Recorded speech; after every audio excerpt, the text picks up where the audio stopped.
Chapter 1. I don't want to be a commoner. Location. The divine realm above the sky of the great world of Glawo. The main gods of various races gather here to discuss the impending new invasion of the lower world. After discussion, the main gods unanimously decide that this time, humans should bear the burden. In response, the human deities do not oppose, or rather, they do not dare to oppose. After all, they are no longer the human deities of old. Perhaps they still hold high status among mortals. But in the divine realm, in the eyes of deities from other races, they are merely a group of cowards who rose to power through betrayal. Now, due to their cowardice, humanity on the continent is about to suffer a cataclysm. The dream of humans relying on deities as saviors will clearly not come true. They can only hope for a true savior to emerge from among the human race. But how easy is that? At this moment, higher dimensional beings are casting their gaze upon this world. Dozens of streams of light are thrown into the world by these beings. None of this is noticed by anyone, not even by those so-called omnipotent deities. From this moment on, the world begins a new chapter, a chapter belonging to humanity. A true chapter in the capital city of the Vorii Duchy, Silverwind City. It is already late at night, but the palace remains brightly lit. A guard enters the Duke's room. "My lord, the child has been born. It's a son. Mother and child are safe." Upon hearing this news, Duke Amir does not show excessive excitement. After a long silence, Duke Amir sighs. Alas, this child was born at the wrong time. The duchy is about to go to war, though we don't even know what the outcome will be, whether his arrival is a blessing or a curse. No one could say. The head guard replies, "My lord, we will definitely win. I hope so." At this point, Duke Amir suddenly changes the subject. "Jansen, how many years have you been with me?" The head guard answers without hesitation. "Since I can remember, I've been following you for 28 years. 28 years. Time has flown by. I still remember when we went to the kingdom of Burley to study, as if it were just yesterday." Hearing Duke Amir say this, head guard Jansen rarely shows a smile. Duke Amir continues, "Jansen, my dear friend, can I trust you?" The head guard kneels on one knee. "Of course. My loyalty is witnessed by the deities." Duke Amir steps forward to help him up. "That's enough. My witness is enough." At this moment, Duke Amir's smile fades. "Jansen, I want you to leave Silverwind City tonight. I have arranged for you a territory in a corner of the duchy. It's not fertile, but you can live while you'll be a baron from now on. Don't disdain the low title. Only in this way will you not attract others' attention." Seeing that head guard Jansen wants to say something, the Duke raises a hand to stop him and whispers something in his ear. Head guard Jansen looks shocked and after a moment nods with difficulty. The next day, news spreads in Silverwind City. Last night, the Duke's youngest son died. Shortly after birth, the Duke was furious, killing the midwife and the queen's maids. He also expelled his childhood friend, the commander of the palace guards, Jansen, from the royal city, giving him a baron's title and exiling him to a remote area. People quickly forgot this event after lamenting the dangers of court life. Now, the duchy's army is about to embark on a campaign, which is the real matter concerning everyone. As for that unfortunate Jansen, no one cares anymore, and even less so for the deceased child, who didn't even have a name. At the same time as the Duke's son was born, tensions were rising in the neighboring kingdom of Kai. This is where the Vorii Duchy, the kingdom of Burley, and the kingdom of Ojiro are jointly attacking. Although the kingdom of Kai has allies, war is full of uncertainties, and for commoners, it is a disaster. Regardless of victory or defeat, in Account's territory in the kingdom of Kai, a family also welcomed the birth of a son. Fortunately, this child did not die shortly after birth. Unluckily, the child's father only caught a glimpse of his son before heading to the battlefield. Seemingly sensing the impending separation from his closest kin, or perhaps fearing his father would not return, the boy cried out loudly and pitifully. His weak mother gently rocked him in her arms. "You will be named Henvier from now on. Little Henvier, you must grow up quickly. When your father returns with military merit, perhaps we could become a knightly family. At that time, you will inherit the family mill and shop." Just as the baby stopped crying, his little mouth pouted and he began to wail again. "I don't want to be a commoner. I don't want to inherit the mill. This start is all wrong. Shouldn't I be a prince? At the very least, I should be of noble birth. How did I end up a commoner? This is unfair. I want to complain." The child ranted wildly in his mind before falling into a deep sleep. A few days later, the child finally accepted the harsh reality that he was not born into a wealthy family. At this point, he no longer cried or fussed, quietly sorting through his current situation in the cradle. His name is Qin Xiao, and his soul does not belong to this world. Transmigration? It doesn't seem like it. It feels more like he drank expired Mengpa soup, retaining the memories of his previous life. Of course, he never went to the underworld, nor did he meet Mengpa. He only remembers that he had a stroke of bad luck, a luck that was overloaded and out of control. It was a tragic scene, the kind where his butt got stuck in a tree. At that moment, Qin Xiao confirmed two things. First, being bisected will not kill you on the spot. Second, being bisected really hurts. However, Qin Chao still dragged his half-body to crawl towards his phone, only to be held down by a kind person who told him not to move, to take deep breaths, and to wait for rescue. Thus, Qin Chao was left with his eyes wide open. Just thinking about his phone's browser, which still had his good study materials saved, he felt as if he could hear his friends and family discussing at his memorial service. From another world. The thought of dying and still facing social death, ruining the gentle and refined image he had cultivated for 30 years, turning into something lewd and shameless made Qin Chao feel waves of shame, his little feet stubbornly curling up, trying to carve a flower on the cradle. However, Qin Chao was more concerned about what would happen to his friends and family after his death. Would those good buddies, according to their agreement, don suits and sunglasses, wearing earpieces, carrying black umbrellas, and stepping out a car, gazing at his funeral from afar? That girl, after receiving the news, will she shed a tear to prove that their past feelings were not fake? What about the parents who raised her, the white-haired sending off the black-haired? What should they do? There should be compensation, although it cannot soothe their pain. At least it can allow them to live well. What would the world be like without oneself? Better? Or worse? Or completely unaffected? Yes, I am just an insignificant little person apart from my friends and family. Who else could I possibly affect? Everything there, whether good or bad, has nothing to do with me anymore. I will no longer be Qin Chao, but Henvier. But that is ultimately a place that carries my 30 years of memories. Thinking of this, Qin Chao, or rather Henvier, couldn't help but sob. Hearing the child's cries, Henvier's mother entered the room and comforted him. The child body is still very fragile. Carrying an adult soul is quite exhausting. Now, in his mother's unknown lullaby, Henvier gradually felt sleepy. Just as he was about to fall asleep, a thought suddenly arose in Henvier's mind that, in my last life, I was a small person. In this life, I must live grandly, and even in death, I must make an impact on the world. I cannot be an anonymous nobody anymore. I don't want to be a commoner, I want to be a noble. Chapter 2. The difficulty of being a noble. No way. Damn it, this world is really messed up. The path to class ascension is almost completely locked. For commoners to become nobles, even if they're lucky, it would take several generations. 3-year-old Henvier angrily threw the book on the ground. Now Henvier can think clearly for up to 10 hours a day, and his body is growing healthily, better developed than other children his age. After Henvier turned 1, his father returned from the battlefield. The War of the Six Kings has ended, and both sides seem to have fought to a standstill. However, based on what Henvier overheard from conversations around him, he roughly deduced that the essence of this war was a fight for living space. So this is just a temporary ceasefire.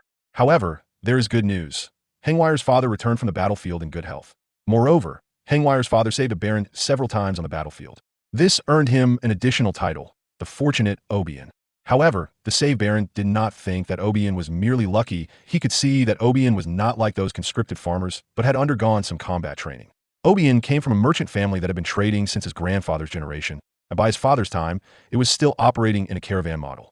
However, this caravan wasn't independently operated. It involved several people collaborating to buy and sell goods. Since it was a caravan, they had to travel to deliver goods, and in a feudal lord's kingdom, it was naive to expect peace on the roads. Thus, to protect their lives and property, everyone in the caravan had to be prepared for battle and dare to fight. In Obian's father's generation, the family had some savings. When Obian's father was young, he learned combat skills for several years by following a mercenary. By the time Obian was still a young man, his father specifically found a knight retainer to teach him combat skills. Later, this knight retainer was killed in action otherwise. Obian would have had another connection in the knightly class. Because of his merchant family background, Obian had good food from a young age and had undergone systematic training, so his body was always strong. Moreover, Obian had plans to join the army and often practiced weapon combat skills. If it weren't for Obian's father being severely injured during the last trading venture, which forced Obian to take over the family business and promised not to trade anymore, he would have definitely gone out to make a name for himself. With these foundations, when Obian went to the battlefield, he wasn't like farmers and other commoners who went empty-handed to report for duty. Obian not only brought his own long sword and a leather-wrapped shield, but also a set of second-hand repaired leather armor. In fact, he even bought a nag from the army that was being sold off. It was these things that made him valued by the Baron, keeping him in his direct troops. Unlike other conscripts who were thrown into the most dangerous front lines as expendables, because he learned orthodox knightly combat techniques, Obian performed nearly as well in battle as the Baron's personal guards. This is why Obian achieved several military merits. However, after a year of life-and-death battles, killing more than 10 enemies, Obian's class still hadn't changed. Obian found this quite natural. In his words, if it were so easy to become a noble, wouldn't they be everywhere? Now Obian is very satisfied with Henvier's healthy growth. When he discovered Henvier's precociousness, he immediately got him many books. You must know that in this wretched place, knowledge is quite expensive. Henvier also showed remarkable learning ability, quickly mastering the official script of the IKA kingdom. Believing his son to be a person of great potential, Obian did not hold back at all. After Henvier's 4th birthday, he spent a large sum of money, even using his relationship with the Baron, to get Henvier into the nearest knightly manor.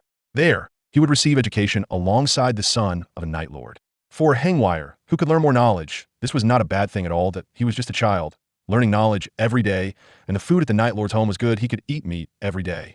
Every time, Henvier ate a lot, which led the other children to jokingly call him a little glutton. To this, Henvier was unbothered. "I'm not eating for free. My old dad is paying for this." Every month, his father had to send 3 gold coins to the Kukla Knight family. For commoners, this is already a huge amount of money. In this town called Henvier Bay, a family of 5 spends only 2 gold coins a year. The Henvier's family has several shops, 2 mills, and quite a bit of farmland, making their income among the outstanding ones in town.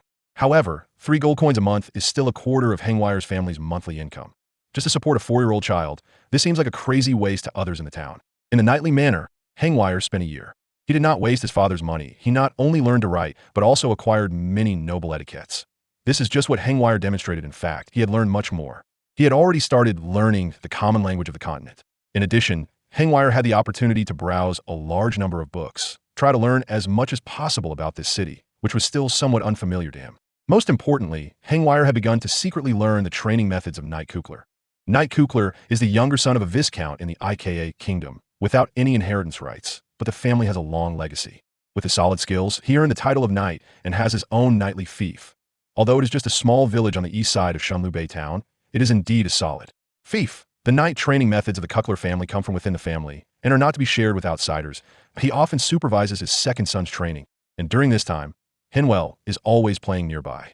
No one guards against a 5-year-old child at this age. It's a good child if they can avoid wetting the bed, let alone training. Although it is just a basic training method, simply strengthening the body, exercising the muscles, and adjusting one's physical coordination, this knowledge is already beyond what commoners and even merchants can access. Of course, only with subsequent potion combinations and visualization techniques can one cultivate fighting spirit. Only to that extent can one be truly called knight. However, Henvier is not thinking that far ahead. He wants to focus on growing his body first. He has already planned that when he is in his teens, he will start reforming the family business, accumulating capital, and then various inventions through imitation. Henvier has never thought about rising in class through combat. Money can do the trick as long as there is enough of it. But sometimes, it's not wise to plan too far ahead. The goddess of fate can be quite the little trickster, always jumping out from the corner to give you a hard slap when you are the most proud, to make you aware of the unpredictability and cruelty of fate. Chapter 3. War Resumes. Just after Henvier's 7th birthday, the peaceful truce period ended, and the War of the Six Kings erupted once again. To Henvier's father, who had performed excellently on the battlefield last time, was once again summoned to the battlefield by the Baron. Watching his father leave with confidence, Henvier's heart could not settle for a long time. He understood very well that this War of the Six Kings was different from the last. The probing was over, and this time it would be a bloody fight to the death. Half a year later, the bad news came. It was not that Obian had fallen. Rather, the Icarus kingdom had failed in a crucial battle, exposing a small part of its eastern territory directly to the enemy's spear. Unfortunately, Henvier Bay town lies within this territory. Due to their lack of experience, most residents of the town were unaware of what was about to happen. Even if someone thought that the enemy might occupy this place, they felt it was not a big deal at most. They would have to pay a bit more money. But Henvier did not think so. After half a year of bloody battles, the enemy had suffered significant losses as well. Long-term war and bloody cold weapon clashes had caused soldiers to lose their rationality as humans. The nerves of both soldiers and officers were on the brink of collapse. As the saying goes, bandits pass like a comb, soldiers pass like a comb. Henvier could imagine the horrific scene. Burning, killing, looting, and corpses everywhere. This was definitely not an exaggeration. After thinking about this, Henvier immediately went to find his mother, urging her to take his younger siblings and escape the area. Their family had a carriage, and with some gold and silver supplies, they could set off. Henvier calculated that the enemy's vanguard would still need another half a month to reach here. During this time, it would be enough for them to run to the nearest big city to hide. There were several fortifications there, certainly a tough nut for the enemy to crack.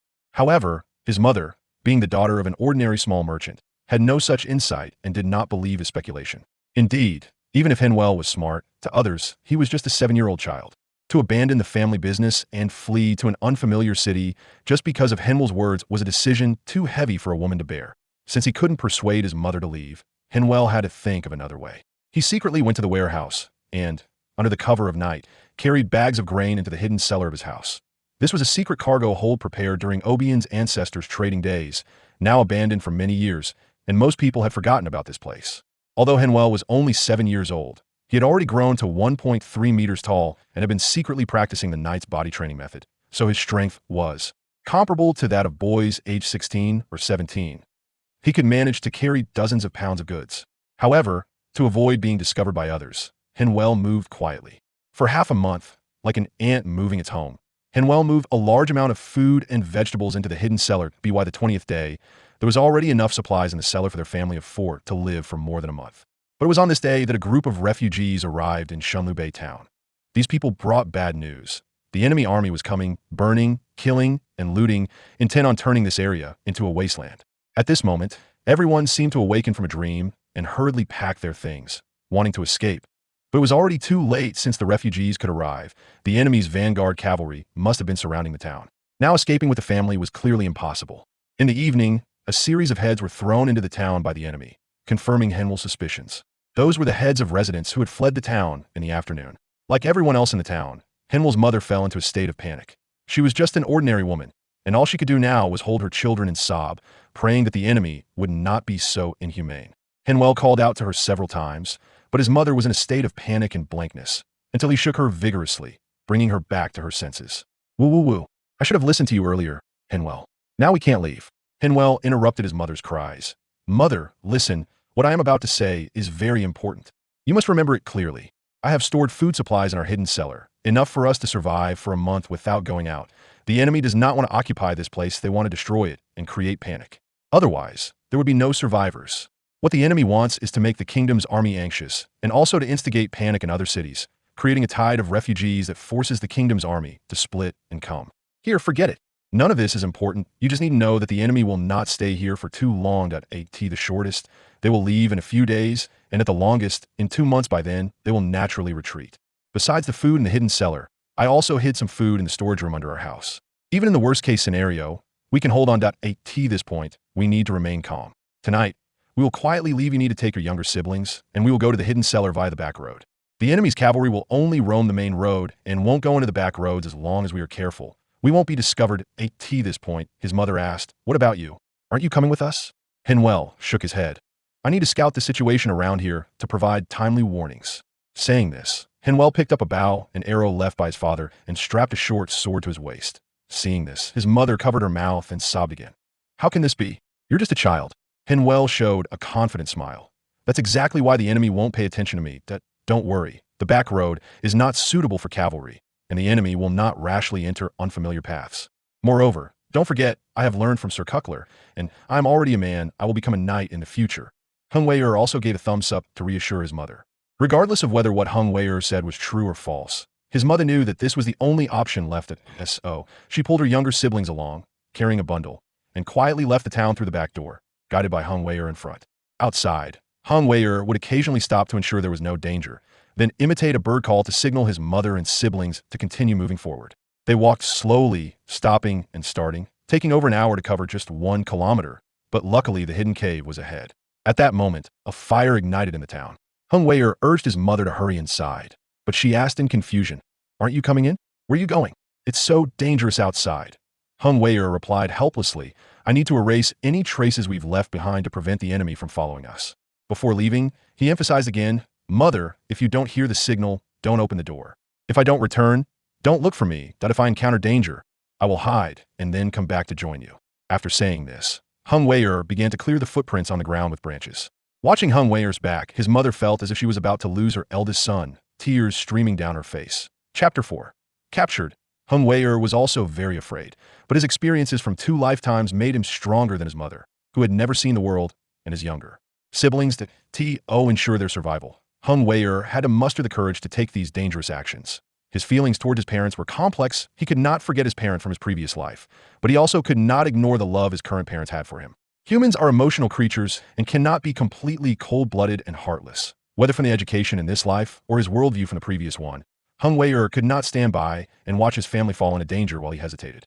Perhaps if he did nothing, he could survive quietly, but every day his conscience would be questioned. It was because of this that Henvier took the risk to stay. He comforted himself, thinking of it as repaying their nurturing grace. At this moment, the flames in the small town grew larger, and Henvier knew he had to act quickly. Before long, a large number of enemy infantry would be stationed here, and a thorough search would begin to not underestimate the quality of those farmer soldiers, nor expect discipline from professional soldiers. Just as Henvier was carefully erasing the traces on the ground, he suddenly heard a strange sound. His body reacted faster than his mind before he realized it was the sound of an arrow slicing through the air. He had already rolled away. "Eh!" a surprised voice exclaimed, seemingly puzzled by how Henvier had managed to dodge the arrow. Compared to the attacker's surprise, Henvier felt fear he had not even noticed someone had snuck up near him. After landing, Henvier turned and drew the bow and arrow from his back, trying to locate the enemy. "He, so it's a little guy. Quite alert, how rare. Wanna know where I am?"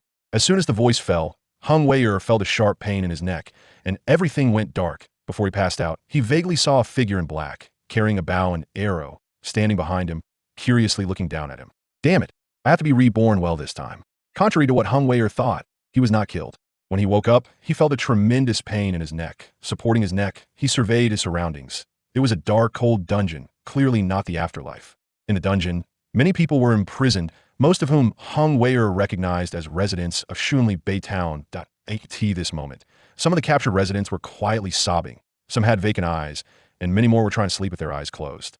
However, from their reactions, it was clear that these people were pretending to be asleep, or rather, they were desperately trying to fall asleep, hoping this was just a nightmare and that they would wake up in the peaceful and tranquil town again. Thus, no one paid any attention to the newly awakened Henvier. After all, the fear of an unknown fate had overshadowed all curiosity. In this way, Henvier spent a full 3 days in the dungeon. From the initial fear to later nausea and discomfort, he eventually became numb. Because for 3 days, no one brought in water or food. Some people had already died and their bodies were left in the cell. Of course, some people shouted at the soldiers outside, hoping to have the bodies taken away. The soldiers' response was direct. They came down to the dungeon, drew their long swords, and without hesitation, stabbed the person making the request through the bars. Blood sprayed, and amidst the cries, the soldiers also killed 2 civilians who screamed in terror. From that moment on, no one dared to make any demands again. At that moment, Henvier understood that even if these people died here, the enemy soldiers outside would not care. Henvier became cautious and started catching the mice in the dungeon, hiding them in the corners. He did not know how long this situation would last, and he had to do everything possible to survive. In the following 2 days, people stared at the bloody corpses, their eyes dim with hunger, but none dared to eat the bodies. It was not that the town's residents had high moral standards, it was simply that in their minds, they had no concept of eating human flesh to sustain life. Henvier certainly would not remind them. Who knows how much longer they would be imprisoned? What if those 3 corpses weren't enough to eat? As a small child, he would be in great danger. Eating dead people was no match for the taste of the living. In the next 2 days, people continued to die. The first time Henvier ate a mouse, he tried hard to endure, attempting to imagine that the mouse in his hand was as delicious as the food from his past life. But after taking 2 bites, he still vomited it out. Then came dry heaving with no food in his stomach. He could only vomit bile. But Henvier raised his hand and bit his own arm, using the pain to combat his nausea. He had to conserve as much moisture in his body as possible. He did not want to die like this, especially not from hunger. Thus, by noon on the 4th day, the enemy troops finally remembered these people. A few soldiers covered their mouths and noses, walking down with disgust written all over their faces. Everyone out. They left only this one sentence, as if fleeing from the stench that could produce swamp gas in the dungeon. Henvier was very weak at this point, but he still insisted on standing up and tremblingly walked towards the door.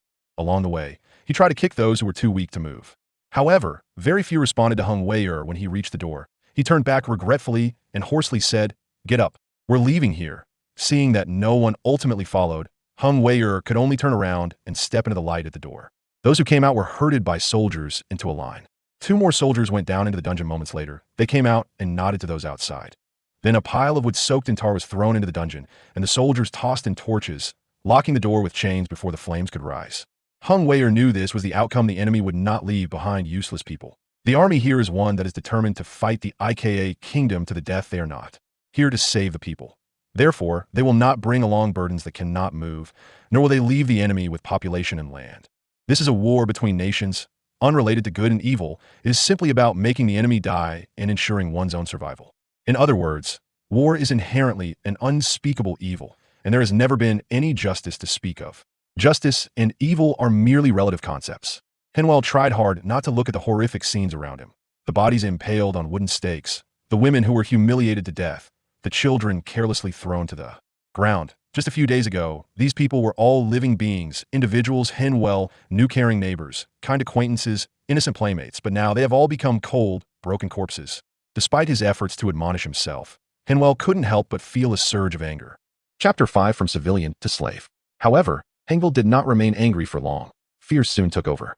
Because ahead, the soldiers were screening the population, directly stabbing the old, weak, sick, and disabled to death, carelessly dragging them next to the dilapidated houses. As for the very young children, they were also stabbed to death by the soldiers with wooden spears.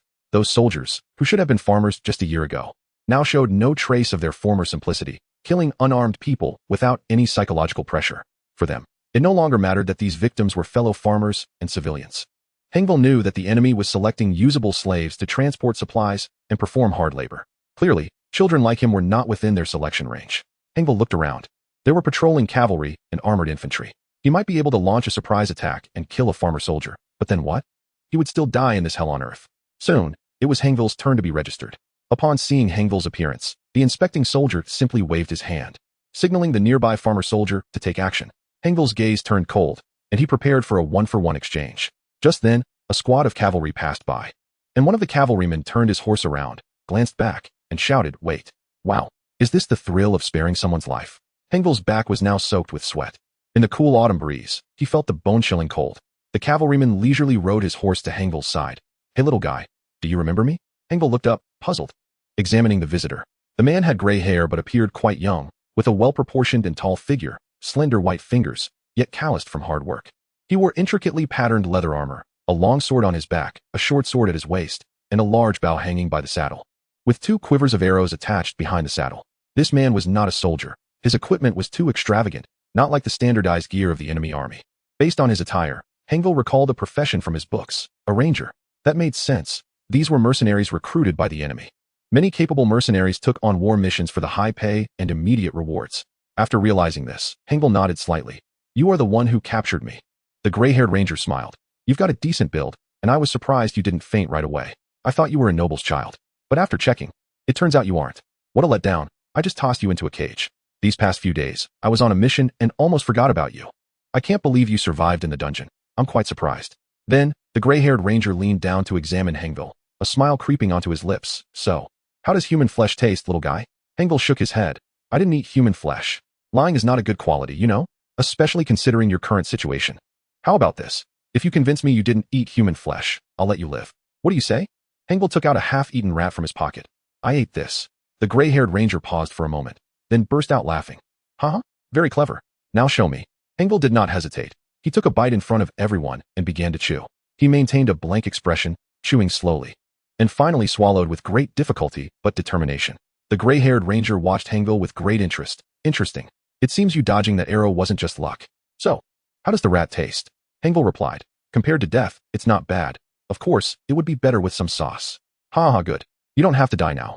You are my slave." Henvier bowed. "Henvier, always ready to serve my master." The gray-haired ranger took Henvier to the military camp outside, where there were orderly tents and patrolling soldiers. This was the main fighting force of the enemy army, completely different from the cannon fodder in the town. The mercenaries were all affiliated with various noble lords. They were hired to minimize their own losses. However, the gray-haired ranger was not that kind of mercenary. He was a ranger employed by the regular army of the enemy. That is why he had the qualification to enter the camp. Once inside his own tent, the gray-haired ranger pointed outside. "Go wash up. You need to look cleaner. The smell on you will affect my dining experience." Although the food was already as disgusting as feces, at least it should not have the fresh feeling of using a toilet. Henvier carried a water bucket and began to wash himself by the artificial water channel outside the tent, disregarding the biting autumn wind. An hour later, seeing the wet Henvier, the gray-haired ranger said, "You even washed your clothes?" "My clothes smelled, and since my master said it shouldn't affect him, of course, I had to do well." The gray-haired ranger paused for a moment, then played with the short sword in his hand. "Now, you need to convince me not to kill you, little guy. Even though you try hard to hide it, a lot of emotions still show. There's hatred in your eyes. But that's not important. After all, we are destroyers, bringing destruction and death to you, so it's natural for you to hate us. However, I see something more in your eyes, but I also see something missing. Do you know what it is?" Henvier did not answer, remaining silent. The gray-haired ranger continued. "You've lost your fear and gained a calmness that ordinary people lack. So, kid, you make me worried. Keeping someone like you alive might one day lead to your revenge against me. So now, you need to convince me not to kill you." Henvier replied. "I can read. I know how to maintain armor and weapons, and I know how to take care of horses. The gray-haired ranger suddenly looked up at Henvier. Not just because Henvier mentioned these skills, but also because he used the common language of the continent. The gray-haired ranger examined Henvier with curiosity. He was slightly taller than his peers, strong enough, with signs of deliberate training. Being literate, speaking the common language, and having those skills, if Henvier was not lying. This seemed to indicate he should be a child of a noble family. But the ranger had checked, and he was indeed just a child of a small merchant. The gray-haired ranger continued, "These are good, but what do they have to do with your survival?" Henvier calmly said, "This proves I can sell for a good price, which can compensate for your losses." The gray-haired ranger clapped lightly. "Very good reason. I agree, but I want to add another insurance. You must obediently be a slave, don't cause trouble, and don't pull any tricks. If you agree, then I won't drag your family out. They will live well underground during this difficult time. How about that?" Chapter 6, Showcasing Value. Hearing this, Henvier suddenly looked up at the gray-haired ranger. The gray-haired ranger exaggeratedly waved his hand. "That's the look. Little guy, do you know that having such a look at your age is quite terrifying? That's why I'm hesitating whether to kill you. You always give me the feeling that you might achieve something great in the future. But killing a good seedling is not what I want either. So, how about that condition I just mentioned? What do you think?" Henvier did not think he was exaggerating. The traces he had cleared away could not possibly escape the notice of a competent ranger. After thinking for a while, Henvier brought his index and middle fingers together and raised them beside his head. "I, Henvier, swear, no matter what happens in the future, I will not seek revenge on you." The gray-haired ranger, Henvier, "I will absolutely not seek revenge on Henvier." The gray-haired ranger, Henvier, gently stroked his palm. "Very well. Your oath, though strange, carries a sense of sanctity that I can feel. Now we can communicate calmly. As a reward for your honesty, I will clear away the traces left by your family and ensure no one discovers that secret chamber. And you, now you must explain your situation well, as you said. I need to sell you for a good price, don't I?" In the following days, Henvier followed Henvier closely, exercising his body whenever Henvier went on a mission. When Henvier returned, Henvier acted like a little servant, helping him remove his armor, taking care of his horse, and sharpening and maintaining his weapons. He also fetched meals, brought back washing water, and tidied the bedding in camp. Except for the first day, Henvier's subsequent days truly resembled that of a qualified little servant. Henvier had no choice but to praise Henvier for doing well. However, Henvier understood that this kid was not a born servant and had not received any training in this regard. Rather, it was Henvier's astonishing learning ability that allowed him to learn quite a few foreign languages in such a short time. This army belonged to the Duchy of Wuru. So Henvier was learning the language of the Duchy of Wuru. Fortunately, the two countries were neighboring, and while their languages were somewhat different, they still belonged to the same language system, both having evolved from the common language of the continent. For Henvier, who had mastered the common language of the continent, the language of his own country and that of the Duchy of Wuru were like two dialects derived from the same language. As long as he grasped the key points, mastering it was not particularly difficult, aside from some specific slang, given the matter of his own life. It was understandable that Henvier was exceptionally serious and invested in his studies, progressing quickly. Henvier did not find it too difficult himself, but that was merely the result of his experience from 2 lifetimes. From Henvier's perspective, this child, who might not even be 10 years old, had an exceptionally extraordinary learning ability. Henvier was learning the language of the Duchy of Wuru not to spy on military affairs, but simply to avoid having the kitchen staff think he was from the kingdom of Ika, so he could get more food for himself. Henvier did not make things difficult for Henvier regarding meals. He let Henvier eat the same as he did. Therefore, Henvier always fetched 2 portions of food, as he had indicated. However, the cooks had the right to serve Henvier a little less. They had many friends and relatives who had died at the hands of the kingdom of Ika's army. For the child of an enemy nation, not only could they cut back on his food, but they also had reason to poison him. Henvier was aware of this, which is why he wanted to learn the language of the duchy. Humans are social animals. When faced with a fellow human they can communicate with normally, they subconsciously categorize them as part of their own species. In simple terms, using the language of the duchy would evoke the cook's empathy. Of course, besides that, Henvier also wanted to understand what the soldiers were saying. He did not intend to be a slave for life. If given the chance, he would definitely escape. At that time, knowing the language of the duchy would increase his chances of leaving alive. This army was the 3rd Legion of the duchy, codenamed Silent Battleaxe. With over 7,000 personnel, the vast majority were professional soldiers, maintained at great expense by the duchy. However, there were also many noble officers temporarily assigned to the Legion. These noble officers had their own guards, varying in number, and they were not incompetent. Their understanding of warfare was quite good. Henvier was a lone wolf mercenary, employed by the commander of the Legion, Count Abikin, who was also the younger brother of the Grand Duke of the Duchy of Wuru. 2 months ago, it was Count Abikin who led the Silent Battleaxe Legion on a forced march to the right flank of the Allied forces, where they lay in ambush. After the battle began, Count Abikin led the Silent Battleaxe Legion, which had been hiding for 2 days, to charge out from the right flank, directly defeating the 6th Legion of the Kingdom of Ika. This led to the failure of the Allied forces in that battle, allowing the coalition to smoothly penetrate into the territory of the Kingdom of Ika. Afterward, the Silent Battleaxe Legion fought 3 small-scale battles within the Kingdom of Ika, facing little resistance. Now, after nearly half a month of rest, the Silent Battleaxe Legion was preparing to depart again.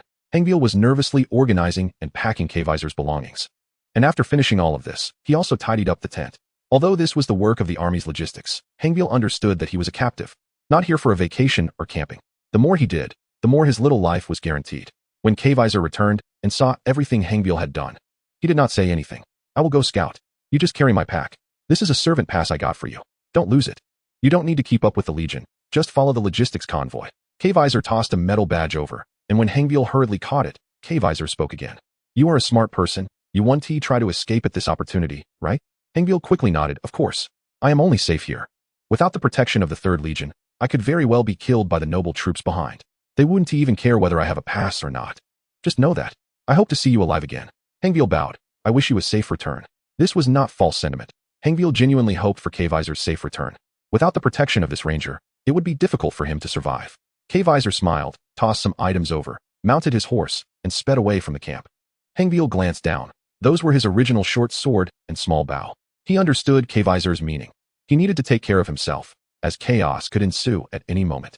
Chapter 7. The urgent attack and defense battle. Henvier dug a small fire pit in the ground and started boiling water with a small pot. During this time, he untied the cloth strips wrapped around his lower legs and began to massage the muscles in his legs, carrying dozens of pounds and walking all day long. Even though it was just over 10 kilometers, was still a huge challenge for Henvier's immature body. If it weren't for the memories of his past life, knowing how to bind his legs, he would have likely fallen behind on the first day. On the 3rd day after Kaiser left, the Legion set off. Henvier followed the supply convoy, which moved slightly slower than the Legion but was still not an easy task. On the first day, he developed several blisters on his feet, and his shoulders bore the blood marks from the luggage. The next morning, when he got up, he felt as if his body was falling apart. Now, it was already the 6th day of marching, and Henvier had gradually adapted to this rhythm. During this time, he also traded some small items with the logistic soldiers to exchange for supplies. For example, this small pot, an old water bag, and a few other small items. With these things, Henvier could drink a hot soup and fall asleep without having to gnaw on dry rations during the cold nights of late autumn. It also allowed Henvier to soak his feet after a day of walking, alleviating some of his fatigue. Hiding under a large cart, Henvier's thoughts wandered. He knew that the 3rd Legion was going to attack the city of Wilderness in the Ika Kingdom. That city was located in the southeastern part of the Ika Kingdom and served as a major granary for the entire region. If the coalition captured this stronghold, they could secure their position and have no worries about logistics. However, the Ika Kingdom was naturally aware of this and would surely dispatch heavy troops to guard it. Although he had never seen what a true professional army of the Ika Kingdom looked like, Henvier felt it was unrealistic for the 3rd Legion to take the city of Wilderness. These matters of national importance had little to do with him, but the victory or defeat of the 3rd Legion was significant for him. If the 3rd Legion achieved a great victory, escape would be impossible. However, if the 3rd Legion suffered a great defeat, it wouldn't be a good thing either. In the chaos of a retreating army, whether it was a panicked enemy soldier or a pursuing force from the Ika Kingdom, there was a possibility that he, a small fry, could be stabbed. And that would be an unjust death. Therefore, for Henvier, the best outcome would be that the 3rd Legion could not take the city after a prolonged siege, becoming bogged down, at which point he might have a chance to escape. Lost in thought, Henvier fell asleep. He slept until 6 o'clock, and before dawn, he was awakened by a nightmare. He dreamt that while escaping, just as he was about to be saved, a sharp arrow pierced his chest. Looking back, he saw Henvier holding a large bow, staring at him coldly. Henvier wiped his face with his somewhat damp socks. Why socks? Because he washed them last night and was hoping for a towel?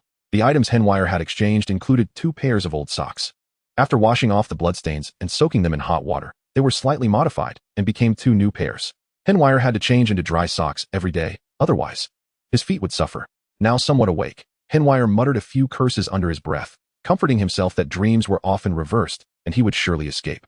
2 days later, Henvier finally arrived near the battlefield. The army camp here had been established, and it appeared that fighting had not yet begun. In the distance, the city of Wilderness loomed like a giant beast lying on the ground. Surrounded by plains, it was striking to see a city appear so abruptly, creating a strong visual impact. When Henvier was 5 years old, he had visited the city of Wilderness with his father, and he remembered that there should be a considerable population here. Excluding the residents of scattered settlements outside the city walls, there were at least around 100,000 people inside the city. This was considered a large city in the entire kingdom. The city of Wilderness had been established for over 200 years, with a long history. Although it had not experienced warfare in recent decades, the city walls had been well maintained. Especially after the start of the Second Great War, it had undergone more than half a year of repairs. Without heavy machinery, breaking through such a city would cost lives. Contrary to Henvier's imagination, it was not only the 3rd Legion participating in the attack. The 5th Legion of the Duchy of Wurret had also arrived. In addition, 2 legions from the Kingdom of Byler in the coalition were also present, along with a cavalry legion. It was said that 2 more legions were on the way, and over 40,000 troops would participate in the siege. Even so, Henvier felt that the coalition was unlikely to achieve its goal. Inside the city of Wilderness, there were at least several thousand troops, and if they relied on the strong city to defend, it would be normal to hold out for a year or more. On the coalition's side, Henvier roughly calculated the supply consumption. Even after pillaging along the way, the food supplies wouldn't last 3 months. Sending logistical supplies here was also extremely risky. A supply line of 300 to 400 kilometers, not to mention safety issues, was already a significant burden for the coalition. While Henvier was setting up a tent for Caviel, the coalition began routine negotiations for the surrender of the city of Wilderness. The result, of course, was fruitless. The commanders inside the city clearly had no intention of surrendering. The next day, Henvier saw the 2 legions from the Kingdom of Byler begin their siege. The result left Henvier speechless. There were no ladders, no siege towers, and no catapults. It was just archers lined up shooting to suppress the soldiers on the city walls. Below, the coalition soldiers, shielded by their shields, were pushing a newly crafted battering ram, banging it against the city gate like a monk striking a bell. The defenders on the city walls had no other means of attack besides shooting arrows. They had no rolling stones, no wolf-tooth flails, no crossbows, and no catapults. As for oil, molten metal, boiling water, and other methods, those were out of the question. What puzzled Henvier the most was that the archers shooting from a height didn't seem to gain much advantage over the defenders on the city walls. Clearly, the defending commander had not calculated the throwing distance correctly, and the archers had not formed a striking group. Although free scattering had high accuracy, concentrated fire could cause massive casualties and put immense psychological pressure on the attackers. War is not a game. Utilizing group tactics is crucial. In his past life, although Henvier was just an amateur military enthusiast, he believed that if he were in charge of defending the city, at least half of these attacking soldiers would be killed or wounded. Henvier felt extremely anxious about the development of military tactics in this world. It was only much later that Henvier understood why such a situation occurred. First, the countries of his past life had thousands of years of history, always engaged in conflict, with warfare methods far exceeding those here. Second, the wars here were controlled by the nobility, and there were not many nobles who excelled in warfare, enjoyed fighting, or were interested in studying war. Finally, many commanders in war were nobles. If Henvier's suggestions were followed and such slaughter occurred, neither side's rulers would accept such an outcome. If that happened, the nobles would be unwilling to go to battle. In summary, the countries involved in this war were not authoritarian regimes. Chapter 8. I have a business with low risk and high profit. Although this siege battle seemed terribly inadequate in Henvier's eyes, the city of Wilderness was still taken by the coalition using a very classic yet old-fashioned strategy. With the cooperation of internal traitors, the city gates were opened in the dead of night. The soldiers of the Silent Axe Legion, not even wearing armor and only carrying weapons, stealthily charged into the city. The combination of spies and a night raid threw the defenders into chaos. The defenders had no contingency plans for such a situation, and by the time another fully armed legion from the Duchy of Wurret rushed in, they had completely lost control of the city gates. Once the 5th Legion of Wurret entered the city, the outcome of the battle was basically decided. The next day, except for nobles and valuable prisoners, all other defenders of the city of Wilderness were executed. The coalition did not plunder this large city, as it was an intact stronghold. Not only could it serve as a base for the coalition's offensive, but it could also significantly reduce their logistical burdens. Compared to the other logistical personnel, Henvier moved into a 3-story small building in the city 2 days later. This is a residence assigned to Henvier, where only nobles or high-ranking officers of the coalition can reside. The reason Henvier, a lone wolf mercenary, enjoys such treatment is primarily due to his significant contributions during the city siege. He infiltrated the city, made contact with insiders, and at a critical moment, diverted the patrols, allowing the city gates to open smoothly. As a result, the Legion commander personally rewarded Henvier with a considerable amount of wealth. On one hand, it was an acknowledgement of Henvier's contributions. On the other hand, it was an invitation for more capable individuals to serve him. After arriving at the small building, Henvier began cleaning the bloodstains inside. As for the fate of the building's original owner, Henvier didn't want to know, and even if he did, what difference would it make? In the following days, coalition forces gradually gathered, and the Allies had already lost the best opportunity to reclaim this place. Henvier had recently been quite relaxed. He wasn't an officer, didn't have to attend military meetings, and didn't have subordinates to manage, so he felt quite free. In contrast, Henvier's life improved significantly. Now, He was responsible for taking care of Henvier's daily needs and cooking for him. Henvier praised Henviel's cooking skills, believing he had the potential to become an excellent gourmet. Henvier loved money, but was not stingy when it came to food and clothing. Every day, Henvier would go out to buy food and then return to cook. Because Henvier relied on Henvier's reputation, the soldiers guarding the market were much less aggressive when they were scavenging. Thus, the prices the vendors offered him were not high, allowing Henvier to save some money. Henvier also bought some items for himself, like second-hand clothes and shoes, which were just everyday necessities. Henvier didn't mind this. After all, he only gave Henvier a small amount of money each day. In his words, as long as his food standards didn't drop. How much Henvier could save was entirely his own skill. One day, Henvier approached Henvier. Master, do you want to make more money? Henvier tossed a dried fruit into his mouth. Oh, let's hear it. I can never have too many golden treasures. Henvier's method was simple. He suggested using some art pieces looted by the coalition to exchange for cash with the local noble families. Normally, such a situation would be difficult to come by because, in Henvier's understanding, during battles of this scale, once a city fell, it would typically result in 3 days of looting. But what happened? They did loot, but only from the commoners or the middle class. The real wealthy and powerful in the city were left untouched. Of course, they also suffered losses, but they simply paid a protection fee. This was still the rule among nations on the continent. Nobles were above others, even if they were nobles from other countries. To put it simply, aside from the nobles, everyone else was effectively another species. Henvier understood what Henvier meant. Are you saying that the local nobles are willing to take these items? Are they so certain that the coalition will reclaim this place? Henvier shook his head. Of course, it's uncertain. But regardless of who owns this place in the future, they will always belong to the nobility. Henvier scoffed. What a clever calculation. Right now, those precious art pieces and jewels are worth a pittance. Acquiring them at a price of 1/10 or even 1/100th of their original value will lead to a skyrocketing value once the war ends. Henvier said calmly. Without such bottom-fishing tactics, how do you think their vast wealth comes about? It's all accumulated bit by bit, and chaos is the ladder of ascent. Chaos is the ladder of ascent. Well said. Henvier sat up. So little guy, what are you planning to do? I'm a mercenary. I could easily take those spoils and leave the chaotic area for a peaceful zone to sell them at a high price. Why bother losing so much here? Firstly, it's chaotic and dangerous. The journey is far, and carrying goods is inconvenient. Secondly, those items are fragile and can easily be damaged, significantly reducing their value. Finally, and most importantly, the real money isn't in what you have in hand, but in what the coalition possesses. Henvier laughed. Haha, I admit you're smart. But do you think what you can think of, others can't? There must be someone in the coalition already starting to trade with these nobles. Thinking you can profit from the price difference is a bit naive. Henvier smiled. That's indeed true, but that's the livelihood of those noble masters. The coalition soldiers have no channels. Rather than carrying those burdensome spoils, it's better to exchange them for golden treasures sooner, as that's what everyone ultimately desires. Besides, the warehouse manager is human too, with so many good things inside. Who would notice if 1 or 2 items went missing? After all, those aren't the warehouse manager's belongings. Why should he toil and take risks watching over them, instead of securing some for himself? Henvier looked at Henvier in astonishment. You really surprise me. Are you really only 10 years old? I feel like you're already 40. Henvier bowed. To survive, sometimes one has to think quickly. Henvier frowned, contemplating for a moment. All right, give me a detailed plan, and I'll execute it. I'm a fair person. Since you've brought me benefits, what do you want in return? I want to make it clear. It's impossible to let you go. Given the current situation, I think you wouldn't dare to take the risk of leaving here. Henvier did not directly make a request. This is what I should do. As for what the master wishes to reward me with, that depends on how much gold this method can earn you. Chapter 9. Changing identities. Half a month later, Henvier called Henvier to the tea room. After Henvier politely declined to sit down, Henvier tossed a small bag onto the table. Don't think it's too little. If it were more, you couldn't handle it and might end up losing your life. Henvier picked up the bag, which contained some copper coins and a few silver coins. Henvier set down his wine cup. This is pocket money. You can buy something you like. Now, I want to give you your real reward. I can't let you leave. I can't make any promises, but I've personally gone to your hometown. I brought some food and supplies for your family, so they can continue to hide. Additionally, I can teach you some things.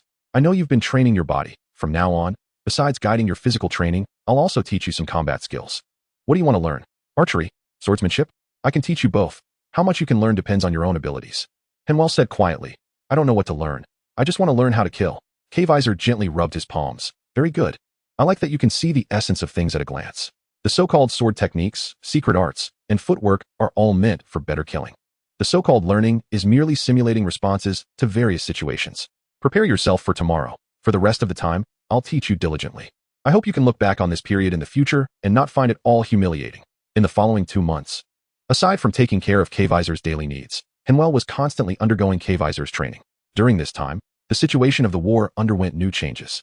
Because of the Duchy of Wuru, not only did it make a significant contribution to the last great battle, but it also captured the strategic stronghold of Yuanya City. This achievement greatly embarrassed the remaining two countries in the Allied forces, especially the Kingdom of Burli. During the battle for Yuanya City, they disregarded the commands of the chief commander of the vanguard army, Abikin, and recklessly attacked the city, resulting in considerable losses. The three legions of the Kingdom of Burli felt underestimated, and under the direction of the Kingdom of Burli, they took one legion from the Duchy of Wuru and another legion from the Allied side, the Kingdom of Ajiluo. In total, there were 6 regular legions, over 40,000 regular troops, and a larger number of noble troops. This coalition of 100,000 people aimed to use Yuanya City as a springboard to invade Kukicheng, the largest city in the eastern part of the Kingdom of Ika. If they captured this city, it would essentially divide the Kingdom of Ika, with at least 1/3 of its territory being occupied by the Allied forces. More importantly, if the Kingdom of Ika lost this place, they could only retreat to the west of the Misty Mountain Range. The war could very likely end completely due to this battle. As for the consequences of the Allied forces failing, no one considered that possibility, as everyone believed it couldn't happen. After the army set out, Kaviz sensed a change in Henwell's emotions. "What's wrong? Are you worried about your homeland's defeat?" Henwell sighed. "I'm worried about the Allied forces losing. The advantage of using an insider to open the city gates won't happen all the time. Kukicheng is not Yuanya City. It's a pivotal city in the east of the kingdom, with tens of thousands of troops stationed there. If the trick fails, it would be troublesome." Kaviz replied. "If it fails, just besiege them. The Allied forces are numerous and powerful. They won't fail. What about supplies? Yuanya City can send supplies, but it's a distance of 600 miles. How can we protect the supply line? Withdraw the garrison from Yuanya City? What if the kingdom's troops counterattack?" Kaviz understood Henwell's point. Fighting in enemy territory means that once the retreat route is cut off, the 100,000 Allied troops would be like lambs waiting to be slaughtered. However, Kaviz didn't care who won or lost. "Isn't that good for you? Your homeland recovers territory, and you have a chance to leave." Henwell sighed, "Alas. I'm worried that I won't live to see the kingdom fight back.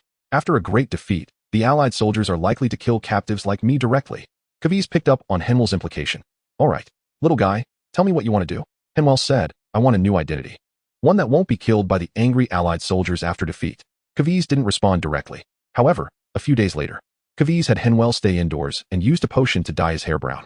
That day, Kaviz invited an officer to his home, and Henwell behaved quite appropriately. The officer curiously asked, "Who is this person? The little slave you captured?" "No. That little thing tried to escape, and I killed him. What a waste. I should have sold him." As he spoke, Kaviz showed a look of regret, then pointed at Henwell and said, "This is the child of an old friend of mine. His father was a knight of the Kingdom of Burli but unfortunately died in the Battle of Gelong Bay. He is the second son, with no inheritance rights, entrusted to me to bring along to see the world during this war. Who knows, he might become a wandering mercenary like me in the future, dressed in servant attire." Henwell performed a noble gesture from the Kingdom of Burli towards the officer.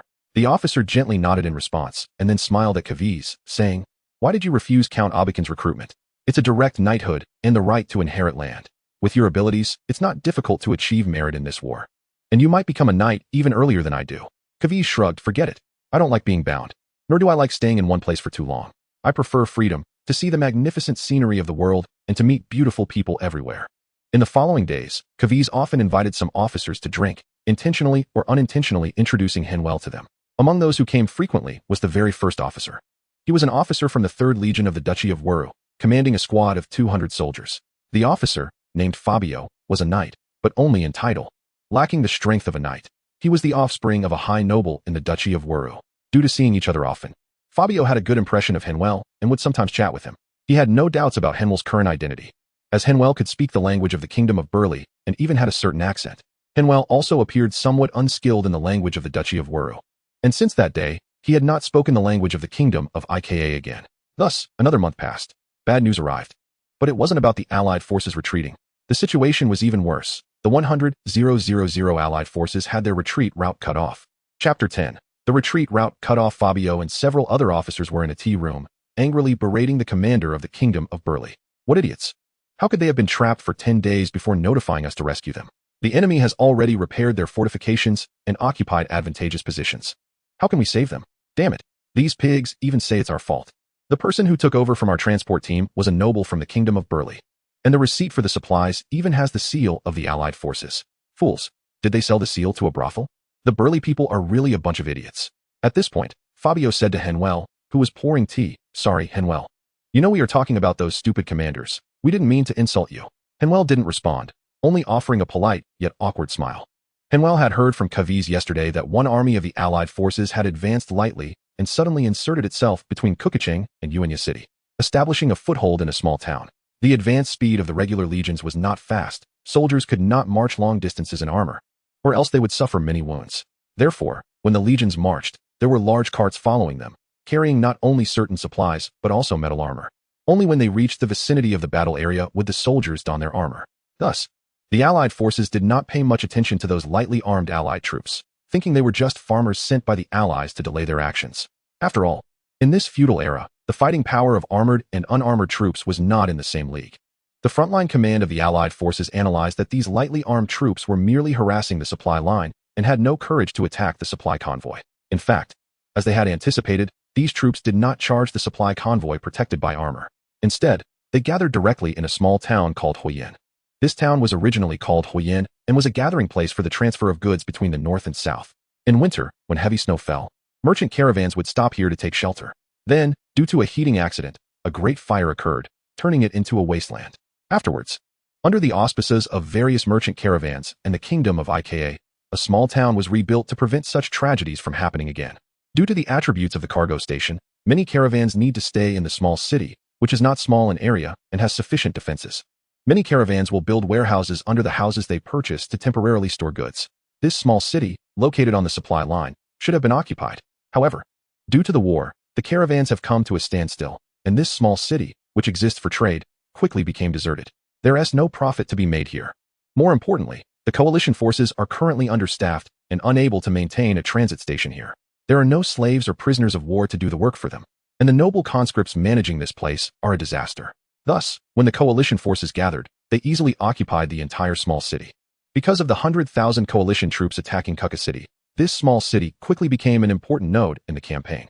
The coalition also obtained the coalition seal and used captured nobles from the coalition to receive several shipments of supplies sent from the field city.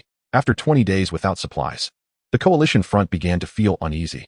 They immediately dispatched a troop to investigate what was happening. This several thousand-strong army then encountered an ambush by the Allied forces at Fire City, holding the advantageous position and attacking from a height. They outnumbered the coalition troops, leading to a crushing defeat. At this point, the coalition realized the seriousness of the problem and sent out scouts for help while organizing more troops to prepare to eliminate this small city. However, after several failed assaults, the garrison of Kuka City was already showing signs of pursuing them out of the city. This forced the coalition to consolidate their forces to prevent being attacked from both sides during their retreat. At this moment, Fabio and others were cursing the stupidity of the commander of the Bilri kingdom, who left only a few hundred troops to guard such an important location. Now, the Bilri kingdom blamed the Warue duchy for not clearing the supply line, allowing such a heavily armored army to swagger into their rear. In response, the officers of the Warue duchy were very dissatisfied. They conducted daily reconnaissance with cavalry and believed it was impossible for nearly 10,000 regular troops to evade detection and head to that area. The officers of the Warue duchy unanimously believed that the army of the Bilri kingdom was too weak, struggling against the peasant army conscripted by the nobles of the Ika kingdom, thus exaggerating the strength of the enemy. Now, the coalition command requested the 3rd Legion stationed at Field City, known as the Silent Axe, to move to Fire City. At that time, the coalition would also dispatch a legion to attack from both sides and eliminate the small city blocking their way. Could the coalition forces take a detour? Obviously not. Not only could the coalition not take a detour to retreat, but even the supply line could not be diverted. This is not a matter of distance, but of whether the road is passable. Moreover, the existence of Fire City poses a threat within a 100-mile radius. How large of a detour would that require? Therefore, whether they were to continue their attack on Kuka City or retreat to Field City, they must first eliminate this thorn in their side. After the officers left, Kvizer called out to Henvier, "Speak up. I know you figured something out. I Haven T treated you badly. You can't betray me." Seeing Henvier silent, Kvizer rolled his eyes. "You brat, why don't you remember my life-saving grace? You must know why Fire City is so difficult to deal with. If I die, it won't do you any good, at least not now." After hesitating for a moment, Henvier said, "I'm just guessing. It's not certain. Speak. It's not like I'm asking you to tell the coalition commander. I can tell the truth from lies myself." Henvier lowered his head and said, "Fire City is a cargo station city with many secret warehouses used by caravans to store supplies. I think the coalition must not have found these warehouses." Kvizer was stunned for a moment and then held his head. Damn, this is a trap. He had figured out what was going on. The Bilri kingdom was not lying. There were indeed organized regular troops there, fully equipped. As for why the reconnaissance of the Warue Duchy didn't he spot them, it was because those farmer soldiers they saw earlier were actually regular troops. They had simply advanced lightly armed and, upon reaching Fire Eye City, rearmed themselves with weapons and equipment hidden in the warehouses. K-Visor, do you know how much those warehouses can hold? Henvier, I've heard my father say that a large caravan-s warehouse can store equipment for several thousand troops. As for how many warehouses there are, I don't know. I can only say there are many. K-Visor rubbed his forehead. It's over. The war is about to end. Chapter 11. Defeat and Retreat Outside Fire Eye City. The cold wind whipped up snowflakes, decorating the ground in silver. Soon, the sounds of wind and snow were shattered by human roars and howls. Armored humans began a brutal fight on the snowy plains. No matter how heavy the snow fell, it could hardly conceal the glaring red on the ground. In the rear, Henvier saw such intense combat for the first time, the most brutal and bloody clash of cold weapons. The Silent Axe Legion and the 9th Legion of the Bilri Kingdom were originally supposed to flank the troops coming out of Fire Eye City. But shortly after the engagement began, another army charged out from Fire Eye City. Both sides were evenly matched in numbers. However, the defenders of Fire Eye City had not marched for several days and had not braved the cold winds to get here. They had been waiting in warm houses, only coming out when the two coalition legions arrived. Preserving body heat in winter is more important than preserving physical strength. The well-rested defenders of Fire Eye City, with no stiff limbs and no numbness, had a superior fighting capability. The soldiers on both sides fought like mortal enemies, trying to avoid each other's blades and seeking opportunities to stab into the gaps of their opponent's armor. Over 20,000 people were locked in fierce combat in just a few square kilometers, creating a stunning scene. Henvier had seen many movies in his past life, but they were all staged, all fake. There are no heroes on the real battlefield. Even the skilled knights, after exhausting their energy, are just a bit stronger, and a stab can still make them spit blood. The battle lasted from morning until afternoon, with heavy casualties on both sides. Yet, they remained in a stalemate. One side sought a chance for survival, while the other aimed to drive out the invaders. Despite such severe losses, neither side showed any intention of retreating. Just as this deadlock continued, the coalition's more than 1,000 cavalry moved. Seeing this, the commander of the Silent Axe Legion, Count Abikin, felt darkness cloud his vision. It's over. The cavalry of the Bilri Kingdom moved too early. There would be no chance to retreat this time. Sure enough, once this cavalry charged into the battlefield, they immediately suppressed the defenders of Fire Eye City. However, this only lasted for less than 20 minutes. Due to the chaos of the battlefield, heavy snow, and low visibility, the cavalry's greatest advantage could not be utilized. With the cavalry's involvement, the defenders of Fire Eye City began to slowly withdraw their lines, gradually retreating towards the city walls. The cover from the archers on the walls made the coalition lose the desire to pursue. Watching the retreating troops of Fire Eye City, the coalition troops from officers to soldiers all let out victory cheers. On the battlefield, the sounds of weapons striking shields and armor echoed as the coalition soldiers roared at the defenders of Fire Eye City, venting their anger, fighting spirit, and the lingering fear of survival. In contrast, the soldiers in Fire Eye City remained silent, methodically transporting the wounded back into the city. Neither side's cleanup crews attacked each other. They simply took their wounded back to their respective camps. As the sky gradually darkened, Count Abikin summoned all the officers. Watching the young faces excitedly discussing how many enemies they had slain, he sighed heavily. Alas, from now on, Dallas will take command. All officers and nobles must withdraw overnight. We cannot stay a moment longer. Seeing the officers' confused expressions, Count Abikin said, "We have failed. As long as we have not taken this city, we are defeated." Kviz has reported that there are still 20,000 enemy troops in the city. The enemy has stationed more than 30,000 here, all regular troops. Moreover, there is a cavalry unit of 5,000 men ready at any moment. If King Burleigh's cavalry had not moved today, we might have had a chance to retreat safely. But that opportunity is gone now. We are just trying to survive with a broken tail. At the same time, Henvier was treating Kviz's sword wound. Today, the cavalry of the Burleigh Kingdom moved out too early. In such cold weather, horses consume a lot of power when charging at high speed and need time to rest. This means that when the coalition retreats, there will be no cover at all. After a day of fatigue, if we leave tomorrow, we won't even be able to get out of bed. If we leave tonight, it will be even worse. Everyone is still in a state of excitement.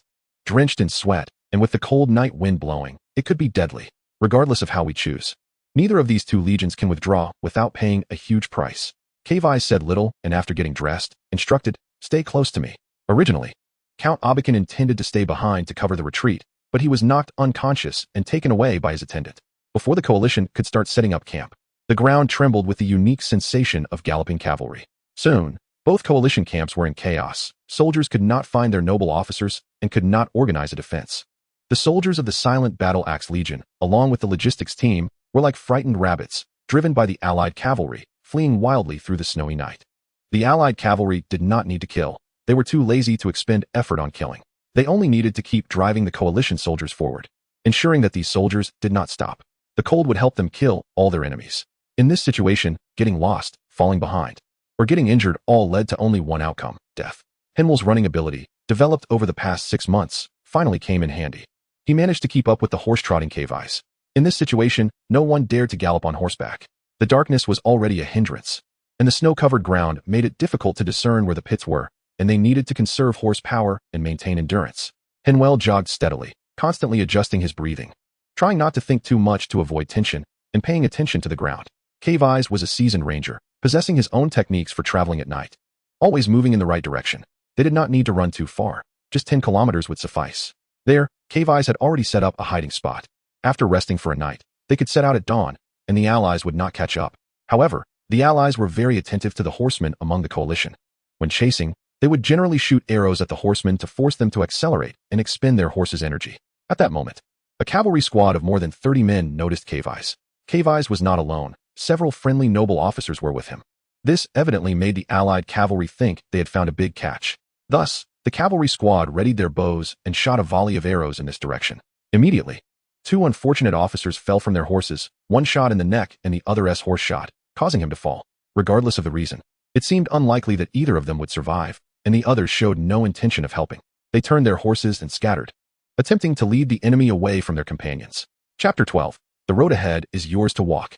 Unfortunately, because of Cavies' grayish-white hair, he attracted 7 or 8 cavalrymen chasing after him. However, Cavies was indeed formidable. He removed the large bow from the saddle and swung around, leaning against the horse's head. With his left hand gripping the large bow, 3 arrows were knocked onto the bowstring, and after firing 1 arrow with his right hand, his left fingers deftly flicked, placing another arrow parallel to the bowstring. He shot 4 arrows in quick succession, and 4 of the chasing cavalrymen fell from their horses in response. However, after this rapid firing, the remaining 4 cavalrymen were prepared, immediately spurring their horses to scatter while drawing their bows to counterattack Cavies. Cavies' aim was steady. Even when an arrow grazed his shoulder, he did not flinch. However, his warhorse could not tolerate it. After being shot twice, it reared up in pain. Cavies kicked his feet out of the stirrups, nimbly jumping onto the saddle, crouching to shoot another arrow, which took down 1 cavalryman. Then, using the power of his legs, he leaped off the saddle, grabbing a nearby branch, and hooked his feet onto a fork in the tree, pulling the bow back again to shoot another arrow. Now, there were only 2 cavalrymen left. Cavies landed, dodging the arrows shot at him, circled behind the tree, knocked another arrow, and sprang out to shoot through 1 cavalryman's throat. At this moment, the last remaining cavalryman had pushed his horse to its maximum speed. Instead of shooting an arrow, he drew his long sword and slashed at Cavies' neck. Cavies did not retreat but advanced, leaping high off the ground to the same height as the cavalryman. In midair, he twisted his body in a strange manner, as if lying flat in the air. While dodging the cavalryman's longsword strike, his own longsword sliced precisely through the gap in the armor, cutting the enemy's neck. Cavies landed lightly, twirled his sword to shake off the blood, and looked at Henvier hiding behind a rock. Wasn't that cool? If you want to learn, I can teach you. Henvier had no mood for jokes. He pulled Cavies' warhorse back and carefully removed the arrows, applying hemostatic and pain-relieving medicine. We need to hurry. Those cavalrymen's comrades will definitely come after us, and when they see them dead here, more people will come after us. Cavies shrugged. I thought you would regret that I didn't die? Henvier replied helplessly. There's no time for jokes. I told you, in this chaos, they don't care who I am. They would never rashly take me in. Even if they showed kindness and didn't kill me directly, they wouldn't let me stay in the camp or the city. In this damned weather, being outside is a death sentence for me. Before he could finish speaking, Cavies shoved Henvier aside and shot an arrow. Henvier got up and saw not far away an allied cavalryman kneeling on the ground with an arrow in his throat. This cavalryman had been the one who fell earlier and surprisingly had not died from the fall. He had just recovered and shot an arrow at them, only to be killed by Cavies' arrow now. Henvier turned his head and saw Cavies slumped on the ground. At that moment, an arrow was embedded in Cavies' chest. Henvier froze for a moment, then hurried over, trying to stop the bleeding. But a penetrating wound is fatal in the feudal era. The arrow had pierced Cavies' right lung, and with every breath, blood and froth kept gushing from his mouth. After coughing up a mouthful of blood, Cavies said, I must have been bewitched by the goddess of misfortune to take that arrow for you. Henvier looked at Cavies with a complicated expression. You can't die. If you die, my life will be miserable. Do you have any life-saving potions? Hurry and take them out. I'll use them on you. Cavies smiled bitterly. Potions? That kind of thing is not something a mere mercenary like me can afford. All right, I know my situation. I can't live. You remember my supply point, right? Go there quickly. It's easier to target you alone. What to do next is up to you. Saying this, K-Visor handed his bow and sword to Henvier. You are destined to be an extraordinary person. Keep these as a memento. They can also serve as proof that I lived. Henvier took the sword and bow, hesitated for a moment, and asked, do you have any unfinished business? If possible, if I can survive in this hellish world, I will fulfill it for you. K-Visor's eyes were somewhat dazed. Unfinished business? There are many, but they have nothing to do with you. Just don't hate me. Henvier nodded. When a person dies, their debts are cleared. You pulled me down into the water, took me from the hope of life. And now you've taken an arrow from me. We're even. K-Visor laughed. Haha. When a person dies, their debts are cleared. How true. You are quite unusual. Are you really just a kid? I hope I. K-Visor's voice grew fainter until he stopped breathing, his lifeless eyes staring into the dark night sky. After a while, Henvier wiped the snowflakes off K-Visor's face and gently closed his eyes. Then, Henvier found a cavalry cloak and draped it over K-Visor's body. Although we are on opposite sides, you have harmed me and saved me, but you have taught me a lot. This counts as half a teacher-student relationship. The situation is critical now, so I can only leave you here. If I have the chance, I will look for your corpse and give you a proper burial. If I can't find you, I will remember this place, and I will come to pay my respects. After saying this, Henvier suddenly cursed, damn K-Visor. If it weren't for you, would I have to suffer like this? Then, Henvier's mood fell. Thank you, K-Visor. I was too optimistic before. If it weren't for you, my family and I would have starved to death in that cellar. At this point, the wind and snow were gradually intensifying. Henvier turned to leave, but then remembered something. After walking a few steps, Henvier turned back and bowed slightly to K-Visor's body. This time, the young man, carrying the sword and bow, walked into the storm. More than 10 minutes passed, and the spot where K-Visor's body lay was already covered by a thin layer of snow. Suddenly, the snow stirred, and K-Visor sat up. Gasping for breath, looking in the direction where Henvier had left, he said, what a pity. If I had met you in another circumstance, I would have been willing to take you along. Now I can only say goodbye to you in this way. You once said, when a person dies, their debts are cleared. As K-Visor spoke, he raised his hand and pressed on the arrow. A white light glowed from his palm, dissolving the arrow into nothingness while his wound healed rapidly. After doing all this, K-Visor jumped up. TSK. I need to change my name. Let's call me Gru. Little guy. I look forward to seeing you again. Go create your own legendary path. K-Visor turned and walked in another direction, completely disappearing into the snowstorm. Chapter 13. Change of Allies. Henvier, of course, did not know that K-Visor was not dead. The intense battle and the visibility in the snowy night made him overlook many things. For example, how could an excellent ranger like K-Visor not finish off the enemy and just come to chat with him? Moreover, K-Visor knew exactly where each of his arrows landed on the enemy, so he wouldn't forget that a cavalryman wasn't hit in a vital spot.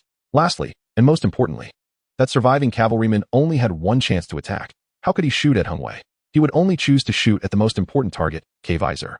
Only by killing him would the cavalryman have a chance to survive.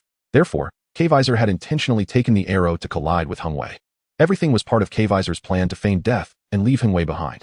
As for why he did this, on one hand, he felt that Henvier was indeed a person with potential. More importantly, he had a mission, and Henvier might be a good choice. Returning to Henvier. After climbing over a small hill in the dark, he found the correct direction again by sensing the wind. Henvier chose not to take the main road but to advance along a small path beside it, which fortunately wasn't against the wind, saving him quite a bit of energy. However, Henvier knew he had to speed up. Otherwise, as the snow continued to fall heavier, traveling would become increasingly difficult. On the bright side, nature is fair to everyone. The cavalry pursuing the Allied forces also had to face the worsening weather. As Henvier tried to maintain his swift advance, he noticed a person lying by the road about a kilometer from K-Visor's hiding spot. This person was not dead yet and was taking off his clothes. Henvier recognized that this person's unusual behavior of undressing in low temperatures indicated that his temperature regulation center was in chaos, and he was experiencing hallucinations. If left unchecked, this person would soon succumb to hypothermia and freeze to death. Henvier didn't want to meddle unnecessarily, but as he passed by, he happened to see the person's face. After hesitating for a moment, he decided to stop and intervene with the delirious Sir Fabio. Without his protective talisman, he needed to find a city where he could take shelter, otherwise he would freeze to death in the wilderness. And this Fabio was somewhat familiar to him. If he could save him, he might gain a new protective talisman. Thinking of this, Henvier used his dagger to stab Fabio in the shoulder, where there are nerve clusters that can cause immense pain. The pain jolted Fabio awake, and Henvier quickly whispered, Sir Fabio, put on your clothes. We have to go. Just 200 meters, and we'll be safe. In reality, they were still nearly a kilometer away from the hiding spot. But Fabio was in such poor condition that if too much was said, he would lose the will to walk. The fatigue and numbness from the cold were destroying Fabio's will. Hearing Henvier say this, his survival instincts kicked in, and he instinctively complied.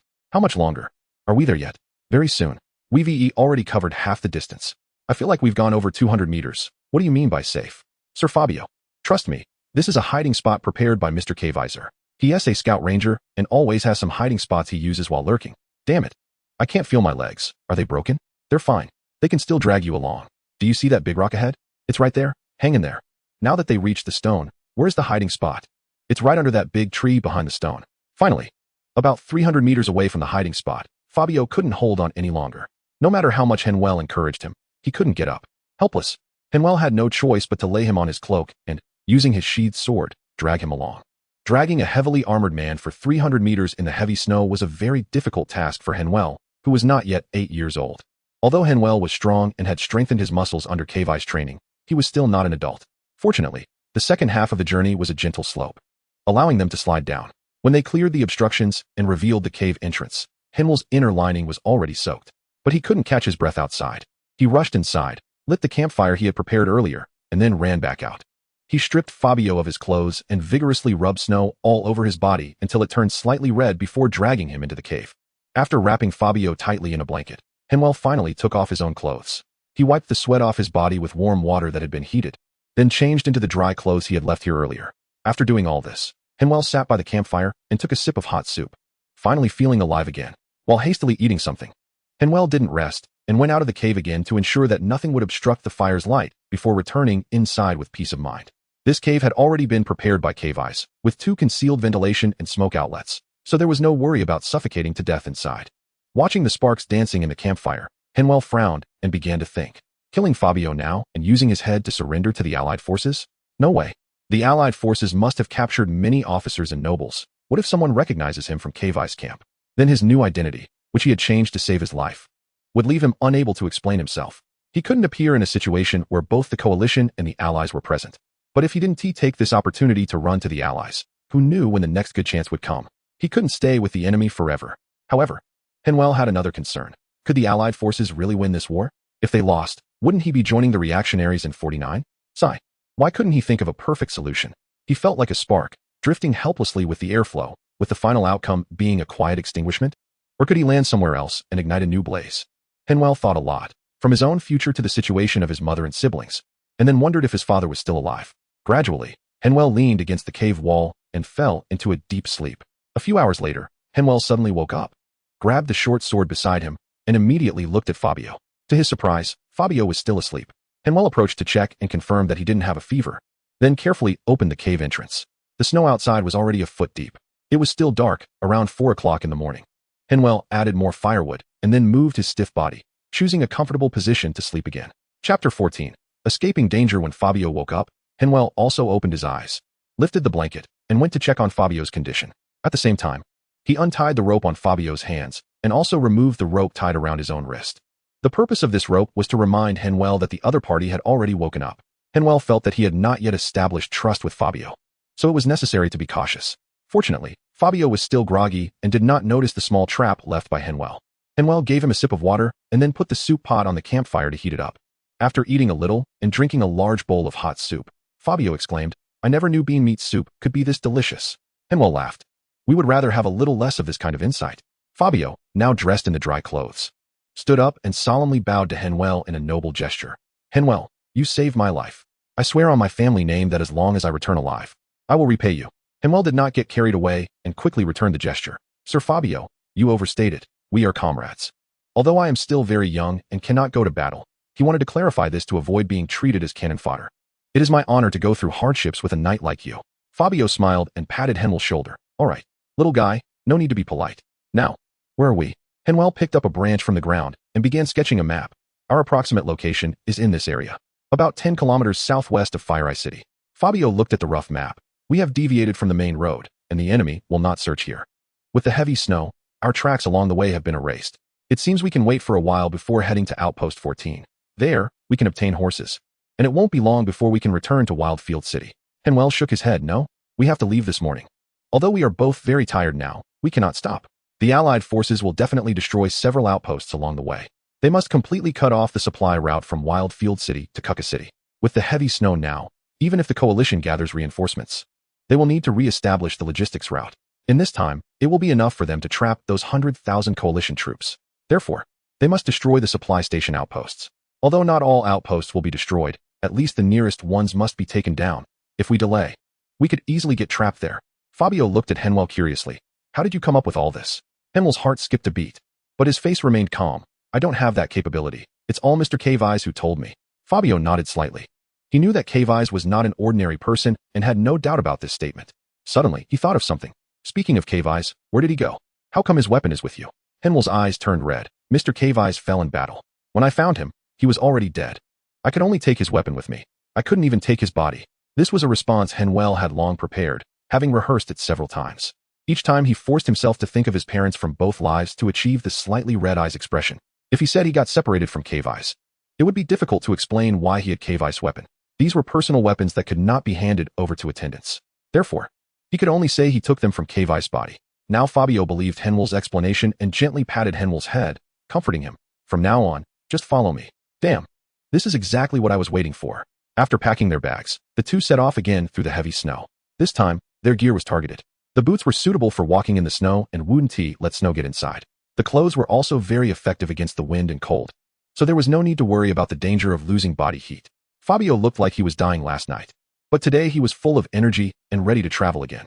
Although he wasn't at the night level, his physical fitness was far superior to that of an average person. Otherwise, he wouldn't have recovered so quickly. This made Henvier envious. If he were truly at the night level, he would have been considered a superhuman in his past life. Fabio had good stamina, but Henvier had experience walking in the snow, which also came from his previous life. As a result, the two of them walked together without losing distance. They trudged through the snow for an entire day before reaching Outpost 14. There were already quite a few demoralized soldiers there, but their condition was terrible. It was uncertain if they would survive until tomorrow. Fabio and Henvier only rested for a few hours before riding 2 mules and continuing their journey in the dead of night. Fabio could borrow a warhorse, but Henvier said that warhorses were too delicate. In this kind of snowy weather, speed wasn't necessary, only endurance mattered. Therefore, the more manageable mules were the most suitable choice. With the horses, even moving slowly was faster than walking on foot, and the two of them arrived at the next outpost before dawn. After a brief rest and switching to new mules, they continued on their way. This time, when they passed Outpost 12 in the afternoon, they didn't even stop. Instead of heading to the next outpost, they ran to a hiding spot left by Henvier to rest for the night, preventing the Allied forces from catching up. The outcome was good. When they set off the next day, the Allied forces still hadn't reached there. Clearly, the harsh weather had a significant impact on their movements. In the end, Henvier and Fabio returned to Wildfield City without any major incidents. Later, Fabio told Henvier that they had narrowly escaped the pursuit of the Allied forces. If they had lingered a bit longer at the first hiding spot, they would have surely been caught. So, they considered themselves to have escaped from a near-death situation. A few days later, the casualties of the Silent Axe Legion were tallied. Out of a legion of over 7,000, it was confirmed that fewer than 1,000 returned. Among the nobles and officers, less than 1/5 made it back. By this calculation, the Silent Axe Legion was basically non-existent. However, the Allied forces didn't report such high casualties. They merely stated that over 1,000 had died and the rest were missing. On one hand, this was for the sake of appearances. On the other hand, it was to save costs, as the compensation for the deceased was quite high, while if they were missing, they wouldn't have to spend so much on resettlement. Henvier was well aware of this, but considered it none of his business. His primary focus now was to eat well and grow stronger. At the same time, he needed to think about what to do next. Chapter 15. The Surf Legion. Very good. Your foundation is solid, and the night body training method you are using is common among most families on the continent, serving as a prerequisite passed down through generations. However, there are some subtle mistakes in your practice. Now follow my movements to correct these habits. Although these small mistakes don't have a significant impact, they do affect your coordination. Fabio patiently corrected and taught Henvier, performing a complete set of complex movements akin to gymnastics. Henvier was focused on learning, not willing to miss any detail. Although this was just a basic, universal night body training method, a fundamental teaching for the offspring of night families, Henvier understood that these things couldn't be bought with money. They were exclusive to the upper class and never circulated among the common folk. Previously, in the small town, he had learned by stealth in the night manner. Without systematic guidance, which inevitably led to some deviations. Henvier had decent strength but came from a ranger background. He only taught Henvier combat skills and shared some experience in fighting. He didn't interfere much with Henvier's night body training method. Now that he had a willing and patient teacher, Henvier naturally cherished the opportunity and showed no signs of slackening. At the same time, he kept his position in mind and didn't assume he could stand on equal footing with the nobles just because he had saved Fabio's life. Especially since Henvier sensed that Fabio seemed to be a relative of Count Abican, he couldn't afford to be careless.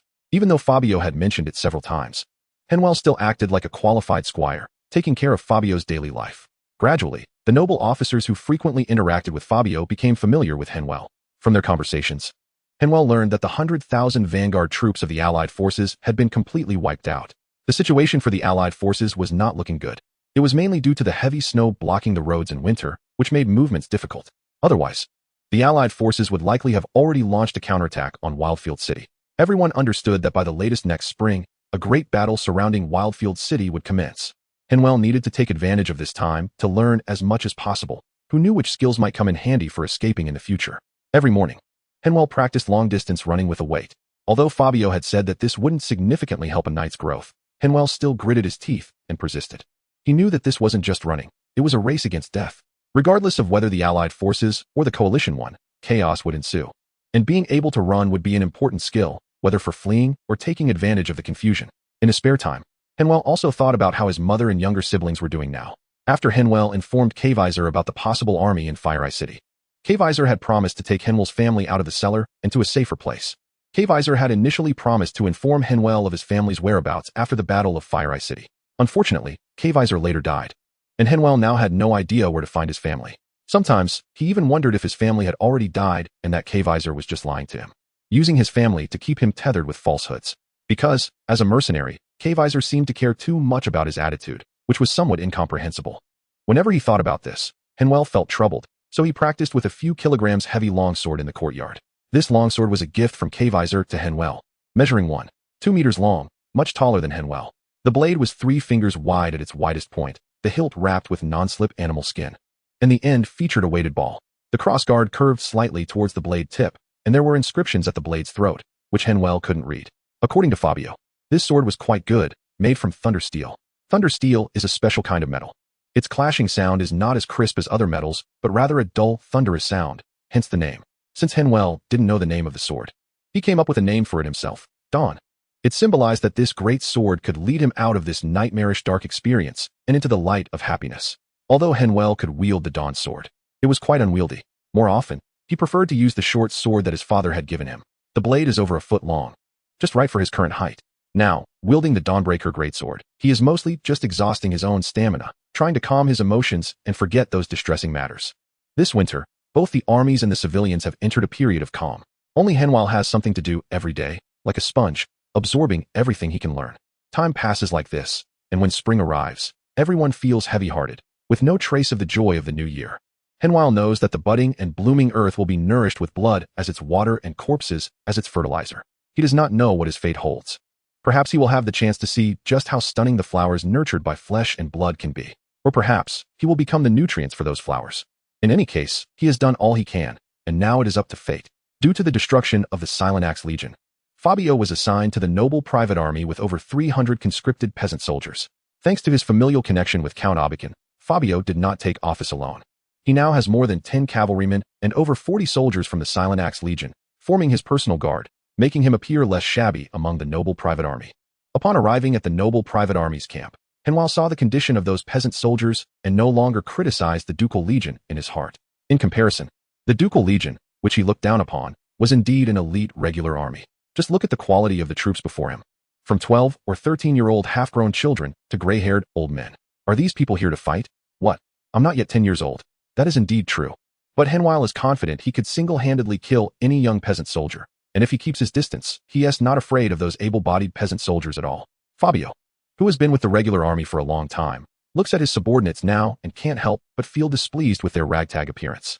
He tries various methods to drill these peasant soldiers, but the results are minimal. Expecting to train these able-bodied men into professional soldiers is nothing short of a joke.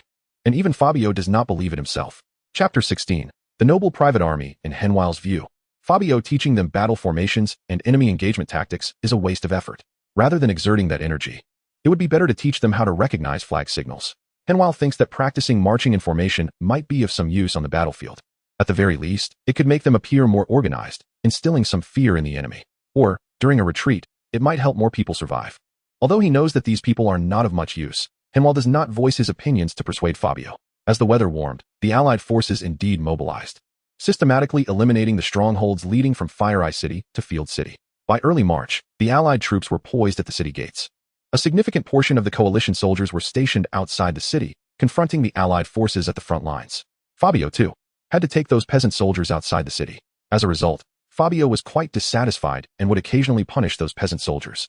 Henvier, however, thought it was quite good. It wasn't he necessarily safe inside the city, even though the coalition believed that Field City had tens of thousands of defenders and was impregnable. Regardless of the situation with the Allied forces below the city, this strategic point would not be lost. But Henvier was not so optimistic. They could open the city gates with spies and seize the stronghold. Why should they think the Allies couldn't do the same? After all, this was a city belonging to the kingdom of IKA. How many people in the city were loyal to the kingdom? What contingencies had the kingdom left here? The coalition was uncertain. Therefore, Henvier felt that city might very well become a trap. Once surrounded, escaping would not be so easy. In contrast, in the wild, if something went wrong, there would still be a chance to flee immediately. A great battle does not easily commence after both sides took their positions. March was filled with small-scale skirmishes. During this time, Henvier witnessed many events, night duels, hero tournaments. Fabio even took the peasant soldiers to battle once, resulting in a draw. After both sides suffered casualties among their peasant soldiers, they each declared victory and returned to their camps. Ironically and sadly, the dead peasant soldiers were all caused by the opposing side's personal guards. Both sides tacitly avoided clashes with each other's personal guards, instead targeting the peasant soldiers. With armor against unarmored, it was a clear massacre. This was not a battle at all. It was clearly a competition of who could kill peasant soldiers faster. Henvier did not participate in the battle. After all, he was still a child. If he were to join the battle, wouldn't that be a waste of his efforts to save Fabio? Henvier stepped forward to help Fabio remove his armor. Fabio shook the blood off his gloves. Little Henvier, did you see that? I just killed 2 in the enemy ranks. Not a single one could stop me. When my horse collapsed, I dismounted and fought, still undefeated. Yes. You're truly a hero. You slaughtered those peasants without unified weapons with ease. And your horse collapsed. It was clear he had fallen off his horse. And if not for the timely protection of his personal guards, he would have been speared by the peasants with pitchforks by now. During the battle, even when brushing past the enemy's personal guards, there was no intention to attack whatsoever. And yet he still brags. Despite harboring a basket full of complaints in his heart, Henvier still showed an excited expression. In an admiring tone, he said, Lord Fabio, I saw it. I saw it very clearly. You were incredibly brave at that moment. The other noble lords were all praising your valor. Fabio laughed heartily, patting Henvier on the shoulder. Go to logistics and request some wine. Tonight I'll host some friends. Henvier replied, Don't worry. I will handle it well. That evening, Henvier was pulled by Fabio to drink a cup of wine before he was allowed to leave. Other nobles watched Henvier manage Fabio's affairs so efficiently, and they all thought Fabio had a good attendant. Listening to the nobles boasting in the tent, Henvier put away his smile, sighed, and walked towards the peasant soldier's tent. Henvier knew that not only was Fabio bragging at the banquet, but the noble from the Allied forces who fought today was no better off. Moments later, Henvier arrived at the large tent of the peasant soldiers, raised the oil lamp in his hand, and handed over the package. All those who were wounded today, come here. Inside were medical supplies that Henvier had requested from logistics under Fabio's name when he applied for wine and meat. The coalition had supplies for the wounded, but they were all subpar, with treatment effects barely sufficient. What about the military doctor? Yes, but that's for treating soldiers. Peasant soldiers aren't human. Why do they need treatment? This was not Henvier's malicious speculation, but something he heard directly from the military doctor and the logistics supervisor. Now, Henvier was here to treat the peasant soldiers.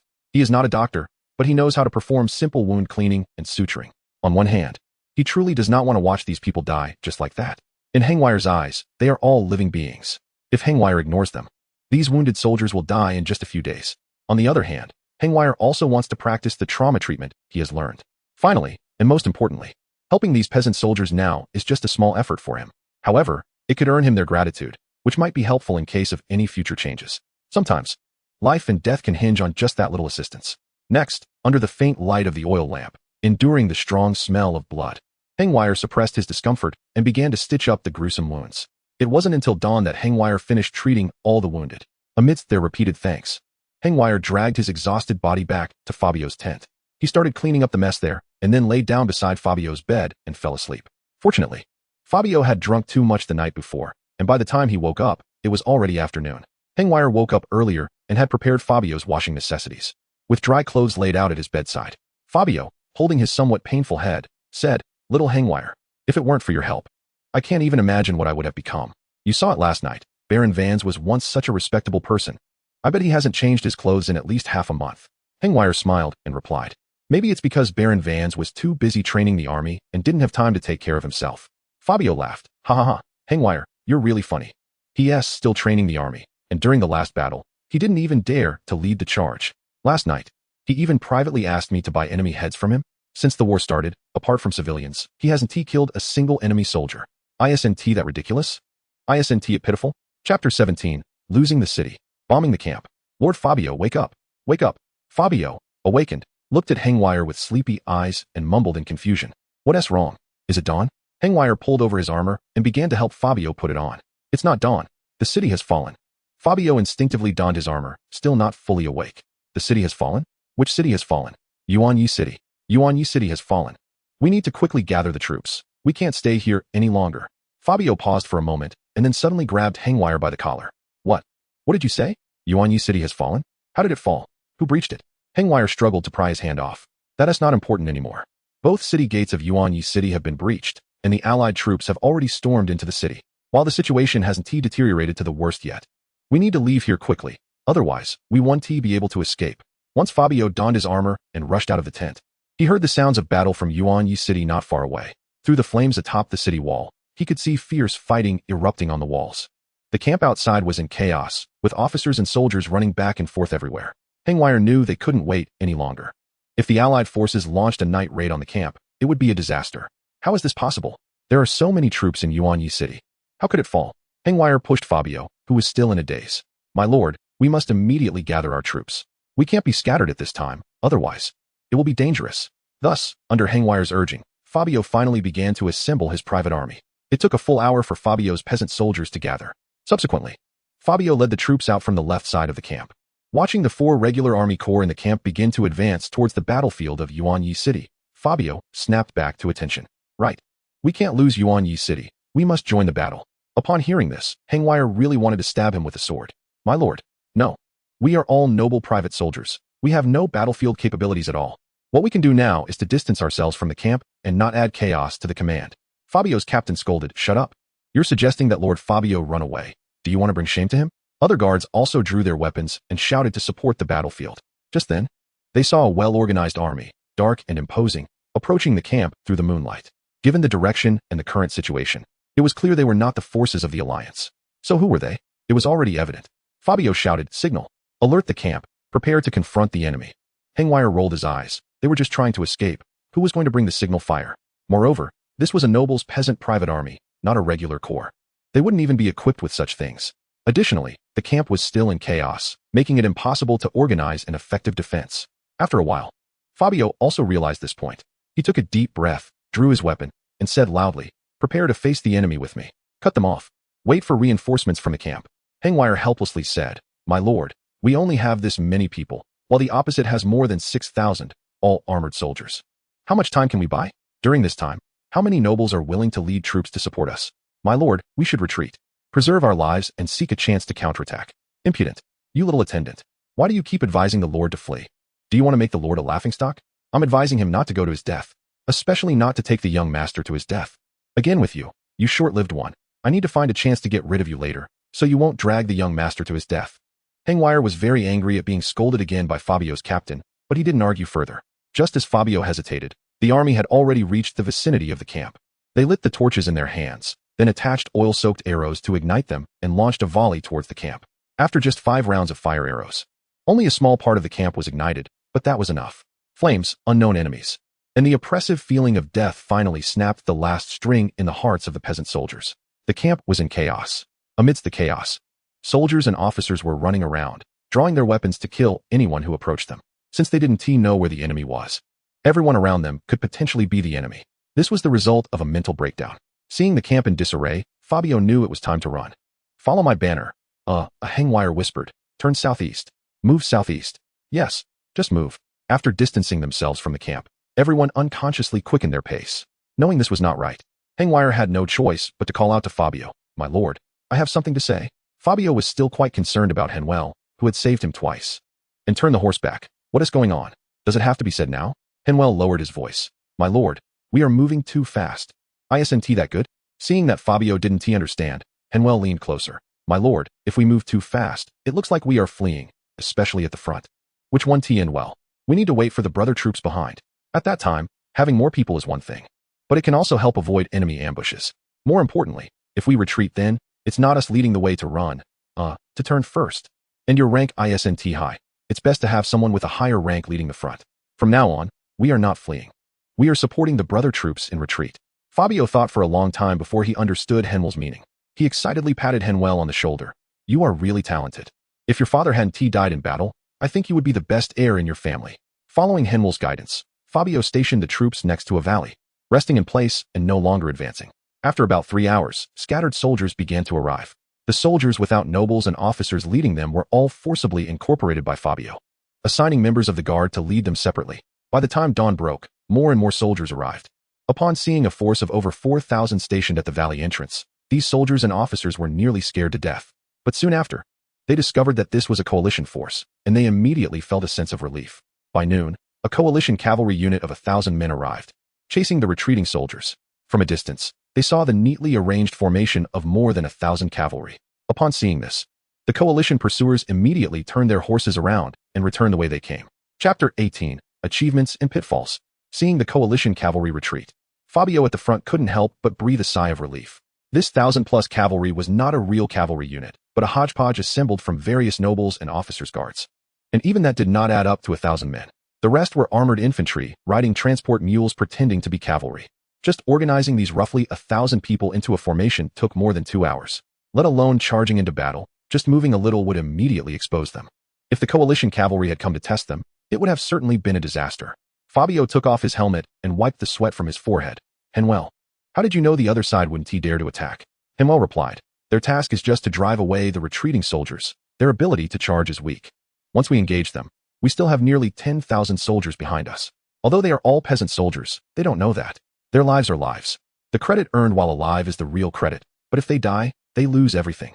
At this moment, Fabio relied heavily on Henwell, completely not treating him like a child. So what should we do next? Henwell pointed to the wild field city. Return. What? Return?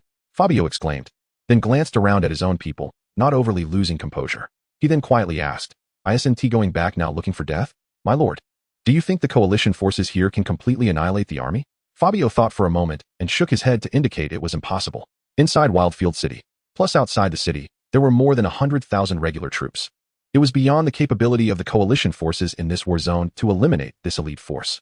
Henwell continued, since they can't eliminate this elite force, at most they can only capture Wildfield City. Our army will withdraw from the city and return to the camp outside the city.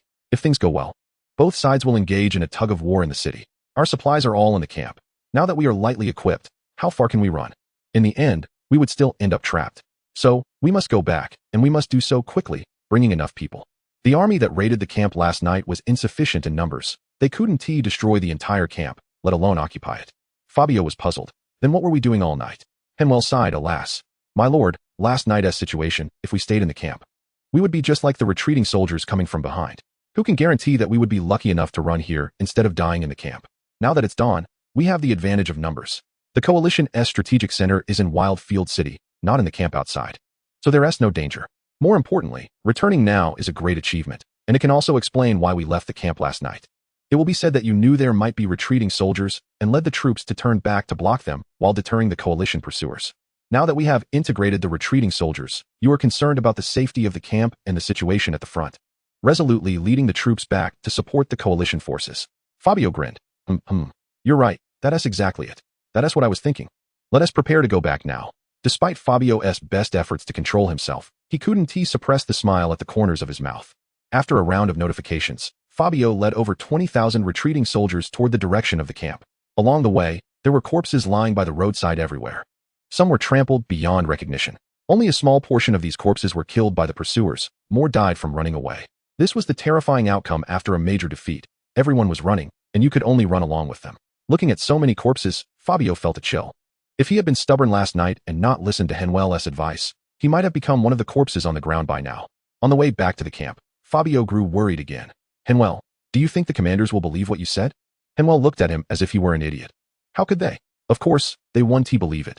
They know very well that we are fleeing.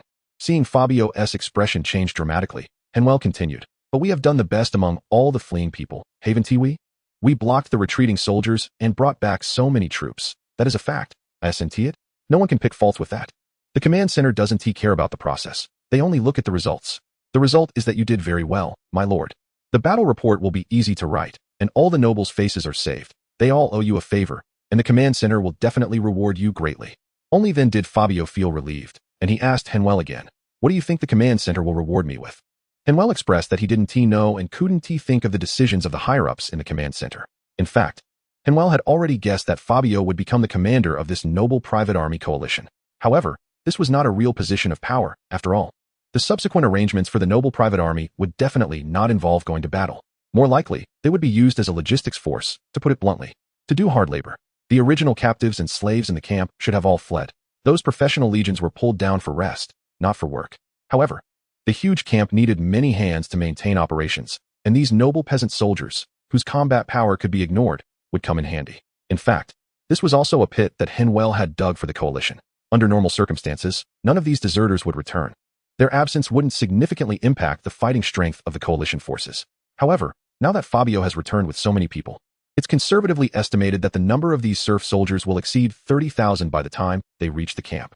While this adds 30,000 laborers to the camp, it also means 30,000 more mouths to feed for the coalition forces.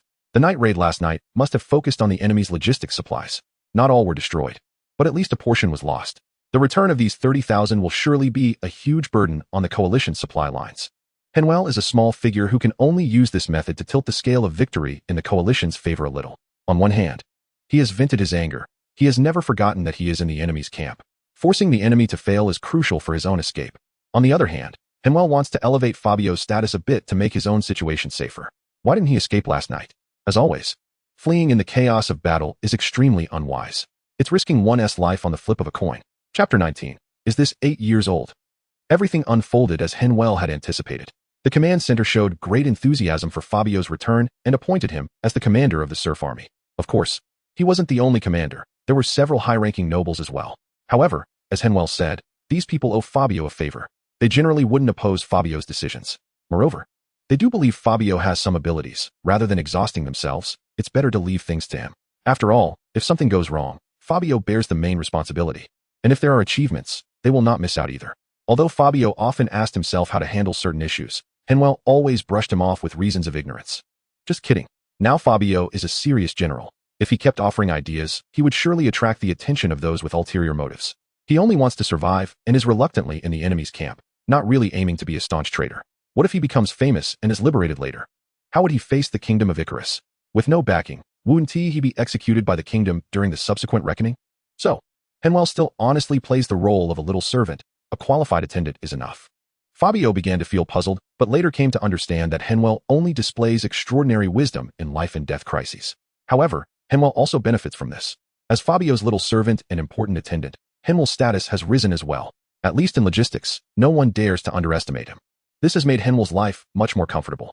As for the battles in the city, they were pretty much as Henvier guessed. The coalition forces have not been completely driven out of the city and still occupy nearly 1/3 of the area. Both sides have begun fierce street fighting, contesting block by block and battling house by house. The coalition side has deployed 3 legions, with another 12 legions stationed at the camp outside the city.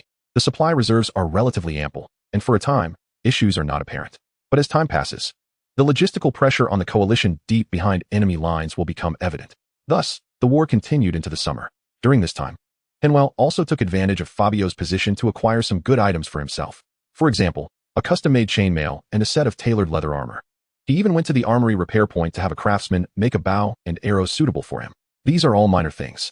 The real good stuff came from Fabio. Fabio got him some secret potions that assist knights in training. Just a small bottle, enough to cover his entire body, is worth over 100 gold coins. This is the cost price. If sold, even with connections, it would be several times the price. Because Fabio was busy with official duties and couldn't guide Henvier, he gave him 5 bottles of this secret potion.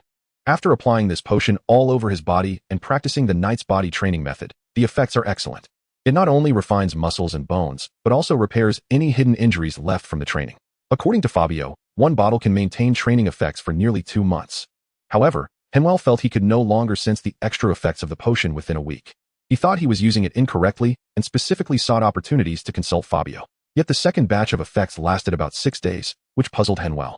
More than a month later, he confirmed that he had thoroughly absorbed all 5 bottles of the secret potion, and the changes in his body were extremely noticeable. Clearly, he did not waste the potion's effects, and in fact, his results surpassed what Fabio had described. He now possessed strength beyond that of an adult. With significant enhancements in bones and muscles, and his stamina increased considerably. Confirming that he had not developed a tolerance, Henvier was extremely excited. 7 years have passed. Finally, the wait is over. Has he finally awakened his golden finger? The standard configuration for traversers has finally been distributed. The Transmigration Bureau has finally remembered his newbie benefits. With a mix of anxiety and excitement, Henvier endured for another month and finally, confirming that his golden finger had not yet arrived. Henvier could only comfort himself that it might come after he turns adulthood. At this time, Henvier stands 1.50 meters tall, with a well-proportioned figure, lacking any obvious muscle definition, looking nothing like an 8-year-old child. Some would even believe he looks in his teens. The tail end of summer lingers, and the weather remains hot. However, the coalition command's hearts are already cold. They know they must make a choice. Otherwise, if winter comes, they will be completely passive. Thus, the intensity of the war suddenly escalated by a level. Ultimately, the spark that ignited the great battle was caused by the serf soldiers. One day, Fabio was patrolling around the camp as usual, leading the robust serf army he had trained for over 2 months. These 3,000 men are his most important bargaining chip. In addition, he is now also commanding the remaining soldiers of the Silent Battle Axe Legion, numbering about 1,000. With these 5,000 men, he firmly secured his position as the overall commander of the serf army. Every time he patrolled with his newly formed serf army, he felt a sense of pride. Often looked down upon by various legion commanders, he could only find a bit of confidence in the opposing serf soldiers. Seeing the ragtag serf soldiers across from him, he couldn't help but show a disdainful expression and inevitably mocked and scolded them a few times. Most of the time, when the serf soldier officers across see Fabio's well-organized troops with uniform equipment, they feel intimidated and usually swallow their pride. However, today, the opposing side is clearly a thorn in the side. Hearing Fabio curse like that, the young man immediately raised his longbow and shot an arrow at Fabio. This guy's archery was quite good, accurately hitting Fabio, but it struck his armor. Although it didn't cause any substantial harm to Fabio, the psychological insult was immense. Neither Fabio's noble status nor his position as the commander of the peasant army could let him let this slide. Therefore, he immediately led his troops to charge at the opposing side. The opposing forces clearly couldn't hold up and soon began to crumble. But just as their commander was killed and the overall situation was about to collapse, reinforcements from the Allied forces arrived. Despite the addition of fresh troops, their overall combat strength still couldn't match Fabio's army. After all, he had put in a lot of effort to equip his peasant army with armor. Initially, he could not have gathered so much armor even if he talked until he was blue in the face, but due to the continuous slaughter in the city, many professional soldiers from the Allied forces had fallen. Armor and weapons were to be reclaimed, and the armory was now well stocked, which was how Fabio managed to acquire them. At this moment, seeing their commander surrounded, Fabio's captain of the guard immediately sent a signal. More than 1,000 guards outside the camp rushed into the battlefield to join the melee. Chapter 20. Finally, on the battlefield now both sides found themselves in a predicament. The nobleman Fabio had killed was the younger son of a count from the kingdom of Icarus. The reinforcements that came later were the brother of that unfortunate young man. Naturally, upon learning of his brother's tragic death, he sought to exact justice. As more and more people got involved in the battle, the situation escalated. By the time Henvier received the news, the plains had already turned into a chaotic melee involving tens of thousands, fueled by both sides' tactics. Even 2 regular military regiments from each side were locked in fierce combat, while other regiments in the camp were urgently assembling. Other commanders of the peasant army were also mobilizing their guards and peasant soldiers, joining the fray one after another. As for Henvier, known in the camp as Fabio's attendant, it was clear that all the noble private armies were rushing to provide aid. If he didn't go, it would be unreasonable. Was he too young? It didn't matter. He was tall enough. To others, he was already fit for the battlefield.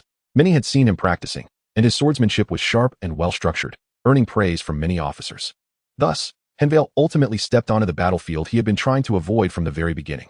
Henvier did not ride Fabio's spare warhorse or his mule, but followed the infantry into battle. Standing at his small height was clearly unwise. If any knight targeted him, thinking he was a noble offspring, he'd be in big trouble. What if he was captured? How would he explain it? Claiming to be a commoner from the kingdom, just a prisoner among the enemy? What common child would have such good treatment as a captive? If he encountered someone with a bad temper, they might not even look at him and could just kill him with a single sword strike, which would be even worse. So, it was safest to blend in with the infantry. However, it was only relatively safe, as anything could happen on the battlefield. Although he had prepared thoroughly, wearing a chainmail underneath and leather armor on the outside, making it difficult for peasant soldiers' weapons to penetrate, and providing excellent protection against arrows. Additionally, Henvier had practiced with peasant soldiers. He wouldn't be at a disadvantage against 3 of them attacking him. Yet, as always, the battlefield was a place where anything could happen. Knights could fall off their horses and be speared to death by peasant soldiers, and he wasn't particularly strong himself. Henvier worked hard to calm his emotions, but as he got closer to the battlefield, his heartbeat grew increasingly frantic. Finally, The peasant soldiers he was with charged into the fray, amidst screams, clashing weapons, and officers' commands. All these sounds mixed together felt like the whispers of demons. It was like the call of family, resonating deep within his ears. These noises made Henvier feel dizzy, a woozy sensation causing him to forget all the plans he had previously made. He didn't know how much time had passed when a peasant soldier in front of him suddenly clutched his neck and fell backward. Blood sprayed out, creating a mist in the air that splattered onto Henvier's face. Henvier first saw red before a nauseating smell of blood rushed into his nostrils and then seeped onto his taste buds. Before he could grasp what had happened, he felt a strong wind rushing towards his face. Instinctively, Henvier leaned back to dodge, but his chest suddenly felt heavy, and he lost his balance, falling to the ground. The peasant soldier across from him thrust his spear but missed. After Henvier dodged, the spear came crashing down onto Henvier's chest. Henvier rolled on the ground to avoid the thrust of the spear. In a life-or-death crisis, Henvier's survival instincts kicked in. He reached out to grab the spear pole and used its retraction force to spring back up. The opposing soldier, unbalanced by the pole, stumbled forward. Now back on his feet, Henvier took the opportunity to stab into the opponent's chest. The man tried to push Henvier away, but with his heart pierced. He was drained of strength, and his hands went limp, falling on Henvier's shoulders. Henvier was pushed down, but quickly came to his senses and pushed him off. Henvier got up again and looked at the man with the short sword sticking out of his chest. The man's eyes began to glaze over, blood frothing from his mouth. His dying body twitching slightly. He was very young, probably around 20. Surely, he must have been of age. Henvier comforted himself with this thought. He struggled not to look at the man's face, grasping the hilt of the short sword, trying to pull it out. But the short sword seemed to be embedded in the man's body. No matter how hard Henvier tried, it wouldn't come free. Perhaps Henvier didn't even realize that he had already lost all strength in his hands, even though he had imagined countless scenarios of killing. When it came to actually taking a life, the impact on Henvier's spirit and psyche was tremendous, as he still held normal values. This wasn't a game, nor a movie, nor a novel. This was the real deal. He had killed someone only a few years older than himself. But the screams around him forced Henvier to struggle out of that emotional turmoil. Gritting his teeth, Henvier stepped forward to pull out his short sword, glanced down at the already deceased young man, and then strode forward to meet his next opponent. He didn't know how long it had been when he wiped the blood off his face with his arm, gasping for breath. This was the fourth opponent he had killed. This one was particularly tough, tall, and wearing an awkwardly made leather armor. Although it was ugly to look at, its defense was solid, and he was stronger than Henvier. If it weren't for Henvier's small stature and agile footwork, managing to slip into the attack's blind spot and stab through the man's heart from below the ribs, the battle would have dragged on longer. Henvier knew he couldn't continue killing. It wasn't that his conscience couldn't bear it. He just didn't want to draw too much attention. This is a chaotic battle involving tens of thousands of people. No matter how many you kill, there will always be new opponents. Since that's the case, it would be better to find a safe opponent to wear down slowly. Soon, Henvier found a qualified opponent. This was a middle-aged man who clearly wasn't good at fighting and only knew how to attack straightforwardly. If it weren't for Henvier not wanting to change opponents, this man would have been stabbed to death by him long ago. Henvier allowed the idle behavior to continue until the battle ended, with both sides unable to move. At the sound of the horn, they slowly parted ways. As soon as Henvier heard the retreat horn, he kicked away the unarmed opponent rushing at him and turned to run towards the camp. This left the opponent, who felt certain he was doomed, completely bewildered, not knowing what had just happened. Back at the camp, Henvier removed his armor and chainmail and began to bandage his wounds. He had a cut on his left arm and a scratch from an arrow on his right leg. After cleaning the wounds, Henvier started to stitch them up himself, praying that there were no tetanus bacteria on the weapons. He felt no pain at all. He knew that was the adrenaline kicking in. Damn, I'm still just a kid. Speaking of which, will using too much adrenaline affect my fertility? Chapter 21. Noticed Lucky Henvier? Brave Henvier? Which title do you prefer? Faced with Fabio's teasing, Henvier forced a smile and said, "It's not as exaggerated as they say. It's just because I'm too young. The enemy was misled by my age, which gave me the chance to launch a surprise attack. Otherwise, I would have died on the battlefield long ago." Fabio put away his smile and patted Henvier's arm. "Henvier, this is my fault. I promised you I wouldn't let you go to the battlefield, yet I broke my promise, which has brought shame to my family's honor." Henvier replied, "My lord, you needn't worry. This battle happened so suddenly that none of us could have predicted the outcome. Technically, as a member of the army, I should be going to battle, but I'm just too young. If I had a few more years to grow, I would definitely be able to become a qualified warrior and a good helper to you." Fabio smiled. "I believe what you say. You will definitely become a knight. And by then, I'll find a way to get you a knighthood. But that is for later. For now, I've already instructed that you 1T need to participate in future battles. Just stay in my tent and help me organize things.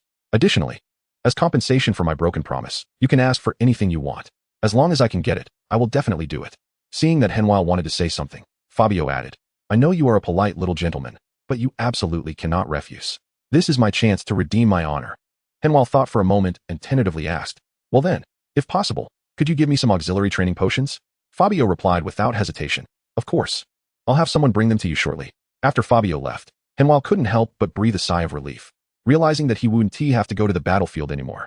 He was only dealing with peasant soldiers, and he was already at an advantage in skills. Yet he still got injured. If he had been unfortunate enough to be sent to a battlefield filled with regular troops facing fully armed, battle-hardened soldiers, he would definitely have been dead. Now that he had Fabio's assurance, his chances of survival were much greater. From his speculation, this chaotic battle that happened by chance would surely ignite a full-scale war. The coalition had already planned to retreat, but they couldn't just leave. They had to ensure that the Allied forces wouldn't follow them closely during their retreat. Otherwise, it would easily turn into a catastrophic rout. The coalition, under political pressure from the Kingdom of Ika, had to quickly drive the enemy out of their borders. Therefore, both sides had the intention to retreat. When the coalition withdrew, the noble private armies would definitely be in chaos, and that would give Henvier a chance to escape. He could run back to his family's cellar, wait for the enemy to leave, and return unnoticed once the royal army reclaimed the land. No one would be able to prove he was a lackey of the coalition, and everything would return to normal. But just as Henvier was dreaming of a bright future, Fabio sent someone to deliver the goods. When he saw 14 auxiliary potions neatly stacked in the box, Henvier's expression shifted from ecstatic to suddenly tense, his demeanor stiffening. After a moment, he resumed his previous ecstatic expression, but inside, a storm was brewing. He carefully placed the potions down. The quantity is wrong. It's not that there are too few. There are too many. If the potions given were fewer than 5, it would mean he held some weight in Fabio's eyes, but nothing more than that. If there were more than 5, it would prove that Fabio valued him and wanted to nurture him. Henvier had never imagined that the number of potions could exceed 10. It would require Fabio to mobilize a lot of resources, and it wouldn't be possible to gather them in a short time. So, the current situation could only prove one thing. Someone was helping Fabio from behind, and he had already entered the other person's line of sight. This person was likely Count Obeken of the Duchy of Warwick, the commander of the Silent Battle Axe and a relative of Fabio. This was not good. Henvier knew his own limitations. He could fool someone inexperienced like Fabio, but when facing someone like Obeken, who was shrewd, he was self-aware enough to know, for whatever reason, being noticed by this old man clearly wasn't a good thing. Henvier sensed the scent of danger. At this moment, Fabio met with Obeken. Have the items been delivered? Fabio humbly bowed. My lord, the items have been delivered. Obeken, sitting behind the desk, put down the book he was reading and looked up at Fabio. What do you think of that little guy? Fabio thought for a moment. Very clever. A talent worth nurturing. I was just thinking of recommending him to you, to bring him into the family once the war is over. He could be a great help. Is that all you see? Hearing Obeken's question, Fabio lowered his head. I'm sorry, my lord. I'm dull. That is all I see. Obeken sighed. Are you still blaming me? You are my youngest son. You have no inheritance rights. You are naturally lazy, and your talent is not high. So I can only force you to participate in this war. If you can make a bit of merit, I can help you secure a formal title. After a moment of silence, Fabio asked, what made you change your mind to let me handle a little matter? Obeken hesitated for a moment. After the Battle of Fire Eye, I realized I might lose you, so I started to think maybe I was too harsh on you. Then, I transferred you to the noble private army to give you a safe position, but you ended up achieving merit under that little guy's guidance. So, I want to give you more opportunities to learn more affairs, just to be prepared. Fabio replied, prepared? With my brother around, I can only set up my own shop. What do I need to prepare for? Obeken didn't say anything more and waved his hand to indicate that Fabio could leave. After Fabio left, a person emerged from the shadows. My lord, that child showed no signs of abnormality. He was very excited about receiving the items and kept rummaging through and counting them. Obeken replied, you weren't discovered, were you? My lord, I am a professional. Although my rank is not high, it's not something a child can easily notice. Obeken smiled slightly. Don't be so confident. The fact that Kaiser values him so highly, and that he used feigned death to escape, indicates that he is someone worth cultivating. Considering him just a child is your biggest mistake. The man didn't argue further and changed the subject. My lord, should I go protect young Master Fabio? No need. His current position is just fine, neither too high nor too low, with not too much danger, and there are enough opportunities for him to hone his skills. However, we cannot allow what happened to the eldest young master to happen to the youngest. Chapter 22. Gathering intelligence, Henvier had recently felt that someone was secretly watching him. Coupled with his suspicions about the people behind Fabio, he didn't believe it was just his imagination. No matter what conspiracy might be looming over him, Henvier felt he should respond cautiously. As for what to do, Henvier decided to leverage his only advantage, his young age. In this feudal society, expecting the military camp to have strict discipline like in his past life was laughable. There was an ancient profession of courtesans in the military camp. There's a saying that men, in order to show off their so-called masculine charm, always flaunt in front of women. It's like a lustful peacock trying to display its feathers in front of peahens, showing off its allure. In this display, a lot of information, some of it crucial intelligence, would emerge. From the perspective of the officers and nobles, what does it matter if this information is leaked? They're just a bunch of prostitutes after all. Whether they can understand what they're saying is questionable, let alone sell the information. Meanwhile, the women would compare themselves with each other, boasting about what their men had bought for them in everyday life. Here, the women bragged about whose patron was more noble and who was favored more. The standards, of course, were how much gold and silver their patrons gave them, as well as how many secrets were shared with them. However, these women weren't foolish. They knew the stakes, and if someone were to ask, they would absolutely not divulge anything. But women are not as guarded when facing a 10-year-old child, especially since this child was quite popular in the military camp and often brought them rare supplies, luxurious clothing, and precious cosmetics. These items were all exchanged by Henvier from the soldiers and, after a little cleaning, were enough to win the women's favor. Thus, Henvier often managed to hear some exceptionally valuable intelligence from these women. When the women communicated, they never guarded against Henvier, just like how the men viewed these prostitutes. The women also didn't think this child could understand what they were saying. Unfortunately, this child, not yet 10 years old, contained the soul of a 30-something adult. Now, Henvier wanted to extract some information about Fabio and Abikin from these women. In this place known as the Flower Tent, Henvier gathered enough intelligence in just one day. Fabio was Abikin's youngest son, but had no rights to inherit a title. After his coming-of-age ceremony, he didn't separate from the family and was not given any estate. It wasn't until 3 years ago that Fabio's maternal uncle's family managed to secure him a knight's title, which was not hereditary and certainly not a landed knight. It was only slightly better than the lowest-ranked lord, serving as an entry-level title and a stepping stone for the nobility. Fabio had always been dissatisfied with his family's decisions and had a strained relationship with them. The heir to Count Abikin was Fabio's elder brother, who was a senior officer in the 4th Legion of the Duchy of Were, exceptionally capable and decorated. As the heir, not only was Count Abikin satisfied, but even Fabio respected his older brother. Originally, Count Abikin intended to take advantage of this opportunity to place his youngest son Fabio under his command in the Silent Axe Legion for proper training. Then, once the war was over, Abikin would have a reason to promote his youngest son. At the very least, he could secure him a hereditary baron title. However, during the Battle of Fire Eye City, the Silent Axe Legion was completely wiped out, and Abikin was forcibly retreated by his subordinates. As he said, while waiting to return to the Prairie City, he felt the fear of possibly losing his son for the first time. When he learned that Fabio had survived, Abikin finally breathed a sigh of relief. At the same time, to keep Fabio from taking any more risks, he arranged for him to join the noble private army. As the intensity of combat there was extremely low, when the noble private soldiers clashed, they rarely killed each other. The greatest value lay in exchanging captured nobles. What Henvier didn't know was that another important reason Abikin transferred Fabio to the noble private army was due to Kaiser's departure. As a formidable professional, Kaiser didn't just come to assist the Allied forces and gather intelligence. He had another crucial task, which was the main reason Abikin invited him, to protect Fabio's safety. Therefore, after Kaiser faked his death and left, Abikin could no longer place his youngest son in the perilous regular army. However, war is war, and despite Abikin's arrangements, unexpected events always occur. Prairie City was breached, and chaos erupted in the camp outside the city. Fabio surprisingly organized 30,000 routed soldiers to return to the camp, which delighted Abikin and gave him the joy of seeing his foolish son finally coming to terms with things. He immediately sought a way to make Fabio one of the commanders of the noble private army. It was at this moment that Abikin noticed Henvier's presence. Or rather, he noticed it again. Since Kaiser was important, he had already investigated Henvier. Abikin was aware of Henvier's true identity, but Henvier himself was unaware that Abikin already knew.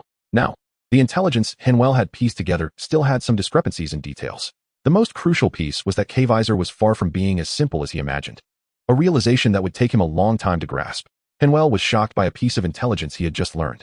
Half a month ago, during the street battles in the city, the heir to Count Abikin, a senior officer of the Duchy's 4th Legion, and Fabio's elder brother was killed in action. How he died wasn't important. There are all sorts of ways to die on the battlefield. What mattered was that now with the heir of Abikin dead, Fabio became the best candidate for inheritance. Fabio's second brother didn't participate in the battle, but he had great talent in business. His skills in combat and command were even inferior to Fabio's.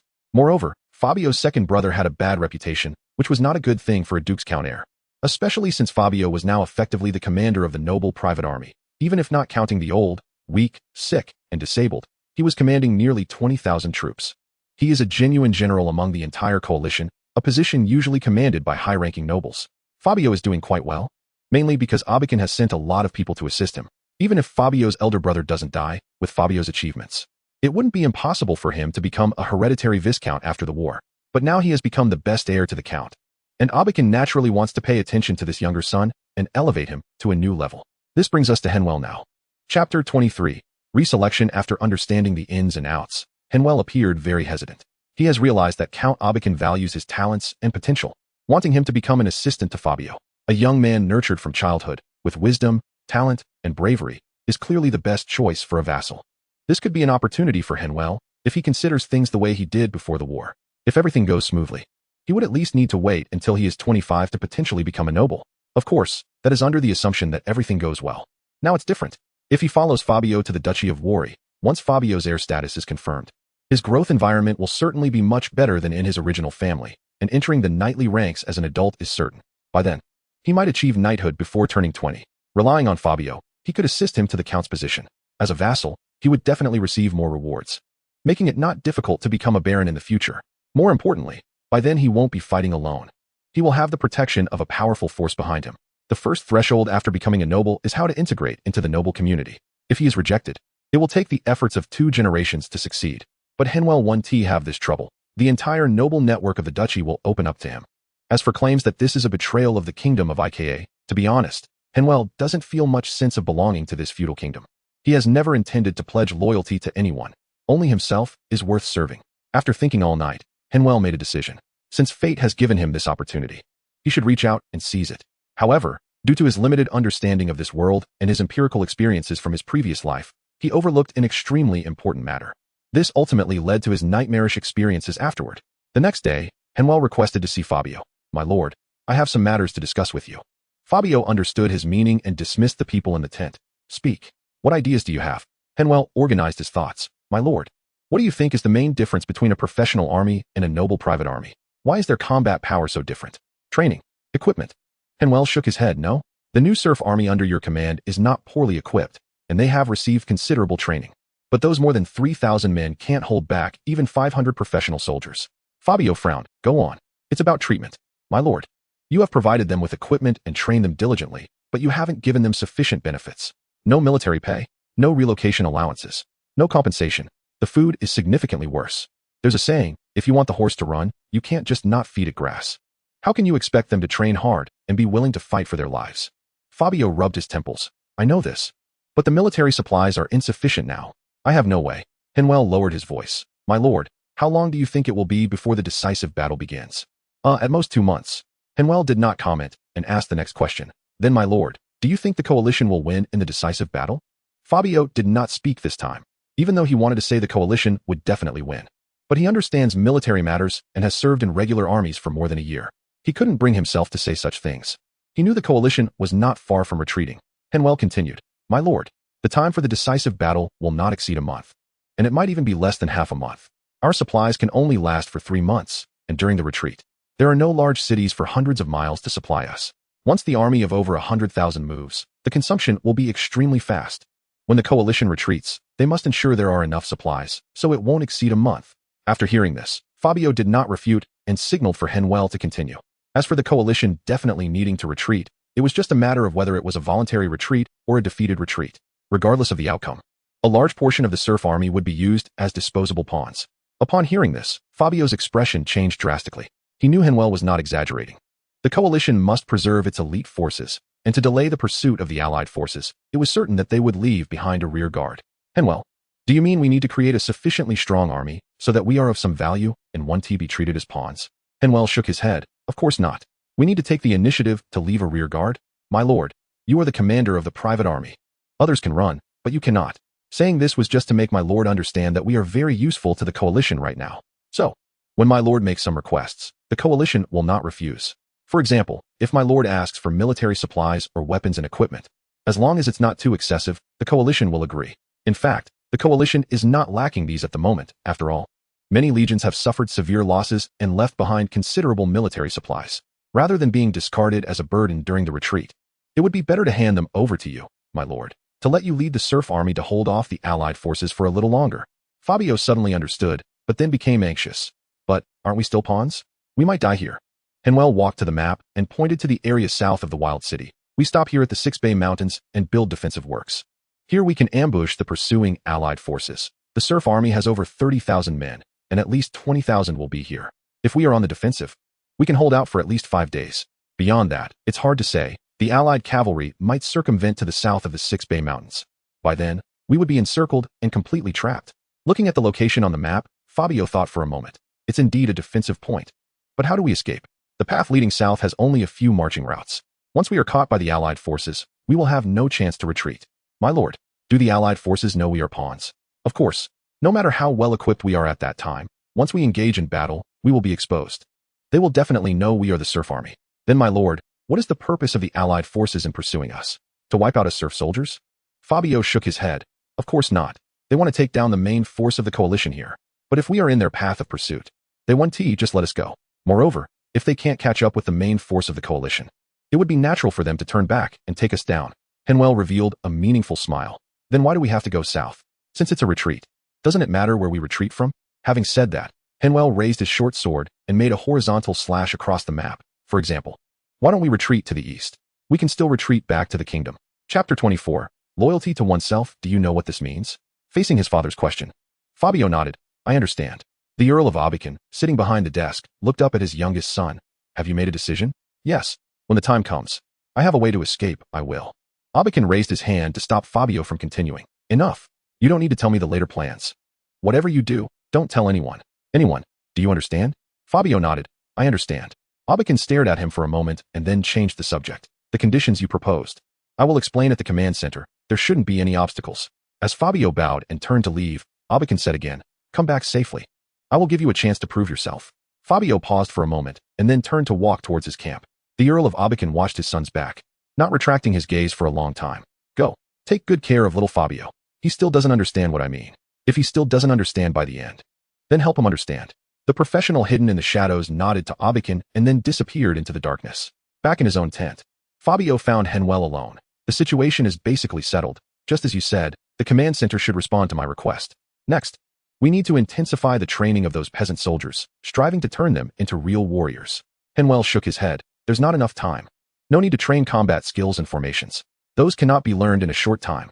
In the coming days, you need to select enough able-bodied men from the peasant army. I think after you offer those generous treatments, they will actively sign up. Other nobles want to obstruct too much. After all, to keep their own peasant soldiers, they need to stay behind. The lives of the noble lords are very valuable. They have to live, or they risk their lives to retain their summoned peasant soldiers. This is not a choice at all. They will cooperate with you and even owe you a favor. After taking a sip of water, Henvier continued to analyze. Our task is not to select elite soldiers, but to select those who can retreat with us, which requires long-distance trekking. Physical strength and endurance are very important. For the peasants, this is not a difficult task. What is difficult is maintaining an organized retreat. Next, you need to personally lead the selected peasant soldiers to run around the camp every morning and evening. Fabio asked in confusion, running? Is that useful? Shouldn't we learn to kill? The instinct for survival will teach them how to use weapons to kill. But an orderly retreat is clearly not instinctual. We've experienced 2 major retreats, and you have seen it. If they scatter, it would be a huge disaster. Therefore, they need to adapt to running in formation, at least not to run around chaotically. Controlling the rhythm of breathing and the pace of marching will determine whether we can escape smoothly. Not only the peasant soldiers, but your personal guards also need to run with them. Their horses will transport supplies and armor. Fabio chose to trust Henvier, but he also asked his own question. Henvier, I want to know, what made you choose to help me voluntarily? We have interacted for so long, and I have learned a bit about your character. You are very smart. Such a precocious prodigy usually likes to show off. But you have always hidden your talents, afraid that others will see your brilliance. Now that you can clearly follow me and the main army to retreat, why are you standing out to give me advice? For this question, Henvier had long prepared an answer. I hide my talents because I am just a child. This is a battlefield. If it were a peaceful environment back home, I would show off my cleverness. As for why I chose to assist you voluntarily, it is also because of my precociousness. I have ambitions beyond my age. My father was killed in battle, and when I return to the kingdom of Bailey, I have no inheritance rights and can only fade into the crowd. Now, by following you, I see a huge opportunity. If you succeed, you will surely be rewarded, and when you return to the Duchy of Waluyi, you will gain re-employment. The hereditary title is already a predetermined result for you, and when I grow up, you will be able to help me obtain a knighthood. I am considering your future, and I am also considering my own future. Our interests are aligned. Hearing Henvier's answer, Fabio was somewhat surprised. He looked at the tall youth in astonishment, feeling as if he was not standing in front of a half-grown child, but rather a mature adult. After a moment, Fabio drew his long sword and placed it on Henvier's shoulder.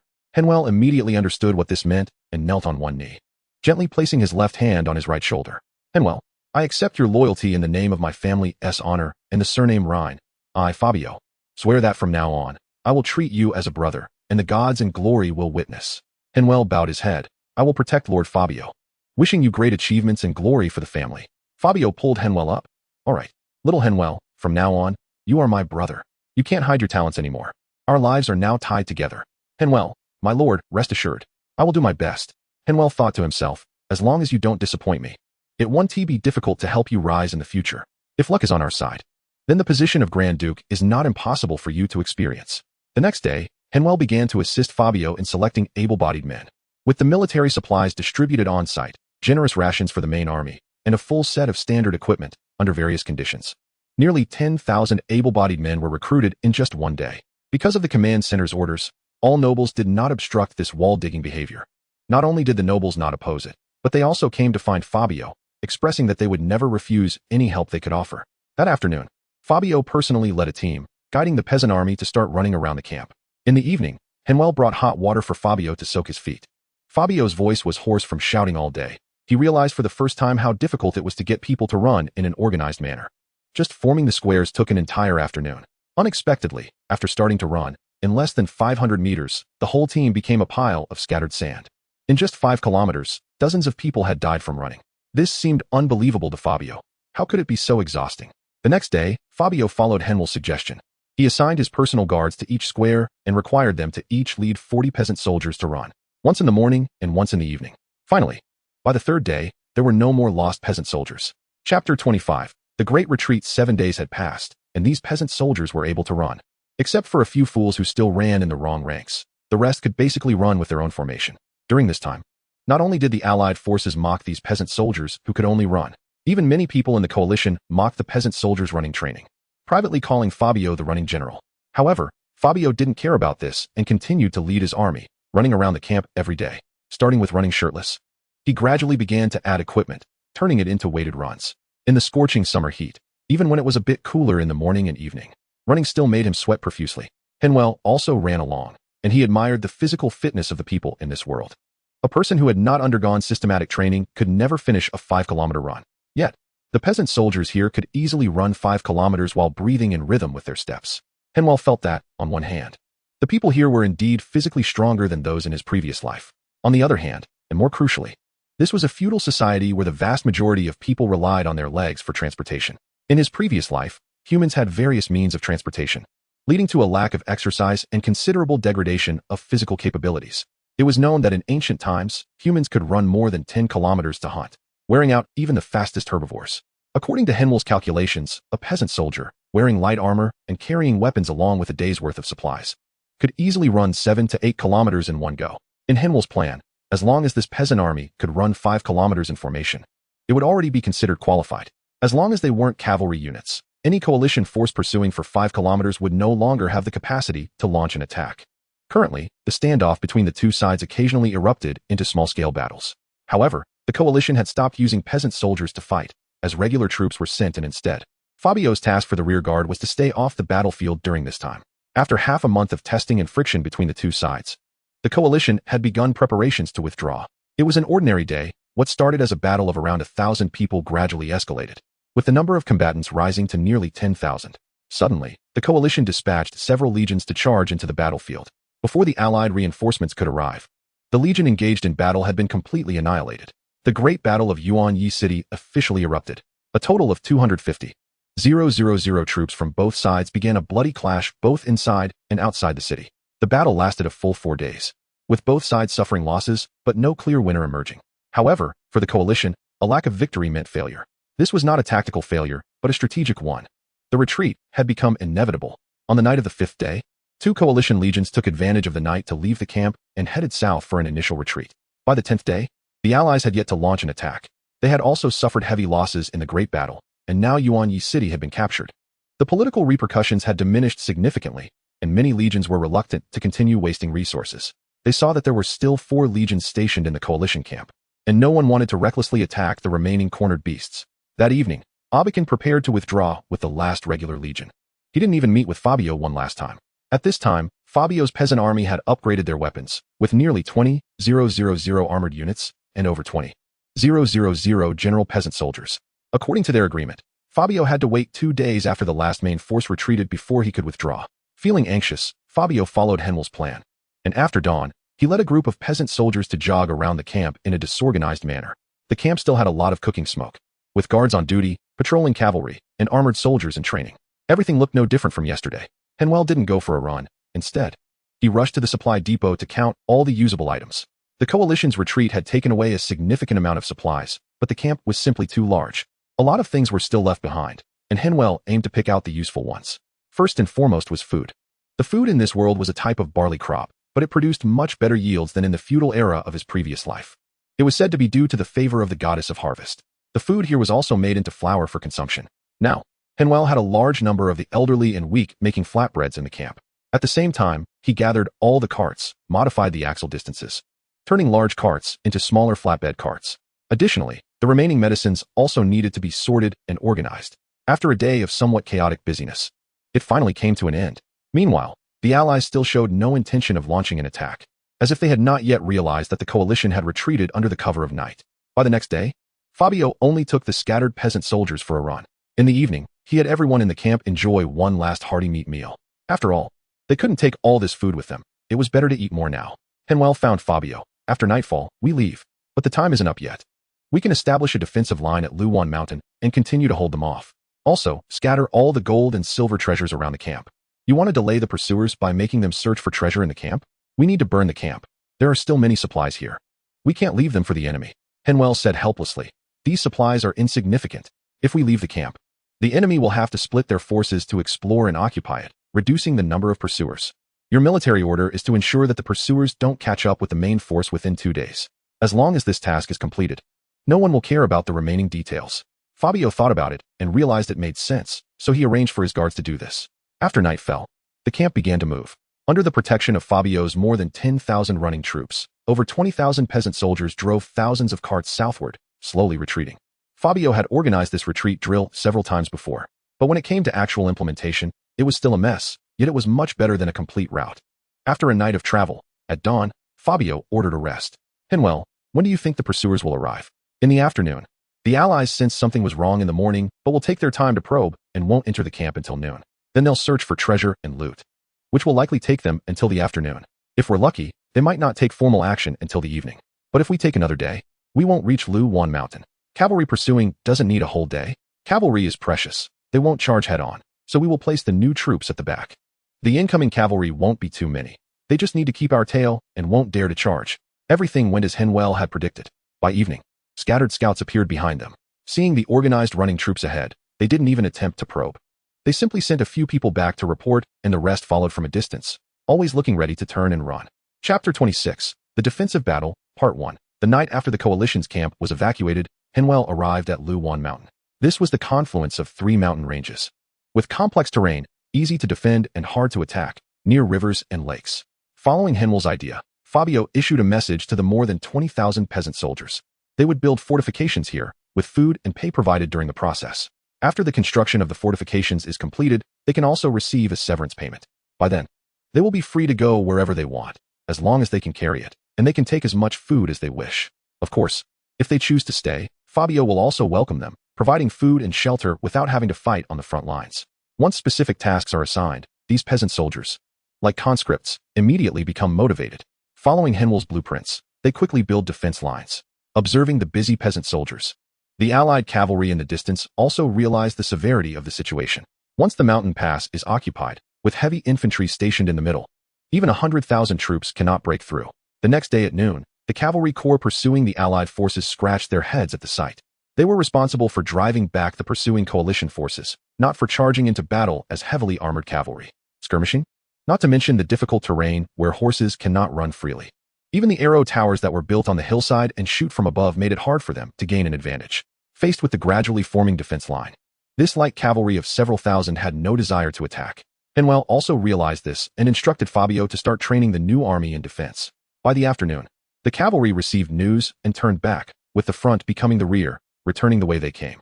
Henvier deduced that the cavalry intended to take a detour around Luwan Mountain to pursue the main force of the coalition. The cavalry has the advantage of speed and can circumvent, but the infantry cannot.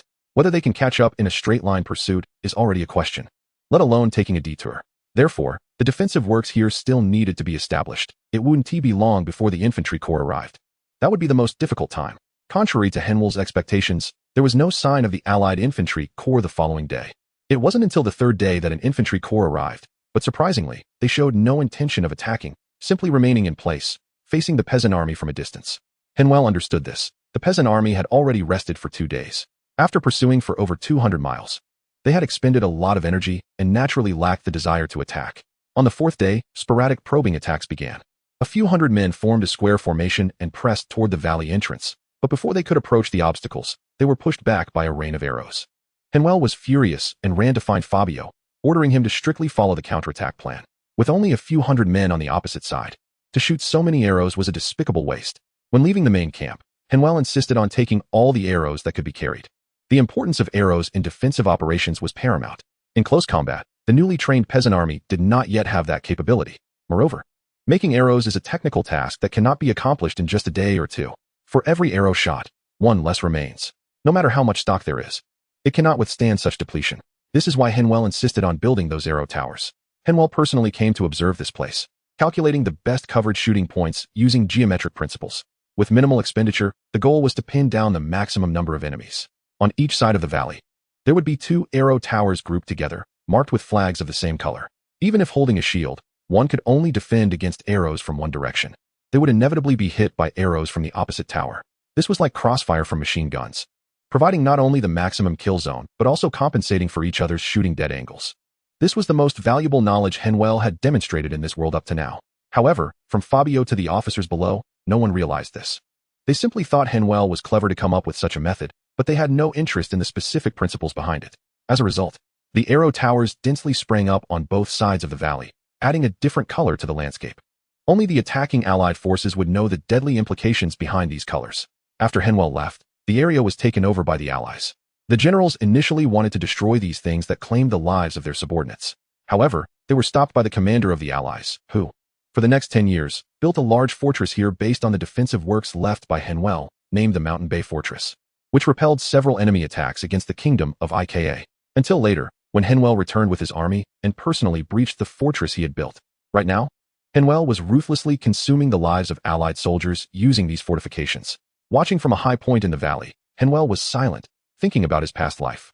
That world was truly crazy. Knowledge that should promote technological development was quickly applied to the war that killed his own kind after being discovered. Now, there was no time for Henwell to lament. For 3 whole days, the Allies hadn't even cleared the obstacles at the valley entrance. Observing the enormous casualties inflicted on the enemy, Fabio felt uncertain. Henwell, with so many dead on the other side, can we really escape unscathed? We have delayed the enemy for several days now. We have exceeded our mission. Shouldn't we run? Henwell shook his head. We cannot leave. First, the enemy has not lost enough men. They have not yet developed a sense of fear. Second, our side has not suffered enough casualties either. Only by seeing blood and having a close brush with death can the peasants transform into soldiers. Simple words, yet they made Fabio sense a heavy smell of blood. He increasingly found Henwell inscrutable and no longer regarded him as just a child. If one were to say Henwell was cruel, he would rush to treat the wounded whenever he had time, doing his best to care for them. If one were to say Henwell was kind, every decision he made was backed by an endless flow of blood. Henwell felt helpless about this. Once the fortifications were mostly completed, Fabio, as agreed, dismissed the more than 20,000 ordinary peasant soldiers. Very few remained, only about 3,000, with most leaving. Yet even so, with over 10,000 new soldiers, there were still more than 20,000 present. The numbers were too large. The target was too big, making it difficult for a long-distance retreat and more likely to attract the Allies' pursuit. Thus, the best approach was to sacrifice a portion of the new army while also taking out some of the Allied forces. This would make the enemy wary, preventing them from pursuing with full force, but they also could not be left feeling valuable. Henwell believed that just over 10,000 would be just right. This meant that at least half of the new army still needed to be sacrificed. Chapter 27, The Blocking Battle, Part 2. Fabio, covered in blood, found Henwell. The casualties are too great. We should leave. On the 13th day of the blocking battle, Fabio had just personally led the guard to the front. Since the 9th day, the Allied forces had started a fierce attack here. They even sent soldiers trying to climb the mountain to attack those pesky arrow towers. But they were all driven back by the new soldiers who were waiting for them on the fortifications. Charging up the mountain at an angle, still in the cold weapon era, was extremely exhausting. When the Allies initially rushed to the front of the valley, They had already suffered heavy losses and were quickly pushed back. The sharp-eyed Allied generals immediately realized that the defenders here were not regular coalition troops and that their combat strength was not as formidable as they had imagined. The real threat lay only in the fortifications on both sides of the valley. As a result, the Allies immediately raised the stakes, dispatching more elite forces in an attempt to break through in one fell swoop. Seeing this situation, Fabio wanted to lead his personal guard down, but he was stopped by Henvier. In the end, the Allies were still repelled, but not because the new troops fought bravely. It was because the arrow towers were too fierce. Even with the assistance of the arrow towers, the battle ended with a casualty exchange ratio of 1 to 2, and the 1 belonged to the Allies. After understanding the specific combat strength of the new troops, the Allies began a continuous assault. In just 3 days, the new troops suffered thousands of casualties. Today, the Allies managed to breach the new troops' formation and almost broke through the valley. If it weren't for Fabio leading his personal guard down, it would have been disastrous. However, Henvier was unfazed. If Fabio had listened to him and dispersed the personal guard among the new troops, the situation would surely not have looked so dire. In any army of any era, veterans are extremely important. Although the new soldiers were strong and their equipment was up to par, their combat mentality was still tied to the concepts of fighting with noble private armies, which couldn't be corrected in just a few lessons. If every 10 new soldiers were paired with one veteran, the situation would quickly change. When a person is between life and death, their learning ability is rapid. Especially when it concerns their own lives, the memory is deeply ingrained. According to Henvier's plan, after just 2 rounds of fighting, these new troops would grow. Instead, they were currently lacking the backbone of veterans and were facing the elite of the Allies, retreating step by step. At this moment, facing Fabio's request, Henvier shook his head. Not yet. The dead are still not enough. Fabio's eyes turned bloodshot. Over 6,000 of us have already died. Isn't that enough? How many more must die to be considered a lot? We still need 4,000 more. Henvier did not say it out loud, but pointed at the Allies. They still haven't lost enough men. Seeing Fabio's mental state fraying, Henvier reassured him. Just hold on for another 2 days. By then, we'll leave. Fabio sat dejectedly on a nearby stone, but morale is already very low. I'm afraid we won't be able to hold on. Henvier calmly replied. We only said we would bring some people back to the principality, but we never said it would be everyone. Since they don't believe you, my lord, and will choose to leave on their own, then their fate after that has nothing to do with us. Fabio remained silent for a long time before standing up and putting on his helmet. I hope you are right this time. Watching Fabio's departing figure, Henvier sighed. By the afternoon of the next day, the Allies deployed a heavy armored regiment, advancing into the valley. Fabio, still commanding the battle on the front lines, felt his hair stand on end upon seeing the massive heavy armored regiment. He knew that arrows and his soldiers could not stop these iron cans. Just as he was shouting to drive back the enemy and trying to lead his personal guard to break through, he suddenly heard a strange sound, a sound that was gradually growing louder. Soon he discovered the source of the sound. He saw that a large number of stones had begun to roll down from both sides of the valley, and he did not know when this had started. The smallest of these stones was about half a meter in size, while the largest was even taller than a person. These stones, varying in size, slowly accelerated down the slope, occasionally bouncing up playfully as they rolled towards the valley floor. Upon witnessing this disastrous scene, the Allied commander roared for the heavy armored regiment to retreat. But it was already too late. They had penetrated deep into the valley. Neither their heavy armor nor the still accelerating stones allowed them to retreat quickly. Additionally, due to the nature of heavy armor charging, they were arranged quite densely. Then, a horrifying scene unfolded. Out of more than 5,000 heavy armored soldiers, only a little over 1,000 managed to escape, while the rest were lost in the stone-filled valley. Not only that, but even the Allied soldiers who had been in the valley earlier did not escape. Seeing this terrifying scene, those soldiers lost their fighting spirit and turned to run. After this battle, the Allies lost several thousand men in the valley. In the evening, Fabio excitedly found Henvier. There are signs of withdrawal from the enemy. We have held this position. Henvier calmly replied. We will leave tonight. Why? The Allies are retreating. Why are we leaving so quickly? At least we should rest for a day. The soldiers have been fighting for days and are already very fatigued. Henvier sighed. It's precisely because the Allies are retreating that we must run. We must leave this place to them and cannot destroy it. We need to create the appearance that we were defeated and that the enemy has occupied this place. Otherwise, we will truly become a valuable main force. If the Allies just leave like this, the next time they come, it will be a relentless pursuit. Rather than face such a result, it is better to let them take the credit for breaking through here. Today, the slaughter of so many heavy armored soldiers felt excessive to Henvier. This was no longer just painful for the Allies. It was a direct kick to their groin. Therefore, Henvier decided to withdraw tonight. Waiting any longer was not an option. In the aftermath, this group of Allies occupying the fortifications would at least save face. If a different group of Allies had taken over, they would have definitely needed to prove their superiority and would have chased Fabio down. But with this group of Allies occupying the place, They would greatly exaggerate the strength of the new troops for their own merits. After all, only with a strong enemy can one's own bravery be highlighted. This way, if there were really allies pursuing them, they would also be filled with apprehension. Additionally, Henvier specifically instructed Fabio not to kill all the captives today, leaving both the previous captives and the wounded in the camp. These people were the signal Henvier sent to the enemy, making it appear that they had not suffered too many losses, thus providing some explanation to their superiors. Apart from the soldiers who fought fiercely today, the remaining new troops and logistics personnel packed up their things overnight. By the deep of night, they crossed over the valley and left the area of Luwan Mountain via the route they had scouted long ago. The next day, just as the allies were preparing to evacuate, a captive ran back from the empty fortifications to report the situation here. The generals of this group of allies cautiously occupied the fortifications and then determined the direction of the new troops' withdrawal. However, no one dared to pursue. Soon they found an excuse. Their mission was to break through here and pursue the main force of the coalition. Why chase this dangerous hard nut? Chapter 28. A legion of one's own after a night of travel. Fabio asked Henvier, "Where are we now?" Henvier glanced at the surrounding environment. "I have been traveling along the river, and we are now over 100 miles away from Luwan Mountain. My lord, order the entire army to rest by the riverside. We are temporarily safe. Let us continue our journey tomorrow." However, Henvier could not sleep and leaned over the map, carefully studying how to proceed on the road ahead. If we head east from here, it is only about 400 kilometers to leave the territory of the Kingdom of Ika. But that is a straight line distance, realistically.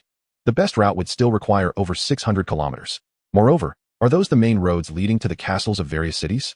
Although they are numerous, they cannot swagger down the official roads of the Ika Kingdom. It's not that they are worried about the cities and garrisons along the way. The scattered noble private armies are even less of a threat.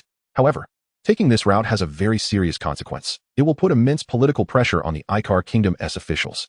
An enemy army moving around freely within the territory. What king could tolerate that? Furthermore, the Ika Kingdom is currently the leading role in the allied forces and cannot lose face in front of the other two countries. When reports come in from various places about enemy troops crossing the territory, the Ika Kingdom must respond. Even if the allied forces on the front lines do not want to pursue them, they will have to act under the king's command. So how to move? From where to move? These are matters that require deep consideration. Over the past month, Henvier has already scrutinized the situation in detail and seen a wealth of intelligence regarding the Ika Kingdom. Finally, he devised an extremely complex route that winds through the southeastern part of the Ika Kingdom, covering nearly 1,000 kilometers. At the current marching speed, traveling during the day and resting at night would still take almost a month to reach the border area. This is only the distance and does not account for difficult roads that could affect the march. Along the way, there are several key stopping points, all near large cities. At these places, the troops will need to resupply. This will inevitably lead to contact with the people of the Ika Kingdom, and Henvier does not plan to use force. That would provoke a strong backlash from the Ika Kingdom, much like when the Allied forces first entered the Ika Kingdom, causing chaos and destruction. Not only would it force the Allies to increase their military presence, but it would also leave a barren path behind, with no supplies left for their retreat. Therefore, Henvier plans to buy. Although he left a considerable amount of gold and silver in the camp at Wildfield City, the amount he has brought out now is quite substantial. After all, it is the harvest from plundering so many towns and castles. After a day of rest, as they prepared to set out, Henvier approached Fabio. "My lord, the morale of the troops is a bit low. We need to find a way to change that." Fabio dismissively replied, "We're retreating. Isn't low morale normal?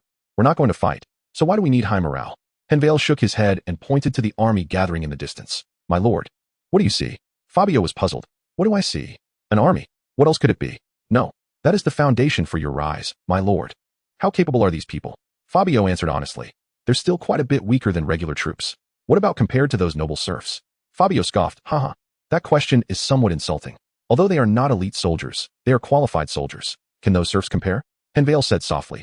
"But they are still serfs." "Well, that's true." Henvier changed his tone. "What if they are no longer serfs? What if you give them the status of free men?" Fabio scratched his head. "That wouldn't be too good. You know they are serfs of other nobles. Granting them amnesty and free status wouldn't be appropriate." "What's inappropriate about it? Would other lords oppose it?" Henvier smiled. "How would they oppose it? With what would they oppose it?" "My lord, you've forgotten. You are the commander of an army of over 10,000. Fabio realized this was indeed the case, but still had doubts. "But granting them amnesty will raise their morale. How does that become my foundation? I can't even afford such an army. I don't even have a territory." "My lord, is this legion the worst regular army in the principality?" "Not really. Especially skilled in long-distance raids, it's quite a good field army." Henvier squinted. "Exactly. You can't afford it, but the principality will help you support it. How much would it cost to build such an army? And in the near future, you will bring back one for the principality. The weapons and equipment are already there. A legion ready for combat. What benefits do you think the Duke will give you? I think a hereditary Viscount's territory would be a very modest promise from the Duke. Fabio's breathing quickened. That is inevitable. So that's how it is. At that time, my promises to them will actually be the Duke's promises. And the other nobles can't blame me. As long as I hand over the legion to the principality, I can officially enter the ranks of the middle nobility.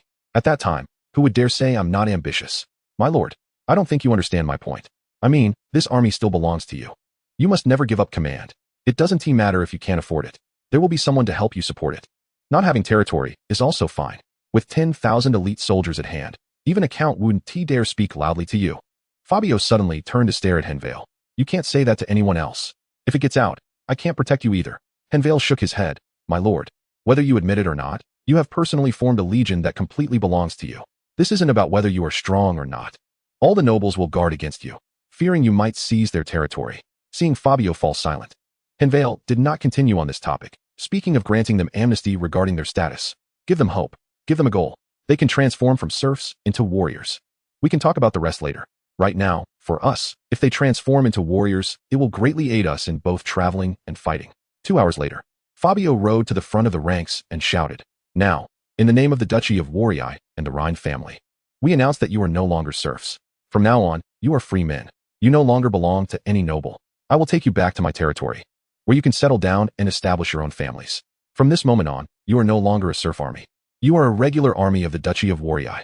You will receive the same treatment as other legions. I guarantee it. Warriors who have fought alongside me. Our battle is complete. We no longer need to participate in this war. Now, I will take you home. After a long silence, Fabio thought Henvier was mistaken. Just as he felt awkward, a thunderous cheer filled his ears. Fabio listened to the thousands of voices shouting his name, and the feeling made his body tremble. It was wonderful. Is this the taste of power? Truly a romantic notion for a man. Chapter 29. A narrow escape shortly after the Great Amnesty. An elite cavalry legion arrived at the Six Bay Mountains. The cavalry of this legion wore black cloaks with an embroidered fierce bird in a pouncing pose. There were about 5,000 of them, well equipped. Although they were not heavy cavalry, each soldier was armored, and all wielded lances over 4 meters long. Clearly, this was a charge cavalry, an elite mobile force among all nations. The Allied commander stationed at the fortifications came down to communicate with the general of the cavalry legion. The Night Falcon Cavalry? It seems your king is very angry. Are you ready to use you to strangle that fleeing coalition army? Wallace, the leader of the Night Falcon Knights, spoke up. It's not that you took too long. Originally, we planned to intercept the Red Hawk Knights of the Billary Kingdom. We thought we could determine who the real Falcon was, but now we have to chase a bunch of infantry. What a letdown. Just as they were conversing, a group of knights in silver armor arrived. Marquis Wallace, this is the latest order from the king. Headquarters requires you to execute it immediately. Marquis Wallace took the metal tube, checked the seal on it, and only opened it after confirming it was intact. After reading it, the paper inside turned to ash in his hands. Send the orders. Move towards the southwest. After nodding to the general defending the area, Marquis Wallace, along with the Night Falcon Knights, rushed out of the valley, heading southwest. Among the troops, an officer smiled at his colleague beside him. Obion, you must be happy this time. We don't have to chase that fleeing army anymore. From the direction, it looks like we are going after the main force of the coalition. You've always wanted to fight this coalition, and now the opportunity has come. A look of hatred appeared in Obion's eyes. Those bastards killed my family. I will kill them all. And so, Henvier and Obion passed each other. However, they managed to avoid a tragic father-son conflict. Unbeknownst to this, Henvier was fleeing according to plan. In 2 days' time, they would reach the first supply point. Whether his plan would succeed depended on the local nobles' reactions. 2 days later, inside Betrayal City, the people were in a state of panic, and the lord and various nobles were discussing in the castle. The enemy is coming fiercely. We must fortify and clear the area. We cannot let them grow stronger by fighting. Yes, we must drive these invaders out. Betrayal City is strong, and they are few in number, coming from afar. They cannot breach here. They won't stay here for long. Their supplies must be insufficient. In that case, we need to have a mobile force to prevent them from leaving some behind to besiege us. Amid the noisy discussions, no one was advocating for an active fight. This made Lord Saxon very angry. Usually, they would delay paying taxes to the kingdom. They held various banquets every day, consuming a large amount of resources just to satisfy their own boastfulness. They always bragged about how brave they were and how many enemies they had killed on the battlefield. And as they drank more wine, the number of enemies they had killed grew larger. Especially in front of those ladies, their boasting was endless.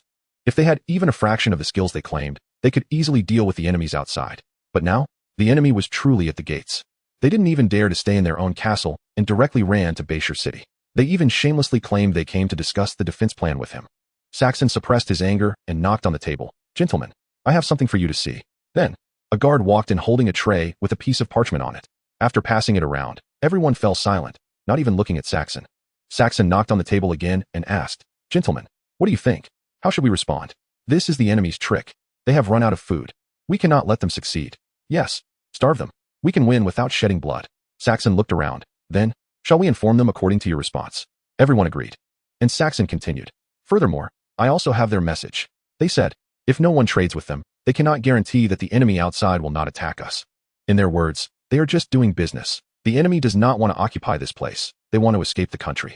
They are tired and hungry, wanting to eat something and stay for a day or two before leaving. If they can't buy food, they will just come to rob. They did not plan to attack Betrayal City, but would likely visit your castles and territories. Upon hearing this, many lords and nobles were stunned. For a long time, no one spoke, and they exchanged glances. After an unknown amount of time, an old noble spoke up. Lord, what do you think we should do? Saxon replied harshly, Me? I think we should fight the enemy to the end, just as you all said earlier. I suggest we send troops tomorrow. Everyone should send troops and contribute. The Viscount sends 300 men, the Baron sends 100, the Knights send 50. Along with the 3,000 defenders in the city, we will have at least 10,000 men. We will be evenly matched against the enemy. I've heard that you all have been on the battlefield. Naturally, it's not difficult to take on 10 with 1. We will kill the enemies to the last man. Upon hearing this, the noble lords were immediately embarrassed. The old noble coughed. Ahem. Lord, our responsibility is to protect the land and the people. The enemy is already afraid. If we ignite the flames of war again, it will not be a good thing. Then what does Viscount Eglis suggest we do? Should we accept their extortion? Old Eglis chuckled. That can't be called extortion, after all. The price they offered is normal. They are merchants, not enemies. I think trading with them wouldn't be a bad thing. Another noble echoed. The problem is, how do we do this, and how do we ensure that the other party will keep the agreement? Saxon fell silent for a moment. They will send a messenger to communicate the detailed trading process. In a camp several dozen miles outside Betrayal City, Fabio waved his hand. No, you can't go. What if something happens to you? It wouldn't be worth it. Henvier, we need someone to contact them. You don't have to send a child. Henvier shook his head. No? Only I know how this plan should go. This kind of thing, it's not suitable to send anyone else. We can't let too many people know. And as a child, they don't need to kill me. Chapter 30. Iron Wall Legion. Seeing the timid Henvier, Saxon frowned. You are very insincere. You actually sent a child over. Facing Saxon's reprimand, Henvier looked like he was about to cry. Sir, I am just a captive they caught. They threatened me with my sister to come to deliver a message to you. Old Eglis smiled. Child, don't be afraid. Are you from the IKA people? Henvier nodded. Yes. My home is in Nanchu village. Everyone exchanged glances, shaking their heads, indicating they had never heard of this village. However, they didn't doubt it. After all, the noble lords didn't know many villages, and they had no interest in understanding small villages. But from Henvier's fluent southern IKA accent, they could confirm that he was indeed an unfortunate captured child. Old Eglis continued to ask, So what do the enemies want you to say? They said that both sides would place their goods in one place, and then send people to collect them. No middlemen, no guarantees. Both sides would send people to check the goods. Confirming that there are no ambushes, the signal is sounded to notify our people to collect the goods. Many nobles remained silent, and Henvier understood their concerns, so he decided to stoke the fire further. Those people said, We all obtained what we wanted in the form of spoils of war. You are not trading with the enemy, but fighting a battle against them. Not only did you drive away the enemy, but you also gained spoils and rescued some of the captured citizens of the IK kingdom. This is a significant achievement that can be reported, and not only will there be no punishment, but there will also be rewards. As soon as these words were spoken, the eyes of the crowd sparkled. Yes, we are not trading, we are reclaiming our spoils. Saxon saw that all the nobles were moved and knew that this battle would not happen. He had no chance to stop it, even if he killed the boy. It would be useless, as the nobles could even trade privately. So, he handed this matter over to Old Glass and did not want to get involved. However, before leaving, he looked at Henvier. You go back and tell those people that children like you must be sent back, including you. Henvier felt a bit moved and had a considerable fondness for this lord from a military background. But it was already too late. He was too deeply bound to Fabio, who definitely would not let him go. Henvier nodded and began to listen to what Old Glass and others had to say. After returning to the camp, Henvier did not mention the lord's request to Fabio. 3 days later, Henvier led the assassins sent by the nobles of Steel City to the designated location. Dozens of captives had already been settled here, along with 2 carts of gold and silver. After confirming everything was correct, the scouts ensured there were no issues. Sent out the signal, and a team of cavalry came to take the goods away. As they were leaving, a knight asked Henvier, Are you really not leaving? We can send someone else to notify those people about the collection point. Henvier squeezed out tears. No, my sister is still in their hands. The knight sighed and let Henvier, who was riding a mule, depart. That afternoon, A large amount of food and supplies was delivered to the camp. The next day, as agreed, Fabio led the army away from this area. With a good start, the rest became much easier. In this transaction, Henvier also proposed an additional condition, which was to give some extra gold and silver.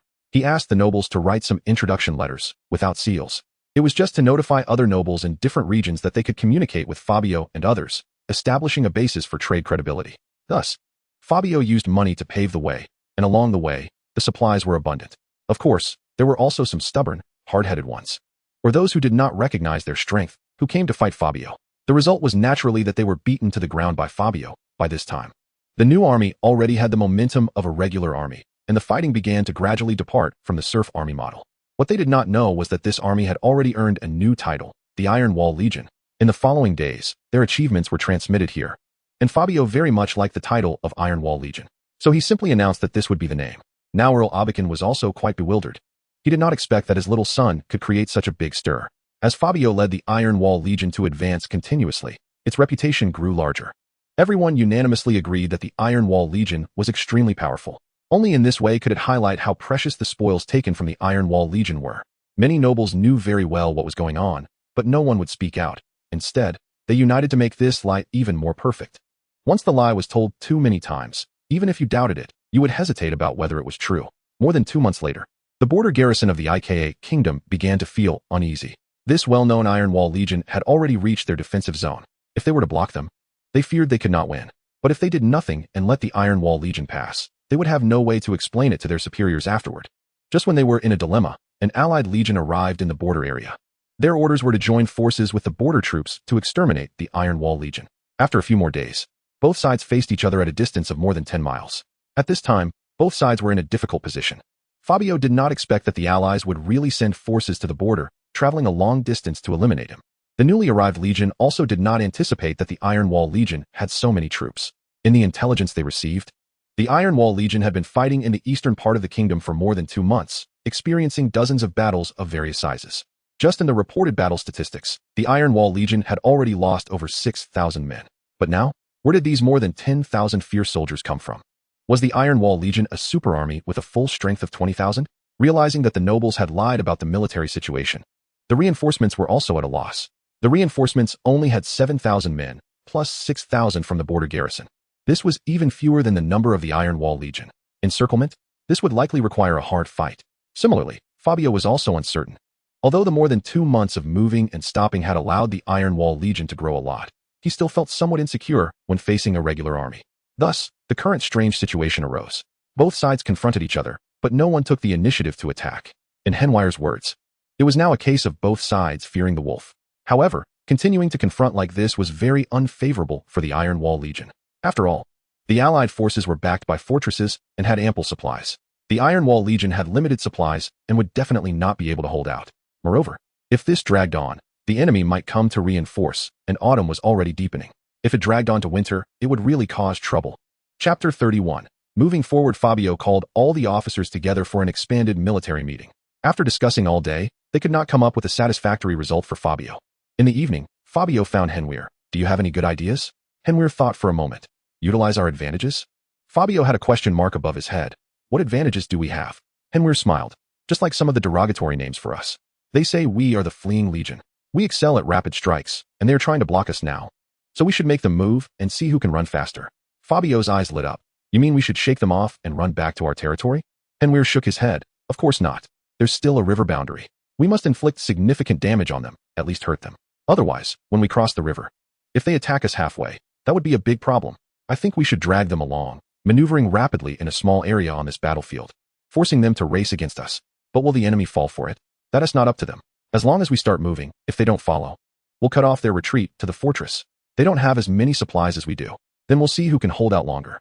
So they will definitely try to intercept us. Fabio nodded, thinking it was a good idea. Then Henvier said, additionally, we need to exploit their weaknesses. They are 2 legions. When they come together, they supervise each other, and no one dares to slack off. They will definitely fight us fiercely. Therefore, we should split our forces, dividing the legion into 2 parts, forcing them to separate as well. When that happens, without anyone supervising them, they will likely take the opportunity to retreat. After hearing Henvier's analysis, Fabio felt it was a solid plan. He immediately convened a second military meeting that night to finalize the various details of the plan. Once the detailed battle plan was ready, Fabio had Henvier review it to see if there were any oversights. Henvier only made some minor adjustments and generally agreed with the plan. Even though Henvier had a better proposal, he was not the general of this legion, and saying too much would be ungrateful. Moreover, in Henvier's eyes, the Iron Wall Legion was not a competent army, and many of his ideas lacked the conditions for implementation. After the combat tasks were issued, Fabio strongly opposed one of Henvier's decisions. What are you joking about? You're going to the right flank? You're just creating chaos. Just follow me closely. This time we're not dealing with noble serfs, but real soldiers. You're not up to it. If something happens to you, I would be at a great loss. Don't worry. You know the commander of the right flank. You know his abilities. Henvier certainly knew that the commander of the right flank was capable. The knight named Duvin, who had been promoted to commander, had received significant backing from Henvier behind the scenes. He had the strength of a knight's rank, but did not hold a knight's title. He was a friend of Fabio's when the Silent Axe Legion was still around. Henvier had met this knight when he was with Cavasser. Later, during the Battle of Fire Eye City, when the Silent Axe was destroyed, he escaped with the others. After that, he was assigned under Fabio's command, and Henvier often sought his advice on combat techniques. The two were not strangers, and during one battle, Duvin was injured, and Henvier treated him. In the Six Bay Mountain ambush, Duvin was severely wounded again, and Henvier treated him once more. When retreating, Henvier did not abandon him, but instead gave up his mule to carry the seriously injured Duvin away. In the subsequent major maneuver, the recovered Duvin displayed solid leadership abilities and became one of the 14 centurions in the Iron Wall Legion, considered one of the more outstanding centurions. When it came time to split the forces, there were several candidates to command the right flank. Ultimately, after Henvier analyzed the pros and cons, Fabio chose Duvin to command the right flank. Now, Henvier requested to go to the right flank to break through alongside Duvin. Fabio was naturally worried, thinking Henvier should stay behind him for protection from his guard to be safer. However, Henvier did not see it that way. Being next to Fabio was not safe at all. That was the position of the main flag, with so many eyes watching. But of course, Henvier could not say that. My lord, only the two of us truly understand the real meaning of this plan. The left flank will be led by you, so it will be foolproof. But if something goes wrong with the right flank, there won't even be a chance for a temporary remedy. If I go, you can inform Commander Duvin that you have instructed me on some matters, and in urgent situations, I will convey your intentions.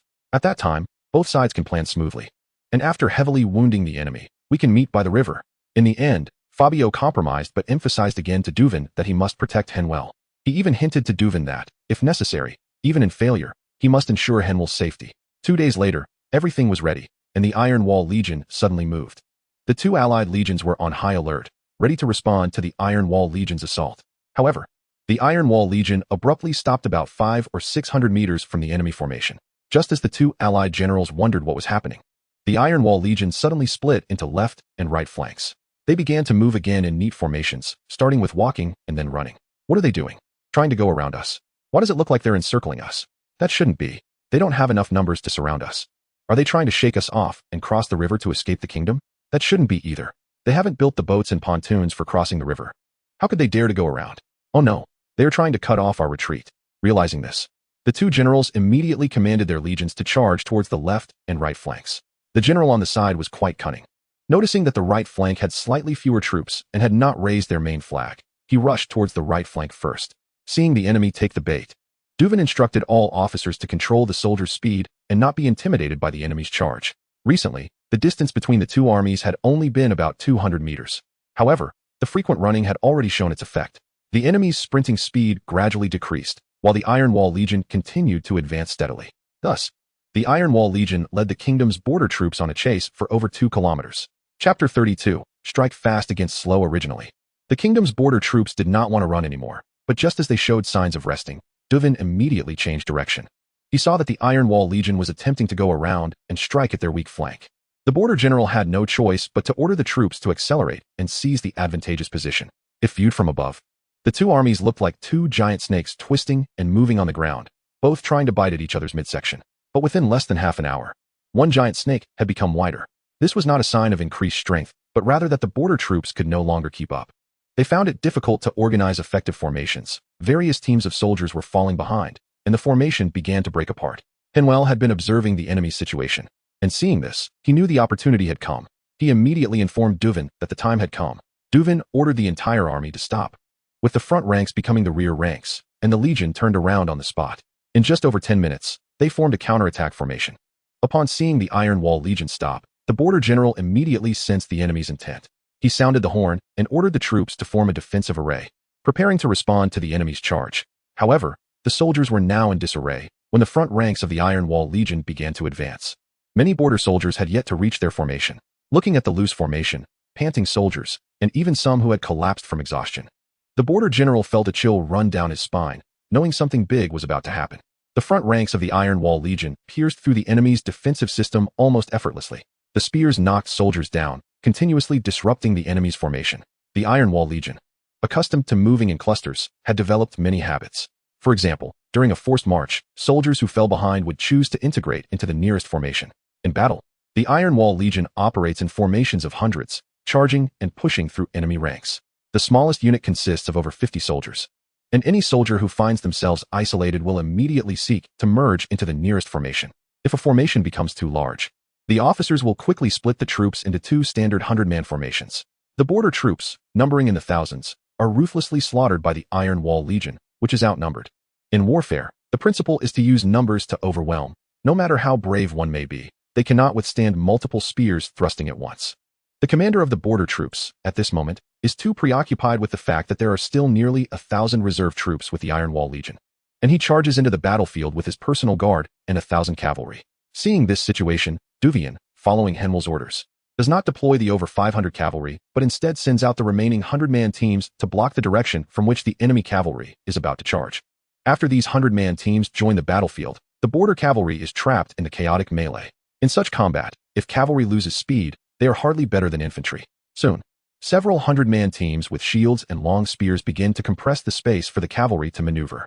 After 2 hours of fighting, Henwell personally leads the last 100-man team into the fray. This team is specially assigned to Henwell by Fabio as his guard. These soldiers, also of peasant origin, have been following Henwell since the days of the Wildfield camp. Henwell often commands them to change formations, and during the Six Bay Mountain era, they served as his messengers, relaying various defensive orders. During the Great Interception period, they protected Henwell in dealings with nobles. Sometimes, when encountering stubborn nobles, they would ruthlessly kill them to demonstrate Henwell's resolve. Although this 100-man team may not be the strongest in the Iron Wall Legion, they are the most convenient for Henwell to command. At the very least, they have never regarded Henwell as just a child. Now they are to follow Henwell to force the enemy commander of the border troops into a designated position. Henwell's 100-man team carries only a short sword for self-defense, a large shield in one hand, and a long spear in the other, making them a fully armed infantry unit. An inch longer, an inch stronger. On the battlefield, speed is an advantage for cavalry, armor over cloth is an advantage, and a long weapon over a short one is also an advantage. Henwell directs the formation, pushing through various border soldiers trying to get close. However, he does not intentionally provoke other enemies, but continues to advance towards the enemy's flag position. After such a long battle, many soldiers are already too exhausted to fight, and no border troop can withstand this fresh force. Now, around the commander of the border troops, 700 soldiers are struggling to resist the onslaught of Iron Wall Legion soldiers. Therefore, when Henwell and his team charge in, the previously sustainable defensive circle of the border troops is immediately torn open. Henwell raises his shield to block a long sword strike from the enemy, and as he is pushed back, he thrusts his spear, accurately piercing the joint between the enemy's helmet and armor. Just as Henwell pulls out his spear, a large sword directly cuts the spear shaft in half. The armored border soldier, after severing the spear, slashes upward with his long sword, aiming to sever Henwell's left arm holding the shield. Henwell, quick on his feet, smashes the broken spear shaft into the enemy's face. As the enemy instinctively tilts his head to avoid the blow, Henwell lowers his shield to block the incoming strike. At the same time, he steps forward, drawing the short sword from his waist with his right hand and stabbing it horizontally into the enemy's neck. Pulling out the short sword, blood sprays forth. Henwell has no time to adjust the short sword to a proper grip when another long sword comes crashing down. Henwell can only hold the short sword in reverse to block. However, the force of the enemy's sword is tremendous, causing Henwell's short sword to smash against his own shoulder. The enemy's long sword presses down again, forcing Henwell into a half-kneeling position. The enemy's sword leaves a half-centimeter deep gash on Henwell's short sword. The enemy's swordsman twists his long sword, horizontally slashing at Henwell's head, but the blade is blocked by Henwell's short sword guard. Nevertheless, the impact transmits through the guard, causing it to strike Henwell's helmet with a dull metallic sound. Henwell grits his teeth against the dizziness in his head and slams his left shield against the enemy's arm. The enemy's wrist is struck, causing his body to lean forward. Henwell has already discarded the short sword and drawn a small hand crossbow, aiming at the gap in the enemy's helmet. He pulls the trigger, and a 5-inch bolt flies out, precisely embedding itself in the enemy's helmet, causing the armored soldier to fall backward. Henwell discards the now useless short sword, revealing the chainmail beneath the cut leather armor on his shoulder. Moving his left shoulder reveals a sharp pain. It seems his scapula might be fractured. At this moment, adrenaline kicks in, allowing Henvier to quickly disregard the pain. He picks up the enemy's long sword and charges at the armored soldier rushing towards him. Now, it's a race against time to see who can hold out longer. His long spear guard will soon be able to break through and rescue him. Chapter 33, Crossing the River, Part 1. Henvier's original plan was straightforward, to break through the enemy's defensive circle with his 100-man team. Then, the other Iron Wall warriors would be able to disperse the last defensive positions of the border troops. At first, everything went according to plan. But soon problems arose as several knights charged out from the enemy's side. These were not mounted knights, but warriors of knightly rank. Although these armored figures had exhausted their fighting spirit, they were encased in heavy armor and wielded heavy swords. With their superior physique, they ruthlessly harvested the lives of Henvier's 100-man team like a reaper. With no choice, Henvier had to take action. His original plan was for the soldiers to cover and restrain while he provided ranged support with a bow, acting as a backline commander. However, whether in a game or in reality, archers tend to attract hatred. After Henvier successfully shot down a knight, the remaining knights immediately turned their attention to him. At the same time, one of the knights charged through the soldiers towards Henvier. The other knights pushed back the Iron Wall soldiers attempting to rescue him. Just like that, Henvier was forcibly separated from his 100-man team. Fortunately, the knight attacking him had already sustained considerable injuries, with blood seeping from multiple gaps in his armor. After more than 3 months of training, Henvier's physical condition far exceeded that of an average adult, allowing him to hold his ground temporarily, armed with a shield and spear. After a series of struggles, he finally managed to kill the wounded knight. However, more elite armored soldiers rushed over, and Henvier could only grit his teeth and fight back. The soldier he had shot with the hand crossbow was already the 6th elite soldier he had killed. At this point, Henvier wielded a long sword in one hand and a shield in the other, barely managing to defend against the attacks of 2 elite soldiers. However, he was no longer worried, as the sounds of battle behind him indicated that his guard had already dealt with the 4 knights. Indeed, just as Henvier successfully blocked the long swords of the 2 armored soldiers, several long spears thrust in from behind him, knocking both armored soldiers to the ground. Before they could get back up, the following spear soldiers thrust into the gaps of their armor, killing them completely. The spear soldiers following closely behind immediately formed a protective line around Henvier. Henvier pushed aside the people around him, pointing his sword at the enemy's flag. "Don't mind me. Charge forward. Cut down their flag." A few minutes later, Henvier rushed to the pile of corpses and struck down the flag with his sword. Meanwhile, the main commander of the border army had already been helped by his subordinates to break through long before Henvier reached the inner defensive circle. According to their previous agreement, Duvian ordered the deliberate release of the border army's main commander. Now that the flag had fallen, the entire situation on the battlefield changed. The guards next to Henvier, who had practiced many times, shouted at the top of their lungs in the language of the Ik kingdom, "Your commander is dead. Surrender to avoid death. Surrender to avoid death." Amidst the shouts of anger, the border troops on the battlefield began to lose their fighting spirit. The rout began. Seeing this situation, Duvian immediately ordered the 500 cavalry beside him to move out and start driving away the fleeing soldiers. By dusk, the right flank of the Iron Wall Legion began to regroup. After a casual sweep of the battlefield, they joined the logistics team and headed toward the Boundary River. 2 days later at noon, the right flank arrived at the Boundary River first. They immediately set up camp here, arranged defenses to receive Fabio, and began cutting down trees to make rafts. Another day later, Fabio arrived with the left flank. Henvier found Fabio and ordered him to command the soldiers to rest while the logistics personnel worked in 2 shifts to cut trees and build rafts. Fabio was perplexed by this. "Henvier, we just went through a bloody battle and rushed here without stopping. Everyone is exhausted. The border army and the allied ambush troops have already been crushed by us. They suffered heavy casualties and pose no threat to us now. Even if they come to harass us while crossing the river, they will need several days to rest. We should take a break, at least for a day."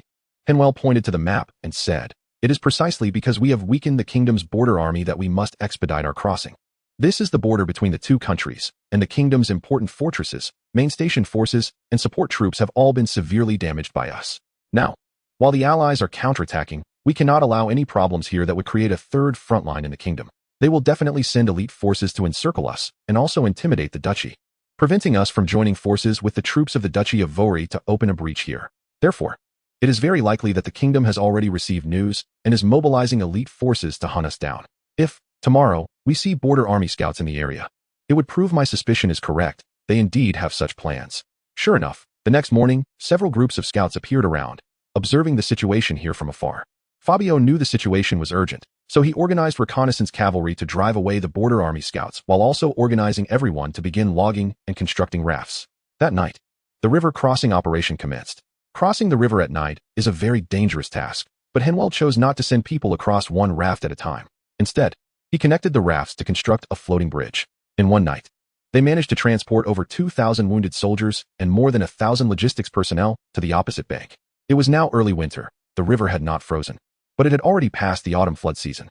The water flowed gently, and the river was not wide, measuring only about 200 meters. Except for the central river channel, most areas had a water level of just over 4 meters. This allowed for long wooden piles to be driven into the river as fixed points for the floating bridge. After dawn, they dismantled the floating bridge into rafts to confuse the scouts. On the second night of crossing, they had an additional dismantleable floating bridge but only managed to send 2,000 people across. More supplies were sent over, in Henvier's words. Returning to the duchy now would mean a long time without supplies. Even if there were supplies, it wouldn't be much, as everyone in the duchy hoped not to have an overstaffed combat regiment, especially since this regiment only listened to Fabio's orders. Therefore, winter clothing, bedding, and food supplies had to be brought back entirely. Along with some supplies from the duchy, they would be able to survive the winter, as long as Fabio withstands the pressure from the duchy until spring next year, without the constraints of weather. This regiment of over 10,000 soldiers would be enough to make the duchy yield. Thus, on the second and third nights after the river crossing started, they focused on transporting supplies and mules across the river. Of course, during the day, to confuse the border army's reconnaissance cavalry, many rafts also crossed the river. However, the efficiency could not compare to the floating bridge, and they were mostly transporting cavalry and even some treasures. This created an illusion for the border army that Fabio was not in a hurry and was greedily transporting his trusted men and wealth. Based on the number of rafts observed by the border army and the transportation efficiency, it would take at least a month to send over 10,000 people across the river. Chapter 34, Crossing the River, Part 2. In reality, by the 7th day of the river crossing, most of the troops had already crossed. However, it was that afternoon when the Iron Wall scouts reported that an elite cavalry unit had entered the kingdom's border fortress to rest. Henvier knew time was short. The kingdom's elite cavalry might arrive here by tomorrow at the latest. That night, all 4 floating bridges were utilized to expedite the crossing process. This also caused many people to fall into the river, but fortunately, the armor had already been sent to the opposite bank. The soldiers were crossing the river lightly equipped, so not many drowned. The river crossing continued until dawn, but there were still more than 2,000 people who had not crossed. At this point, they could no longer wait until night. They directly continued crossing during the day. The border army scouts saw the situation here and quickly figured out what was happening. They immediately sent up signal flares to relay the message back. Henvier wanted Fabio to leave first, but he insisted on staying. Now Henvier estimated that the kingdom's elite cavalry would arrive here by noon at the latest, and it would take time to get the remaining 2,000 people across. The floating bridge had limited load-bearing capacity and could not risk too many people crossing at once. It was also swaying, making it unrealistic to cross quickly. To make matters worse, more than half of the remaining 2,000 people were cavalry.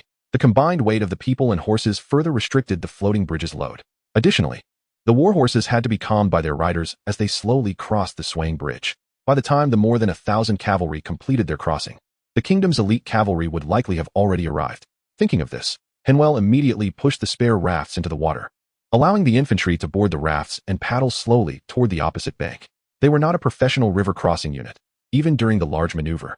They had practiced specifically, but now they couldn't afford to go too fast. The 200-meter river span took nearly an hour to paddle across. However, once they reached the opposite bank, it was much better. They could tie ropes to the rafts to assist in crossing. For the next batch crossing the river, the people on the opposite side could pull the ropes to help with the crossing. Henvier led a few hundred people to start dismantling the tents, taking everything they could carry. Everything was loaded onto the rafts, transporting both people and goods to the other side. Finally, after the cavalry had crossed, there were still a few hundred people who had not crossed. Henvier called everyone to immediately board the floating bridge while cutting the ropes connecting the wooden piles on the west bank. As the sound of cavalry marching became palpable, Henvier ordered the people on the floating bridge to quickly untie all the ropes connecting it to the wooden stakes fixed under the water. Without the tether, the current began to push the floating bridge away. Since one end was still tied to the east bank, the bridge started to drift toward the center of the river. Then, under the influence of the water flow, it tilted toward the east bank. Everyone lay flat on the bridge, securing their bodies, afraid to move, lest the bridge capsized. At that moment, Henvier spotted the elite cavalry of the opposing kingdom, charging with red capes. Under the commander's banner, they formed a neat formation on the west bank of the river, watching the group that had already drifted several dozen meters away from the shore. The atmosphere was silent and solemn, and even the flowing river couldn't diminish the sense of oppression they brought. Fabio and the others cheered, and some soldiers even began to mock and laugh at the enemy. But Henvier shouted, "Be careful, they are going to shoot arrows." As soon as he finished speaking, The cavalry commander raised his hand, and the row of cavalry behind him neatly drew their bows from their saddles. Into the water. Use the rafts for defense. After saying that, Henvier rolled into the icy river, feeling the tremors from the raft. After holding his breath for more than a minute, he surfaced on the other side of the raft. At that moment, the raft had become like a cactus, densely packed with arrows. Looking around, he saw several soldiers pinned to various rafts and some bodies floating on the river. The enemy continued to shoot arrows, targeting the rafts. Henvier could only take a deep breath and hide under the raft.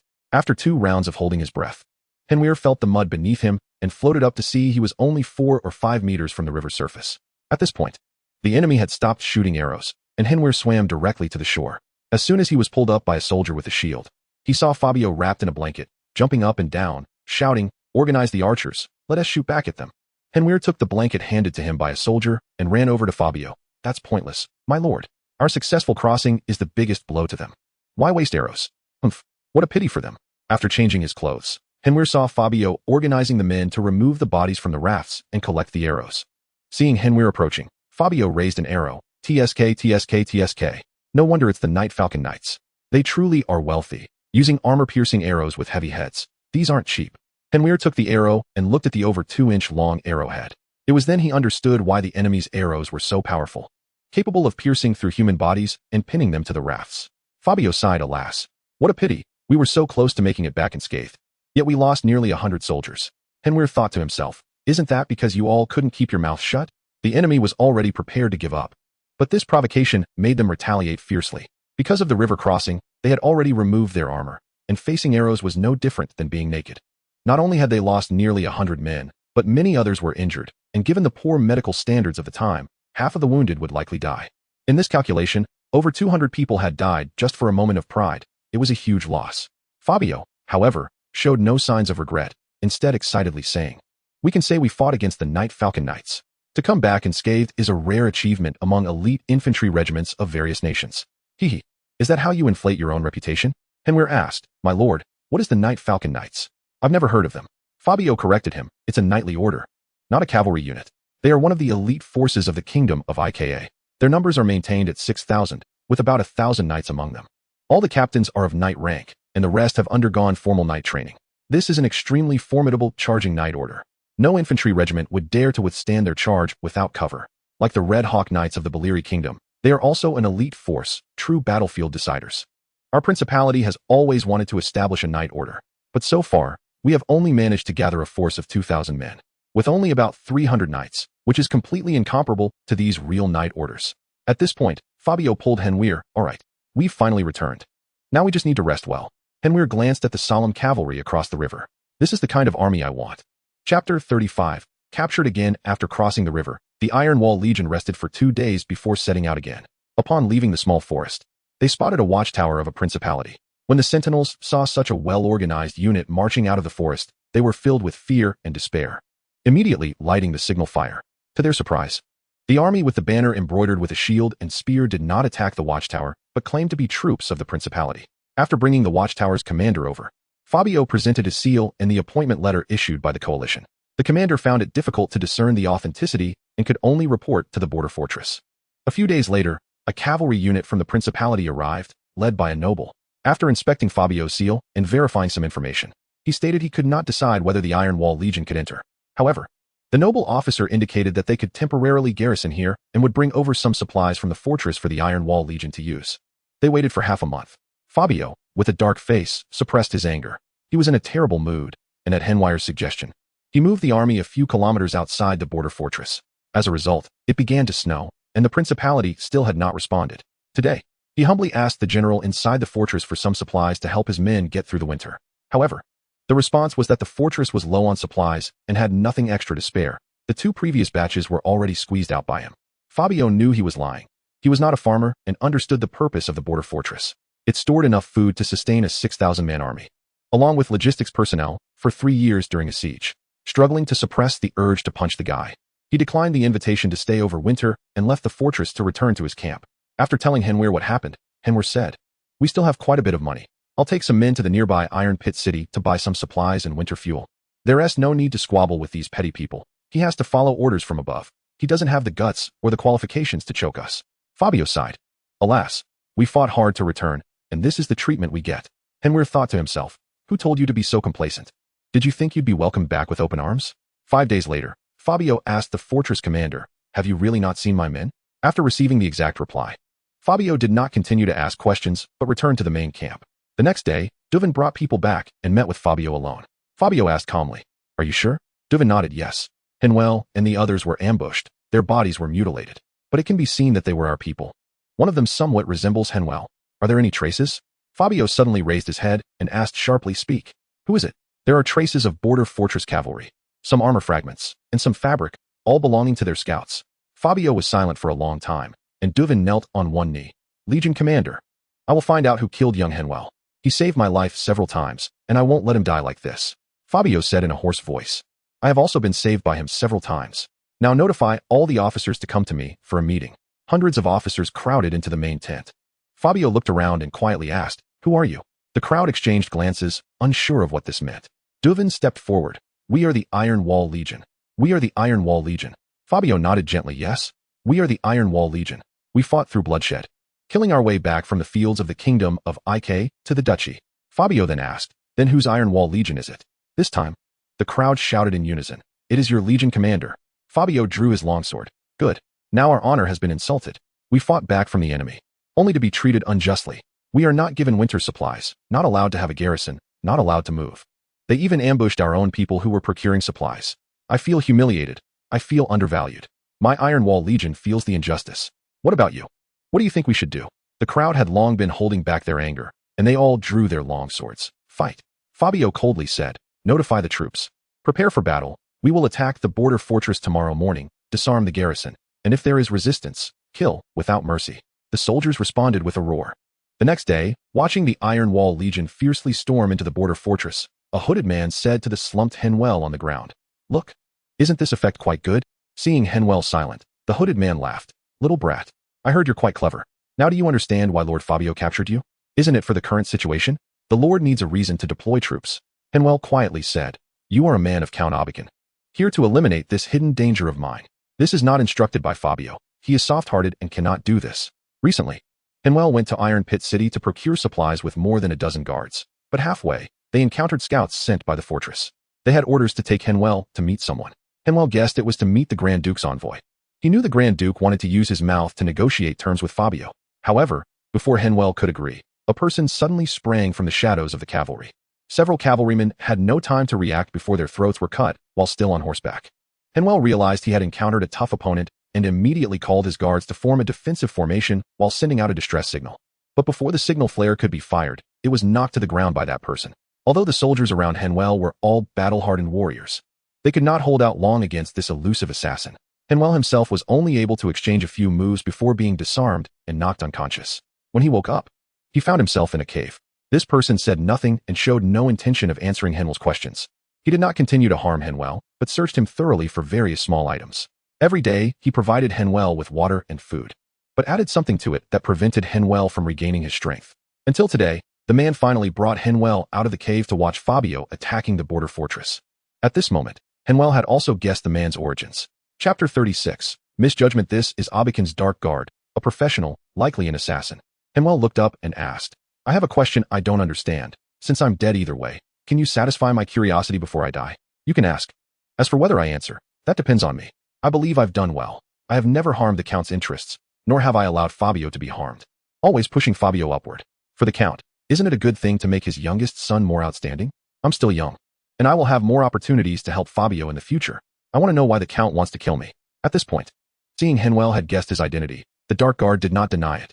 You are quite good, but appearing next to Fabio at this time is not appropriate. If the young master were still alive, your actions would not only be opposed by the Count, but would also receive enough support. But now that the young master is dead, the young master has become the Count's most suitable heir, and the Count's surname is Rhine, a royal bloodline. An honor that cannot be tarnished. Henvier sighed. Ah, so that's how it is. I understand. He had overlooked an important issue. Nobles place too much importance on their reputation, even more than the interests that should exist. Having done so much, according to his past experience, it shouldn't just be about inviting someone with 3 visits to the thatched cottage. At the very least, he should be holding hands, tearfully calling, Sir, teach me. But here, he made an empirical error, thinking that people here would treat strategists well.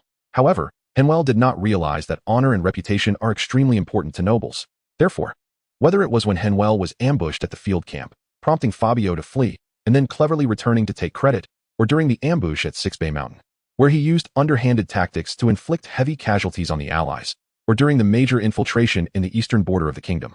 Making those tacit deals with local nobles, Henvier thought he was being clever. But in the eyes of the nobles, these actions were a disgrace to noble principles. Especially since Fabio has royal blood flowing through him, he is destined to become one of the few counts in the duchy. As a practical count of the royalist faction, this position will be attacked by many nobles, and while these matters may not seem significant now, they will become jokes that other nobles use to mock later. Additionally, Count Abakan wants an heir. A qualified heir is enough, not an outstanding heir. After all, there is still a Grand Duke above, who is the true master of the duchy, a son so outstanding, holding heavy troops, and surrounded by a cunning and ruthless strategist, constantly pushing his son upward. But above that is the Grand Duke. Therefore, the Count can only make Henvier disappear. He cannot let his son be in a desperate situation. The duchy belongs to the entire Rhine family, and it is currently at a crucial transformation period, so there cannot be a change of power. After realizing all this, Henvier self-deprecatingly thought, finally took a risk, trying to take a shortcut. As a result, in a moment of carelessness, he found himself pushed into a desperate situation. Seeing Henvier only smile wryly, the Dark Guard curiously asked, "What exactly have you understood?" Henvier closed his eyes, too lazy to communicate with these intellectually challenged people. The Dark Guard seemed to sense Henvier's meaning and said ominously, "I have satisfied your curiosity. Now you should satisfy mine. If your answers are satisfactory enough, I might consider letting you off the hook." Henvier suddenly opened his eyes and laughed. "Haha, so the order you received wasn't to kill me. Let me think. It should be to send me back to the kingdom of Berry? Why not the kingdom of Ika, you little bumpkin from Shuangwan town?" Henvier was momentarily stunned. Then he understood. Since Count Abakan had plotted against him, he must have investigated him thoroughly. Henvier shrugged. "Anywhere is fine. I can live wherever." The Dark Guard said, "The Lord only said to let you go, but he didn't say to let you go intact. For example, with a few less parts on your body. I don't think the Lord would mind." Henvier immediately said sincerely, "What do you want to know? About why Count Abakan didn't kill me? Why he wants you to kidnap me? Why create a false impression of my death to frame the border troops?" Count Abakan didn't kill Henvier because Fabio swore an oath using the Rhine surname. Kidnapping Henvier and framing the border troops was to make Fabio cause trouble. Only by causing trouble could the merits and demerits be balanced, allowing the Duke to raise him high and then let him down gently. This would make other nobles think that Fabio was stubborn and had offended the Duke, which would prevent them from targeting Fabio later, making it easier for Abakan to slowly maneuver him into the position of heir. After explaining everything, Henvier said to the Dark Guard, "As a farewell gift, I'll give Count Abakan one more piece of advice. Preserving the Iron Wall Legion will be the foundation for Fabio. Additionally, I'll give you another piece of advice. Buddy, you are a shadow guard and already know many secrets. That's quite dangerous, so don't be so curious in the future." The Dark Guard retorted, "You should worry about yourself first. Now I'll take you to the kingdom of Berry. On the way, behave yourself. If you don't listen, I'll cut off your tongue. Moreover, for 10 years, you cannot appear in the duchy. Otherwise, this place will be your grave." Henvier nodded in agreement, but didn't take it to heart. 10 years. In at most 6 years, he could break this guy's neck. After several months, Henvier had used up all his body refining potions. Besides those 14 bottles of potions, he secretly obtained more than 10 bottles during his dealings with the eastern nobles of Ika. In total, Henvier had used 37 bottles of body refining potions. With so many potions, an ordinary person could have already been promoted to the rank of knight. However, Henvier felt stronger but did not feel the so-called fighting spirit at all. He had some speculation about this. On one hand, it might be because he was still young, with his meridians or internal organs not yet mature, making it difficult to produce fighting spirit. On the other hand, it might be because he still adhered to materialism in his heart, and he always held a skeptical attitude towards this idealistic cultivation. Nevertheless, Henvier was confident in his growth. He was becoming stronger every moment. As for the 10-year agreement, Henvier didn't care. In 10 years, he would be an adult and likely have achieved something in Berry. It wouldn't matter whether he returned or not. If he couldn't find a backer at that time, it wouldn't be a bad thing to return and cling to someone else's thigh. Chapter 37. 17 silver coins after walking and stopping for 3 months. The Dark Guard finally led Henvier across the entire duchy and into the territory of the Kingdom of Berry. By the time Henvier set foot on the land of the Kingdom of Berry, the weather had gradually warmed up. Looking at this unfamiliar country, Henvier felt a mix of emotions. He never expected to have come this far. In a small town in the Kingdom of Berry, the Dark Guard handed him a package. Inside is a token. You go find the people at the Mosin Tavern, and they will take you away. At that time, you need to show that token, and they will take you to the arranged place. There, you must stay for at least a year and cannot leave that city. Once I receive news of your escape, I will definitely come and catch you again. At that time, you will understand that being smart doesn't always save your life. Besides, there are many smart people in the world, and it won't miss you. Henvier looked at the contents of the package, which included some dry food and a small amount of money, just enough to barely sustain one person for a few months. There was also a hand-carved wooden dog, which was the token the dark guard mentioned. After putting away the items, Henvier asked the dark guard, who was about to leave, when will the poison in me be cured? And about my weapons, those were given to me by my teacher. I have the right to take them. The dark guard glanced back at him, left for a while, and then returned, throwing the Dawn Great Sword and the longbow to Henvier. Kid, the way you look at me is very annoying. I've said it before. There are many smart people in the world, and you are not as clever as you think. Henvier shrugged. These two items are indeed very meaningful to me. I have no money right now. How about this? A year later when you come to see me, I will compensate you with some gold coins. The dark guard sneered. In a few days, the effects of the poison in you will wear off, and then you will have strength again. After saying this, the dark guard left the room. Henvier began to maintain and wipe his long sword, adjusting the bowstring while humming an unknown tune. He didn't plan to escape right now, as he wasn't sure if that ill-tempered dark guard had really left. That guy had always been looking for an opportunity to beat him up, so he might not give him enough reason. An hour later, the door was pushed open. A gloomy-looking man walked in and sized up Henvier. What is your name? Henvier pretended to be a frightened child. After stating his name, Henvier took out the token to show. The man frowned at it and then threw it back. Is this sword yours? Yes. It's a family heirloom. It's very important to me. I can't lose it. The man scrutinized him for a while longer and then impatiently waved his hand, signaling Henvier to follow him. They crossed narrow, filthy streets scattered with sewage and arrived at a dilapidated tavern. This was the Mosin tavern the dark guard mentioned. Henvier was taken to a room in the basement of the tavern. After the man left, Henvier frowned. This dark guard was truly ill-tempered and petty, actually throwing him into a den of human traffickers. Through observation, Henvier confirmed that this was a transfer station for buying and selling children. It seemed that the dark guard wanted him to suffer a bit, and perhaps that guy was secretly watching him laugh at his misfortune. Henvier sighed helplessly, ate some dry food, and lay down in the straw, falling asleep to the sound of a child crying next door. 2 days later, Henvier felt that his whole body was no longer so sore and weak. He felt that in at most a week, he would be able to return to normal. On this day, enough children had gathered here. Under the scoldings of the traffickers, the children were herded into a crowded large carriage. When boarding, Henviel's satchel was snatched away by the traffickers, and of course, they wouldn't leave him with any weapons. The traffickers had their eyes on his two fine weapons, thinking they could sell for a good price. Seeing the traffickers around him armed with crossbows, Henvier, who had not yet regained his strength, chose not to take any risks. But he asked the gloomy man who had brought him, "Can I know how much I was sold for?" 17 silver coins. That is not a low price. You better pray you're worth that much. If the master makes a loss on this deal, you'll be in trouble. Henvier nodded slightly, said nothing, and stepped onto the carriage filled with children. 17 silver coins. All right. Henvier remembered. He reminded himself to see clearly in the future, in this world. His starting price was only 17 silver coins. Through the traffickers' conversations, Henvier learned that their destination was a baroness territory. They were collecting serfs there, and children of this age could fetch a good price. The journey would take about 10 days.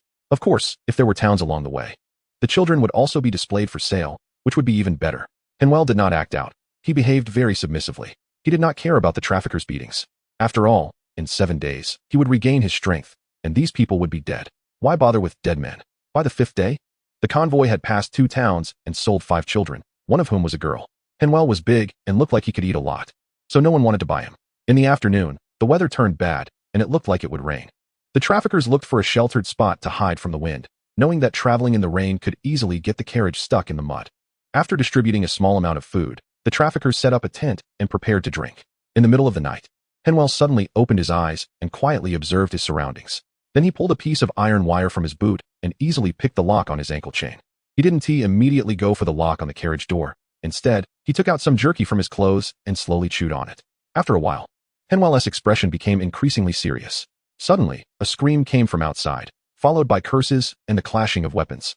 The children around Henvier were awakened, seeing him pull out 2 1-foot-long, pinky-thick steel spikes from the hidden compartments of his clothing, as if performing magic. Henvier made a shushing gesture to the child beside him, and then nimbly climbed onto the roof of the carriage. At that moment, Henvier was like a bat, hiding in the top left corner of the carriage, with his left hand supporting the roof and a steel spike clamped in his mouth. He aimed the other spike at the entrance of the carriage below. After a while, a sudden sharp sound came, and then arrows pierced through the walls of the carriage. The arrows shot through several bewildered children, causing the screams and cries inside the carriage to merge into one. Henvier tilted his head to dodge an arrow that pierced through the carriage. Moments later, the carriage door was opened, and upon seeing the situation inside, curses erupted. Damn, this is a bunch of slave traffickers, not some big haul. It's all human slaves in here. Chapter 38. Night Battle with Bandits. Henvier held his breath, listening carefully to the sounds outside. Huh, thought it was a big deal. Turns out they're just poor bastards. What bad luck. All right, pack up, let us leave quickly. The heavy rain will wash away all traces. Ironhead, check if there are any survivors inside. If there are, deal with them. If not, burn this place. Then the carriage door was opened, and a burly figure squeezed in, using his long sword to stab the still screaming children one by one. The child who had seen Henvier climb onto the roof earlier was still alive, reaching out to Henvier and saying, "Help me," following the direction the child pointed. The newcomer looked back in confusion. The result was that Henvier had already pounced down. Crouching on the man's back, Henvier accurately stabbed the steel spike into his temple. The man stiffened and collapsed into the pile of corpses. At this moment, the person standing at the carriage door looked at Henvier in shock. Just as he was about to speak, Henvier caught the steel spike that was clamped in his mouth with his left hand and threw it at the man. The steel spike directly pierced into the man's mouth with such force that it penetrated through the back of his head.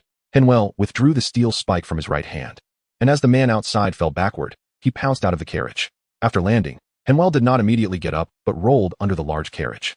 Quickly surveying his surroundings, he saw that there were more than 10 enemies, but only 2 of his own. The others were busy looting the spoils. These men wore leather armor, wielded long swords, and carried bows and arrows.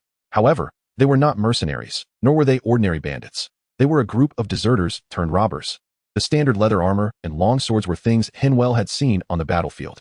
After a quick scan of the area, Henvier decided to break into a nearby grove. Without armor for protection, being shot in a vital area would mean the end. Even if it wasn't a vital area, it could still lead to death soon after. Moreover, he had not fully recovered from the effects of the weakening potion. It was clearly unwise to confront these fully armed deserter bandits head-on. After formulating a plan, Henvier chose not to run upright, as that would make him too big a target. Instead, he crawled quickly on all fours. Before the 2 bandits who had spotted him could react, he was already behind one of them. As he stabbed the steel spike into the man's neck, he quickly moved in front of him and seized the man's longsword. After transferring the long sword to his right hand, Henvier pulled out the steel spike and stabbed it into the man's chin, lifting him up as a shield and moving toward another position. After blocking 2 arrows that came his way, Henvier had already rushed to the side of another bandit. Twisting the long sword in his hand, he sliced open the bandit's wrist. As the bandit's longsword fell, Henvier withdrew the steel spike in his left hand and stepped forward to stab it into the bandit's neck. Still using this man's corpse as a shield, Henvier discarded the long sword in his hand and pulled out the long sword from the corpse's back. That was his Dawn long sword, which had been taken as loot by this bandit. Henvier moved quickly, circling behind the tent to throw off the bandit's pursuit. He planted the long sword into the ground, tucked the steel spike into his waist, and picked up a military longbow from the ground. Holding the bow with his left hand while also gripping a long arrow, he drew back the arrow on the bowstring with his right hand. Kicking the corpse that was leaning against his shoulder away, Henvier darted out from the left side and released the arrow, knocking down the bowman who had been aiming at him. The 2 bowmen were distracted by the corpse and shot their arrows, while the remaining bowman was just drawing his next arrow. But he was too slow. After Henvier shot the first arrow, he quickly flicked his left hand to place the arrow on the bowstring again. Just as the opponent raised his bow again and had not yet drawn the string, a long arrow pierced through his neck. Henvier threw away his longbow and dashed back to the tent, picking up the long sword stuck in the ground and charging out from the right side. The bandits were caught off guard, and Henvier had already circled around to the back of another tent. However, at this moment, 2 bandits rushed over, trying to block Henvier's path. Henvier suddenly stopped, kicking up a spray of dirt with his right foot towards the enemy on the right. As the enemy tilted his head to dodge, Henvier's long sword clashed with the long sword of the bandit on the left. Before the opponent could exert force, Henvier kicked up his right knee, solidly crashing into the opponent's groin. As the bandit bent over in pain, Henvier's left hand had already drawn the steel spike from his waist and pierced it through the bandit's neck. At this moment, Henvier's right foot landed and kicked horizontally at the leg pit of the enemy on the right.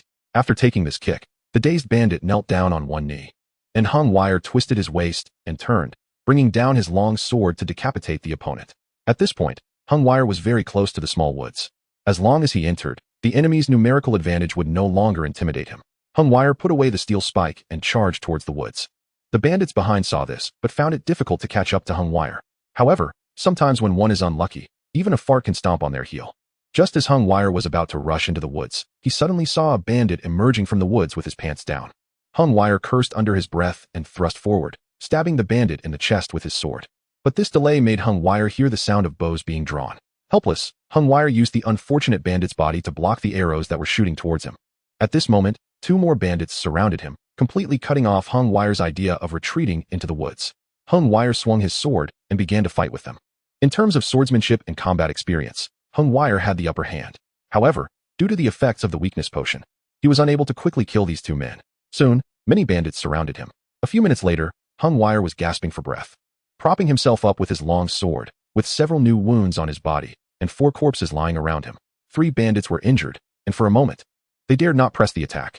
The remaining bandits, holding bows and crossbows, watched Henvier from more than 10 meters away. A man in metal armor said, "Little guy, which noble family do you come from? How did you end up as a slave? Was your family destroyed? I see you have some skills. Why not come with me? You could inherit my position and live freely." Inherit your position? Become a mountain bandit? Henvier spat out a mouthful of blood and raised his hand to the man, beckoning, "Come and fight." Knowing he could not escape, Henvier showed a fiercely brave side. Even if he died, he would take one down with him. A bandit holding a crossbow said, "Big brother, let's shoot this kid. He has killed so many of our brothers. We can't let him live." The leader frowned and slapped the bandit. "Do I need you to teach me how to do things? If we kill him, we'll lose money on this job. Capture him alive. There's a place that pays a high price for noble-born youths."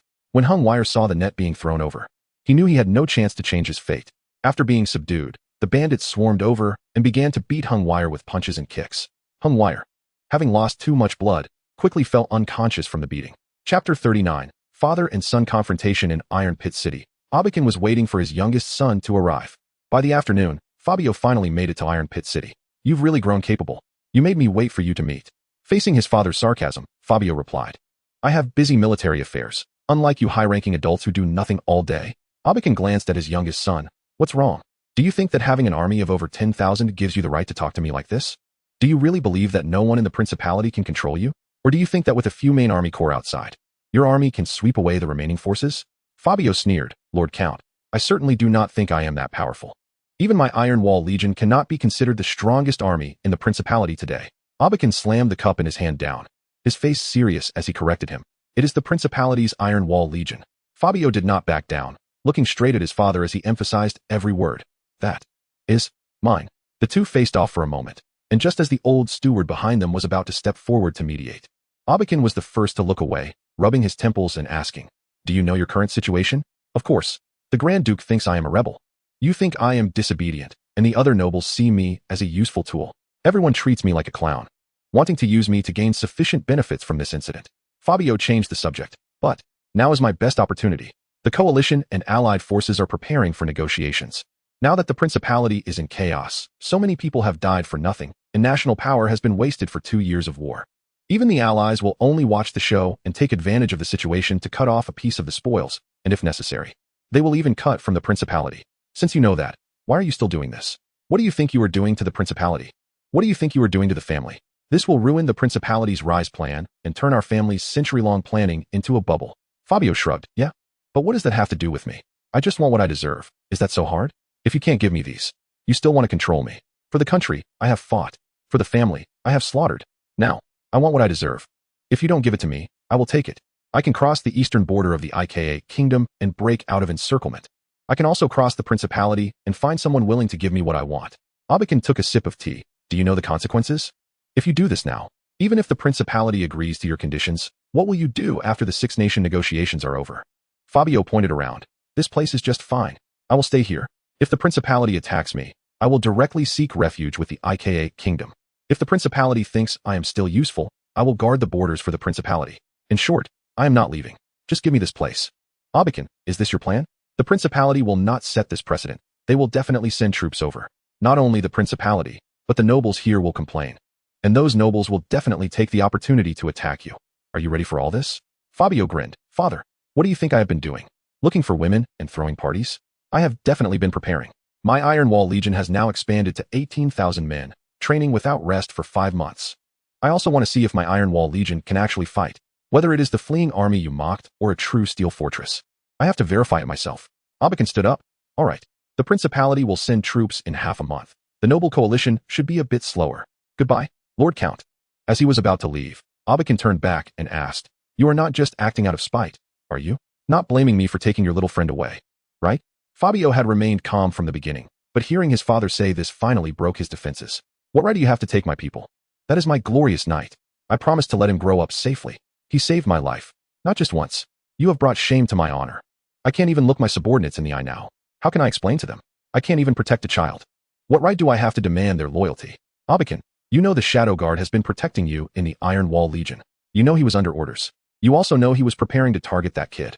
But you didn't stop him, did you? Fabio roared. I ordered the shadow guard not to touch him.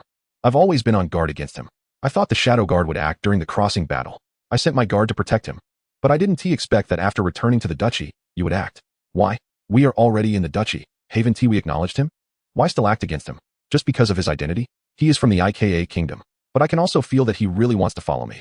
Otherwise, he had plenty of opportunities to leave during the great maneuver in the eastern IKA kingdom.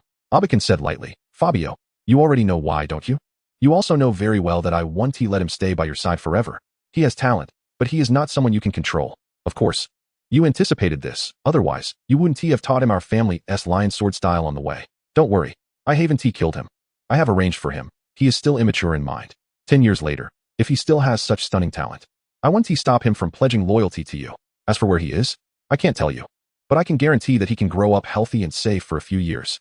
Fabio stared at his father. You always want others to walk the path you have arranged. Eldest brother does, second brother does, and so do I. Now even outsiders. You want to arrange. This time, I want to listen to you. I want to make a scene. I want to see if I am really as worthless as you say. Abakan shook his head with a smile. Son, you are wrong about one thing. I don't think you are rebellious. I feel very proud. Go ahead. Go and strangle those high jumpers and their united army to death. I will take care of the rest. After saying that, Abakan left without looking back. The old butler bowed to Abakan. Young master, the lady misses you very much. She has lost a lot of weight because of the eldest young master's matter. Fabio's expression was complicated. Lazio, tell my mother. After I finish this battle, I will return to see her amidst flowers and cheers. While the father and son were communicating, in the IKA kingdom, Henvier, who was well arranged and sold for 17 silver coins, woke up. Chapter 40. I am worth this price. When Henvier woke up, he found himself in a cage, covered with thick felt cloth, unable to see the outside situation. The surrounding swaying and bumping feeling indicated that he should be in a cart. After losing a lot of blood, Henvier felt dry and thirsty, and his throat had become dry and uncomfortable due to the lack of moisture for a long time. There was not a bit of saliva in his mouth, only the rusty taste brought by blood. His body was in severe pain everywhere, and his head felt heavy. Soon, Henvier fainted again. Not knowing how long it had been, Henvier woke up again. This time, he was splashed awake with water. A lot of double images appeared before Henvier's eyes, and he tried hard to shake his head to wake himself up.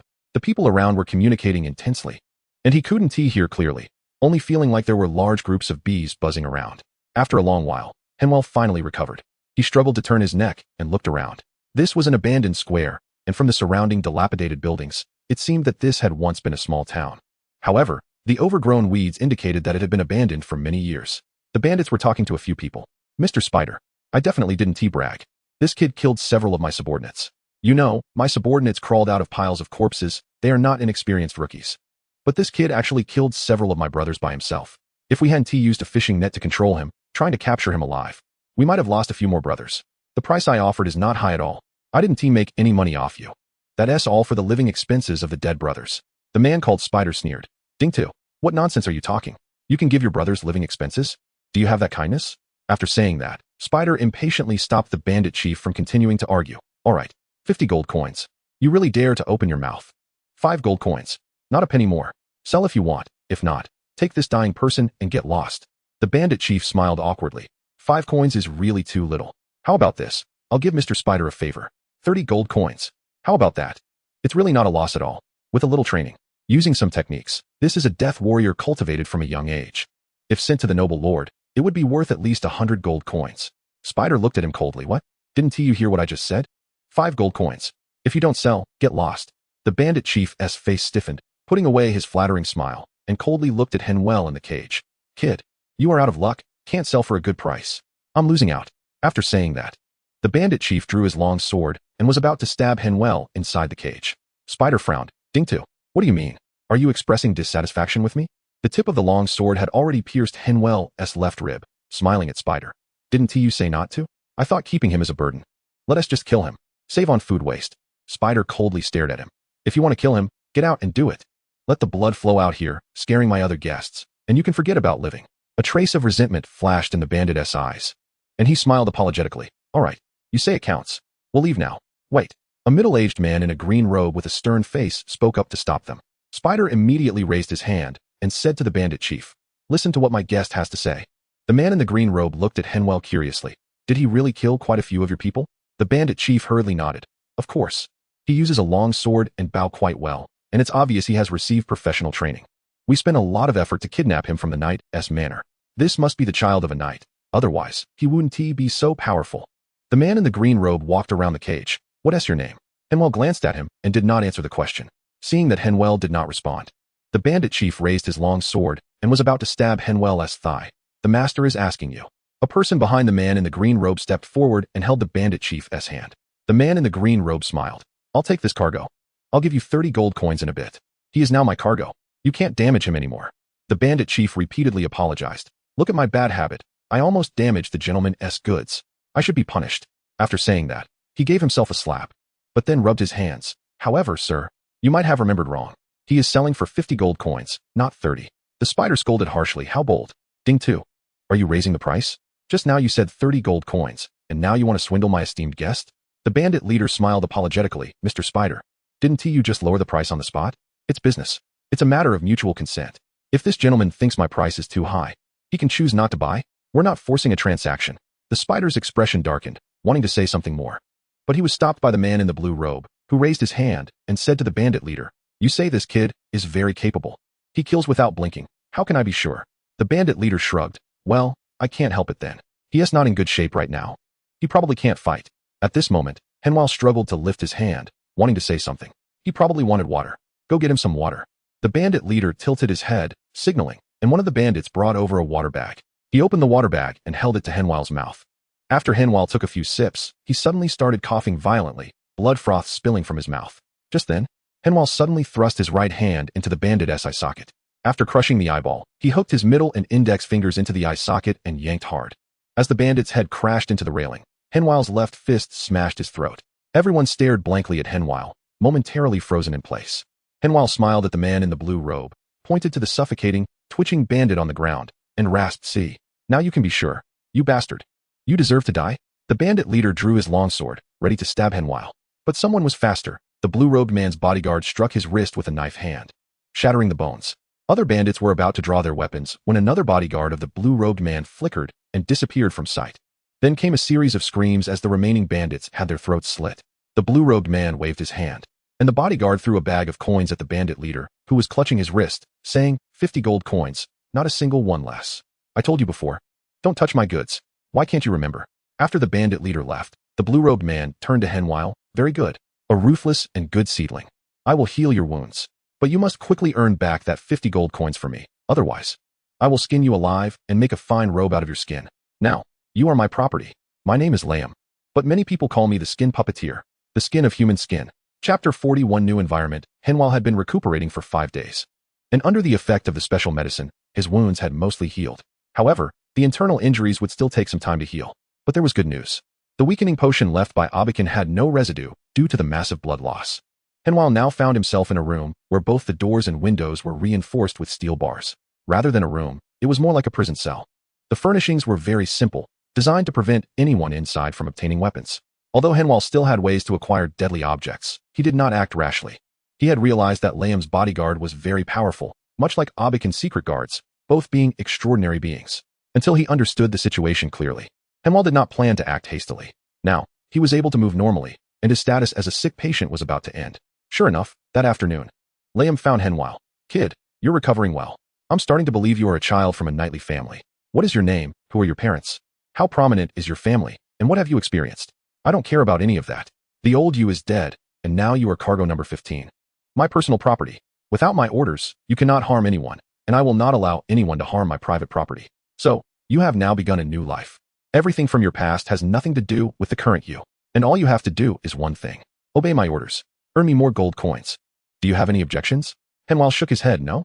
Then, sir, who do you want me to kill now? Liam chuckled. Haha. Don't be in a hurry, kid. I haven't finished buying my cargo this time. The only thing you can do now is to behave yourself and have no thoughts of escape. After all, I spent 50 gold coins to buy you. I don't want my investment to turn into a pile of rotten flesh. Do you understand what I mean? Henvier nodded slightly again, indicating he understood what to do. In the following half-month, Henvier followed Liam, wandering through various towns in the kingdom of Ika. From time to time, Liam would bring back a boy, some male, some female, all under the age of 12. These children were taciturn and did not communicate with each other. They did not live in the same room. Each had their own independent little house. Henwier noticed that Lam's organization seemed to have footholds in various large cities, not needing to rent hotels or anything like that. This also meant Henwier had no opportunity to communicate with the outside world. Now, Henwier had completely recovered. He was surprised to find that after a bloody battle, his physical fitness had greatly improved, equivalent to the effects of several bottles of body-refining potions. Henwier didn't pay much attention to it. He thought it was the result of his life-and-death battle, fully developing the effects of the potions that had been settled in his body. Another month passed, and as summer approached, Lam stopped buying boys. Instead, he locked up all 30 or so boys in shackles and arranged for a dozen large carts. Each cart held 3 or 4 boys, with their shackles fixed to the 4 corners of the cart, making it nearly impossible for them to contact each other. The large carts traveled during the day and camped at night. Eating, drinking, and relieving themselves all happened in the carts. And only at night were the boys allowed to get off the carts. Henwier realized that the purpose of this was to prevent the boys from knowing where they were. It was difficult to see reference points at night, so they would be brought out of the carts, and the boys would clean the vehicles themselves. They walked for about 8 days before reaching their destination. It was pitch black around them, and the boys were blindfolded and pulled forward by iron chains. There was wind. Strong winds, with high humidity and the smell of plants. They were walking in a narrow valley. Now they had entered a cave. The path was winding, and they deliberately took detours. Some passages were walked through twice. Henwier quietly noted all the details he could analyze. This was a secret location established near the mountains. After walking for about 2 hours, Henwier was pushed into a room, and the blindfold was removed from his eyes. A dim oil lamp lit the small room, which was about 6 square meters at most, with a low ceiling of only 2 meters. The walls were rocky and somewhat damp, producing a dull sound when knocked on. Solid walls without cavities. The house had no windows, only a few small holes for ventilation. This was a cave house built into the mountain rock. Henwier reached this conclusion after looking at the stone bed, which had some straw on it and a blanket in the corner. He reached out and felt that the blanket was also somewhat damp and had a rather terrible smell, clearly having been through several owners without any washing. The oil lamp had very little oil left, and it was definitely not enough to last through the night. The door was made of wooden planks, but Henwier knew that there were steel bars embedded in the middle, making it hard to break down. Aside from that, Henwier found nothing new. After tidying up the bed a bit, Henwier extinguished the oil lamp and went to sleep fully clothed. He was awakened again by the loud banging on the door. Henwier jumped up, and after putting on his shoes, the door was opened. A strong man came in and dragged Henwier out by his hair. Henwier could easily kill this man, but he did not resist and was dragged out of the room. As he passed through the corridor, he got a clear view of his surroundings. It was a 4-meter-wide passage with oil lamps hanging on both sides. The dim light allowed Henwier to see that the corridor seemed to be circular, with noticeable curves at both ends. Rooms were distributed asymmetrically along both sides of the passage, and many teenagers were being dragged out, just like Henwier. Of course, there were some who were irritable or had just woken up and tried to resist. However, it was clear they did not have the means to fight back, as they screamed and wailed under the blows of the strong man. At that moment, the strong man who had been pulling Henwier's hair threw him onto the ground. Then, he kicked him again and shouted, "Stand up, lean against the door, don't move, and wait for orders. If you're not honest, you'll get a taste of hardship." Henwier, despite standing straight and behaving obediently against the door, still experienced some suffering. A stick, soaked in oil and very resilient, struck Henwier hard on the shoulder. The pain made Henwier grimace, but he did not fall down. The strong man was momentarily taken aback. But unlike the other guards, he did not continue to beat the boy who had fallen to the ground and was screaming in agony. Chapter 42. The Stick of Terror. Once the boys had been beaten, they obediently leaned against the door and sobbed. At this moment, a man in leather armor stepped out and scanned the boys on both sides. "Now, maintain your distance in front and behind, and move forward under the guidance of the guards." A few minutes later, Henwier and the others were taken to a clearing. It was dark, and apart from a few stars, there was no sign of the moon. It should have been just before dawn, as it was unusually dark only during this time. A shirtless man approached the boys, sizing them up one by one, noticing the tear stains on their faces. The burly man stood nearly 2 meters tall, with a bald head and a beard, and his bare torso was covered in various scars from cuts, stabs, and burns. The bald man walked past the boys with a look of disgust, frowning as he said, "Did you come out of a cesspool? Why do you smell so bad? Go take a shower right now. The pool is right there, and time is limited. If you don't finish washing within the specified time, then you'll receive some little rewards." After saying that, an hourglass was placed on the move table, estimating the flow rate. There should be about 10 minutes. The place pointed out by the bald man was illuminated by an oil lamp, about 500 meters away. A young boy suddenly ran over, but after just 2 steps, he let out a terrible scream. He was knocked to the ground by a stone thrown by the bald man, blood streaming from his head as he clutched it and cried out in agony. The bald man said coldly, "Did I say to start? Are you really that disobedient?" Then, the bald man coldly looked at everyone and said, "I don't need clever people here, and I even more dislike cunning little brats." The boys were silent as a grave, neither daring to move nor to speak. The bald man slammed his hand on the table. Why aren't you going yet? It has started. Upon hearing this, the boys hurriedly ran towards the light. No one believed that the bald man's mention of a small reward was anything good, and no one wanted to receive it. Henvier wasn't the fastest runner. He just ensured he stayed in the first tier. However, Henvier was taking off his clothes as he ran. By the time he reached the pool, he was completely naked. He kicked off his boots and jumped into the water to wash himself. After 3 minutes, he finished washing and even rinsed his hair. Then, Henvier pulled up his pants and put on his shoes while running and putting on the rest of his clothes. When he returned to his original position, there was still a little sand left in the hourglass, probably just over a minute. At this point, a few boys were already here, and the bald man glanced at Henvier before looking back at the boys who were running back. Half an hour later, the last boy returned to the group. The bald man clapped his hands. Very good. Very good. I can't believe someone is so slow. You are wasting my precious time. You really deserve to be cursed. The bald man walked over to the severely delayed teenagers and said, Tell me, why are you so slow? The boy being questioned, or rather the girl, had tears welling up in her eyes. We are girls. We can only take off our clothes to bathe after the boys have left. The bald man lowered his head and pinched the girl's chin. Oh, you really do look like a little girl. You're quite pretty. The bald man revealed a sinister smile in the terrified eyes of the little girl. Now take off your clothes. I want to see if you are a girl. The little girl struggled up and said, Please, adult, let me go. The bald man coldly replied, 3 counts. Take off your clothes. 3, 2, 1, crack. The little girl's neck was snapped by the bald giant, and then he tossed her limp body aside. Strip her naked. Hang her up. Let everyone see. The man in leather armor was about to say something, but was glared at by the bald giant. Since you handed it over to me, you should know my rules. What's wrong with a few who don't listen getting killed? The goods I produce are always the best, and high-quality goods require a price to attract customers' attention when they are put on the shelves.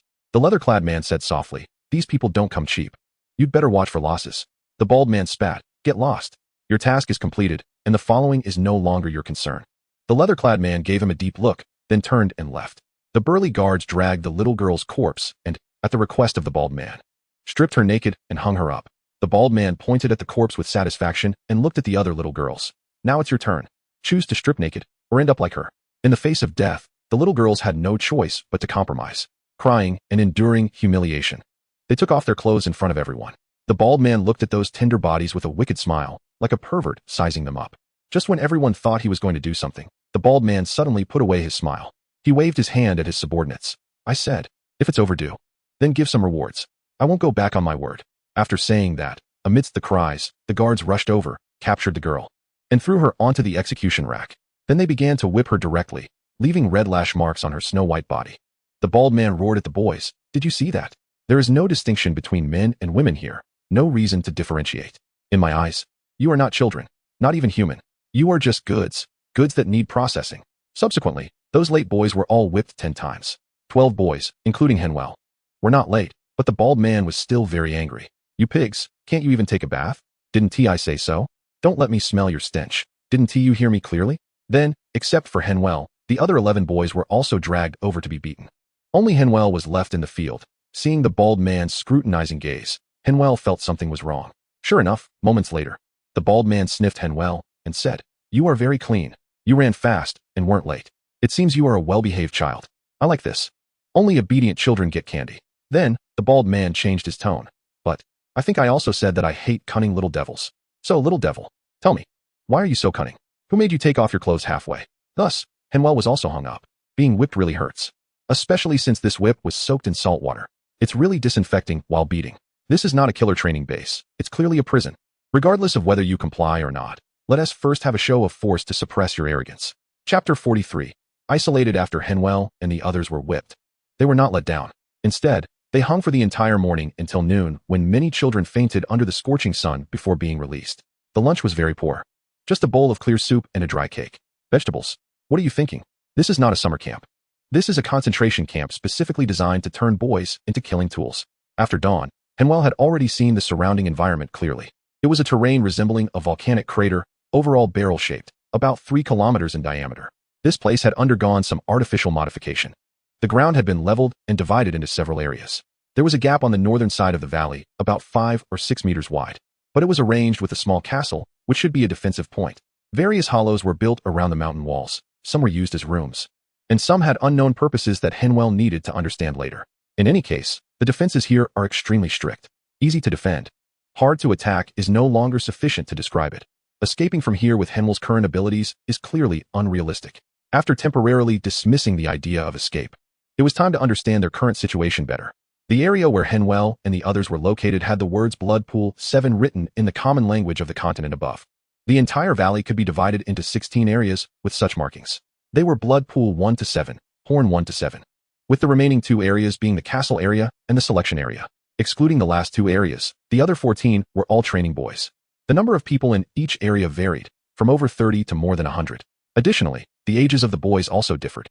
The youngest were 5 or 6 years old, while most were almost of age. In Blood Pool 7, where Henwell was located, the children were generally over 10 years old. Henwell, at over 1.5 meters tall, stood out among these children. During mealtime, some kids gathered together, using the ointment given by the bald man to rub their wounds. Only Henwell had no one to help him, which was a clear sign of isolation.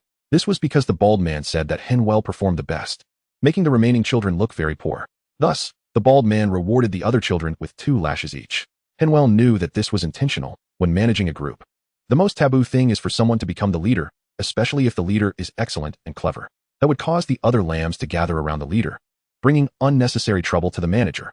Now, the bald man aimed to eliminate the foundation for Henwell to become the leader of this group of children. This is one of the means of domestication, preventing the children from banding together for warmth. Subsequently, there were other methods that eventually led to the children being divided into several groups, with some conflicts and even clashes between them. Henwell understood these principles, but the other children did not. They only knew that because of Henwell's actions, they received 2 extra lashes. However, Henwell did not want to interact with them. When in poverty, one should take care of oneself. Only when rich can one have many wives. He himself was in an unstable environment, so there was no mood to form cliques. Moreover, he had no intention of making friends. Most importantly, Henwell knew that not all these children would survive the training. Once he got too close, it would be easy to develop feelings, and then watching them die would be a torment for him. What Henwell could do now was to take good care of himself and try to survive as much as possible. Just as Henwell was enduring the pain and applying ointment to the scars on his back, a voice came over. "Do you need help?" Henwell looked up. It was a little girl. The only girl who had not been stripped naked and whipped. This girl looked quite pretty, and judging by her fingers and skin, as well as her accent, she was not a child from a common background.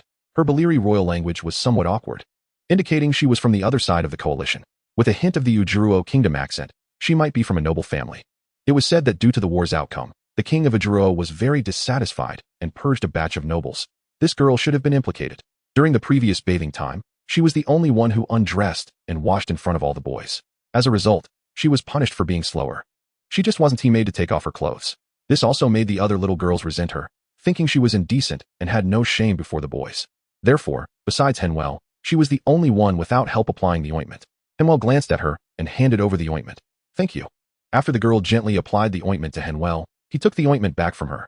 "Take off your clothes. Show me your back." The girl's face turned slightly red, but she complied. Henwell thought to himself, what is there to be shy about? It's the same front and back. When the ointment was applied to her fair back, the little girl visibly flinched. Henwell calmly said, "Soak the cake in the soup to eat. That way, your stomach won't feel uncomfortable, but that will turn it into mush, which is hard to eat." Exactly. Bad food can make you forget about the pain. Or the pain will make you ignore the bad taste. One less suffering. After applying the ointment, Henwell whispered, "During physical training, try to hold on as much as possible.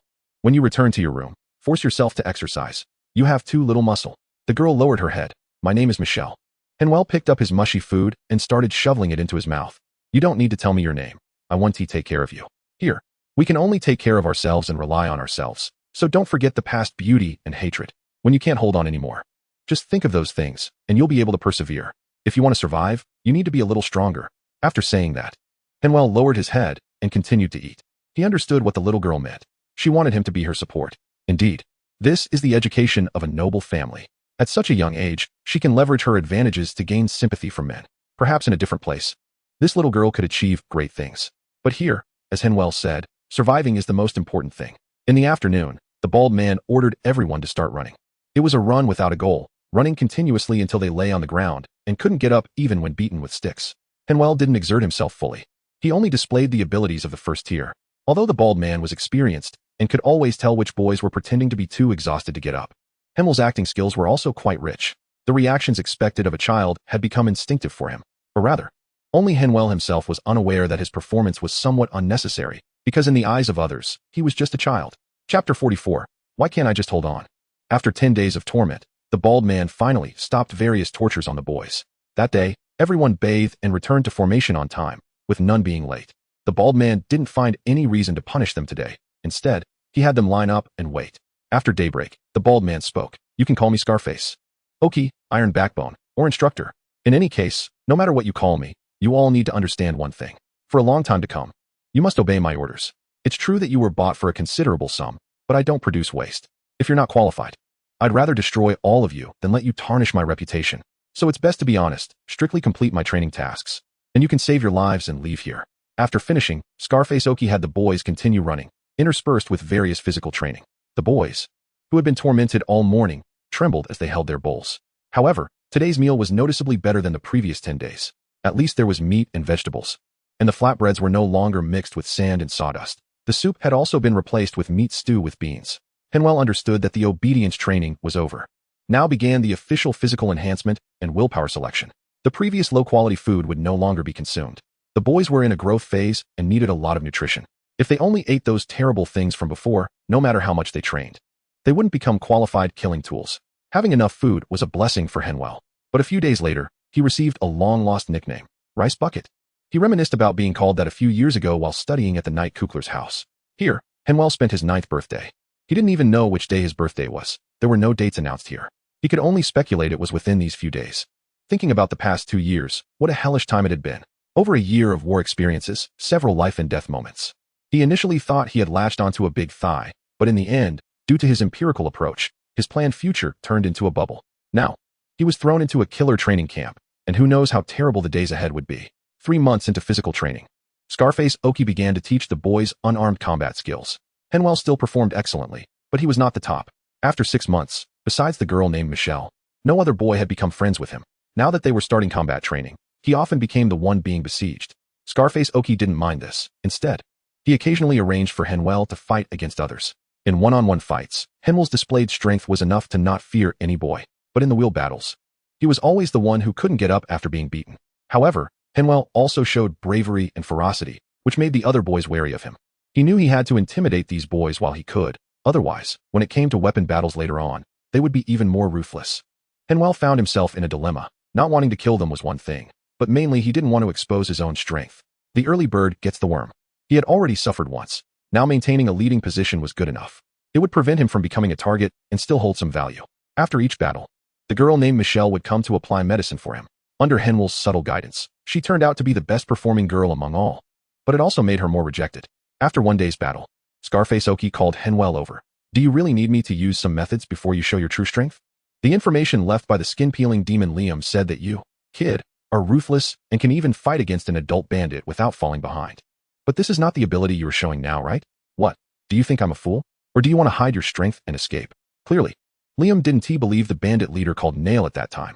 He thought he exaggerated the effect to sell for a higher price, claiming that Henwell had killed several of his subordinates. When Henwell suddenly killed a bandit in the cage, Liam recognized that this kid was a good seedling, but merely a seedling. Therefore, in the information passed here, Henwell was only noted to have the ability to kill adult bandits.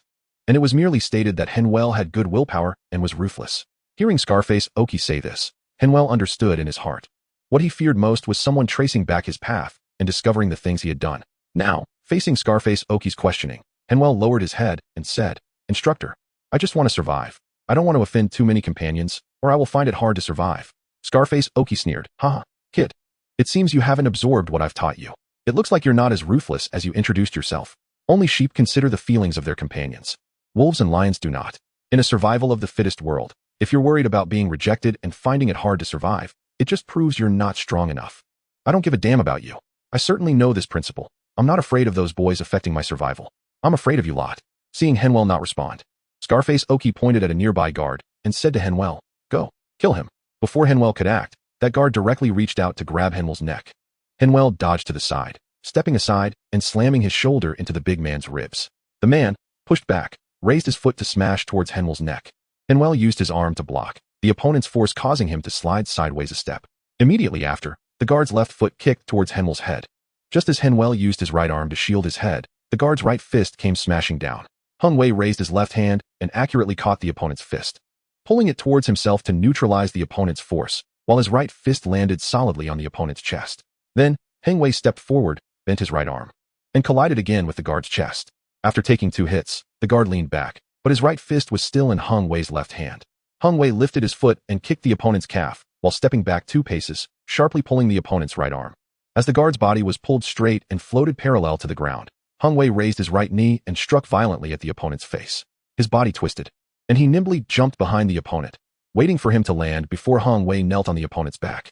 He pressed down on the opponent's head with his left hand, forcefully pinning it to the ground, while his right hand clawed at the opponent's spine at the back of his neck. Just as Heng Wei was about to exert force to misalign the opponent's spine, a small stone flew over and hit Heng Wei's wrist. All right. Although he was a waste, he was still the boss's property and couldn't die so uselessly. Heng Wei pretended to cover his wrist and stepped back a few paces, looking at the appreciative gaze of the scar-faced Aoki and the fearful expressions of the youths. Heng Wei sighed inwardly. Why couldn't he endure it? In the novels, the protagonists could easily survive for a long time. Why were all the ones he encountered so highly intelligent? Chapter 45. My night father after the unconscious guard was carried away. The scar-faced Aoki looked at Heng Wei. I'm a bit curious about what you did before. Your fighting skills just now were quite impressive. Those are practical killing moves. Don't worry. I'm just curious. I won't care about what experiences you have or what your identity is. I'm starting to believe you can kill a bandit. Your fighting skills are ruthless, and you're decisive in battle. So, I want to know if you know anything else. I mean killing tools, like weapons. Heng Wei nodded yes. I know some swordsmanship. The scar-faced Aoki drew the long sword from a nearby guard and tossed it to Heng Wei. Show me. Catching the long sword, Heng Wei began to demonstrate his swordsmanship in a disciplined manner. The large sword flew in his hands, slashing and stabbing, looking quite ungraceful. However, Aoki's eyes grew increasingly interested. He knew that these seemingly unappealing sword moves were genuinely lethal techniques. After Heng Wei finished his demonstration, Aoki lightly clapped his hands. Good, good, good. Military swordsmanship. The person who taught you swordsmanship must have fought on the battlefield. These are all practical sword techniques. However, your footwork is a bit scattered. You probably haven't had the chance to train, right? The footwork must match the sword moves to produce effective lethality. Heng Wei naturally knew this was the flaw he left. His swordsmanship and footwork foundations were quite solid. In one-on-one combat, he had Professor Kavai's teaching. In chaotic battlefield scenarios, Professor Fabio's swordsmanship was also quite effective. What Heng Wei demonstrated now was just the swordsmanship practiced by regular soldiers in the coalition. He was actually quite skilled at it. Although it wasn't that intricate. It was distilled essence, a very pure killing technique. Regarding Aoki's words, Heng Wei nodded. I lost my longsword, so I haven't practiced for a while. My father is a knight. This is what he summarized from the battlefield and taught me since I was young. Aoki nodded. Indeed. All right. You don't need to train with them anymore. I will create a training plan just for you. Kid, don't embarrass me. Don't think that just because you have a high starting point, you'll be given extra care here. I will provide different processing techniques based on different goods. You want to have it so easy in the future. As Heng Wei helplessly agreed and prepared to face more rigorous training. The War of the Six Kings finally came to an official end. The Allied forces suffered minor losses, conceding some land. However, to save face, the coalition offered a sum of money as war reparations.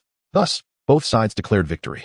In the kingdom of Ika, to boost morale and mitigate the impact of the territorial concession, the royal capital was holding a grand award ceremony. Obian, do you wish to bear the responsibility of the kingdom, the honor of the nobility, to guard the sacred territory and protect the citizens under your rule? I am willing to give everything for the kingdom. I vow to guard the kingdom and its honor with my life. After the awarding ceremony, Viscount Theodore found Obian. Congratulations. You are now a knight. This Viscount was the baron whom Obian saved during the First War of the Six Kings. Now that the war was over and he had achieved remarkable military merits, he was promoted to Viscount. During this war, Obian had saved his life more than once, and their relationship was very good. It was also Theodore who recommended Obian to join the Night Falcon Knights. After a series of bloody battles, Obian not only had the strength of a knight, but also obtained the title of knight. After chatting for a while, Theodore suddenly changed the topic. Obian, what will you do next? I heard you haven't replied to the Night Falcon Knights formal recruitment yet? Obian nodded. I need to find my family. Perhaps some of them are still alive. Theodore smiled. Truly a fitting nickname, Lucky Obian. As you wish, I have found traces of your family. They are now in Gorge City. You know, it's easy to defend but hard to attack. Those bastards have never attacked, and they have always been very safe. I've arranged for someone to fetch your wife and children. They will arrive in my territory in a few days. Upon hearing this, Obian excitedly grabbed Theodore, disregarding the etiquette he just learned, and asked, Really? Is what you said true? Theodore patted his arm. Of course it's true. My people have confirmed it repeatedly. All the details match, my brother, rest assured. They are safe. Obian took a step back, immediately kneeling to pledge loyalty to Theodore. Theodore quickly pulled him up. Brother, our friendship was forged from the pile of dead bodies. Without you, I would have died countless times already. We don't need those vows of loyalty. We have already verified the oath of protection between life and death. I am truly happy to find your family, although you can no longer be my brother-in-law. Finally, Theodore made a joke, then became serious. Obion, you currently have no fief and are not an hereditary knight. Originally, I wanted to invite you to my new territory so we could work together again. Your personal character, ability, and wisdom are enough to make you a capable assistant for me, saving me a lot of trouble in managing the territory. However, as brothers who have shared life and death, I cannot be so selfish. Now there are better opportunities before you, and I cannot tie you to my side. Obion understood his meaning. You mean the Night Falcon Knights? Theodore nodded. Yes. It's the formal invitation from the Night Falcon Knights to you. I have news that the Knight Order will expand. There are even rumors that the kingdom intends to establish a new Knight Order based on the Night Falcon Knights. Regardless of the outcome, this is an opportunity. You were originally just a squad leader in the Knight Order. Now that there is the strength and title of a knight, with expansions and new formations, you, who have climbed up as a proper knight, will be reused. It is very likely that you will be appointed as a centurion, which will be the foundation for your transformation in nobility. At that time, the Legion Commander, the Marquis, will make you a hereditary knight or even a land knight. Additionally, the network of the Night Falcon Knight Order will help you smoothly integrate into the noble class. Brother, you are different from us. You are a born warrior. You were born for the battlefield, and your future achievements should definitely not just be as my guard captain. Obion hesitated a bit, and Theodore added, I will take care of your family. You don't need to worry about home affairs. As for the rewards, let us not mention it. Not to mention our deep friendship, just having a friend who is a centurion in a knight order can bring me many benefits. Obion stopped declining. He was very confident about the future. He just didn't know that among the family members who were found, there was no eldest son he cared about. Chapter 46. The Iron Lion roars in the Duchy of Warii. There was also a conclusion regarding Fabio's handling. Because Fabio occupied the frontier military fortress in winter and took over Iron Pit City, the Duke was very angry, so he mobilized a legion of the duchy, and both sides faced off in battle. As a result, the duchy's legion was dragged down by the Iron Wall Legion and suffered a defeat, losing half of its men to capture. Before the duchy could take further action, the nobles organized a coalition army. Under the banner of seeking justice for the nobles near Iron Pit City, they prepared to take advantage of the situation. In their view, the Iron Wall Legion had fought against the Duchy's Legion and was now called the Fleeing Legion. Although they had achieved victory, the Duchy's Legion had lost half of its strength. It was assumed that the Iron Wall Legion had also suffered heavy losses, and now, having just finished a battle and being exhausted, it was the perfect opportunity for the nobles to reap the rewards while peace talks were concluding and the expeditionary army had not yet returned. The idea of the noble alliance was simple. Defeating the Iron Wall Legion would not only increase their prestige, but also strike at the royal family's arrogance. At that time, using Fabio's identity, they could make some moves and seize greater benefits when the duchy transformed in the near future. The plan sounded great. However, they subconsciously overlooked the possibility. What if the Iron Wall Legion was not a soft target, but truly an iron wall? Thus, a standard slaughter battle began. Fabio didn't even need to appear. Duvin led the left flank and defeated the coalition army of over 20,000 with just 8,000 men. Except for a very few, the participating nobles were all captured. And this was not the end.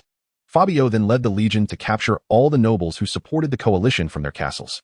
Half of the duchy fell into chaos and panic. In the end, it was the Duke who stepped in, scolding Fabio, which finally made him stop his crazy actions. Afterwards, Fabio extorted a large amount of wealth from the noble alliance as ransom money. Duke Amir and Count Abakan took the opportunity to use various means, such as some paying less, some paying more, some suffering more, and some suffering less. In short, they dismantled the already disunited noble alliance into pieces. As for Fabio, the duchy cancelled all his military achievements from the expedition, still retaining his knight title. However, it tacitly allowed Fabio to occupy the area from Iron Pit City to the border, an area of over 30,000 square kilometers with a population of over 2 million. The largest count's territory in the duchy was only 1/10 the size of this area. Moreover, if not counting the territories gained from the Six Kings War, this area already accounted for 1/15 of the total area of the duchy. Additionally, Fabio had 20,000 soldiers from the Iron Wall Legion, divided into left and right flanks, which were real battle troops. The serfs under the captured noble coalition were also not released. Instead, they demanded the nobles pay ransom fees while bringing the serfs' families along. This extorted several tens of thousands of people, and Fabio had the ability to control this area and support his legion. Just when it was thought that he would establish himself, he followed the Duke's order and returned to the royal city to attend the victory banquet. Thus, the incident known as the Iron Lion Roars came to a close, as Fabio returned to the royal city amidst the spring breeze to accept cheers. Henvier was training hard in the early spring cold, bare-chested, and carrying weights. Scarred-faced Oki had been training Henvier alone for more than a month and was very satisfied with his performance. Henvier endured high-intensity physical training. Next, scarred-faced Oki set up a 3-stage training program for Henvier. Each stage would last a year. The first stage was to strengthen Henvier's physique as much as possible and lay a solid foundation.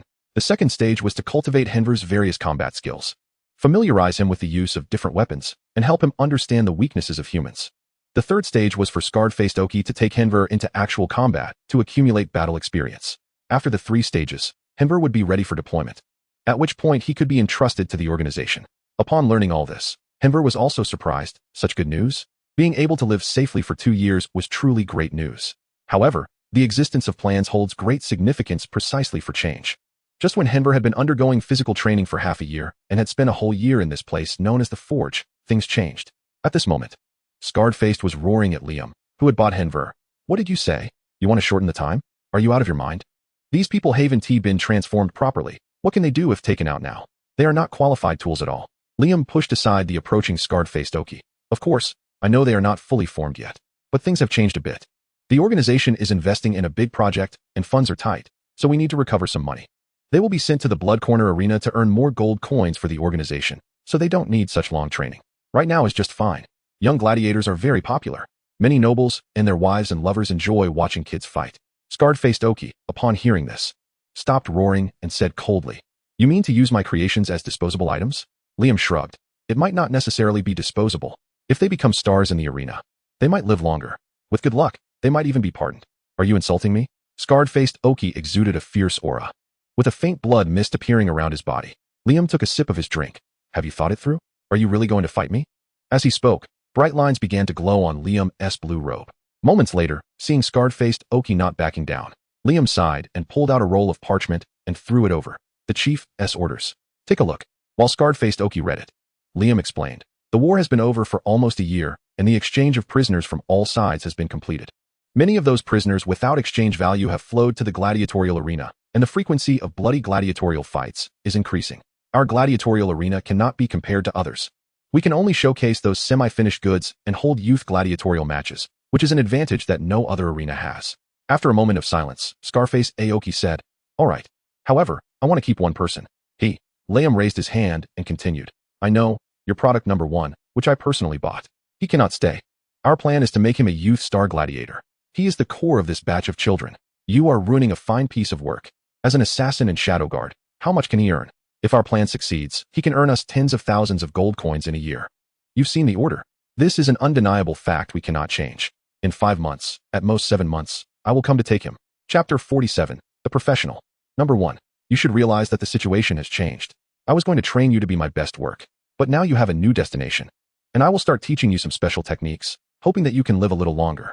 Henwell's heart skipped a beat. He never thought that this scarred bald man was a good person. His words certainly weren't out of kindness or pity for himself. From Scarface Aoki's eyes, Henwell could see that this guy viewed him with a twisted gaze. In his eyes, he was not a human but a good material, a project worth investing effort into. It was like a sculptor encountering a beautiful piece of jade. Scarface Aoki wanted to create his most proud work from him.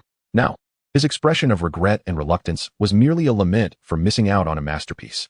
Henwell remained silent, and as he guessed, Scarface Aoki began to ramble on about his grievances. From Aoki's words, Henwell realized he had misjudged. This place called the Forge was not merely an assassin base, or rather, it was not just an assassin base. The organization was quite large. It not only exported assassins and killers externally, but also sold trained warriors to become shadow guards or death soldiers for those big shots. Now, Henwell discovered that they also had a business of sending gladiators to the arena. Scarface Aoki had already stated that in a few months, including Henwell, these youths would be sent to the arena to become gladiators, fighting and killing every day to please the spectators. This made Henwell quite anxious. If he were to become an assassin, he could find a suitable opportunity to fake his death and escape this organization's control.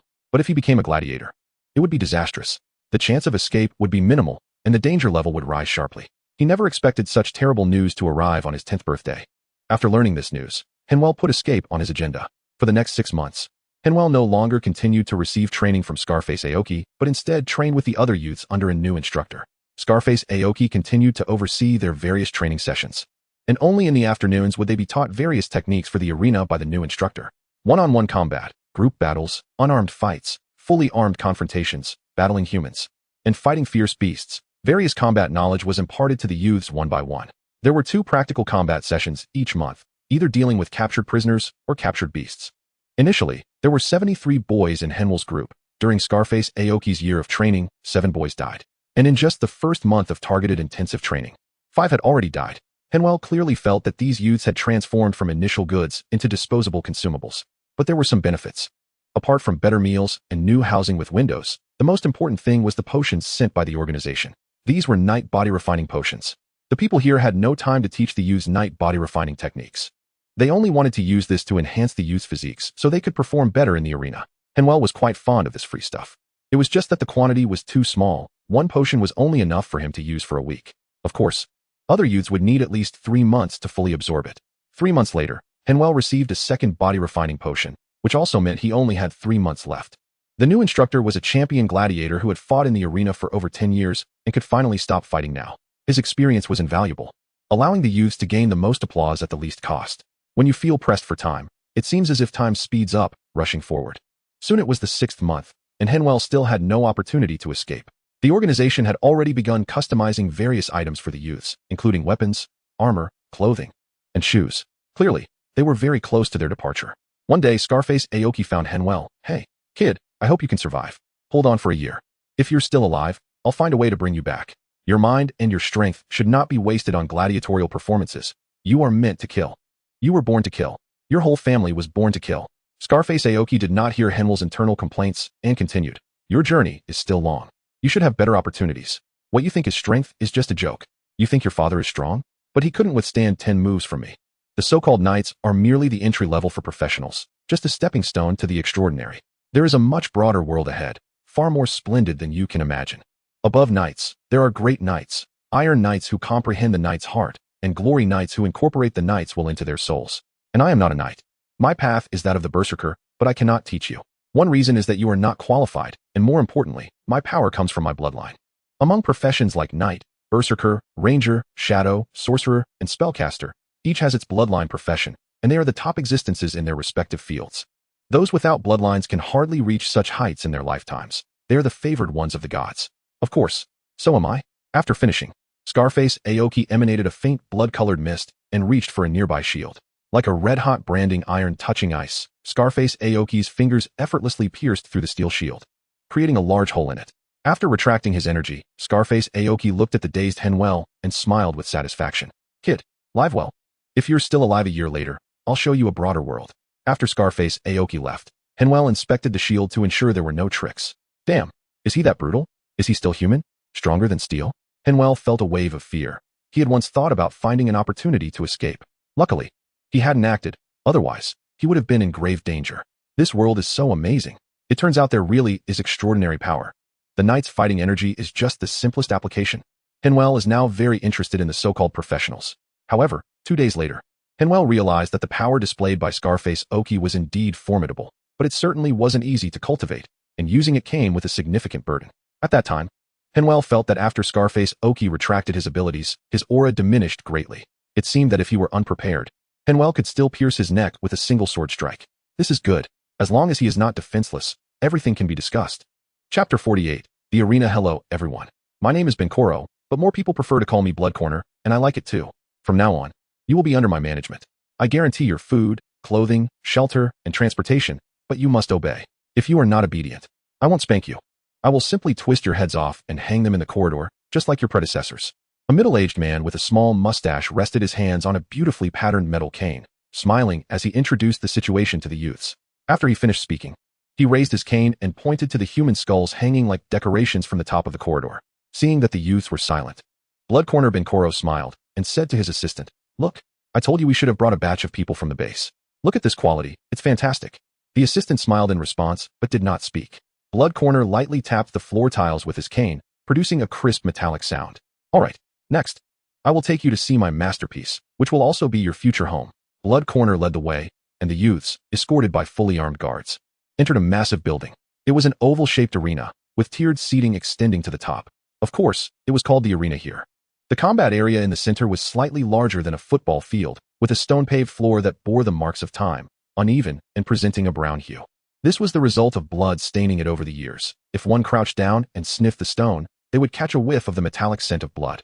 The history of the arena is long, even older than the existence of the kingdom. The passage of time has led to its destruction twice. After several renovations and reconstructions, it has become even more magnificent and sturdier. Originally, it belonged to the estate of a marquis in the kingdom. Later, I bought it, spent a lot of effort cleaning and renovating it, and breathed new life into this ancient building. It can accommodate 50,000 spectators. But we don't like to profit off poor folks. So I modified it, dividing it into various stands and boxes. In total, there are 2,000, which can hold at least 40,000 people. Just imagine, tens of thousands cheering for your performance, tossing gold coins down, clinking loudly. You are the center of attention. The most dazzling stars in the arena. Isn't it wonderful? Don't you feel valuable? Blood Corner pointed again to a standout section of the stands. Remember these 21 boxes. They are our distinguished guests, the ones who can change your fate. If you catch their eye, you will receive better treatment, and they might even reward you. If you are lucky, they might pay to take you away. From then on, you will become free people. Oh, or maybe not. Perhaps they will become your new masters. Blood Corner tapped the floor tiles with his cane again. In short, you have the chance to leave. Aside from the lucky way I just mentioned, there is another way. That is to pay off the debts you owe for bringing you here. I spent real gold on you. Your ransom isn't much. The most expensive is 20,000 gold coins. The cheapest is 7,000 gold coins. Aside from those 21 distinguished guests, we take 80% of the money from the audience's rewards, and the rest is yours. Additionally, your expenses here are 20 gold coins a day. I'm not being greedy. Free medical care, food available at all times, comfortable rooms, all of these cost money, but they are not expensive at all. And what you need to do is fight in the arena once a week. The specific events will be notified to you in advance. At this point, Blood Corner put away his smile, his gaze icy. Little ones, use your blood and lives to entertain the audience, to earn money for me, and to carve out a future for yourselves. I mean what I say. As long as you save enough money, you can redeem yourselves and leave. There will definitely be no tricks. This is the rule of the arena industry. I will not break it. After the introduction, Henvier and the others were assigned to various rooms. At this time, there were only 53 youths left, and each had their own room. However, every 6 rooms shared a common hall, and the toilets, washing areas, kitchens, and bathrooms were all communal. The youths were randomly scattered and assigned to different suites. Just as Blood Corner said, the living conditions here were much better than that of the forge. In the following 3 days, everything tailored for the youths was delivered. The youths wore white clothes and began adaptive training. During this time, Blood Corner also invited a dancer to teach the youths a kind of flashy sword dance. Finally, on the 6th day in the arena, the youths participated in a curtain call performance for this combat. Dressed in fitted white garments, they performed the sword dance in the blood-soaked arena. The combination of these clean youths and the brutal setting produced a morbid sense of beauty, causing the already sickly noble audience to scream in a trance. Some nobles even lifted their garments, exposing themselves and performing lewd actions below. Among these nobles were not only males, but also many females. Seeing the atmosphere ignite, Blood Corner on the high platform shouted through a special device. Those twisted horn-like objects amplified his voice throughout the entire arena. Welcome, distinguished guests. I understand your desires, but they are still just children. It truly weighs on my conscience to have them fight. How about this? If you really want to see these little cuties perform, then I will find a way to appease my conscience. 1 week later, welcome to Blood Corner Arena. At that time, these little cuties will certainly perform.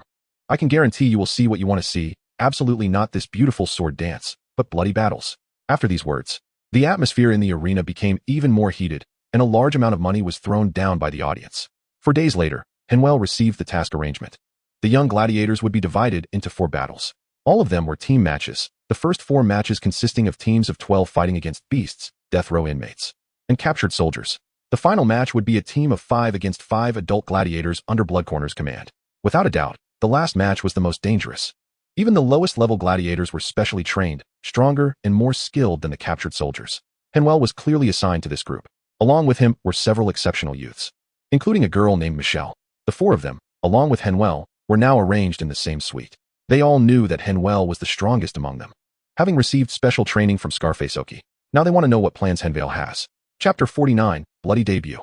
The training ground for the boys is a separate area.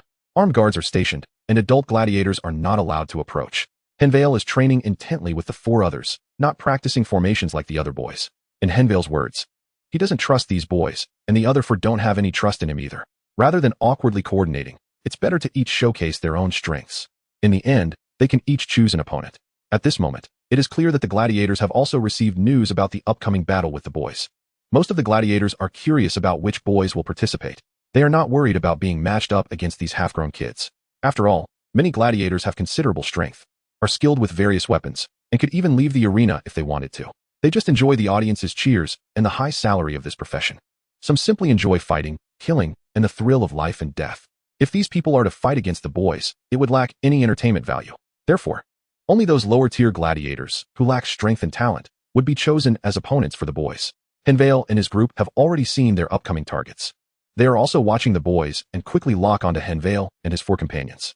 However, neither side provokes the other. They simply observe each other quietly. At night, Henvier says, "Let's divide the teams. You choose your opponents first."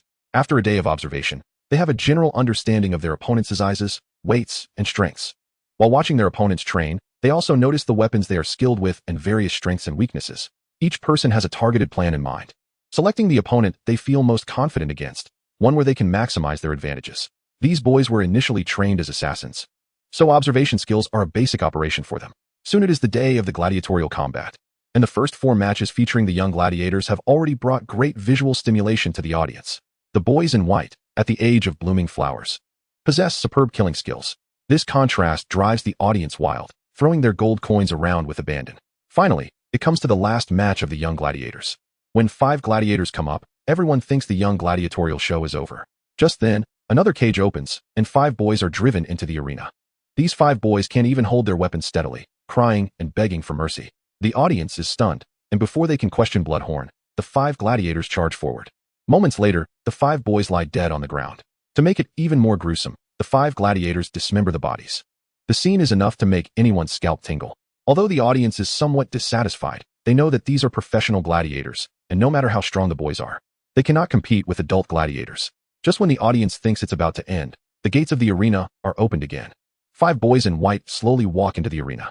Henvier carries a 2-meter-long spear, while the other boys wield long swords and chains. Michel holds 2 short swords upside down. As the audience is taken aback, Bloodhorn calls out, "Dear guests, you wouldn't think those 5 little brats were my best young gladiators, would you? Now, let me formally introduce you to these 5 boys, who are my finest children. They will now present the most exciting performance for you. Will the professional gladiators be able to dismember them? Or will the beautiful boys showcase their extraordinary talents? Let's find out." As the gong sounds, the 5 gladiators do not dare to be careless and charge towards the 5 boys. The boys all wear masks, unlike their companions. Henvier and his group wear featureless masks that are smooth as mirrors. According to their plan, the other 4 rush towards their opponents. Michel faces a burly man wielding a war hammer. She nimbly dodges the hammer strikes. Flanking to her opponent's back, she expertly slips her short sword into the gap in his leather armor, cutting open a gash in his waist. She moves like a nimble little bird, attacking a clumsy black bear, constantly injuring her opponent while remaining untouched. Another boy, nicknamed Flying Insect, is very fast and excels in close combat. His opponent is a gladiator wielding a heavy sword. The chain used by Flying Insect has hooks at both ends. This unusual weapon is used skillfully by him, suggesting he has been familiar with it since childhood. The chain dances in his hands, lengthening and shortening, the 2 hooks appearing out of nowhere, leaving the gladiator unable to find an opportunity to attack and spending the entire time on defense. As for the last opponent, seeing that Henvier hasn't moved, he plans to assist his heavy hammer-wielding comrade by first taking care of Michel. Just as he takes a step forward, Henvier releases his left hand, swinging the spear in his right hand horizontally. This forces the gladiator to raise his shield to block while he attempts to slice Henvier's spear with his long knife. Henvier grips the middle of the spear with his left hand, adopts a horse stance, and uses his right wrist to press down the rear of the spear. The long blade of the spear suddenly springs up, precisely hitting the right arm of the opponent, holding the knife before the long knife can strike down. The spear blade easily cuts through the leather armor on his arm, leaving a cut on his forearm, and the long knife flies out of his hand. The gladiator realizes the danger and reacts quickly. Instead of retreating, he charges at Henvier with his shield. Henvier retracts the spear to block in front of him while releasing the force he had applied to the ground. When the gladiator's shield collides with the spear, Henvier uses the momentum to jump back a step. With the spear's tail planted on the ground, Henvier stops and delivers a powerful kick against the gladiator's shield. Just as the opponent's shield position reveals a flaw, Henvier grabs the spear blade with his right hand and jumps high, swinging it down to strike the shield again. This powerful blow, due to the poor defensive angle of the opponent, causes the shield to be knocked away and the left wrist to be dislocated from the impact. After landing, Henvier turns his back to the gladiator, throws the spear blade back, and the spear slides in his left hand, stabbing upward diagonally into the opponent's throat. The scene freezes. The gladiator has a spear in his neck, while the boy is almost back to back with him, holding the spear upside down. Damn, I'm really awesome. Phoenix piercing flowers. I ask you all, am I handsome or what?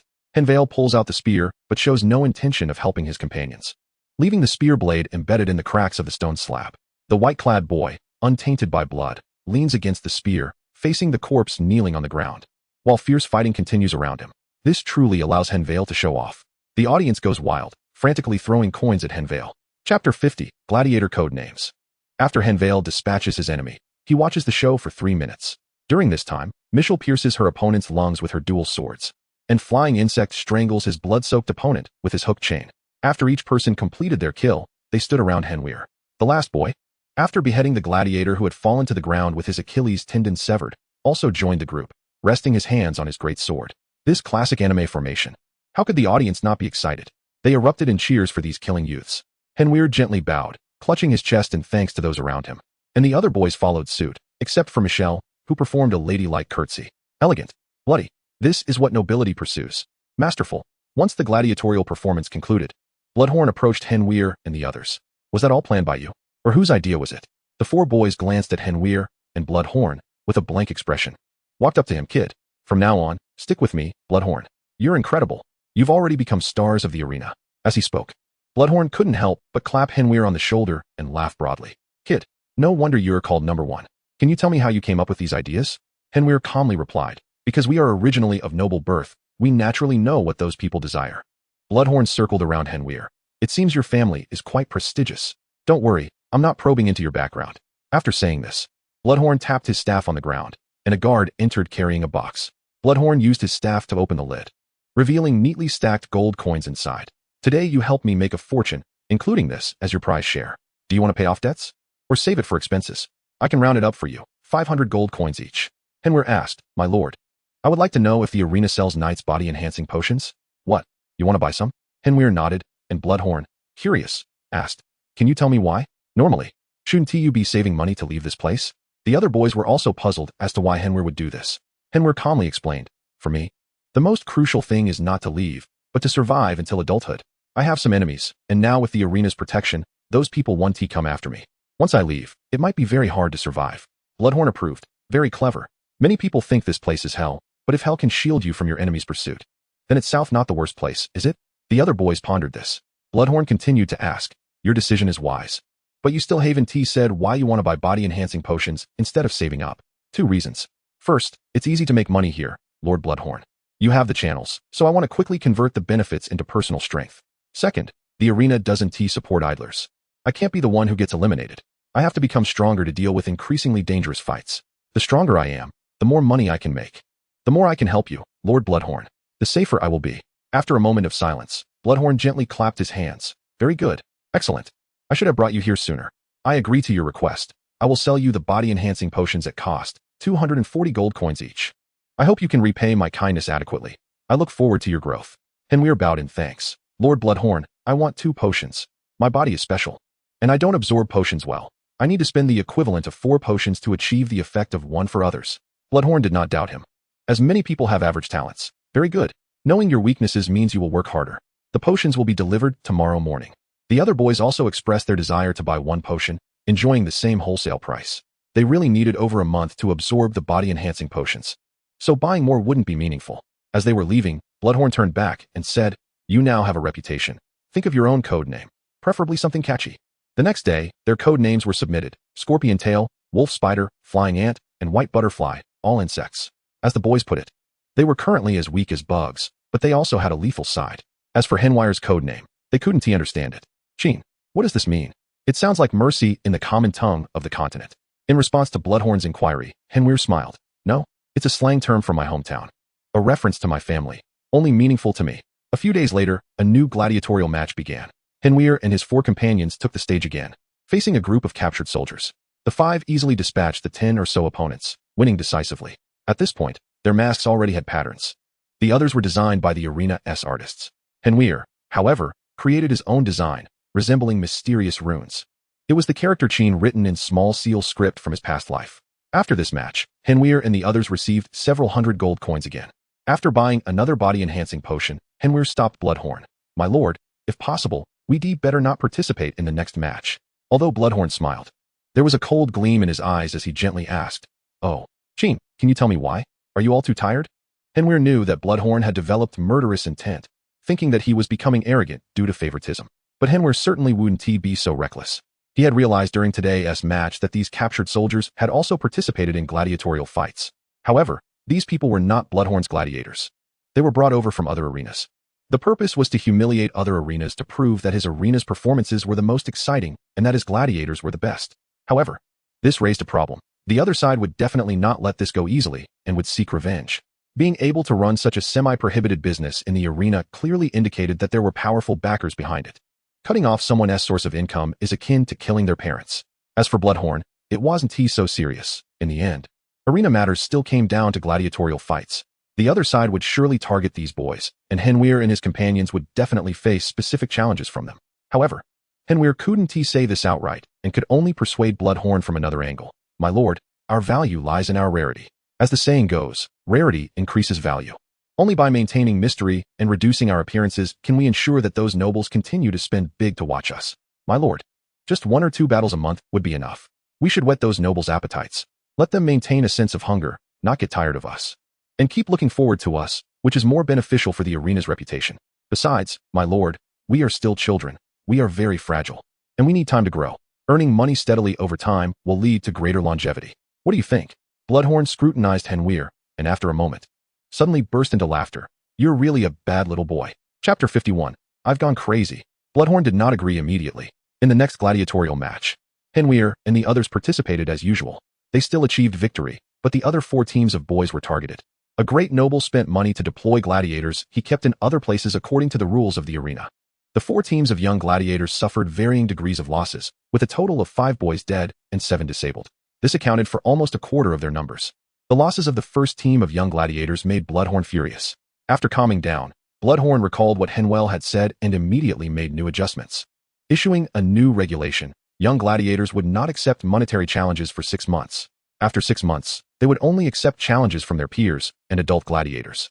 Especially those outside of Bloodhorn could not participate. Additionally, there would be 4 gladiatorial performances each month, with only 1 batch of young gladiators appearing each time. The remaining boys would be organized into 3 teams, along with Henvier and his 5-man squad, to take turns performing. However, Henvier's team was now quite popular, so ticket prices for their matches would be higher. This not only maintained an air of mystery, but also met the audience's demand for watching gladiatorial performances. At the same time, it provided other young gladiators with more exposure and opportunities to gain fans. For the young gladiators, there were both pros and cons. The benefit was that they would have ample time to rest, allowing them to recover even if injured. The downside was that they would earn significantly less, as they would only perform once a month. Overall, though, the advantages outweighed the disadvantages, providing Henvier with a greater chance of survival and spreading the risk of success. 2 weeks later, Henvier's team returned to the arena, facing a group of children, a match arranged by Bloodhorn to boost their popularity. Despite Henvier's reluctance, he had no choice but to wield his spear and kill the opponent assigned to him. Unlike his teammates, Henvier's strikes were brutal and lethal, killing several of the opposing boys in a single round of attacks, each blow striking true to the heart. To many nobles, this was not seen as cruelty, but rather as a way to free the children from their suffering. Compared to the brutal slaughter exhibited by the other members of the Bug Squad, Henvier did not allow those boys to suffer too much. Thus, Henvier's codename, Chini, was established as the merciful boy. In the following matches, Henvier found himself having to kill children multiple times. This was a significant moral dilemma for someone with a mature mindset and a normal set of values from his previous life. While his conscience was being tormented, his golden finger rewards finally arrived. However, he did not feel the excitement and longing he had previously experienced. It wasn't until he discovered that this golden finger was quite different from what was depicted in novels and films that he began to realize the situation. Instead, he found himself in a chat group in his mind, with dozens of people whose names were initially blank. As the first person spoke, everyone gradually gained names. What the hell? Is this the new player gift pack for time travelers? Why is it a chat group? How am I supposed to change my fate like this? He thought. No, wait. Perhaps this is our system. We might be in the same world, forming a secret organization to control the world with our own powers. I'm in the Shungyun dynasty, as the son of a general. Where is the Shungyun dynasty? I've never heard of it. I'm from the Dafeng Empire. My father is the current Grand Tutor. Shungyun dynasty? Dafeng Empire? I haven't heard of those either. My dad is Chu Ying. Do you know him? Chu Ying? Who is that? I'm the youngest son of the Minister of War in the Jiyuan Empire. You don't even know Chu Ying? You must be from a border country. Chu Ying is the emperor of the Tianhua Empire. I'm the 15th prince of the empire. So what is up? Do you guys want to cling to my leg? Impudent. My Xian dynasty spans 9,000 miles east to west and 10,000 miles north to south. Nations come to pay their respects. We are invincible. So don't call us barbarians. Bullish. You must be dreaming. My Houtai Empire is the fertile land of the world, with vast territories of millions of square kilometers and a population in the hundreds of millions. Who are you? I say. Are we not on the same continent? After a passionate discussion, they confirmed they were not on the same continent, or, rather, not in the same world at all. At that moment, a voice suddenly came through. Hey guys, what is the use of this thing? Are we trading resources? Upon hearing that sweet voice, the group fell silent, then suddenly erupted into excitement. There's a girl. Slurp, licking the screen. Same here. Count me in. In the end, everyone calmed down, realizing that this chat group was merely a chatting space with no practical use. Or perhaps it didn't have any functionalities available yet. Throughout this, Henvier remained silent. He felt his conscience was being questioned, thinking that this was merely an illusion. A bunch of people he had imagined from his homeland to alleviate the burden of having killed so many children. In this world, he could not show weakness. He knew it was wrong to kill children. Yet, in this twisted world, it seemed he was the only one who was wrong. Therefore, he sought out a kindred spirit to confide in. He initially feared he would suffer a mental split, dividing into two opposing personalities of good and evil amid his struggles for survival and conscience. Instead, he never expected his imagination to be so vivid that he conjured up so many playful personas. Henvier didn't want to interact with these imagined personas, as it would make him seem like a true lunatic. However, the saying he had seen online in his previous life rang true. Ever since I got a mental illness, my spirit has improved greatly. Every day, he secretly peeked at the chat records, and indeed, his psychological pressure lessened considerably. Unknowingly, Henvier had spent a year in the Bloodhorn Arena. Here, he was able to know the calendar dates on the continent, and finally, on his 11th birthday, he made a wish for himself, to escape this bloody arena soon. Now, Henvier still had not saved a single coin. All his earnings had been spent on body-strengthening potions. His body felt like a bottomless pit, never exhibiting any fighting spirit. Yet, Henvier could clearly feel that he was indeed growing stronger. Currently, Henvier and his 5-man team remained the stars of the Bloodhorn Arena, drawing large crowds every time they fought. The long-term collaboration had significantly changed the view of the 3 boys in the team towards Henvier, who they now regarded as their big brother. Even though the youngest among them, Henvier, was older than Henvier. Chapter 52, Shield Break Kill. On the first anniversary of the Bug Squad's debut in the Bloodhorn Arena, Bloodhorn held a grand gladiatorial competition. This indicated that the Bug Squad could accept challenges from other arenas, but the gladiators sent could not be adults. This relaxed the conditions, defining adults as those over 16. Consequently, other arenas banded together to send 5 gladiators who were just a few months shy of turning 16 to challenge the Bloodhorn Arena. Bloodhorn accepted the challenge and demanded a stake of 100,000 gold coins. Although this was a substantial amount, the 5 arenas managed to come up with it easily. Blood Corner was of course well prepared, having obtained the information on the 5 young gladiators through undercover work and bribery. Henvier and the others glanced at the information and assigned their respective opponents. Unlike other gladiators, the young ones were participating in bloody combat, where they had to kill their opponents. On the day of the match, as planned, Henvier faced his opponent. It was a boy of similar age wielding a long weapon. His weapon was a spear about 1.5 meters long, paired with a round shield for both offense and defense. The round shield was large enough to cover most of his body, with a crescent-shaped cutout on the upper right side for the spear. The spear was more than half a meter shorter than Henvier's custom-made spear, and the spearhead was only about 10 centimeters long, which was half the length of the blade on Henvier's weapon. The spearhead was cone-shaped and had a blood groove, making it deadly when thrust. The opponent had several messy braids and stood about 1.8 meters tall, with a robust physique that did not resemble that of a 16-year-old boy. More importantly, this was a girl who looked even more rugged than a boy. Fortunately, Henvier's year of gluttony had made him look less like an 11-year-old child. Standing at 1.7 meters, Henvier was shorter than his opponent by half a head. But there was no overwhelming disparity in size. Upon seeing Henvier approach, the girl with the braids immediately raised her large shield in defense, positioning her spear in the cutout of the shield. As Henvier moved, she cautiously adjusted her direction, keeping herself always facing him. Her steps were steady, her breath long, and her heartbeat regular. The stance of holding the shield and spear was the most energy-efficient and a standard combat formation. Once Henvier attacked first, her large shield would block him, and her spear would dart out like a viper, aiming for Henvier's vital points. After circling around, Henvier couldn't help but frown. He noticed that his opponent had solid fundamentals and was employing a defensive counterattack style. While Henvier had many ways to kill her, finding a method he was satisfied with was not easy. There were many ways to break a shield with a spear, but all that Henvier knew were methods for breaking a sword shield. For a combination like this spear and shield, the simplest method was to break the shield by force. Henvier had that strength. One thrust could penetrate her shield. However, he couldn't do that, as it would clearly exceed the strength expected of his age. Henvier, who was just trying to coast until adulthood, did not want to reveal his true combat power. After several unfortunate encounters, he understood that it was necessary to hold back in this treacherous world. Thus, he had only one choice: to kill her using technique without showing excessive strength. After Henvier circled counterclockwise again, the 5 spectators from various gladiatorial factions in the stands began to boo, and some even started to insult and provoke him. However, Henvier had already spotted a small flaw in his opponent. It wasn't exactly a flaw, but rather a slight disadvantage. The girl's left leg wasn't as agile as her right. Perhaps due to some hidden injury, or perhaps because her physical training wasn't as coordinated. Regardless, even if her left foot had an ingrown toenail, it could be a breakthrough point. Confirming his tactic in his mind, Henvier suddenly stepped forward, positioning his left hand on the spear shaft and controlling the tail with his right hand. He flicked the spear blade in an arc around the round shield, quickly thrusting out a circle. Then, unexpectedly, he aimed for her left leg. The girl displayed remarkable bravery, disregarding her left leg, and while raising her shield to smash down, her spear shot out swiftly like a viper, aiming for Henvier's chest.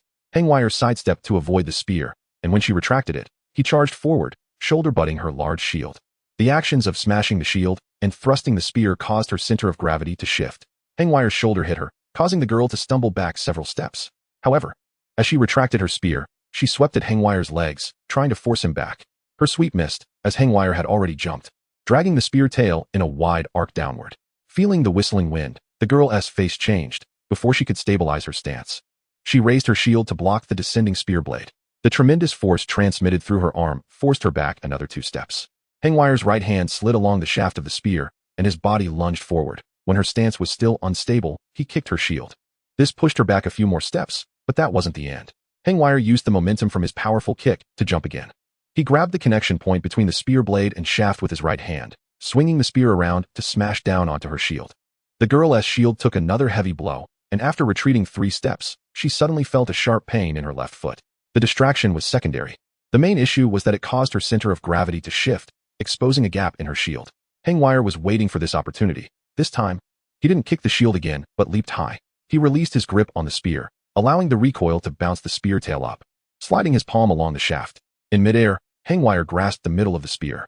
Coming down, he pierced through the crescent cutout of the girl's shield, accurately stabbing into her neck. Seeing Henvier's feet standing on the girl's shield, with the spear vertically embedded in her neck, the crimson blood spread out beneath her like paint. From Henvier's first strike, he had already calculated this result. With each subsequent strike, he ensured that when she countered, her left foot was the primary point of pressure. Then, as her left foot was pressed down painfully, it instinctively withdrew strength. This caused her left hand, which held the shield, to slightly shift to the left. The crescent cutout on the shield perfectly exposed her vital point. Henvier was waiting for this chance, and with one strike, he would kill. At this moment, the girl with the braids had wide eyes devoid of spirit, clearly realizing why she had failed. Henvier stepped off her shield and bent down to close her eyes. He lifted the shield slightly to cover her face, either as a sign of respect for the deceased, or because Henvier didn't want to look at her still youthful face any longer. Chapter 53. The Opponent's Counterattack, Part 1. After Henvier's smooth and fierce series of attacks eliminated his opponent, he leaned on his spear, waiting for his teammates to finish their battles. The 5 spectators from different gladiatorial factions who had previously mocked Henvier were now silent. Meanwhile, those who already liked Henvier cheered loudly for him, howling, applauding, and excitedly celebrating Henvier's swift and decisive victory over his opponent. After a few more minutes, the other members of Worm's squad had also finished off their opponents. The entire gladiatorial match was thrilling yet safe, just as Bloodcorner had predicted. He was now smugly looking at the managers of the other 5 gladiatorial arenas. Afterwards, each member of Worm's squad received 4,000 gold coins. This was not due to Bloodcorner's generosity, but rather a rule of the arena. When outside gladiators participated in bloody combat through betting, this was a standard practice. After the participating gladiators win, they received 20 of the betting amount. Henvier still spent all his money on night body enhancement potions. Not because he didn't want to save some, but mainly because he sensed a dangerous atmosphere. This counterattack organized by 5 gladiatorial arenas, although highly targeted, was too weak. The young gladiators on the opposite side, although strong, were clearly no match for the Bug Squad. Henvier didn't believe that the other side couldn't see this. As the elite in this field, they naturally understood that even without intelligence leaks, it would be difficult to defeat the Bug Squad. So spending a large amount of money to initiate a bloody betting match to increase Bloodhorn's fame clearly didn't make much sense. Regardless of the other side's intentions, Henvier needed to prepare for the worst in advance. For the next 2 months, everything was normal. The Bug Squad had 2 matches, still demonstrating overwhelming performance. But on this day, an accident occurred. While the adult gladiators of Bloodhorn were sparring with the youths, several suddenly attacked viciously. By the time the guards reacted and protected the youths, several had already fallen victim to the poison. When Bloodhorn saw the bodies of the 7 young gladiators, he appeared very calm. However, the senior gladiators present were tense, with some sweating on their foreheads and others trembling. These elite gladiators were just one step away from becoming professionals. Their keen senses could clearly perceive the violent aura emanating from Bloodhorn, which put them under immense pressure. At that moment, no one noticed that Henvier in the crowd furrowed his brows, his fists clenched. It seemed as if he was enraged by the death of his comrades. In fact, Henvier also sensed Bloodhorn's powerful aura. Bloodhorn didn't say much. He simply instructed all gladiators to return to rest. For the next half-month, the Bloodhorn arena did not hold any gladiatorial performances. Bloodhorn himself was absent from the arena, leaving his assistant, Jaffer, to manage various affairs. When Bloodhorn returned, he brought back several heads, announcing that these individuals were the masterminds behind the deaths of the young gladiators. Henvier thought he was talking nonsense. Clearly, the situation was much more complicated than that. The mastermind behind the attacks that could bribe or threaten the adult gladiators in Bloodhorn to carry out a suicidal attack must be someone more significant than these minor characters. But this wasn't his territory, and Henvier was not inclined to intervene too much. Now, the other members of the Bug Squad were also feeling heavy-hearted. In the last attack by adult gladiators, the young gladiator with the codename Wolf Spider was seriously injured and did not survive. Scorpion Tail and Flying Ant were also injured and were still recuperating. Henvier had also been one of the targets at that time, but he sensed something was off from the beginning. The adult gladiator sparring with him was targeting his vital points and showed no intention of holding back from him. Henvier sensed some malice, or rather, killing intent. Thus, Henvier remained vigilant and kept a close guard against the opponent, deliberately moving him to a location near the guards.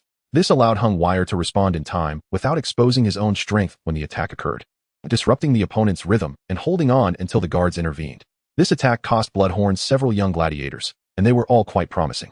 Including the battle losses from more than a year of gladiatorial matches, the number of young gladiators had now decreased from 53 to 27.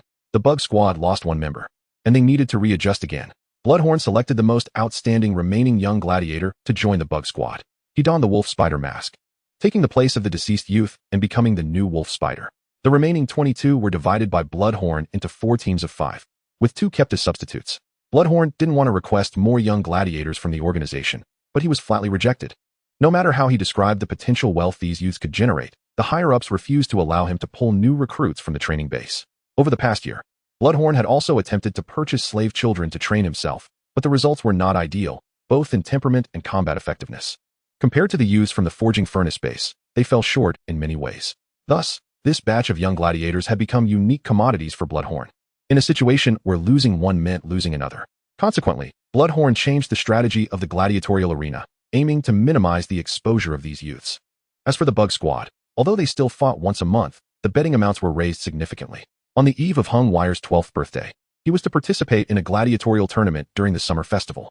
Due to the fame of his young gladiators, Bloodhorn successfully secured the qualification to host this tournament. Over the next month, there would be 7 consecutive gladiatorial performances at the Bloodhorn Arena. The Bug Squad, to which Henvier belonged, would take the stage during the opening match and also perform as the grand finale in the closing match. At the opening ceremony of the tournament, each member of the Bug Squad performed individually. Some prominent figures drew lots to determine the opponents for Henvier and the others.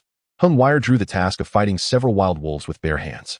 Faced with these cunning and hungry beasts, although Henvier's performance seemed perilous, and he sustained some superficial injuries, it was all part of the show.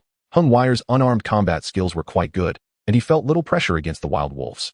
After breaking the neck of the last wild wolf, Henvier lifted the wolf's corpse to accept the audience's cheers. Chapter 54. The Opponent's Counterattack, Part 2. Upon returning to their residence, Henvier's gloomy expression left his teammates puzzled. Michelle was the first to ask, "Chin, what's wrong with you today? Are you feeling unwell? Are you sick?" The new substitute Wolf Spider was a simple-minded young man who admired Henvier. Since their time in the Forging Furnace base, he had thought Henvier was impressive. After Michelle's question, Wolf Spider also expressed concern. "Yeah, you seemed off today. You should have handled those beasts easily. Why did it look so difficult? And you got hurt." Scorpion Tail, a white-haired youth with a cold demeanor who didn't like to talk, was only unfamiliar at first. After 2 years of living and training together, the boys had built a good relationship. Scorpion Tail pondered, "Was it arranged for you to do this? For a better performance effect?" Judging by the audience's reaction, it was indeed very effective. Flying Ant, who was knitting nearby, coldly remarked, "Definitely not. It was decided by drawing lots. How could it be arranged in advance? Besides, Chin wasn't pretending. Those beasts seemed off." Upon hearing this, the other 3 turned to look at Henvier. Henvier bandaged the bite mark on his arm, praying that the beast didn't have rabies. Seeing the eager gazes of my companions, I could only look up and say, "Something is indeed not right." As you all know, The beasts in the arena are usually injected with drugs to decrease their physical capabilities, which is also to protect the gladiators and prevent a high casualty rate. However, the wolves I faced today had been hungry all day and were extremely aggressive, likely affected by the drugs. They didn't even fear pain. Scorpion frowned and said, I've heard from my seniors that sometimes, to make the fights more thrilling, special drugs are indeed fed to the beasts, making them more ferocious and aggressive. Such beasts can be very dangerous and often harm the gladiators. But, Flying Ant interjected, this is targeted at those gladiators who are about to be eliminated from the arena, extracting their final value, using their lives as the last ransom. Even if they are lucky enough to survive, they will end up crippled. Michelle exclaimed, how is that possible? Chin is our team leader, the strongest among all the young gladiators. How could the arena choose to give up on him? Wolf Spider rested his chin on his hand. It's definitely not the arena's doing. It must be outsiders. Clearly, someone else has set their sights on the arena and wants to take action against us. Michelle still didn't understand, but those beasts can't kill Chin. At most, they would just injure him. It would instead add some dramatic effect to the performance. If this is the enemy's plan, isn't it too low level? Henvier, who had already bandaged his arm, moved it a bit and said, but what if their goal is to make me get hurt?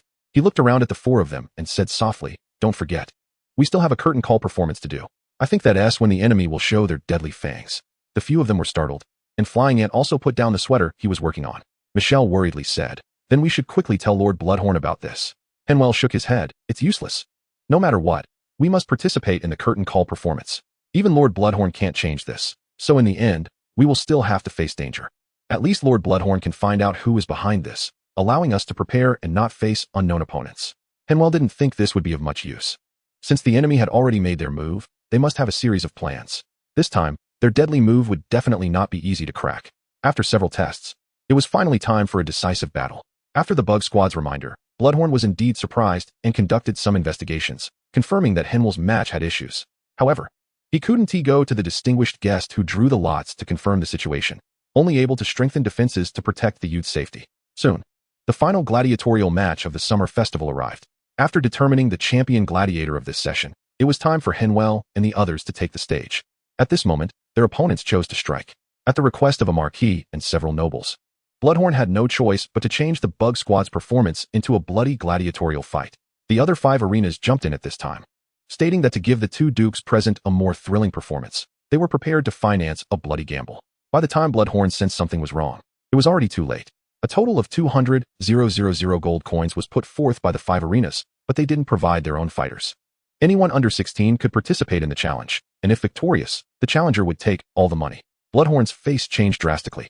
This would sever the roots of his money tree. Under such a generous reward, there would surely be skilled fighters stepping up. Some youths carefully trained by prominent families as companions, bodyguards, or substitutes would not be inferior to his young gladiators. Moreover, there was a more insidious purpose behind this. Bloodhorn had once promised that as long as these youths earned enough ransom, they could be set free. The ransom set at that time was already quite high, ranging from 7,000 to 20,000 gold coins. This was a fortune many gladiators would never earn in a lifetime. Bloodhorn had only thought that the young gladiators should have a chance to profit. However, he did not expect such lucrative returns, and by the time he realized it, the contracts had already been signed. For various reasons, Bloodhorn could not violate these contracts, nor could he break the rules of the gladiatorial profession. Therefore, when the youths later began to earn him vast wealth, he strictly sealed off information about the contracts. The outside world had no idea how much the ransom for these youths was, and those wanting to poach them didn't know where to start. Bloodhorn further avoided letting the youths have contact with outsiders. Now, the enemy's actions had already proven they knew the ransom prices of the youths. Furthermore, the fact that they had sent the betting money to the victors on their side was the most ruthless point. If he continued to distribute only 20% to the youths as he had before, that would certainly align with the rules of the arena. But that would mean losing face in front of so many spectators and nobles, and he would inevitably gain the reputation of being a miser. However, if he followed the enemy's example and distributed the betting money to the members of the Bug Squad, even if it were only half, it would be enough for them to pay their ransom and leave. As for protection, just look at the great nobles present. As long as these youths win and declare themselves free, they would be immediately courted by these great nobles. No matter how good the arena is, it is still just an arena, with the possibility of death every month. Even the most humble dog of a noble family has more resources, at least better than being in the arena. So, this was the enemy's absolute killing move against Bloodhorn. If they fail, the young gladiators die. And that would be the end of it. If they win, the young gladiators pay their ransom, and Bloodhorn would also lose these money trees. Chapter 55.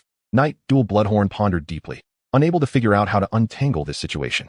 Henvier quickly realized Bloodhorn's predicament, but he no longer had the energy to consider anyone else. Now, under such a generous reward, there would surely be brave men.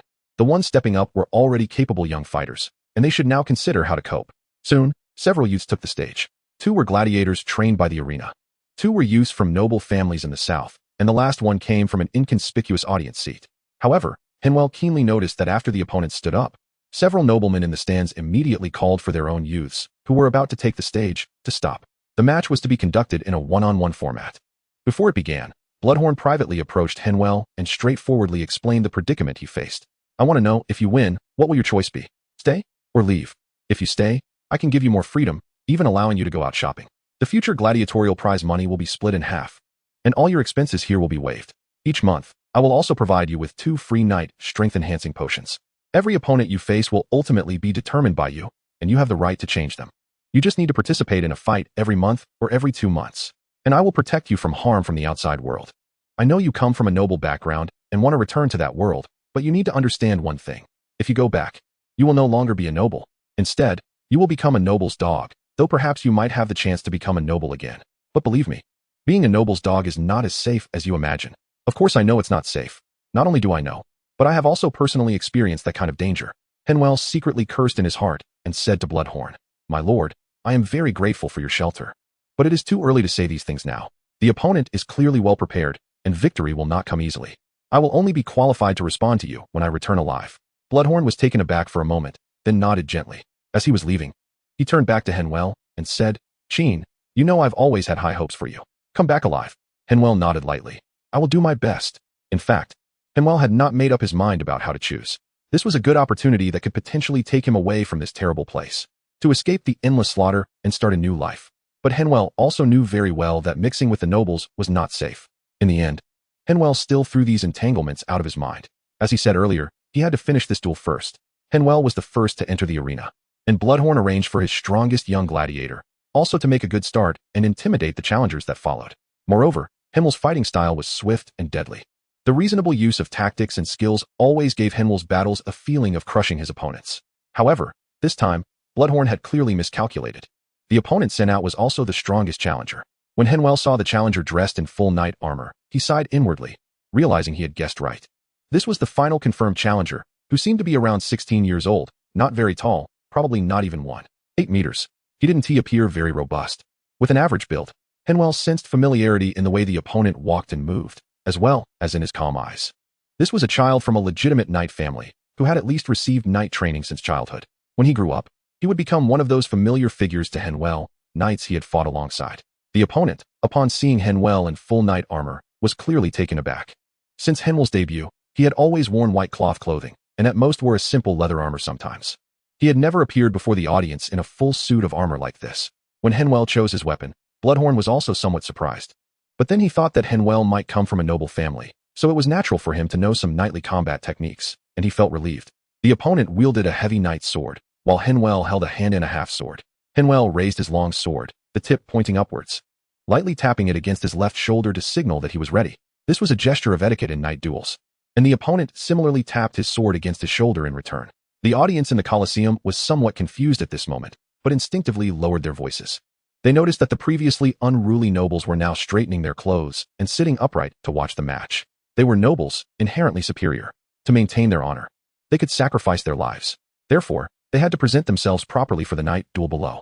Many nobles likely thought little of it, but they could not show it. Next, Henvier and the young knights circled each other, testing each other's steps. They used their long swords to stab and slash, gauging each other's strength and swordsmanship. This was the most orthodox way of knightly dueling, and both sides would carefully test each other at least once. After the probing ended, the two stopped a few meters apart. Both felt that the other was formidable. The young knight had already realized that Henvier was not just a guy in armor trying to intimidate. He truly knew how to fight like a knight. Whether in steps or swordplay, Henvier's displayed level of skill was definitely not from some informal training. He had certainly been taught by legitimate knights. Henvier was also a bit troubled, having figured out the opponent's strength. Now he had to find a way to deal with the opponent without revealing too much. The swordsmanship taught by Fabio and Caviezel could defeat the opponent. However, that swordsmanship had very distinct characteristics, making it easy for knowledgeable people to recognize its origin. Using basic knight swordsmanship, however, clearly wouldn't be enough to take down the opponent. Even combined with the killing sword techniques learned on the battlefield, it wouldn't be a quick victory. Neither side chose to wait any longer, and they both moved almost simultaneously, charging at each other. Henvier prepared to compete with his opponent in speed and endurance, holding his sword with both hands and taking the initiative to attack. The long sword in Henvier's hands slashed and thrust, constantly pressing the attack on the opponent. At the same time, he stepped forward, maintaining control of the distance, keeping it within the optimal range for his hand-and-a-half sword. The opponent wielded a two-handed great sword, which was about half a foot longer than Henvier's weapon. Life and death lay within that half foot. If the opponent managed to create that distance, Henvier would have to endure continuous counterattacks. The young knight clearly realized this as well. While blocking Henvier's attacks, he also tried to create distance as much as possible. Duke Reimer in the VIP box chuckled, at first. I thought it was just the foolishness of a kid, but it turns out these two little fellows have some skills. Someone next to him asked, who does the Duke think will win? Duke Reimer countered, what do you think? The challenge was the Ludden family's wave sword style, which certainly had an advantage. Ha ha ha, Abikin. You might be good at leading troops, but you're not cut out for fighting. Duke Reimer said pensively, that little gladiator is using basic knight swordsmanship, but his foundation is solid. Moreover, he has integrated battlefield techniques, that's real killing skill, so the Ludden kid is about to die. Chapter 56. The conditions left shortly after Duke Reimer finished speaking, the situation in the arena changed. After the young knight blocked Henvier's thrust, he countered by striking Henvier's chest with the weighted end of his heavy sword. This was a mistake born from experience. The young knight's teacher must not have fought on an actual battlefield. At least he had never fought against a proper armored legion, because such a strike using a weighted ball is generally used against enemies that are too close. Moreover, these enemies are usually unarmored peasant soldiers. The strike with the weighted ball can easily shatter the ribs of unarmored peasant soldiers, basically incapacitating them, and it could even kill them. But now Henvier was also wearing knight heavy armor with a breastplate. When the weighted ball of the sword handle struck Henvier's breastplate, producing a crisp sound, the young knight realized he had made a fatal mistake. But Henvier would not give him the opportunity. He braced against the blow and stepped forward. Gripping the long sword with both hands, he crouched down and slipped through under the opponent's arm, opening a gash under the opponent's armpit and directly incapacitating one of his arms. After getting behind the young knight, Henvier turned and thrust his sword, accurately piercing through the gaps in the armor and helmet, penetrating the chainmail, and driving the sword tip into the opponent's spinal cord at the back of his neck. After receiving this fatal blow, the young knight's body stiffened, unable to control himself to counterattack, and he fell helplessly to the ground. Henvier did not follow the rules of bloody duels to behead his opponent.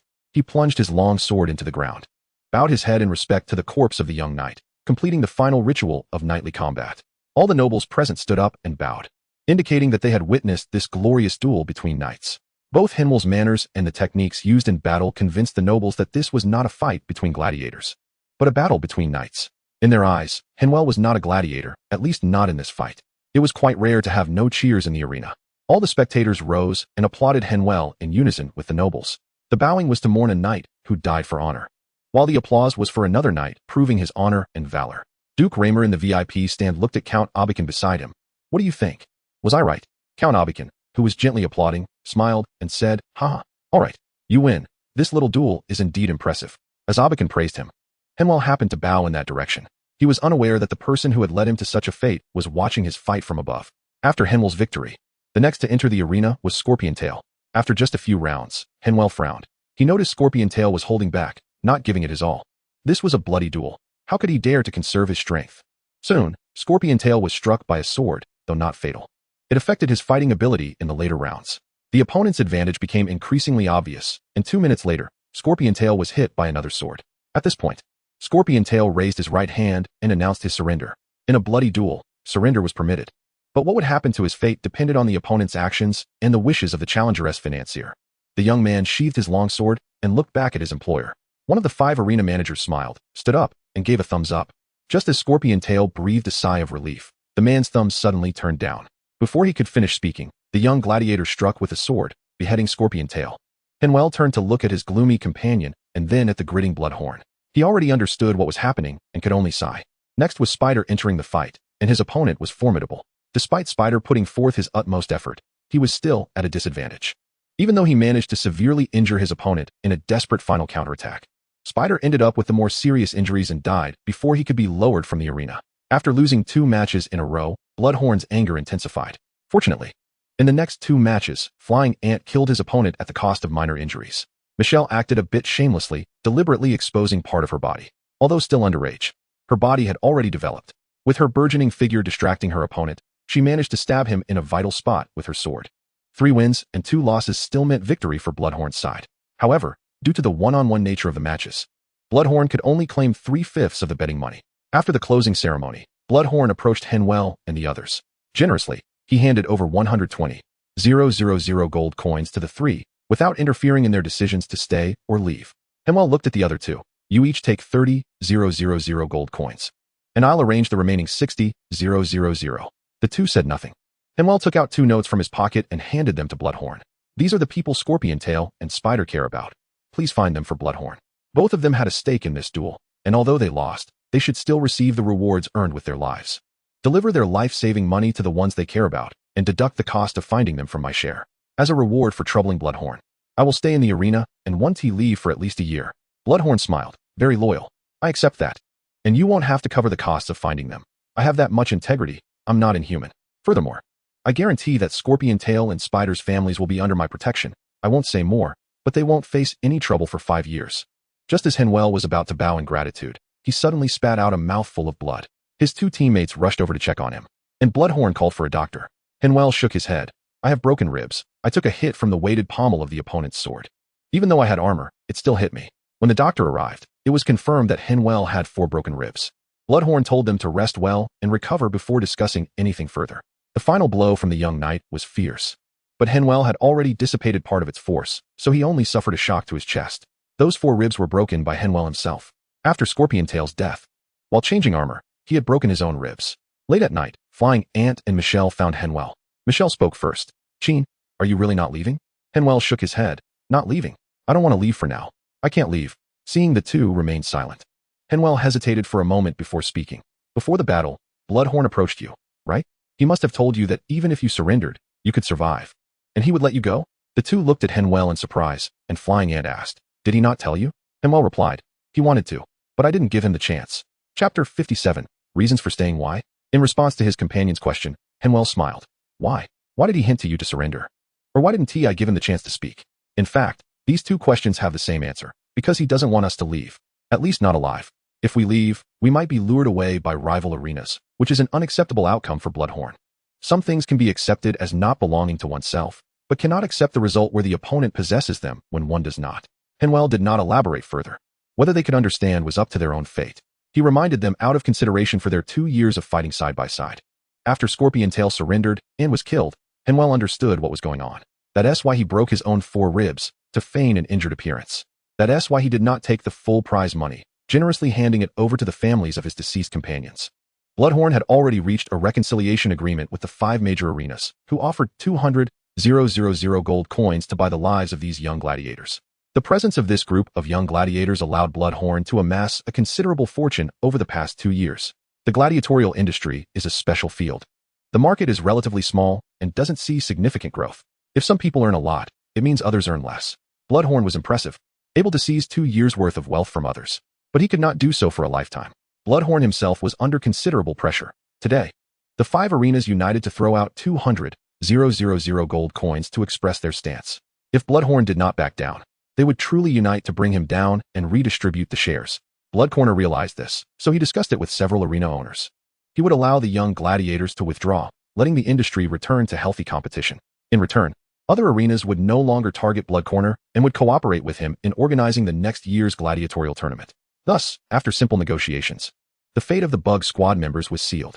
Bloodcorner's so-called anger was all an act, but he did not anticipate that the Bug Squad was indeed formidable. If Scorpion Tail did not hold back, the opponents would not be able to win at all. The death of Scorpion Tail also put some psychological pressure on Wolf Spider, leading to some mistakes during the matches. Now, with 3 members of the Bug Squad still alive, it posed a hidden danger for Bloodcorner. Although the situation of Henvier and the others looked dangerous, if they chose to stay, it would make things even more difficult for Bloodcorner. The 3 members of the Bug Squad could not fight while recovering and definitely could not die here before their ransom was paid. Everyone understood that if the 3 boys had their ransom fee and died at this time, Bloodcorner's reputation would be ruined. This would also serve as a loud warning to the adult gladiators under Bloodcorner. If he could not tolerate these kids, how could he tolerate them? Furthermore, after they recovered, due to the agreement with other arenas, Bloodcorner could not send them to fight. This was the best scenario for Henvier. He had a safe place to grow, and his wealth would not be coveted because of his age. He could also leverage Bloodcorner's connections to access resources that ordinary people found hard to reach, such as night training potions. With so many benefits, Why wouldn't Henvier want to stay here a few more years? Half a month later, Michel and Flying Ant both decided to stay for the time being. Although Bloodcorner appeared very happy on the surface, he was already cursing in his heart. Nevertheless, according to the agreement, he provided the three with training potions for free and waived their accommodation fees. Henvier knew that Flying Ant and Michel would not stay here too long. They were already 14 years old and would leave at most a year later. He had just turned 12 and still planned to stay for a few more years. Half a year later, Henvier had fully recovered, but as he expected, Bloodcorner had not arranged for him to participate in any matches. During this time, many young gladiators had been killed by Bloodcorner through various means. Now only 13 young gladiators remained, and it wouldn't be long before they were all dead. During this time, Henvier had wandered around the city a few times and had come up with a plan. He needed some helpers, and these young gladiators were a good choice. The city was called Hidden Sorrow City, located just 100 miles from the royal capital of Saint Awakening City in Barely. Many of the great nobles from various kingdoms had estates outside the capital, and they often came to Hidden Sorrow City for entertainment. Compared to the capital, there was a kind of distorted prosperity here, where many activities that skirted the law in the capital took root and flourished. It was a city of vice in the truest sense. The population was considerable, with over 300,000 people. Half of these people served the nobles, while the other half served various criminal organizations. There were several major forces in the city: the Gladiatorial Association, the Brotherhood, the Rat Gang, the House of Joy, and the Meat Market. The Brotherhood was a gang that collected protection fees, the Rat Gang was involved in shady dealings, the House of Joy was a brothel, and the Meat Market was in the business of murder and robbery. These five forces assisted the city lord in managing the entire city. The city lord was known as the Marquis without a title, a noble without a noble title, said to have some connection to the royal family. Henvier had his eyes on some business opportunities and wanted to lay the groundwork in advance, hoping to get involved later. Therefore, he needed some trustworthy people. Perhaps Henvier had softened his heart and did not want to see those boys die, but they were indeed suitable for his plan. So Henvier approached Bloodcorner. "Sir, I want to ransom the remaining young gladiators." Bloodcorner squinted at Henvier. "Oh? Can you tell me why?" Henvier did not hide anything, because they are useful and should not be wasted in the slaughter of the arena. Bloodcorner did not press further and simply smiled. "But your money is not enough. I remember you only have over 20,000 gold coins. There are 13 of them. Even if I give you a discount, it will still require 100,000 gold coins. How do you plan to convince me?" Henvier replied, "I can continue to participate in the gladiatorial matches." Bloodcorner stroked his cane. "Cheen, you are a smart person. You should know that I am eliminating young gladiators. Your condition is probably a joke." "Henvier, they will continue to live here for a year, during which they will not participate in any matches, but can help you train the young slaves you purchased. The young gladiators will not be eliminated. We will just be eliminated. Our presence is unfair to the other arenas, but if they are trained by the arena itself, they cannot say anything. I will continue to participate in the matches, lifting the restrictions, and can fight against adult gladiators. As long as they are not champion gladiators, I can accept it. Other arenas will not oppose this either. And fighting as a minor against adults is obviously very attractive. It will definitely earn you more." Chapter 58. Where is my little attendant? Bloodcorner ultimately agreed to Henvier's proposal, stating that he would finalize the specific conditions after watching Henvier fight against adult gladiators. Henvier's decision was not understood by Flying Ant and Michel. Clearly, they could leave alive, so why engage in such dangerous activities? But Henvier did not say much. He simply decisively killed his opponent during the gladiatorial match on the third day. After a 6-month hiatus, Henvier's return excited the audience. Some even called for Flying Ant and Michel to take the stage, and Bloodcorner had approached them. However, they knew they were not as strong as Henvier and were not opponents for those seasoned gladiators. After demonstrating his value, Bloodcorner agreed to Henvier's conditions. From then on, Henvier participated in the weekly matches, and over time, many had forgotten that he was just a boy. In his spare time, Henvier taught the young gladiators and helped them train the young slaves in the arena. Now, only 13 young gladiators had combat capabilities, and 2 were disabled. The disabled ones were not handicapped. Rather, they had irreversible internal injuries that made it difficult for them to engage in intense combat. These 2 were considered as additional gifts given to Henvier. Henvier was already the strongest among the young gladiators and their representative. Now that he had ransomed them, they might not be utterly devoted to Henvier, but at least they felt a sense of closeness. Currently, these young gladiators had no one else to rely on other than their peers.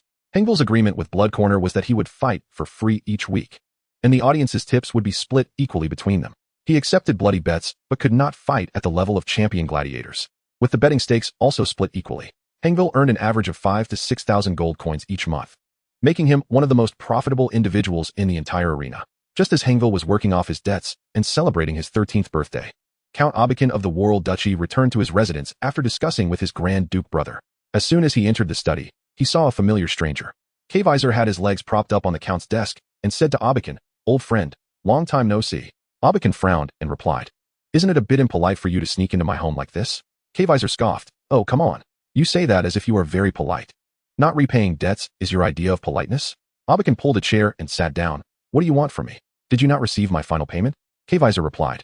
I received it, but I came for another debt. Just a reminder, where has my little attendant gone? Abakan raised an eyebrow. He affected Fabio.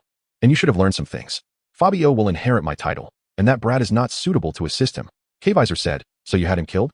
Abakan replied. Of course I am not that foolish or short-sighted. I arranged for someone to send him away. I can give you the address in the kingdom of Billy. Who did you arrange to send him? Kaiser pulled a severed head from under the table and threw it onto the desk. Is this the fool? Abakan frowned. You killed my shadow guard. Are you provoking me? Kaiser put away his smile. Abakan, why do I feel like you are the one provoking me? Not only did you drive away my little attendant, but you also let this fool sell my little attendant to human traffickers. In the end, my talented little attendant was burned to death in the trafficker's cart. And you even lied that it was arranged? Is this what you call an arrangement? Time is a terrifying thing. Just a few decades have made you forget who I really am. Abakan was stunned. What did you say? He sold that brat to the traffickers? What else? Do you think I have nothing better to do than come here to joke with you? After a moment of silence, Abakan said, I say this matter was not arranged by me. I was unaware. Do you believe me? Kaiser shrugged. I believe. Why wouldn't I believe? You know, according to the divine contract, extraordinary beings cannot kill worldly rulers without cause. Abakan said lightly, don't you have a reason now? Kaiser sighed. After all, we have known each other for a long time. I watched you grow up. You are one of the few interesting humans I know. Killing you would be a bit excessive. So, for your survival, and so I can breathe a little easier, I have changed my method of punishment. For example, killing your brother's son, the heir to the duchy. After saying that, Kaiser threw out another severed head. Abakan suddenly stood up and drew the long sword from the wall. How dare you? He is not a ruler. He is just an heir. Why wouldn't I dare? Abakan rushed forward, the long sword shimmering with fighting spirit, stabbing directly at Kaiser's chest. Kaiser showed no intention of dodging, allowing the long sword to pierce his body. Then, in Abakan's furious gaze, Kaiser transformed into starlight and dissipated. Kaiser's voice echoed around. Ha, just playing a joke on you. How could I kill the heir of a human duchy? Old friend, it seems you have also gotten dizzy and forgotten that I am no longer the same shell I once was. Goodbye. I will leave the continent for a while. I hope when I return, you haven't died of old age. After Kaiser left, Abakan opened the package on the desk, one of which was the unseeing head of his shadow guard. The other was a cloth bundle, not the head of his nephew. Then he thought of something and immediately went to the palace. After confirming that his nephew was fine, he had the palace guards conduct a detailed check. Leaving the palace, Abakan was still restless. He knew Kaiser was powerful, and he had never seen Kaiser in his complete form. He only knew that Kaiser had many avatars and seemed to have some task, continuously searching the continent for potential humans to cultivate. He felt he was not qualified to catch Kaiser's eye, and now the child who could have caught his attention had been indirectly harmed by him. Abakan did not believe that if he disrupted Kaiser's task, Kaiser would let it go out of consideration for him. Sure enough, 3 months later, the Duke's heir suffered a serious injury from a fall while out. By the time he was brought back to the palace, the body was already cold. After multiple investigations, it was determined to be an accident without any conspiracy. Abakan did not tell anyone about Kaiser. Shortly after, he visited Fabio. After he left, Duke Amir of Worrell secretly summoned his former captain of guards, now Baron Phoenix. Soon, an inconspicuous piece of news was mentioned in the noble circle of the duchy.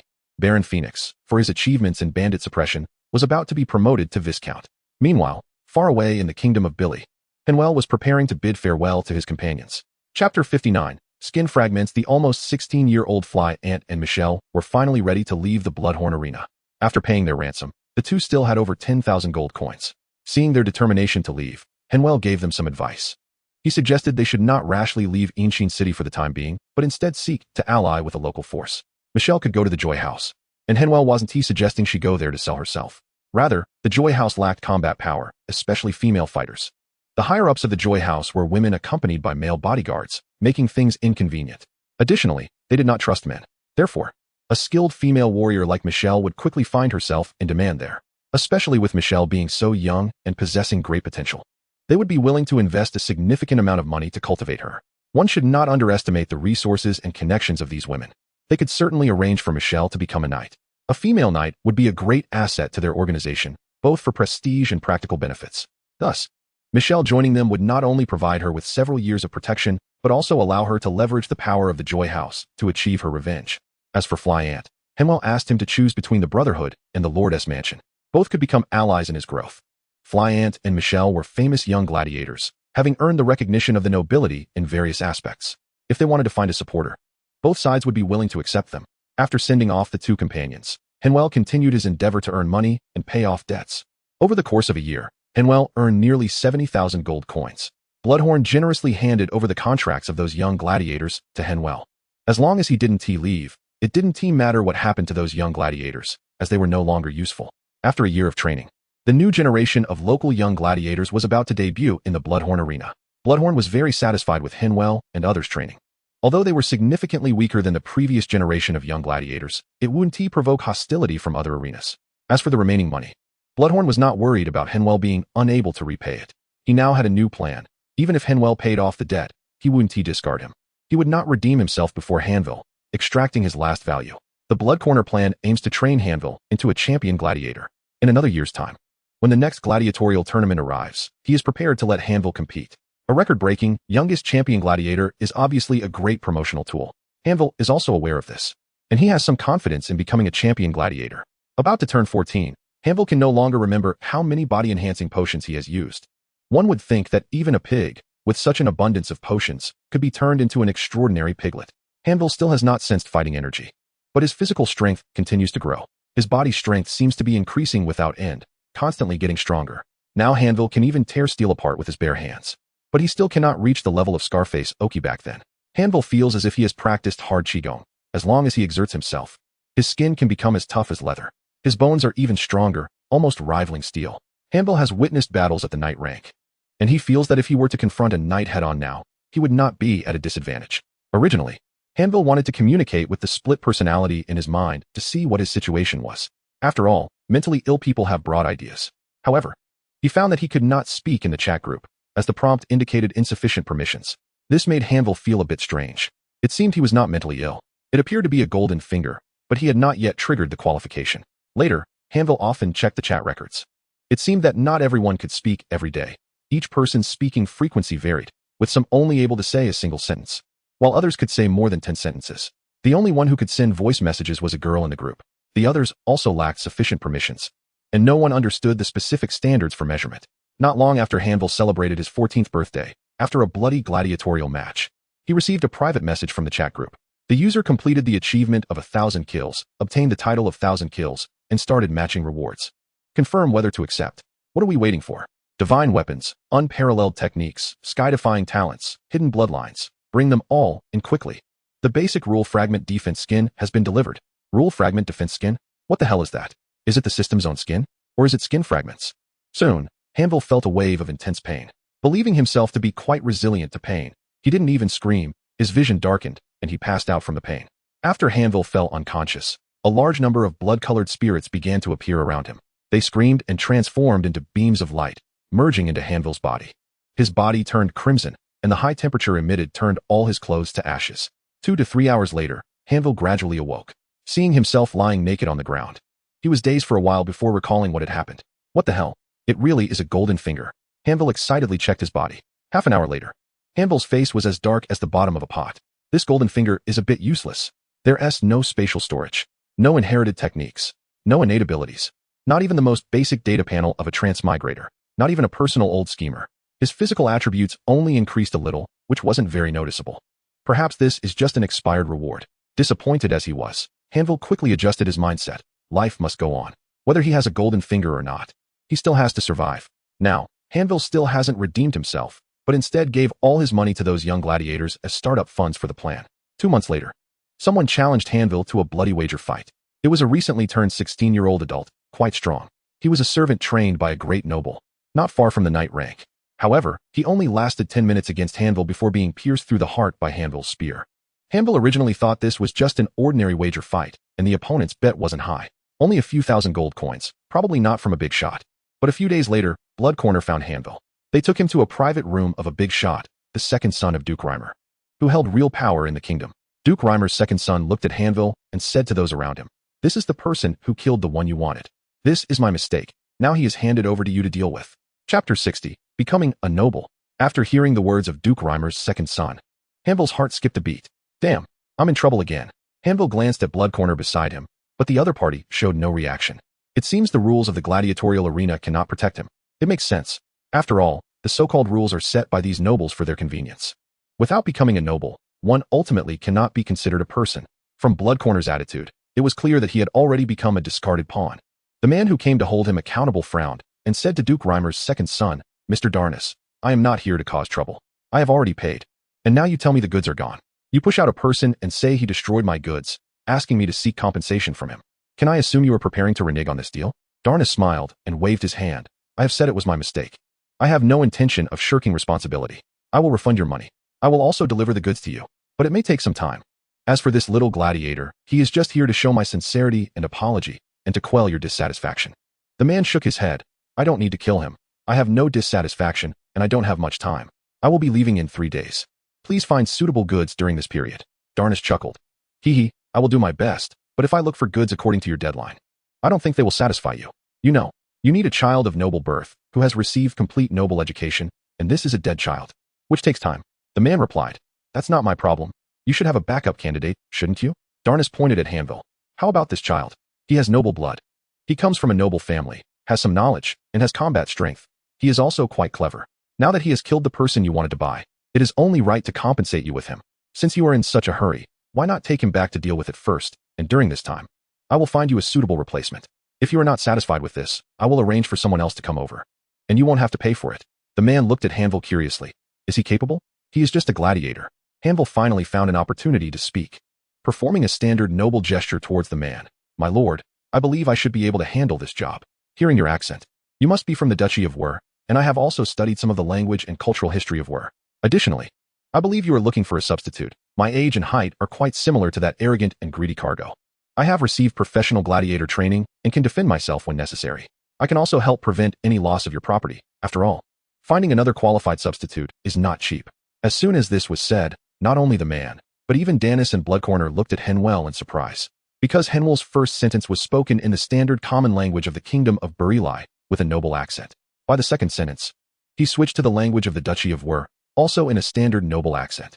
By the third sentence, Henvier had switched to fluent continental common. The man looked at Henvier curiously. Which family do you belong to? Henvier bowed and replied, That is not important. I am now a member of your family. Just as Darnus was about to say something, the man spoke first. Then it's him. Darnus sighed. I feel like I've made a bad deal. Then Darnus said to Bloodcorner, Go get this young man's contract. After Bloodcorner left, Henvier looked at Darnus. My lord, my companions are currently living in ancient city. I believe you have seen their gladiatorial skills. They are all capable individuals. However, due to identity reasons, you may not be able to keep them by your side. But these young men, mingling in ancient city, might have opportunities to help you with some minor issues. So I dare to request you to take good care of these children. Who knows? One day you might need these pitiful people you have shown kindness to. Darnus said to the attendant beside him, Write it down, arrange for contact, and if they are useful, provide them with some help. Henvier bowed in gratitude. And at that moment, Bloodcorner returned with the contract. Darnus handed the contract to the man. All right, you've struck gold. I should have known better. Henvier looked at Bloodcorner. My lord, thank you for your care over the years, but you have indeed violated the rules of the gladiatorial profession. I now earnestly request you to waive the ransom fees that my previous companions still owe. Consider it my compensation for risking my life. Bloodcorner did not respond, only looked at Henvier with a gloomy expression. Darnus tapped his wine glass. Bloodcorner, last time I vouched for you. Now it's your turn to repay. This kid told me about those children, and I also feel they are quite pitiful. How about this? Do me a favor and let it go. Consider it a good deed for yourself. Bloodcorner took a deep breath and forced a smile. Everything will be done as you wish, Mr. Darnus. Darnus stood up to leave, and before he left, he said to Henvier, Kid, if you can survive and come back, remember to find me. I will give you a chance to revive your family. A day later, in the carriage leaving ancient city, Henvier stared out the window in a daze. The man in the carriage spoke. Kid, do you have any lingering feelings for this place? Henvier shook his head. No, but after living here for a few years, I want to take another look at it and remember this place where I grew up. The man stopped talking and began to rest with his eyes closed in the carriage. After 2 days, Henvier had sorted out the whole event's reasons. The man in the carriage was named Jansen, a baron from the southwest corner of the Duchy of Wur. This time he came to the Kingdom of betrayal to buy a dead man's substitute for the safety of his young son. The young knight that Henvier had killed previously was the substitute Jansen intended to buy. Henvier certainly knew there was something wrong with this. Such as who instigated that young knight? And how could Jansen, a baron, come up with such a large sum of money to buy a substitute in the Kingdom of betrayal, especially one with such high requirements? It was clear that there were many conspiracies involved, but it didn't matter to Henvier. What Henvier needed to do now was to survive at all costs and endure these years as a substitute. From now on, Henvier would have an additional name, Elias. For a long time to come, he would become Elias Phoenix. 14 years.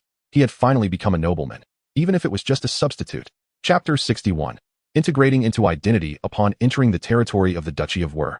Baron Jansen did not return directly to his estate, but went to a small manor not far from the border. Henvier would stay here for 10 days, during which he needed to remember everything about Elias, noble etiquette, family history, duchy history, and cultural customs. During these 10 days, Henvier studied tirelessly, memorizing all the materials, even actively asking about some of Elias's little habits. Throughout this period, Henvier devoted all his time to studying, neglecting his appearance, looking like a disheveled vagabond. On the 10th day, Henvier began to bathe and change clothes, dyeing his hair back from gold to black. When Henvier, dressed in a noble robe, appeared before everyone, everyone was stunned for a moment.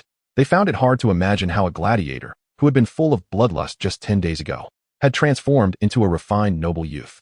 Henvier approached Jansen, bent his right hand in a sword gesture, pointed it at his heart, and bowed slightly. "Father, Elias greets you." Jansen stared blankly at Henvier, bright eyes, familiar tone, warm smile. The figure of Henvier overlapped with the person in Jansen's memory from over 10 years.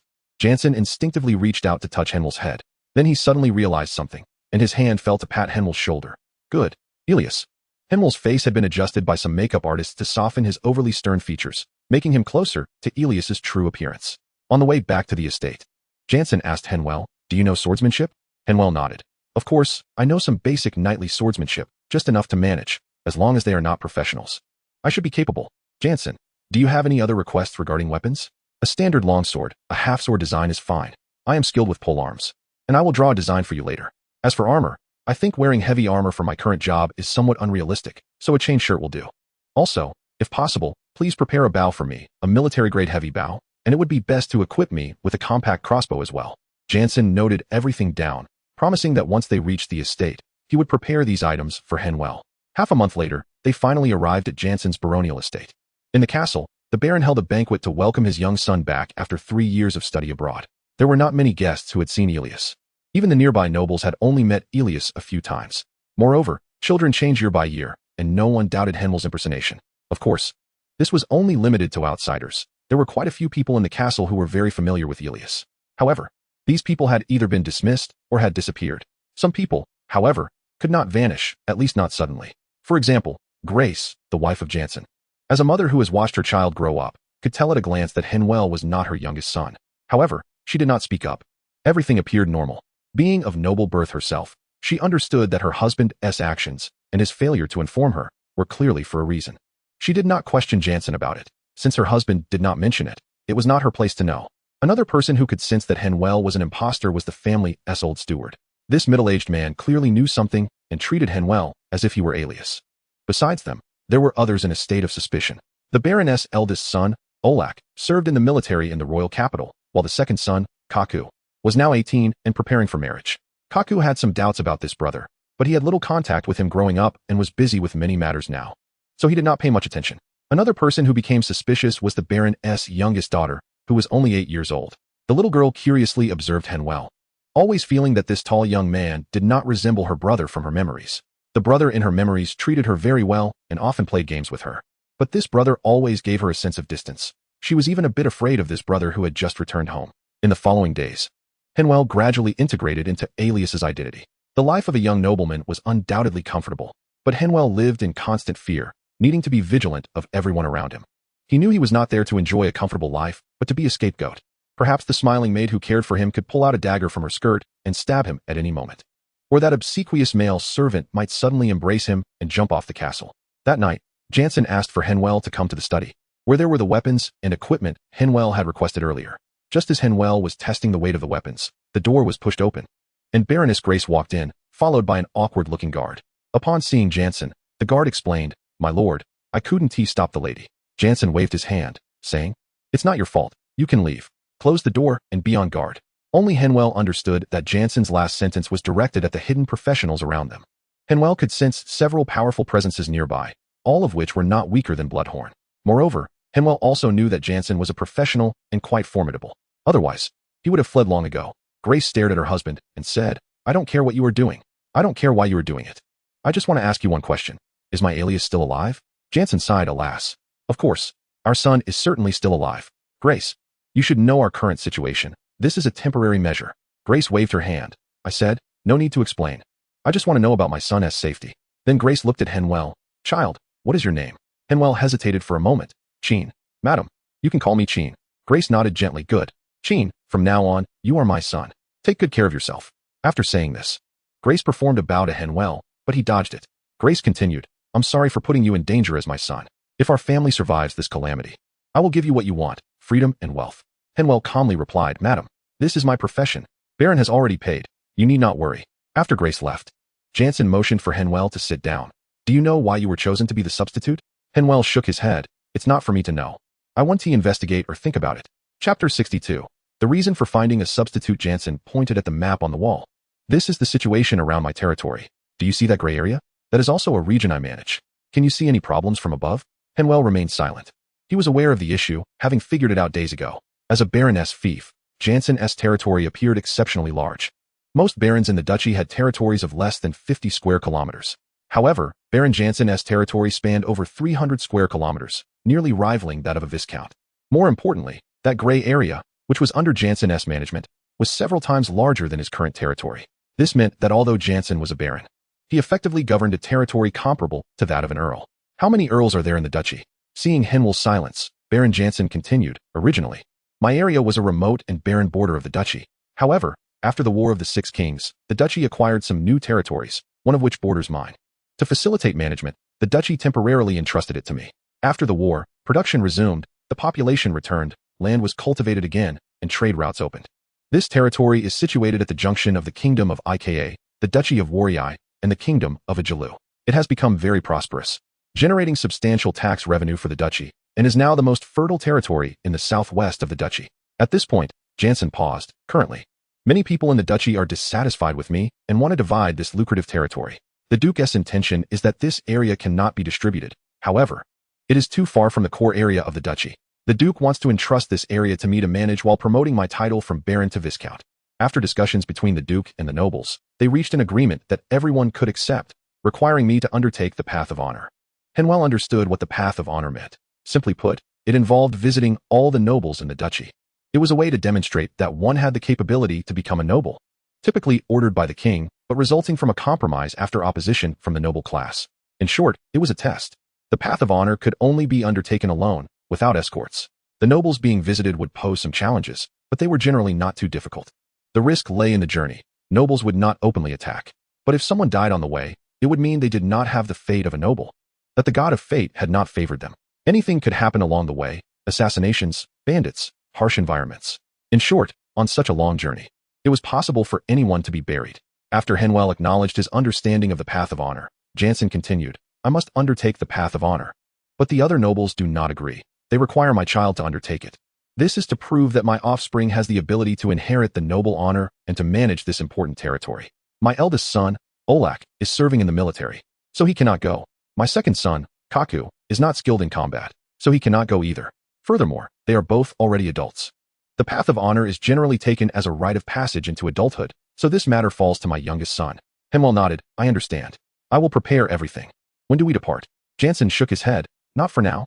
I have already placed my youngest son in a safe place. He is now 14 years old, with less than 2 years left. After his 15th birthday next August, we will start preparing, and in the spring of the following year, we will set out. 6 months is just enough to traverse the southern part of the principality, and then go to the capital to receive the Archduke's title, bringing back the decree that makes me a Viscount. This Alois is still the same age as me, and we were born in the same month. What a coincidence. Jansen turned to Henvier. The most dangerous period is not just during the Path of Glory. After the new year, you will go to that entrusted territory to represent me in handling affairs there. Of course, you actually won't have to do anything. From next year until the end of the year, you will face many assassination attempts, and I need you to hold on. Once everything is over, I will grant you a knightly title and land, if you're still alive by then. Henvier did not show much excitement and calmly asked, will I encounter assassinations from professionals? No. This has been repeatedly confirmed by the Archduke. No professionals can participate in this incident. What am I afraid of? After explaining the situation, Henvier returned to his room. He was not a fool. The reasons that Baron Jansen mentioned were definitely not entirely true, at least not solely because of the territorial issues. This territory is indeed very fertile and valuable. That is true. However, according to Henvier's knowledge, Baron Jansen's territory only earns about 20,000 gold coins a year, not counting various expenses. As for that entrusted territory, all the money needs to be submitted to the principality. In recent years, to restore production, the principality has not collected taxes from there, and all the revenue has been invested in the construction of the territory, while Jansen spent a full 40,000 gold coins to purchase a substitute. Although there is some difference in the value of coins between the two countries, it is not significant. The purchasing power of the gold coins in the Vorui Principality is roughly equivalent to 3/4 of that in the Berry Kingdom. The exchange rate of gold and silver coins between the two countries is generally around 160, subject to slight fluctuations based on the quality of the currency. Besides the inconsistency in Baron Jansen's finances, there is also the fact that the guards around Jansen are just too strong. Henvier has discovered a total of 15 professionals, not counting the 22 knights visibly under Jansen's command. He has not yet detected other hidden professionals, but he is sure there are more than just the ones he has discovered. Hiring a professional costs nearly 1,000 gold coins each year. Such a hidden protective force is clearly not something a baron should possess. However, Henvier did not care about these matters. All he needed to do was to survive this incident. As for whether he would take the money and leave or stay to become a noble afterward, that would be decided later. A few days later, Baroness Grace sent Henvier a personal maid to take care of his daily needs. This 16-year-old girl, named Wendy, came from a freeborn family. Her father was a craftsman, and she had 2 younger brothers. To help support her family, she had to work at the baron's estate. Lady Grace favored her honesty and appointed her as Henvier's maid. In addition, everyone around Henvier was replaced with new faces. This was also to conceal Henvier's identity and to make it easier for him to disguise himself perfectly. Thus, in the 14th year since Henvier arrived in this world, he finally had a comfortable year. Chapter 63. Peace Corner is not peaceful as spring began, when the weather was still a bit cold. Henvier was to head to that entrusted territory. Before setting off, Jansen reminded Henvier, after you arrive there, the affairs officer, Kolo, will contact you. During normal times, you should practice the sword techniques I taught you. That is our family's inherited silver wolf sword technique. Try to stay indoors as much as possible. Be cautious with visits from outsiders, as they may be testing you. Additionally, for any mandatory meetings or necessary outings, you should take Nightmark with you. After a long list of instructions, Henvier set out with dozens of people, traveling by carriage to the place called Bloodstone Ridge. The next day, Henvier arrived at Bloodstone Ridge, now renamed Peace Corner. The core of the territory is a large town, without walls, only arrow towers for defense. Peace Town houses 220 soldiers, all private troops of Baron Jansen. The affairs officer, tax officer, and defense officer form the core team managing various matters in the territory. The 3 oversee agriculture, construction, trade, taxes, and defense. The tax officer, Herbert, is an official from the royal city, dispatched by the Archduke to oversee financial income. Henvier, pretending to inspect the territory, met with the 3 officials and began to feign reviewing the accounts and reports of the territory. Everyone thought Henvier was just putting on an act, but in reality, he genuinely used this information to understand the general situation of the territory. Peace Corner covers an area of over 2,000 square kilometers, with a reported 40,000 households, and a population of around 200,000. However, this figure only accounts for freeborn residents. Serfs are not counted among the population. Roughly estimating, the number of serfs should be about 1.5 times that of freeborn residents, including some non-resident inhabitants. The total population of this territory is about 550,000. These people are scattered across various small towns and villages, with Peace Town as the core of the territory, housing around 50,000 people. It can be considered a small town, except for the lack of walls. Henvier currently has 2,000 gold coins, which Baron Jansen provided for him to maintain appearances. In the following days, Henvier did not go out and stayed in the manor. After learning some of the information he wanted, Henvier hosted a banquet. Many wealthy and influential local people were invited. The arrival of the young master of the Baroness family made many people eager to curry favor. Henvier also appeared very friendly, responding appropriately to everyone who came to greet him. After all, one cannot come empty-handed to meet the young lord of the estate. Thus, Henvier collected another 3,000 or 4,000 gold coins, not counting the significant gifts. After the banquet, Henvier took his guard and, despite the objections of the defense officer and Nightmark, began to wander around the territory. For a full 3 months, Henvier almost traversed the entire territory before finally returning to the manor to rest. Initially, everyone thought Henvier had grown tired of playing around, but unexpectedly, a few days later, Henvier produced an exquisitely detailed map. This was a map of the entire Peace Corner, with all areas clearly marked. This made others feel that this noble young master had some capabilities. However, they did not know that Henvier had actually drawn an even more detailed map, including the forests, rivers, and even the elevations of the hills in the territory. This was an extremely precise military-grade map. As for why he did this, Henvier intended to make it easier for himself to escape in case of any unforeseen circumstances. Additionally, Henvier took out 2,000 gold coins to establish a warehouse at a crossroads of trade routes. 3 merchant caravans could rest here for free, with dozens of soldiers stationed to ensure their safety. The The merchant caravans that enjoyed the convenience praised the young master endlessly. Around the newly established warehouse, several shops were built to provide better services for the resting caravans. However, the administrative officer, Kolo, and the tax officer, Herbert, did not understand Henwell's approach. They believed it was a waste of money to build a warehouse several dozen miles away from Peacetown, considering it of no value. Henwell did not blame them for their short-sightedness. Peacetown was indeed large, but very chaotic in its planning. It was not a town built for commerce, and caravans faced many inconveniences here, as goods had to be parked outside the town. The transportation was also not convenient enough for the collection and distribution of goods. Henwell was preparing to plan a new commercial town to meet the needs of the caravans, providing convenience from entertainment and resting to the collection and distribution of goods. However, this also came with drawbacks, as the area near the warehouse was notorious for banditry. This territory was at the intersection of 3 countries, and while trade would bring great profits, public safety was a significant issue. After the war, many deserters became bandits and were rampant in this area. After all, the 3 countries could not send troops to pursue them across borders. Once the bandits got their hands on something, they would immediately flee across the national borders, leaving their pursuers helpless. Moreover, many of these bandits had participated in the War of the Six Kings and had some military training.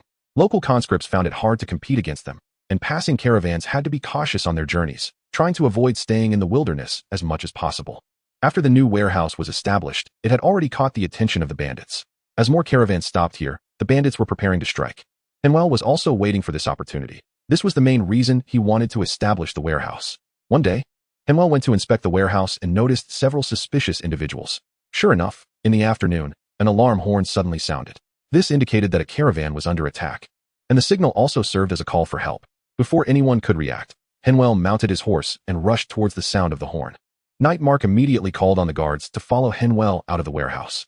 A few miles away, a caravan with several large carts was surrounded by 40 to 50 bandits. These bandits were all on horseback, circling the caravan in a defensive formation to intimidate them. They shouted loudly, putting psychological pressure on the caravan members and forcing them to flee the protective circle. From the bandits' actions and proficiency in riding, it was clear that they were seasoned bandits, exhibiting some military style. They were undoubtedly composed of deserters, just as they were shooting arrows to suppress the caravan's counterattack. The leading bandit suddenly fell off his horse.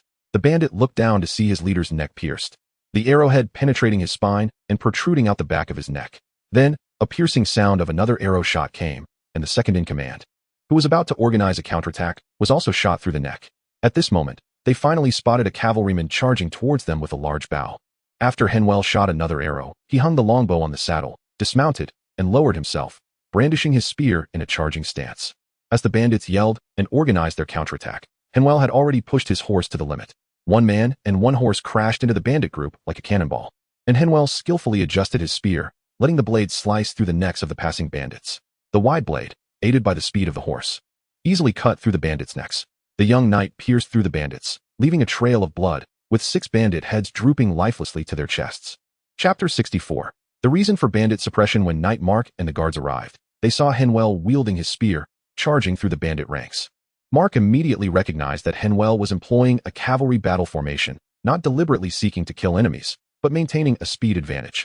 He sought to exploit the enemy's weaknesses while also encircling and restraining them. Henwell's horsemanship and archery skills were excellent.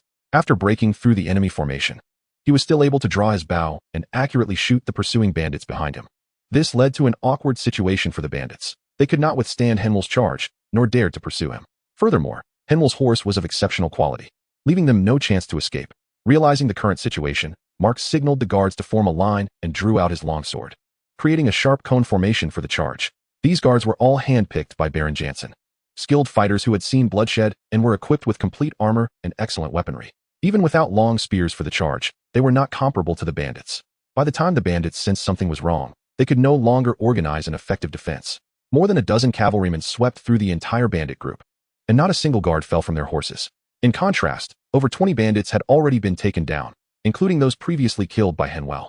The bandits had now lost more than half of their numbers and were at a disadvantage. Knowing the situation was dire, the bandits immediately scattered and fled.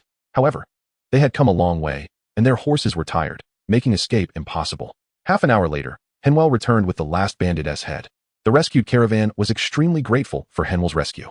However, Henwell did not accept any reward from them, stating that he had established this warehouse and would certainly protect their safety. This garnered Henwell high praise from the caravans. For the next month, Henwell stayed at the warehouse, continuously patrolling the trade routes with his guards. There were several more battles with the bandits, each resulting in a great victory, with almost no bandits able to escape alive. This not only spread Henviel's reputation among the caravans, but also gradually made him known among the residents of Peace Corner. Of course, within the bandit community, Henviel's reputation was even greater. However, the bandits did not believe some of the legends about him. They did not think that a 14-year-old boy could possess such martial prowess, nor did they believe he had the courage to suppress bandits. Nonetheless, they all acknowledged the damage Henviel's actions were inflicting on their business. Consequently, several bands of bandits prepared to unite and give this young punk a harsh lesson. Soon, intelligence reached the warehouse through the caravans. Knight Mark advised Henviel to return to the manor and have the defense officer send someone to garrison there. Henviel produced a map of Peace Corner that he had drawn. Knight Mark, where do you think the main income of Peace Corner lies? In the caravans. Henviel nodded. Indeed. Hundreds of caravans pass through here every year, with small ones having dozens of people and large ones having over 1,000. These caravans typically stay in Peace Corner for 7 to 15 days, during which they require many services. From food to drinks, from resting to entertainment, every aspect incurs expenses. During this period of stay, each caravan member spends an average of 1 to 2 gold coins. It is this income that allowed Peace Corner to rapidly recover its prosperity in just a few years after the war ended. Furthermore, the taxes from the caravans are the largest source of fiscal revenue for Peace Corner, amounting to nearly 100,000 gold coins annually. Although our tax rate is already low, at only 30%, many merchant caravans still choose to take small roads to bypass our tax areas for convenience. The small villages and towns they pass through are poorly managed, making it difficult to collect effective taxes, which leads to significant tax revenue loss. The residents of these villages, lacking experience, provide very cheap services to the caravans. As a result, few caravans, aside from the larger ones, travel our official roads. After years of investing so much money to build these official roads, what is the purpose? Isn't it to control the passage of caravans and intercept a portion of their wealth? In fact, Henviel believes that this 30% commercial tax is also extremely high. According to Henviel, a tax rate of 10%, or at most 20%, would be ideal. Gold coins may be appealing, but they are just cold metal and have little practical use. The essence of money is to serve as a general equivalent. The value it represents, whether in goods or services, is the embodiment of productivity and labor. Rapidly developing this territory into a prosperous trade center would lead to endless profits. Unfortunately, Henviel is neither the lord of this place nor the true son of the baron. He cannot decide the tax rates, but he can force those caravans to use the official roads as much as possible. This would compel the scattered labor force in various villages to gather in the locations he desires, allowing for more effective use of this labor and the collection of more taxes from caravans. Despite Henviel's clear explanation, Sir Mark clearly lacks the insight to understand why Henviel is doing this. Helpless, Henviel can only dismiss others and say to Sir Mark, will implementing a high-pressure policy against bandits make them disappear? Of course not, as long as there are trade routes. Bandits will never completely vanish. There will always be greedy and adventurous people. Henviel traced several lines on the map, which were the routes that small caravans often took secretly. Therefore, by intensifying the crackdown on bandits, these bandits would have to seek business elsewhere to survive. The bandits cannot afford to mess with us. But they have a crushing advantage over these small villages. Bandits are composed of greedy and adventurous individuals, and the caravans taking small roads are also made up of the same type of people. A collision between the two is quite beneficial. Only then did Sir Mark understand Henviel's meaning.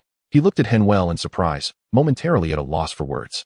Henviel knew what he was thinking. Sir Mark, you might think my actions are somewhat despicable, but making money has never been a compassionate endeavor. We can advise the caravans kindly, but they may not listen. However, the bandits' blades will surely make them feel that our taxes have some value. Henviel patted Sir Mark on the shoulder. You don't yet have a knight's fief. Only a title. Even if you get a fief in the future, managing the territory and establishing a knight's manor will require a large amount of money. Work hard with me. I won't let you suffer. Your knight's fief may very well be here in the future.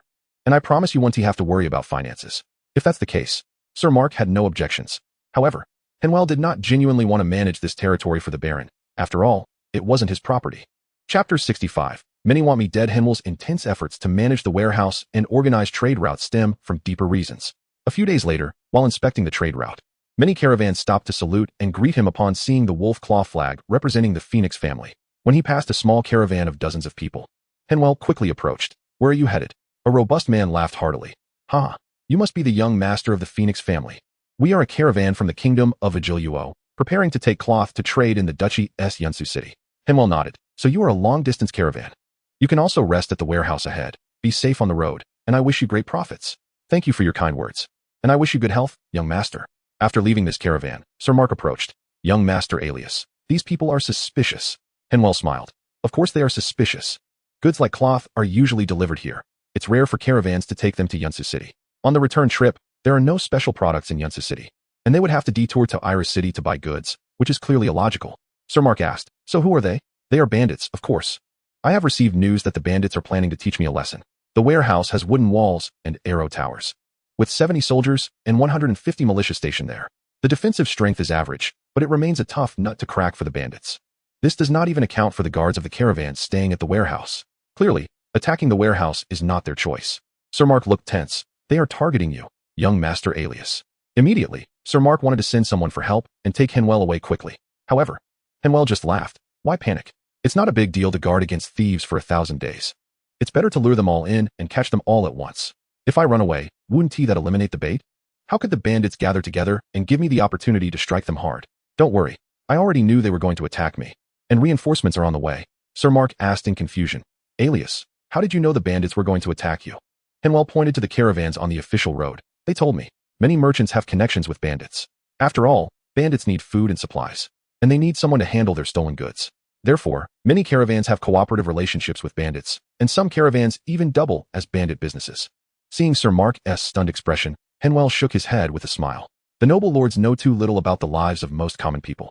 However, Sir Mark still worriedly said, Alias, this is still too risky. Let us return to the warehouse first. When the bandits come to attack, we can also respond. And reinforcements from Peacetown can arrive in time. Henvier pointed to the hillside in the distance. Go there. After saying that, Henvier rode out of the group. Charging up the hill, Sir Mark could only lead the guards to follow Henvier. Once they reached the location, Henvier dismounted, looked around, cleared away the dry grass on the ground, revealing wooden boards and pull rings underneath. Henvier opened a hidden door, revealing a small cellar. Henvier said, go down and move the items out. 2 guards entered the cellar and brought out a dozen large boxes. Inside were all weapons and equipment, complete sets of metal armor, metal-skinned round shields, gleaming spears, and neatly stacked military arrows. In addition, there were many healing potions, as well as enough drinking water and food for about 20 people to use for several days. Henvier instructed the guards to change into their gear. And Sir Mark asked in surprise, Alias, how did you know these things were here? Henvier smiled, because I bought them specifically to be stored here. Mark checked the fine military equipment. Why is it all from the kingdom of Icarus? Henvier kept the real reason a secret. Of course, it's to avoid attracting attention. Henvier hung the round shield on his back and filled his quiver with arrows. He glanced around at the members of the guard. Are you all ready? The tough battle is about to begin. Some of you may not make it back, but I won't let you risk your lives for nothing. 100 gold coins have already been prepared for you, and if you fall in battle, there will be an additional 100. I swear by the Phoenix family name that your families will be taken care of, and I will personally deliver the compensation to your families. Many of the guard members were knights attendants, already skilled in combat, belonging to the reserve knights. They knew their opportunity had come. By holding onto the thigh of the youngest son of the Phoenix family, they might get one step closer to their knightly dreams. Of course, they also understood that they were very close to death at this moment. But this was originally a channel for risking their lives to rise in class, and no one was willing to back down. All the members of the guard knelt on one knee and saluted Henvier. The battle spear in Henvier's hand spun around, sent a distress signal. Moments later, a firework shot into the sky, bursting into bright light. Even in daylight, it was still eye-catching, and the sound carried far. The soldiers patrolling the trade route saw this as the Phoenix family's distress signal and immediately understood that Henvier and his group were in trouble. They didn't rush over immediately. Instead, they followed the signal and gathered all the forces on the trade route. A small rescue force wouldn't be effective. They needed to gather enough manpower. The merchants were astonished as they looked at the fireworks in the distance, quickly realizing that something serious had happened. They didn't want to join the commotion. Instead, they hurried their pace toward the warehouse. The bandits disguised as merchants began to curse. Damn it! Who is not following the plan? Which bastard messed this up? I'll skin that fool alive. They cursed, but they all knew time was running out. They had to seize this window of opportunity before the army could provide support and complete their plan. Several groups of bandits, disguised as merchants, surrounded the location where the firework was shot. At the same time, those hidden bandits also rode over to Henvier's position. Seeing the number of bandits had reached several hundred, Knight Mark encouraged the guard members. As long as we can withstand their first wave of assault and hold out for half a day, reinforcements will arrive. Henvier, however, drew his large bow and shot down a bandit leader, pouring cold water on Knight Mark's optimism. Don't be so optimistic. I've said it before. This will be a tough battle, and there will be even more bandits. Everyone must be prepared to die. After saying this, Henvier turned and smiled. Reinforcements won't come that quickly. After all, those who want me dead are not just the bandits. Chapter 66. Holding the line against the enemy under the cover of shields, Henvier and the warriors continuously shot down the bandits trying to charge up. The large bows used by Henviel's guard were powerful, and the arrows had heavy heads, excellent in both armor penetration and range. The advantage of being on higher ground also increased Henvier and his team's shooting range. Additionally, the guard members were skilled archers, with almost no arrows missing their targets. The effective range of the guard's arrows was about 70 meters, while the bandits' arrows only had a range of just over 30 meters. This meant they had to cover more than 30 meters while enduring Henvier and his team's precise shooting. It didn't seem far, but running up a slope was not that easy. In fact, Henvier had a better plan. If he had placed some military crossbows here early on, their range and accuracy would have been higher. This would also save a lot of effort and maintain sustained long-range fire suppression. However, that wouldn't align with Henviel's ultimate goal. He wanted to give the bandits hope, making them feel they had a chance to take down Henvier and his team. Not to mention, the heavy bow in Henviel's hands was specially made. With Henviel's ability, he could easily kill the bandit leader who was jumping and directing his men to attack from 150 meters away. But that wouldn't be good. Henvier wanted to use this opportunity to wear down the bandit strength as much as possible. After more than 100 bandits were shot down, they finally remembered to use something for cover. They disassembled large carts, using wooden boards as shields, and teamed up with those who had shields to charge forward under the cover. Although the heavy arrowheads had good armor-piercing capability, it was still better with cover. At least there was visual obstruction, preventing arrows from accurately hitting their torsos. Seeing the bandits had wised up, Henvier signaled the warriors to stop shooting and take a short rest, preparing to face the bandits' charge head-on soon. Before long, the bandits charged up the hill. The guard warriors held a round shield in one hand and a spear in the other. Shield to block, spear to thrust, withdraw the spear, and raise the shield. Repeating this, they pierced the charging bandits, sending them tumbling. This energy-efficient attack method prevented the bandits from breaking through the guard warriors' formation. Henvier stood in the middle, holding his bow and arrow, continuously shooting down bandit archers trying to enter effective attack range. In the chaotic battle, there were mounted versus unmounted, armored versus unarmored, shielded versus unshielded, long versus short. Each was a huge advantage. Moreover, the uphill charge of the opponents put them at a significant disadvantage. Not to mention the difference in combat strength between the two sides. After leaving dozens of corpses behind, the bandits collapsed, ignoring their leader's roar and running straight down the slope. These bandits, who usually acted violently and ruthlessly, finally revealed their hollow strength when faced with even fiercer warriors. This kind of attack continued for several rounds, yet the bandits still couldn't reach the top of the hill. By the end of the afternoon, they hadn't even caught a glimpse of what Henvier looked like, let alone capture him. Several large bandit leaders gathered together to discuss. This isn't working. The others don't want to join anymore. After all, if we can't break through, we're all worried about when the army from the Peace Corner will come to support us. Are we just going to leave? How can we operate in this area in the future? How can we maintain control over others? How will our subordinates view us? I don't care about casualties. If you all agree, I'll personally lead my men to charge. But I have one condition. All the rewards afterward belong to me. Blood Whip, you're really bold. That essay hold 10,000 gold coins. Gray Spotted, are you going alone then? I definitely agree to give you all the rewards. Seeing everyone starting to argue again, the largest bandit leader spoke up. We'll split it 6 ways. This was agreed upon before the plan started. Internal strife now will only weaken our strength. When the job is done, if they see us weak and refuse to pay us, we'll truly become a laughing stock. I'll guarantee it. Each family should send some of their best men. Let us take down this fat sheep first. The bounty is just a part of the reward. As long as we get rid of this kid, our prestige will increase greatly, and all the merchant caravans will have to pay us. Just think about it. How much money would that be? No need to take risks. Just sit at home and get paid. That is our true goal. Just as the sun was setting, a group formed by the elite of various bandit factions charged towards the hill. This group of over 100 men was different from the previous bandits. They were the elite of their respective factions and the backbone of their forces. Unlike the later recruits who were simply soldiers from the battlefield, these were trained individuals who had experienced real combat. Even if they were just deserters and routs, they had undergone specialized training and had fought in battles. Their weapons and equipment were also different from those of ordinary bandits. At the very least, they were equipped with leather armor. Their weapons were standard military issue, not the inferior quality weapons produced by small workshops. When they gathered, Henvier immediately sensed that this group of bandits was unusual. Nightmark, you rest first. Wait until the battle is intense, then you can take action. Don't hold back, use your fighting spirit, and make sure to instill fear in these bandits. After more than 10 minutes, the elite bandits began to advance towards the hill. They did not charge up foolishly like the previous ordinary bandits. Instead, they adjusted their pace and moved slowly uphill. This not only conserved stamina, but also maintained the integrity of their formation. When the two sides clashed, the pressure on the guards was immense. Just when they were about to be overwhelmed by the enemy's charge, Henvier signaled to Knight Mark that he could act. Mark took a deep breath, drew his heavy sword, and with his fighting spirit attached, the sword tip glimmered slightly. Then, this heavily armored knight crashed into the elite bandit group. His sword flashed, easily slicing through their armor, and no bandit could withstand a single strike from Nightmark. Within a few breaths, Nightmark had already killed over 10 bandits. At that moment, Nightmark was like a tank, rampaging through the crowd. After a few minutes, as Mark's fighting spirit began to wane and his combat effectiveness started to decline, the bandits fell into disarray. Mark's prowess reminded them of their experiences on the battlefield.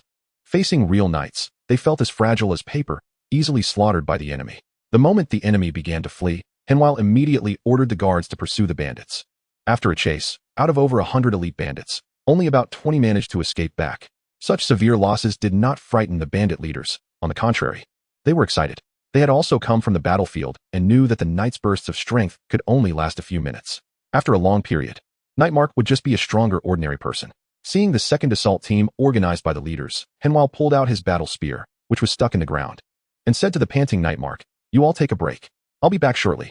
Chapter 67. Reinforcements arrive. Although Henvier still did not have fighting spirit, his physical qualities were extremely formidable. Now, Henvier's strength surpassed that of Nightmark without the aid of fighting spirit. His endurance was also exaggerated. Henvier could fight at full strength for an hour without showing any signs of fatigue. Henvier had now confirmed that his inability to cultivate fighting spirit might be due to some special condition in his body. It seemed he could continue to grow stronger indefinitely. At least there was no sign of a limit yet. At the current rate of increase, even without the aid of night body-enhancing potions, by the time he turned 18, Henvier's physical attributes would reach an unimaginable height. Now, Henvier could wield the battle spear as if mowing grass, slaughtering the surrounding elite bandits. With Henvier's immense strength, the spear tip could easily pierce through the bandits' defenses, whether it was leather armor, metal armor, or simple shields. In the face of Henvier's attacks, everything was as fragile as paper. Under the dim sky, everyone saw Henvier rampaging through the crowd, facing no resistance. His brave performance made everyone believe that Henvier was using fighting spirit.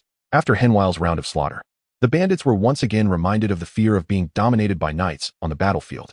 After a round of pursuit, the remaining bandit leaders, along with a dozen deserters, fled down the hill again. Henvier returned to the formation, and he did not explain himself to the admiring gazes of the surrounding soldiers.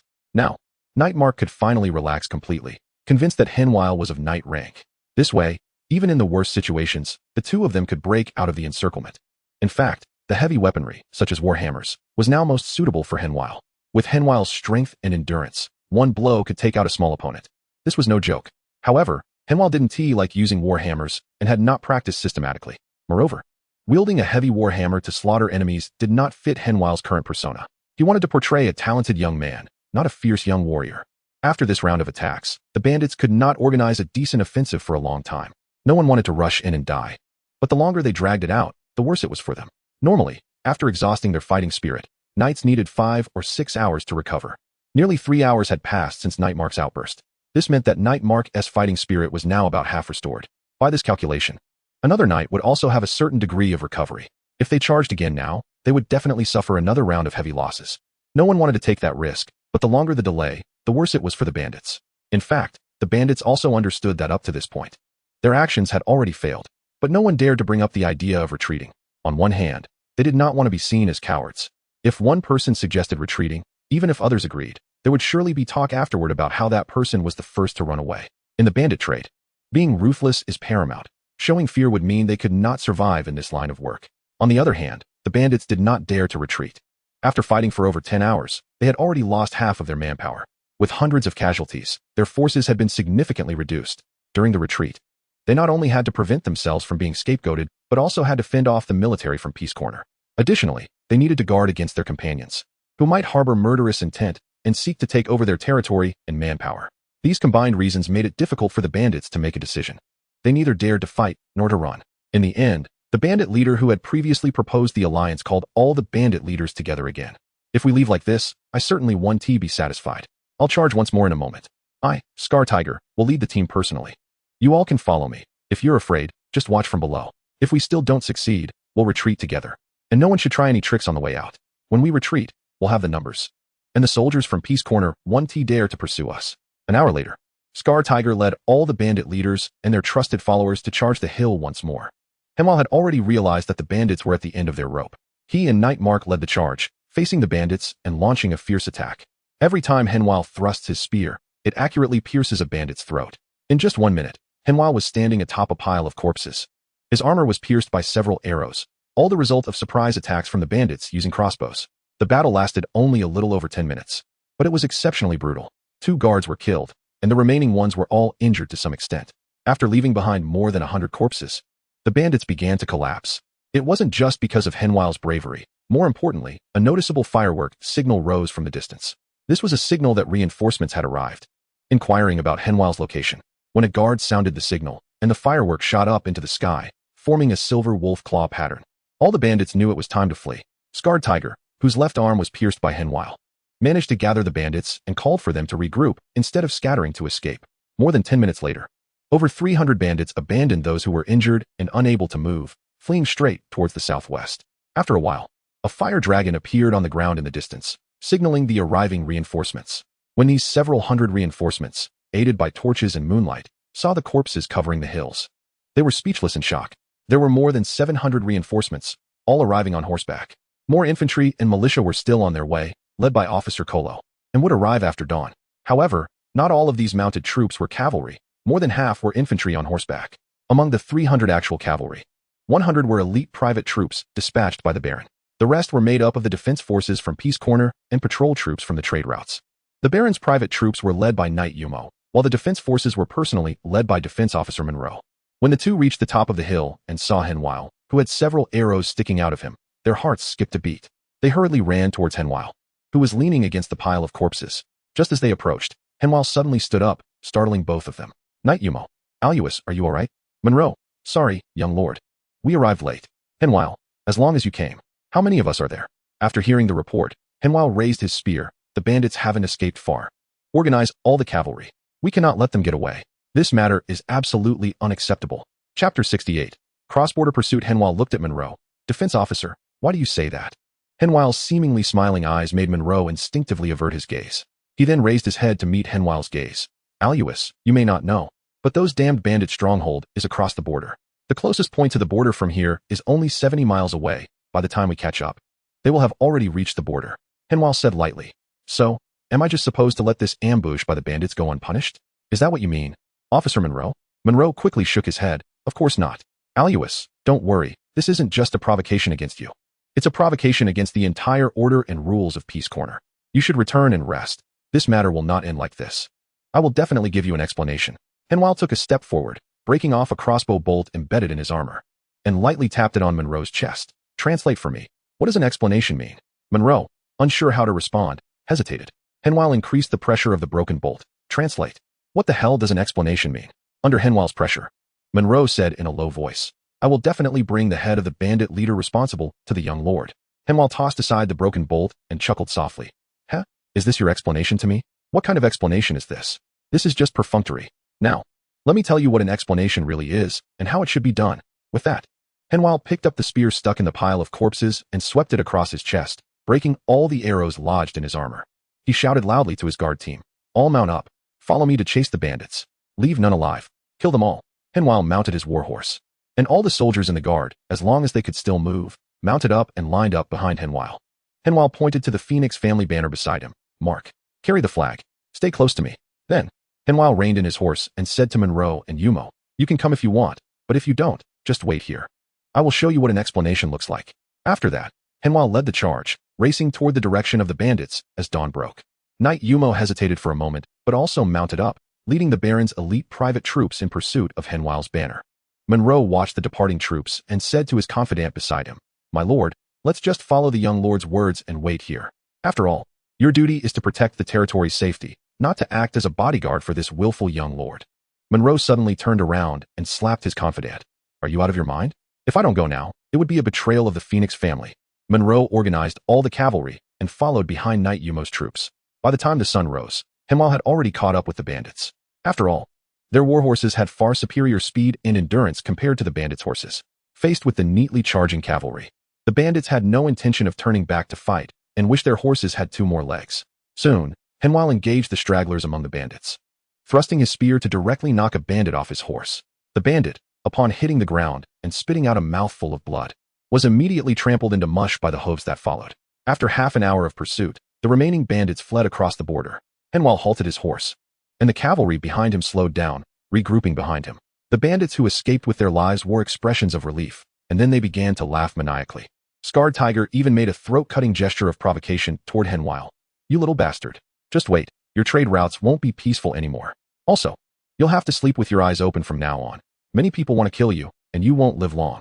Henvier said to Knight Mark beside him, wave the flag. Prepare to charge. Mark, now bloodied with rage, didn't care about anything else and immediately waved the family banner. Knight Yumo hesitated for a moment, but still approached to remind him. Aluis, we are now within the territory of the kingdom of Icarus. If we charge in, it will be difficult to explain to the principality. This could lead to disputes between nations. Henvier said lightly, assassinating nobles, I remember, is something all countries on the continent do not tolerate. The victim has the right to pursue across borders. Monroe chimed in, that's true. But we have just ended a war with the kingdom of Icarus not long ago. If we cross the border now, they might not be very pleased. The noble's honor in retaliation is merely a customary rule. It is not written in the laws of each country. Aluis should consider carefully. Henvier raised his spear and laughed. Rules and reasoning are all established through fighting. The duchy has lost tens of thousands of soldiers. And it's not just for the sake of calm reasoning. The evidence is all there. The other side is deliberately trying to murder me, to conspire against the heir of a noble of the duchy. I believe that even the Duke would support my decision if he knew otherwise. What was the point of our previous battles? After speaking, Henvier shouted, form up. The cavalry, guided by the banners, began to slowly regroup, no longer in a single line. They circled around to Henvier's back, forming a formation of 10 men per row. The bandits, still unaware of what was happening, thought the cavalry was preparing to retreat and laughed and jeered even more. However, the battle-hardened Scarred Tiger's heart skipped a beat. He remembered that this was the posture of cavalry charging, but he did not remind the other bandits, instead quietly retreating. Before he could turn his horse around, Henvier suddenly spurred his horse across the border, raising his spear as he charged at the bandits. Seeing the cavalry gradually accelerate, the bandits finally realized that the other side was genuinely going to cross the border to kill. Half a day later, except for the deliberately left leader, all the bandits were slaughtered at the border. The awakened Knight Mark, somewhat worried, advised, Aureus, we should leave. Just now, there were already scouts from the kingdom of Ika nearby. It won't be long before the Ika kingdom's army arrives here. If we are still in their territory by then, there may be a conflict. Henvier laid his spear flat and tapped Scarred Tiger's head, which was kneeling on the ground. That won't do. I can't come here for nothing. We lost a few brothers. We should at least have some compensation. We can't let them keep making such no-risk profits. Next, Henvier dismissed the people around him and took the bandits into the woods. His interrogation methods were somewhat bloody, not quite fitting for his current identity. But he couldn't lose his image as a quiet and handsome young man. The crowd outside, hearing the heart-wrenching screams from the woods, showed strange expressions and all pulled their horses back a bit. Chapter 69. Want to get promoted and make a fortune? Half an hour later, Henvier walked out of the woods with blood on one hand. Pour some water for me to wash my hands. The downside of fresh entrails is that they always have some mucous membranes, which is very uncomfortable on the hands. Knight Mark dismounted and handed Henvier the water pouch to wash his hands. While washing, Henvier ordered, there are still a few alive inside. Go bring them out. Moments later, the soldiers dragged out 7 pale-faced, urine-soaked bandits from the woods. From the soldiers' grim expressions, one could guess that the scene in the woods must have been shocking. After all, many of these soldiers were veterans who had participated in the War of the Six Kings and were used to bloody scenes. Even so, they still looked at Henvier with strange eyes, filled with oddity and even a hint of fear. Monroe leaned in. Aureus, what did you find out? The mastermind behind it? Henvier looked at the somewhat nervous defense officer in surprise. Why would I ask those? I don't want to know who wants to kill me. I just want to know where their treasure is. We didn't come all this way for nothing, did we? Monroe was somewhat baffled. But this is the neighboring country's territory. Even if we know where their treasure is, what can we do about it? Henvier pointed to the kingdom's cavalry approaching in the distance. Isn't the solution coming? At this moment, the border cavalry battalion of the kingdom of Ika, over 600 strong, had already arrived nearby. The two sides stood off against each other from a distance of a mile. Henvier ordered everyone to stand by, and he rode toward the other side, stopping in the middle of both parties. Moments later, the opposing side sent an officer to question Henvier and his men about why they had crossed the border. Henvier replied, I am the overseer of the Peace Corner territory and the heir of the Phoenix family. Have your officer come to speak with me. After the officer scrutinized Henvier, he spurred his horse back to camp. After a while, the commander of the Ika Kingdom's cavalry battalion came to communicate with Henvier. You are the youngest son of the Phoenix family, Aureus? Henvier nodded affirmatively. How should I address you? Are you the commander of the 11th Army Corps stationed at the border? Should I call you Knight Roderick or General Roderick? Roderick looked at Henvier in surprise.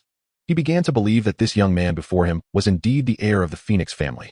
Roderick said blandly, I didn't expect you to pay such attention to us. You even investigated my name. However, I must correct you on one point.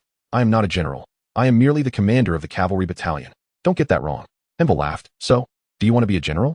Roderick did not answer but instead asked, "Now, I must formally question you. Why did you cross the border? Also, why are you wearing our army's standard weapons and equipment? Do you know this is the behavior of a spy? You received the treatment of a noble prisoner." Henvier did not answer either. Instead, he asked again, "Do you want to make a fortune? Answer my questions. Otherwise, my troops will launch an attack against you." Henvier continued, "Do you want to achieve merit and get promoted? Please lay down your weapons immediately. I personally guarantee your safety." Henvier spread his hands. "Let me give you an explanation. You have been patrolling the border, continually hunting bandits.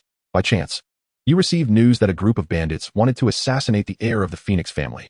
Out of concern for the friendship between the two countries and responsibility for noble honor, you contacted the heir of the Phoenix family. Then, both sides devised a plan. And with the heir's permission, you arranged elite soldiers to enter the Peace Corner. Together with the heir of the Phoenix family, you exterminated most of these bandits within the Peace Corner territory. Afterwards, due to the cunning of the bandits, the remaining ones evaded your prearranged ambush points. Therefore, Knight Roderick, in order to fulfill your duty to eradicate bandits and maintain peace for the border residents and merchant convoys, you made an exception to allow the private soldiers of the Phoenix family to pursue the bandits into the kingdom. But you also prepared. In order to prevent the private soldiers of the Phoenix family from doing anything harmful to the kingdom's interests, you had your elite soldiers follow to supervise them. In the end, you captured all the bandits, beheading 300. A great victory, and you supervised the soldiers of the Phoenix family as they left the kingdom."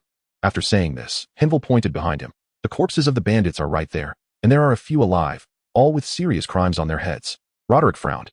"You are reversing black and white. Do you think anyone will believe this?" Henvier shrugged. "Of course, no one will believe it. But does that matter? Rest assured, I am very reliable. Afterwards, there will be merchant convoys and citizens coming to present you with a banner of honor." Roderick fell silent. He understood very well that this was not important. Now that the two countries are at peace, both sides are licking their wounds. And no one wants to erupt into war again. If this matter were to be exposed, he would likely face disdain from multiple parties, which would not be a good thing. Seeing that Roderick was silent, Henvier knew that things had progressed halfway. The matter of achieving merit is settled. Now, let us talk about making a fortune. You know, the bandits have been rampant for years, and they have quite a bit of loot. I have already found out the location. Our two identities, bargaining like merchants, is pointless. Let us split it directly down the middle. What do you think? Roderick narrowed his eyes. "Kid, you are impressive, but as you said, bandits have been rampant for so many years. Do you know that there are people behind them providing protection? What would those who protect the bandits think if they knew about this? Would they spare you? Or would they let me go?" Henvier retorted, "Are you their father?" While Roderick was stunned, Henvier continued, "Since you are not their father, why do you care what they think?" After a moment, Roderick suddenly became serious and said to Henvier, "Soldier, you did well. Fall back." Henvier performed a standard military salute from the kingdom of Icarus. "Yes, General." Henvier reporting. A few days later, Knight Mark found Henvier. "My lord, the statistics are in. After selling the goods, there are about 130,000 gold coins." Henvier nodded. "Although it's a bit low, it will suffice." This was the accumulation over several years from dozens of bandit groups, totaling just over 200,000 gold coins, which is indeed not much. Then, Henvier asked, "How is the formation of the defense army and the patrol army?" Upon Henvier's return, he immediately dismissed Monroe in the name of the Phoenix family and imprisoned him. Within a few days, he committed suicide. Also removed was the tax officer Herbert. It was these two who had been dragging their feet, delaying the support to the small hill. Neither of them resisted Henvier's decision. They understood they were finished as soon as they knew Henvier was still alive. Now, the defense army was under Henvier's command, promoting several guards to become captains. The patrol army was newly formed, led by Knight Mark to maintain the stability of trade routes. From then on, all military affairs in Peace Corner fell into Henvier's hands. And he also presided over half of the political affairs. This was Henvier's purpose for acting as bait. He wanted to establish his own military power and eliminate the bandits, creating space for himself. This would facilitate his potential rebellion later when circumstances changed. Chapter 70. Go become a bandit. Henvier knew that if he directly intervened in military power, it would surely displease Baron Jansen. Therefore, to avoid arousing Jansen's vigilance and disgust, Henvier needed a suitable excuse. What better reason than to be massively surrounded and attacked by bandits? For this rare scapegoat, Baron Jansen would make some insignificant concessions. As for suspecting Henvier's motives, that was certain. After all, Baron Jansen was not Henvier's father, so he would naturally doubt whether this scapegoat had any ulterior motives. Regarding the issue of seizing control over the territory of Peace Corner, not only had Baron Jansen never doubted it, but even Henvier himself had never considered it. Henvier was very clear that he was merely a scapegoat, with no legitimate claim to inheritance. Even with great power, it would be difficult to seize a noble's territory. Just the legality alone blocked all paths. Seizing territory would invite attacks from all surrounding nobles, and the duchy would not allow such a thing to happen. Of course, if one had the ability to withstand attacks from all sides, it would be possible. But clearly, Henvier did not yet possess the capability to be a rebel, so he had never thought about seizing this place. Now, Henvier just wanted to accumulate some of his own strength and connections while secretly making some money on the side. When he was ambushed earlier, the various performances from all sides in Peace Corner proved that if Henvier wanted to stay safe here for a year, he would need a reliable armed force. This point was already reported to Baron Jansen by Knight Yumo after returning. Therefore, the Baron agreed to Henvier's suggestion, allowing him to build armed forces as he deemed appropriate. Henvier planned to form an army of over 2,000, with 600 in the patrol battalion, occupying most of the cavalry configuration. The rest would be the defense battalion structure, with 400-man cavalry teams and the rest being infantry. Warhorses were a major concern. Sir Jansen promised to transfer 200 warhorses, and Henvier would have to find a way for the rest. Together with the warhorses from the defense battalion and those captured and selected from the bandits, he would basically have enough for the patrol battalion. For the remaining shortage of warhorses, Henvier planned to talk to Knight Roderick next door to see if he had any discarded warhorses and equipment. After Roderick achieved merit in bandit suppression, he gained a substantial fortune. With a little facilitation, the deputy commander of the 11th Legion stationed at the kingdom's border could still reach out for some. First, it was most important to establish the patrol battalion and ensure the prosperity of trade routes. As for the defense army, where infantry was predominant, it would be sufficient to keep up with training for now. After distributing the 130,000 gold coins, only 50,000 gold coins remained for Henvier. However, he could not use this money to build the army. Henvier could form an army, but he absolutely could not use his own money. Otherwise, it would raise suspicions of rebellion. The funds to form an army must come from the territory's finances. The affairs officer, Kolo, was extremely troubled by such a large sum of money. However, Henvier did not find it difficult. With a large number of bandits executed publicly by Henvier, merchant caravans began to obediently use the official roads. If caught by the patrol battalion for using side roads to evade taxes, they would face double penalties. Moreover, Henvier had other means to ensure that merchant caravans followed the official roads. One day, Henvier went to the dungeon of the manor to see someone. The dark and damp dungeon emitted the smell of excrement, yet Henvier walked down with a calm demeanor. Reaching the depths of the dungeon, he looked at the person lying with their back to the cell door. Henvier gently knocked on the cell door. "Stop pretending to sleep. Get up and chat." Monroe, disheveled and covered in wounds, struggled to get up and turned to look at Henvier. "What are we chatting about? When are you going to kill me?"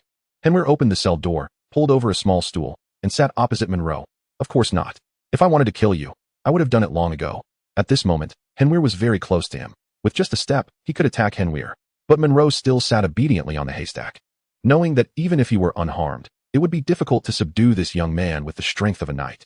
Monroe stared at Henvier for a while. "What should I call you? Mr. Scapegoat?"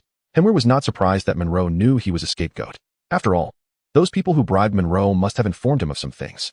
Otherwise, Monroe would never have attempted to kill a noble heir. That would be digging his own grave. Henvier smiled. "Call me whatever you like. You can call me Chin." Monroe smiled wryly. "I didn't expect that the Baron could find such a powerful scapegoat like you." Henvier's smile was filled with malice. Have you figured something out? Still deceiving yourself? I am a scapegoat, and there must be a greater force behind me competing. Baron Jansen is merely a spokesperson on the surface. Do you know how much Baron Jansen paid for a scapegoat like me? 50,000 gold coins. Isn't that valuable? Speaking of which, my background is quite pitiful. My worth keeps increasing amid turmoil. Do you know? At first, I was worth merely 17 silver coins. Quite cheap, right? At this moment, fear had already appeared on Monroe's face. Henvier leaned forward, bringing his face closer. "Buddy, did you suddenly think of something terrifying? Did you suddenly realize that death might be the most merciful outcome for you?" Seeing Monroe slump to the ground in despair, Henvier sighed. "Alas. You, of all people. You have some abilities, but you just don't use your brain enough. Being played around by that Herbert, and you dare to get involved in this? Do you want to die? Or do you want to wipe out your entire family?" Monroe pleaded. "Please tell the Baron that I am willing to identify the mastermind behind this. I only ask that he spares my family for the sake of my years of loyalty." Henvier shook his head. "You still don't understand. I'm not here to communicate on behalf of the Baron. Who wants to kill me is not important. Now, I just have one question for you. Do you want to live? Do you want your family to live? As long as I don't pursue this matter, they will be fine." Monroe immediately knelt down. "Please spare my family. I will do anything you ask." Henvier said indifferently. "No need to swear. No need to pledge loyalty to me. I respect humanity more than those empty words. Now, I will let you go. You definitely have trusted subordinates. Tell me their names. You need to leave the country tonight and head to the kingdom of Icarus. I will prepare everything for you. Then, you will follow my instructions to find a bandit named Scar Tiger." Henvier grinned. "From now on, you won't be called Monroe. You might as well be called Senro. The name sounds frightening. What do you want me to do?" In the dim light of the dungeon, The left side of Henwell's face was engulfed in darkness. I want you to be a bandit. Chapter 71. Preparing for both Black and White after sending Monroe away. Henwell began his next plan. Monroe would team up with the bandit leader Scar Tiger, whom Henwell had intentionally left behind, to rebuild a bandit crew. This bandit crew would only target specific objectives. For example, they would rob merchant caravans trying to evade taxes by using back roads. Or they might deal with some money that Henwell wanted to launder. Additionally, they could help Henwell's new friend, Sir Roderick, with some troublesome issues. Henwell never believed in those two and was not worried about them betraying him. As Henwell said, he believed in humanity, not in oaths. Humanity has weaknesses. As long as one knows a person's weaknesses and controls them slightly, it is far more effective than oaths. Furthermore, Henwell also provided them with benefits, which would strengthen this relationship even more. Monroe was a warrior of knightly rank, though he did not yet hold the title of knight. He already had decent combat strength and was a qualified officer in leading battles. Now, many of the bandits scattered along the borders of the three countries had military backgrounds, so recruiting them would not be difficult for Monroe. Scar Tiger was a cunning and experienced bandit, a natural-born bad seed. However, he had ambition and greed in his eyes. Even if Henwell spared him, he would not willingly remain a cripple. Now, he could not stay in the kingdom of Icarus or the Duchy of Warwick. He had no foundation in the kingdom of Agilo, making it hard for him to rise there. Only by relying on Henwell could he become someone of importance again. After years of crawling and rolling in the bandit business, Scar Tiger knew a lot about bandit information. With a little planning, Monroe, now called Sinro, could quickly absorb the surrounding bandits. With military standard weapons and equipment, along with comprehensive intelligence support, if the two of them could not expand significantly, it would prove that their will to survive was not strong.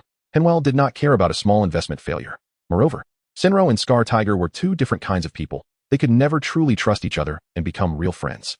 They would be in a situation of mutual restraint and supervision, making it impossible for either to escape Henwell's control. Just half a month later, the combination of Sinro and Scar Tiger had raised a bandit group of dozens of people. During this period, Henwell trained the newly recruited defense forces every day. Since the recruitment began, only 600 people had joined the defense forces, far from being fully staffed. After all, the public was not very enthusiastic about joining the army and even had a significant aversion to it, because in this world, it was extremely difficult to make a class leap by joining the military. Moreover, the military pay was quite meager. Even if Henwell offered a very decent salary, not many people joined. After all, Henwell was issuing IOUs, and the finances of the Peace Corner were not that rich. However, Henwell was not worried about this.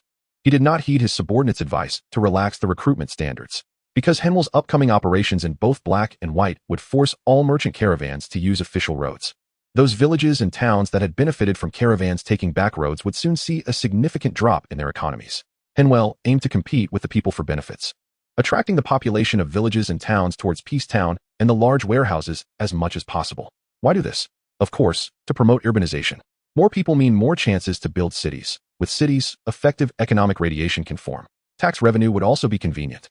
Just half a month later, many shops in villages and towns that originally served merchant caravans faced closure. Many villages and towns, thinking they could make a fortune, had increased their investment in services for merchant caravans, only to have Henwell cut off the source in one blow. At the same time, the large warehouse Henwell established was growing larger, with the number of caravans increasing dramatically, requiring more manpower.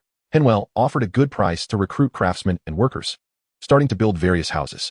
Henwell himself did not do business. He was a noble now. How could he engage in commerce? He had to collect rent. Henwell continuously invested all his money into housing construction. He didn't take care whether there were tenants or not. He was focused on building. Streets were planned out by Henwell, and commercial areas were designated. Initially, it was idle labor from various villages and towns coming to work in the warehouse area to earn money. The more people there were, the more business there would be. The essence of commerce is to chase after people. Wealthy individuals from different villages and towns began to open shops in Henwell's houses. Henwell generously waived 3 months of rent, which further attracted some merchants from Peacetown to settle in. 3 months later, Henwell had fully recruited new soldiers for the defense camp. By this time, the prosperity of the warehouse area had already brought about a qualitative leap in the tax revenue of Peace Corner, enough to cover the IOUs Henwell had issued earlier. At this moment, the secret trade team that Henwell had formed with Roderick also began formal operations. The goods transported by this team were all in high demand, even including items strictly restricted by both parties. For example, arms or stolen goods. This trade team was not large, but it had the right to cross borders without inspection. Smuggling. This damn thing makes money in any world. Moreover, Sinro and Scar Tiger's bandit group was also developing vigorously. They could evade the patrols of both countries each time, catching fat sheep and retreating safely. Furthermore, the bandit groups that wanted to swallow them had suffered heavy losses due to being besieged by the armies of both countries. While suffering severe losses, they also allowed Senro and Scar Tiger to turn around and absorb them. Today, the bandit group known as the Gale Thieves has more than 100 elite horsemen and over 200 daring bandits. Moreover, their numbers are steadily expanding. While everything is developing according to his plan, Henvier has just celebrated his 15th birthday. Now, Henvier possesses considerable secret wealth, a lucrative merchant caravan, and a capable team.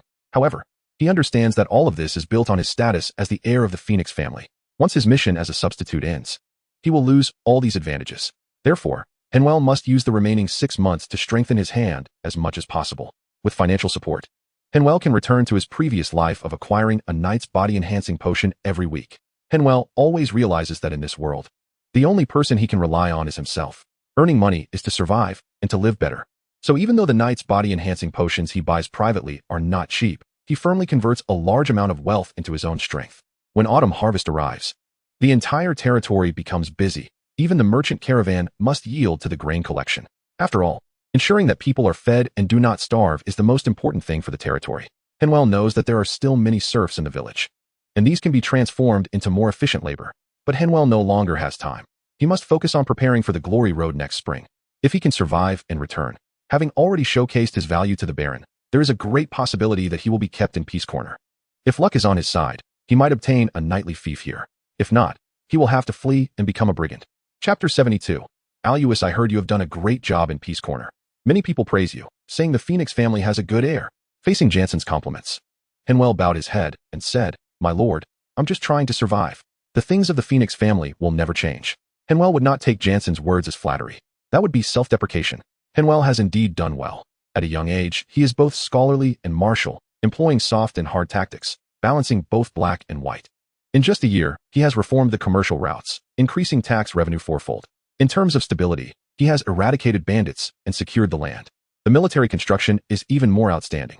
From the initial few hundred soldiers to nearly 3,000 usable troops now. No matter how you look at it, Henvier is an exceptionally competent manager. But there is one thing. Henvier is not the heir of the Phoenix family. What are you doing so well for? Dedication to your job? If it's dedication, then you might be taking it a bit too seriously. With ulterior motives? Do you wish to replace me and become the real Alois? Henvier did not take Jansen's words lightly and immediately expressed his stance. As a precarious substitute, Henvier just wants to live. If he miraculously survives, he will not take away anything that does not belong to him. Jansen smiled and said, There's no need to be so tense. I have said that once the mission is over, I will grant you a noble title. I am not a small noble without vision, nor am I a talent who cannot tolerate excellent juniors. At that time, you will still manage Peace Corner. This is my promise, and I swear it by the name of the Phoenix family. Henvier outwardly expressed gratitude, but inwardly he was skeptical. Jansen continued, Stay at home for a few days, and after spring arrives, I will let you meet Alois. You two can communicate for a few days.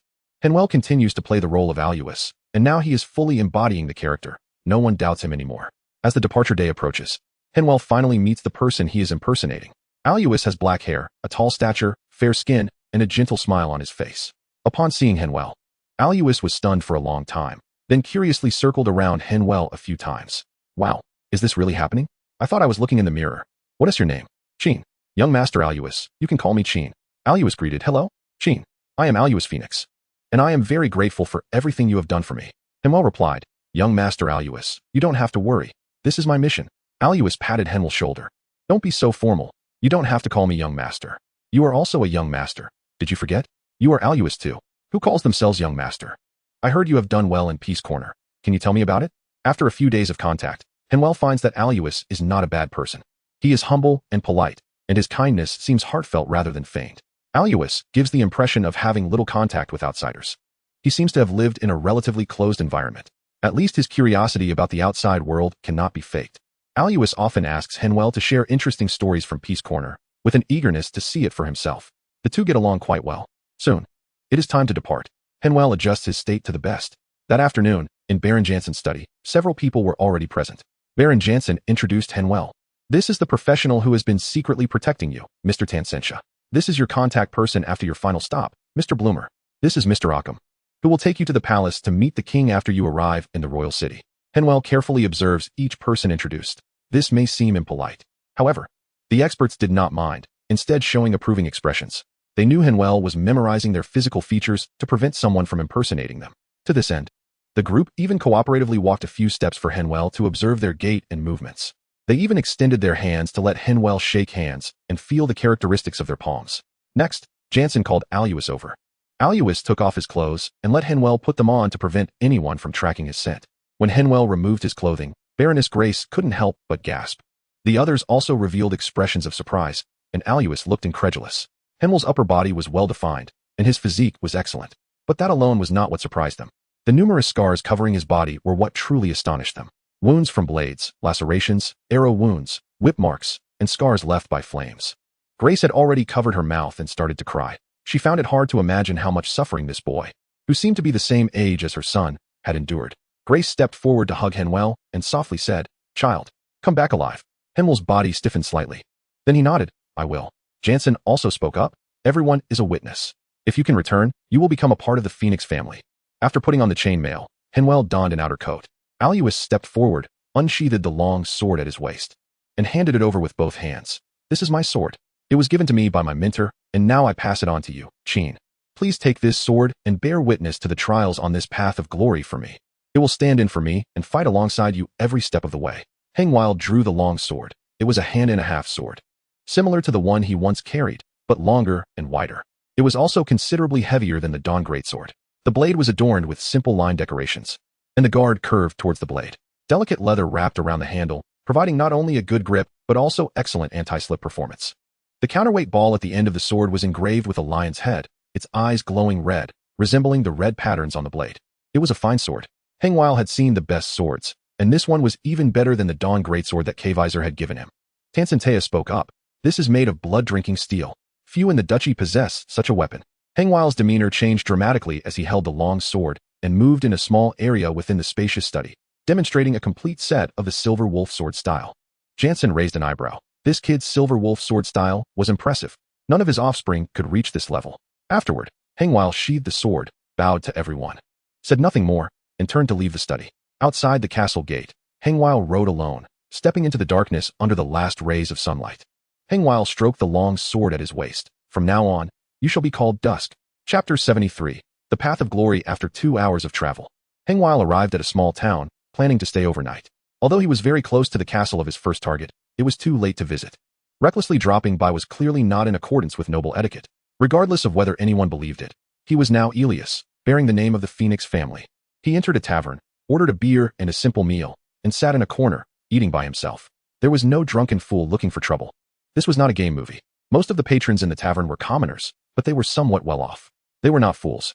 They could tell at a glance that the fabric and craftsmanship of Henvier's clothes were quite extraordinary.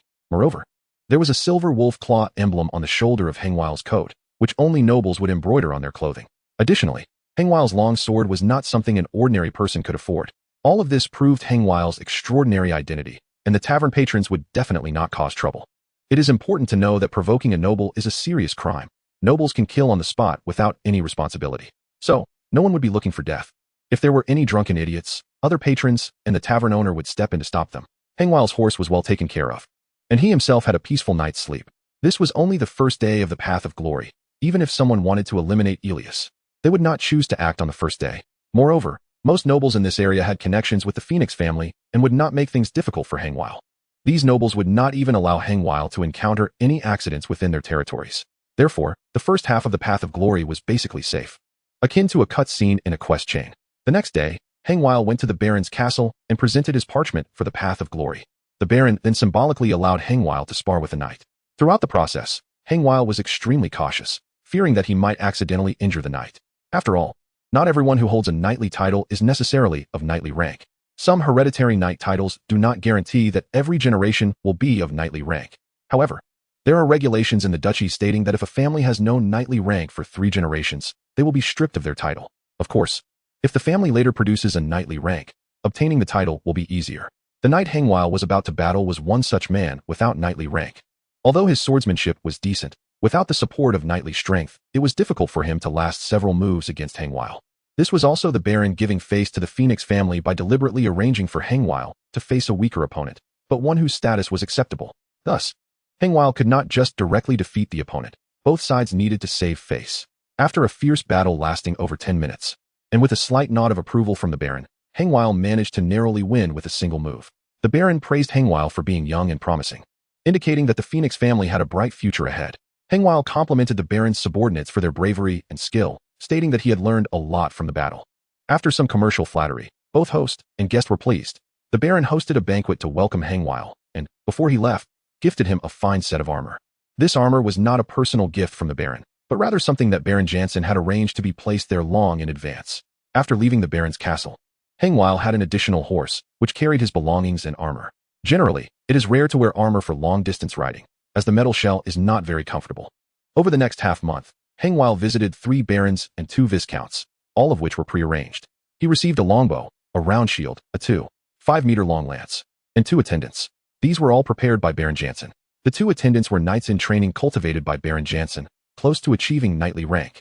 With his gear now complete, Henvier was set to visit the last noble faction ally. This viscount did not go easy, sending out a guard close to knightly rank to spar with Henvier. After a difficult battle, Henvier finally defeated his opponent and received the viscount's honor badge. This viscount used his family's crest to leave a mark on the parchment representing the honor. The next part of the journey would be to face the moderate neutral nobles. These people would not give face to the Phoenix family, but would also not make things excessively difficult. Everything would be conducted in a businesslike manner. If Henvier had the ability, they would not obstruct him. If Henvier was lacking in strength, they would not show leniency either.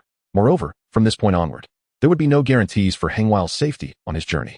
These nobles did not care if Henvier would die here. The danger began at this moment. Henvier was prepared and awaited the arrival of the first wave of assassins. Henvier entered the city of Iris, a medium-sized city in the southern part of the duchy. Protected by city walls and garrisoned by duchy troops, the city was home to around 50,000 people and was known for a special type of nectar. There was also a tree similar to a sugar maple nearby, making the sugar industry quite developed. Thus, Iris City was an important raw material base for the duchy, providing 1/3 of the duchy's sugar products. The city was quite prosperous and was under direct jurisdiction of the duchy.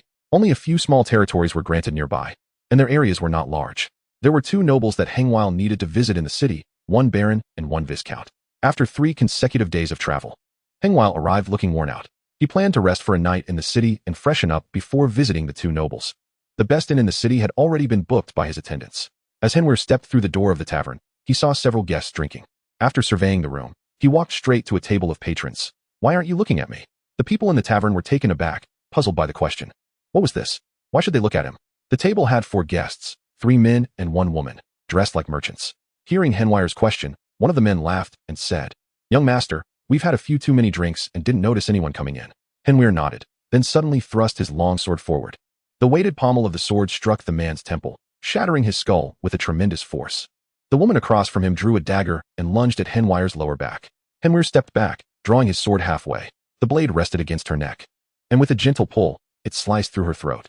He then raised his leg and stomped down, his boot hitting the edge of the table. The long table tipped up, knocking the curved blades the 2 men had just drawn out of their hands. The long sword was fully drawn, shimmering coldly as its edge swept across the necks of the remaining men. The sharp blade cut through more than half of one man's neck.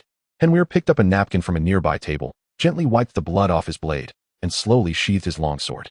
Ignoring the horrified gazes of everyone in the room, he walked straight towards the accommodation area in the backyard. Chapter 74. Disrupting the Rhythm. Young Master Alias, what did you notice that was amiss? In response to his attendant's inquiry, Henvier did not answer directly but countered, "Rogans, Ira, did you notice anything?" Rogans replied, "Because they didn't look at us after we entered."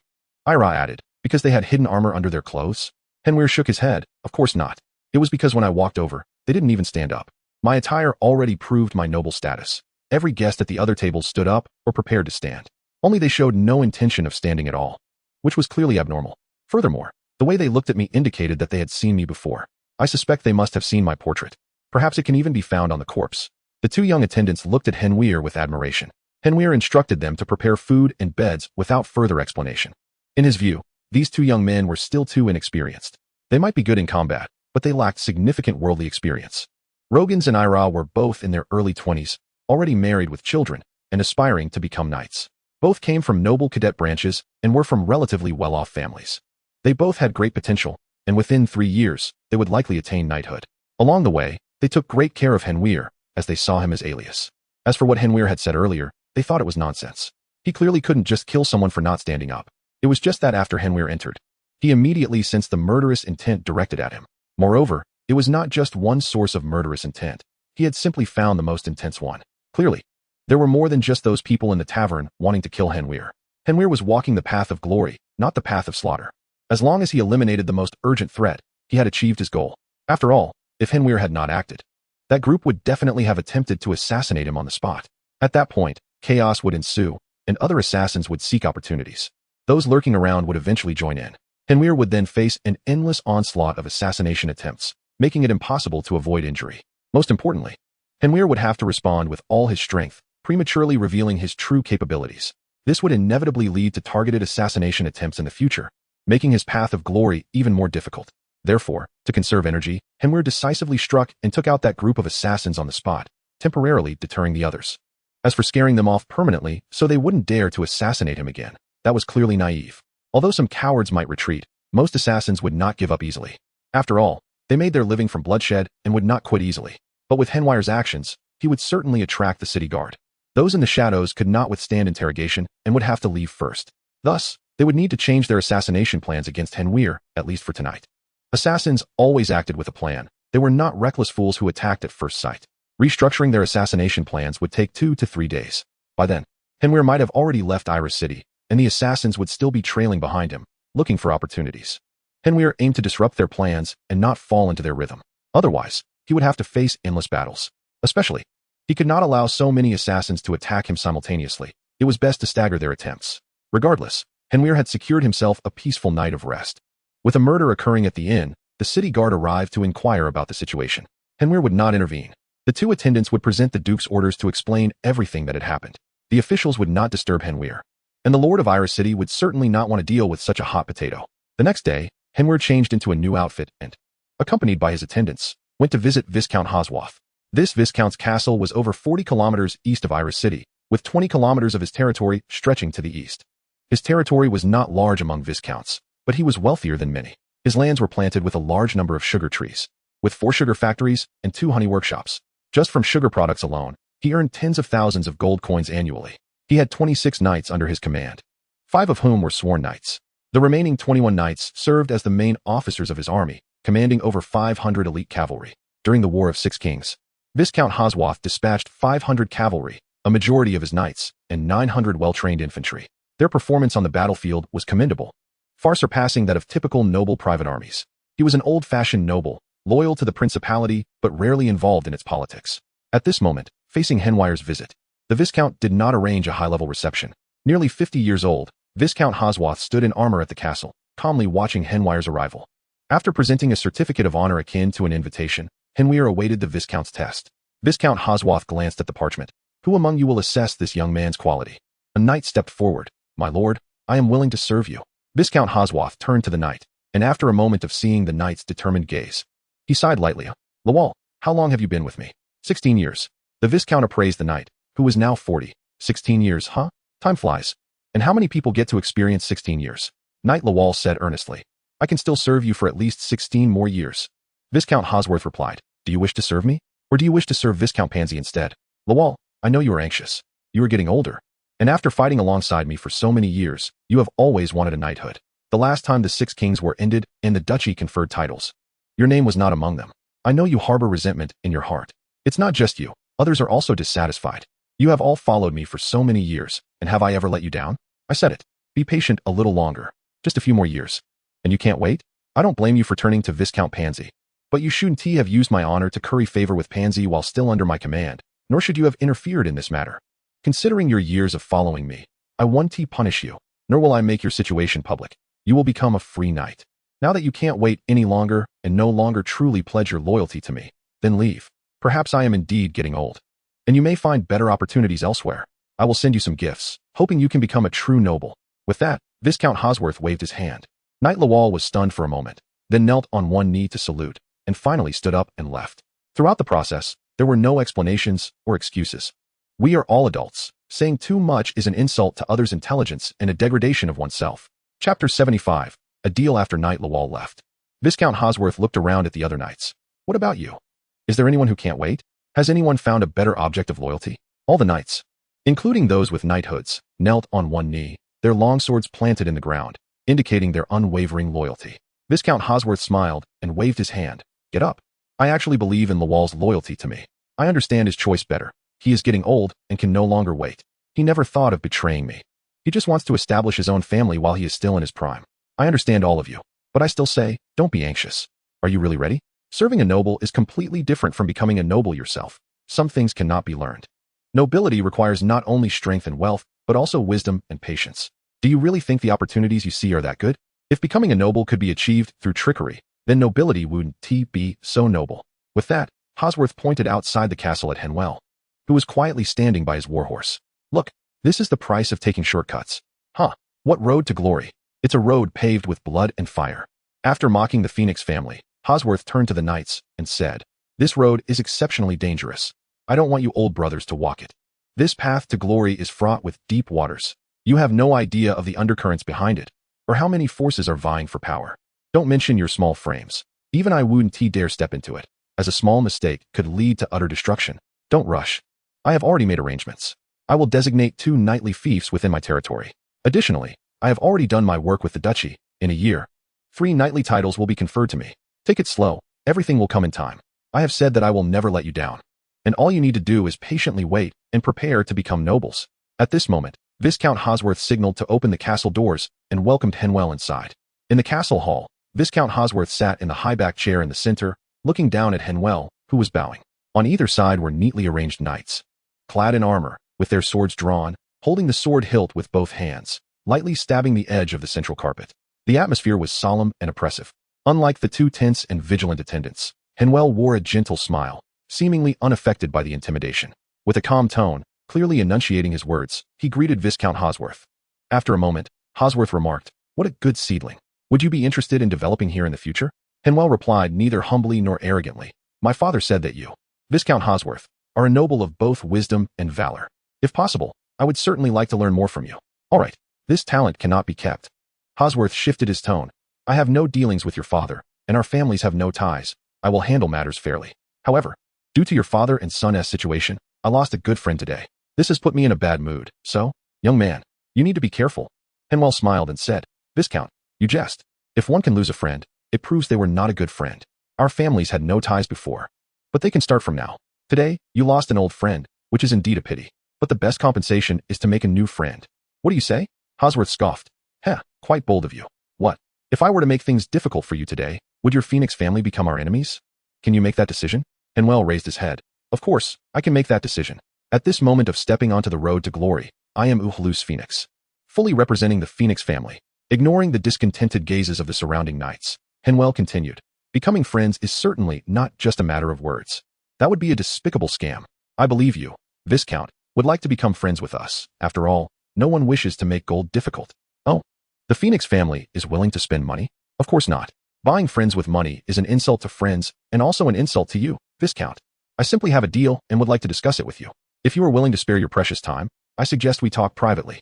Viscount Hosworth scrutinized Henvier for a while, then gently nodded. Okay. With that, all the surrounding knights withdrew. Henvier also waved gently, signaling the 2 attendants to leave.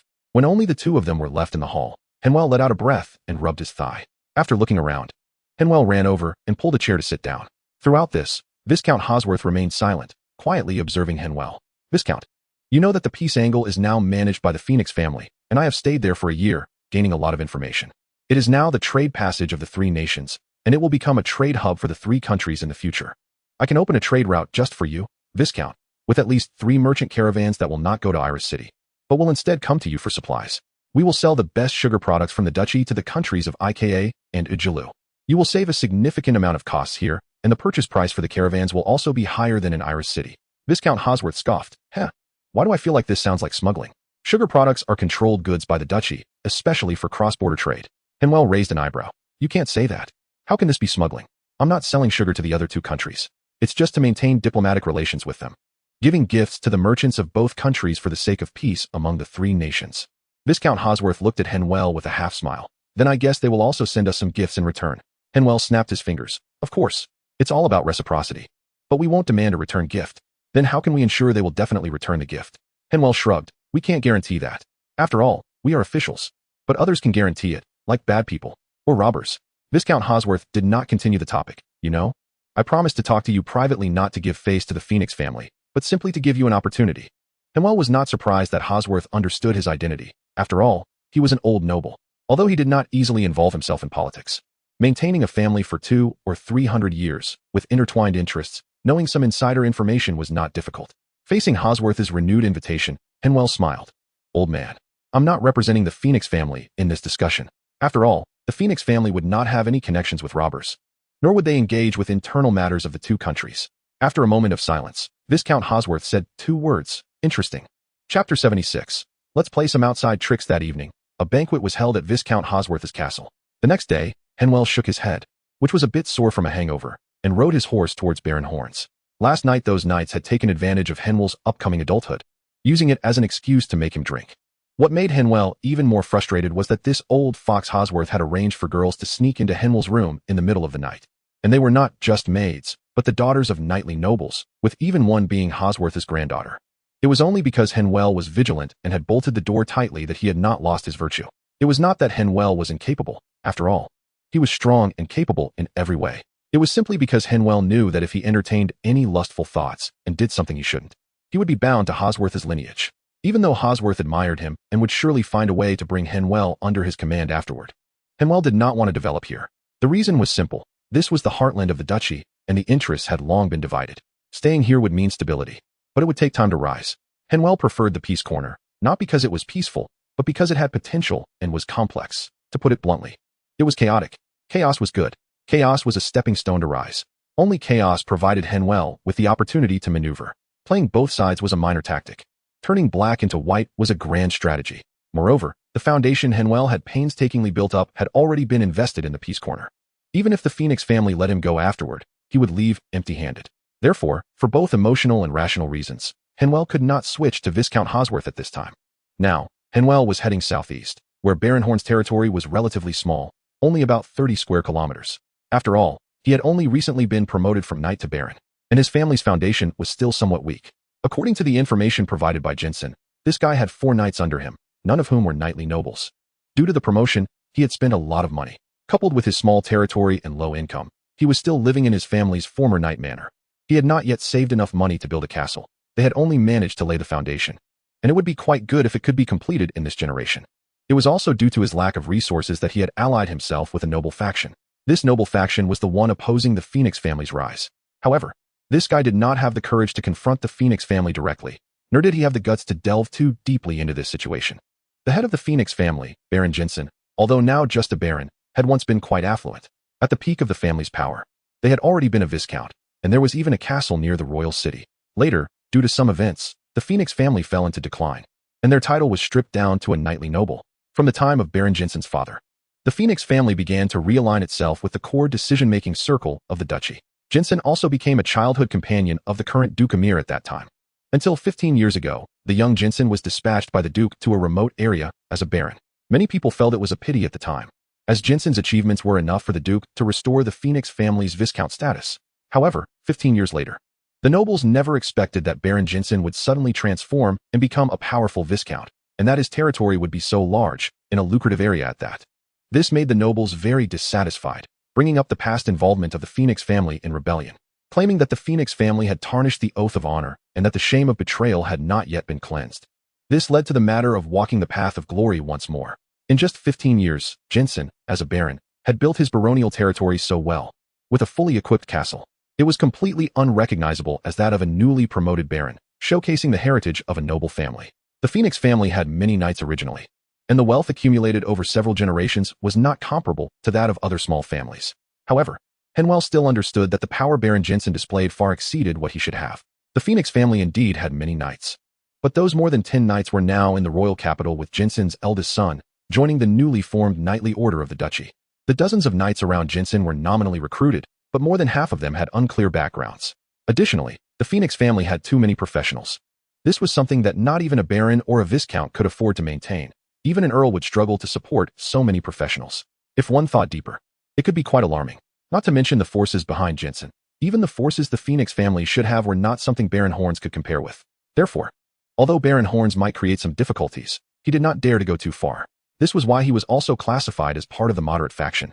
But that was merely the Phoenix family's speculation. Henvier would only treat this information as a reference. If he truly believed it, he would be joking with his life. Now, upon Henvier's arrival, Baron Horns displayed great enthusiasm. This unusual attitude made Henvier raise his guard. Sure enough, The other party was preparing some insidious tricks.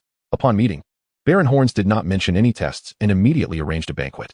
After Henvier took a break, a person entered his room through the window, carrying a large package. After opening the package, a naked person was placed on Henvier's bed. This night wanderer quietly exited the room through the window. More than 10 minutes later, Baron Horns suddenly knocked on Henvier's door with a group of guards. After a long silence without a response, the Baron directly broke open the door. The Baron raised the oil lamp and angrily shouted, "You little beast! I treated you well, thinking you were just a child and didn't want to make things difficult for you. But unexpectedly, you repay kindness with enmity, ignoring my goodwill, and in your drunken lust. You actually abducted my daughter-in-law. Who is so bold as to commit such a vile act?" The Baron jumped up and down. Who else could it be but that little beast from the Phoenix family? Oh, how come I didn't know there was such a disgrace in the Phoenix family? Are there other members of the Phoenix family here? The Baron turned sharply and saw Henvier standing outside the door in his pajamas, curiously peeking inside while chatting with the Baron. The Baron widened his eyes. "What are you doing here?" Henvier slapped his forehead. "Oh no, the Baron isn't talking about me. Is he? I wasn't sleeping in this room." Chapter 77. He.S. wearing a human skin mask. Henvier's response didn't satisfy Baron Horns, who continued to look at Henvier in disbelief, repeating the question, "Why weren't you in the room?" Henvier pointed to the open window. "The moonlight is too bright. I have poor sleep quality, and such bright moonlight really affects my rest. But it was already late at night, so I didn't want to bother the servants. I went next door to my attendantess room to make do for the night." On either side of Henvier's room were two attendant rooms. After listening to Henvier's explanation, one of the Baron's knights went to check the two rooms. In the left room, there were Henvier's clothes, while the right room was occupied by two attendants. Seeing his knight nod lightly, indicating there was no problem, Baron Horns didn't know how to conclude the matter. Just as he was about to make a joke to smooth things over, Henvier suddenly took a few steps into the room. "Hey, why is this window open? It's quite cool at night. If I sleep with the window open, wouldn't I catch a cold?" As he spoke, Henvier walked toward the window, reaching out as if to close it. Before Baron Horns could speak to stop him, Henvier suddenly shouted as half of his body was leaning out the window. "Look, there's someone on the wall outside. There's an assassin." An assassin. With Henvier's shout, the entire manor woke up, and guards rushed out from all directions toward this side. Baron Horns squeezed to the window and, sure enough, saw a figure in black moving along the manor wall. Realizing the severity of the situation, Baron Horns prepared to stop Henvier to give the person a chance to escape. But to his surprise, Henvier directly retreated from the window and returned to the crowd. Just as Baron Horns wanted to signal the figure in black to leave quickly, the window of the next room opened. Seeing Henvier leaning halfway out the window, Baron Horns immediately called out, "Alias, it's dangerous. Get back inside. We will definitely catch the murderer." Henvier grinned, and under the cold moonlight, his perfectly white teeth made the smile seem somewhat eerie. Then, Henvier quickly slipped back inside the room. Moments later, Henvier leaned out of the window again, this time holding a large bow, nocking an arrow and drawing the string, aiming at the fleeing figure in black. The fine heavy bow, combined with high-quality armor-piercing arrows, made the figure in black not dare to take it head-on and only able to dodge. But before he could secure a grip on the next protrusion of the wall, Henvier, using rapid-fire technique, had already shot a second arrow.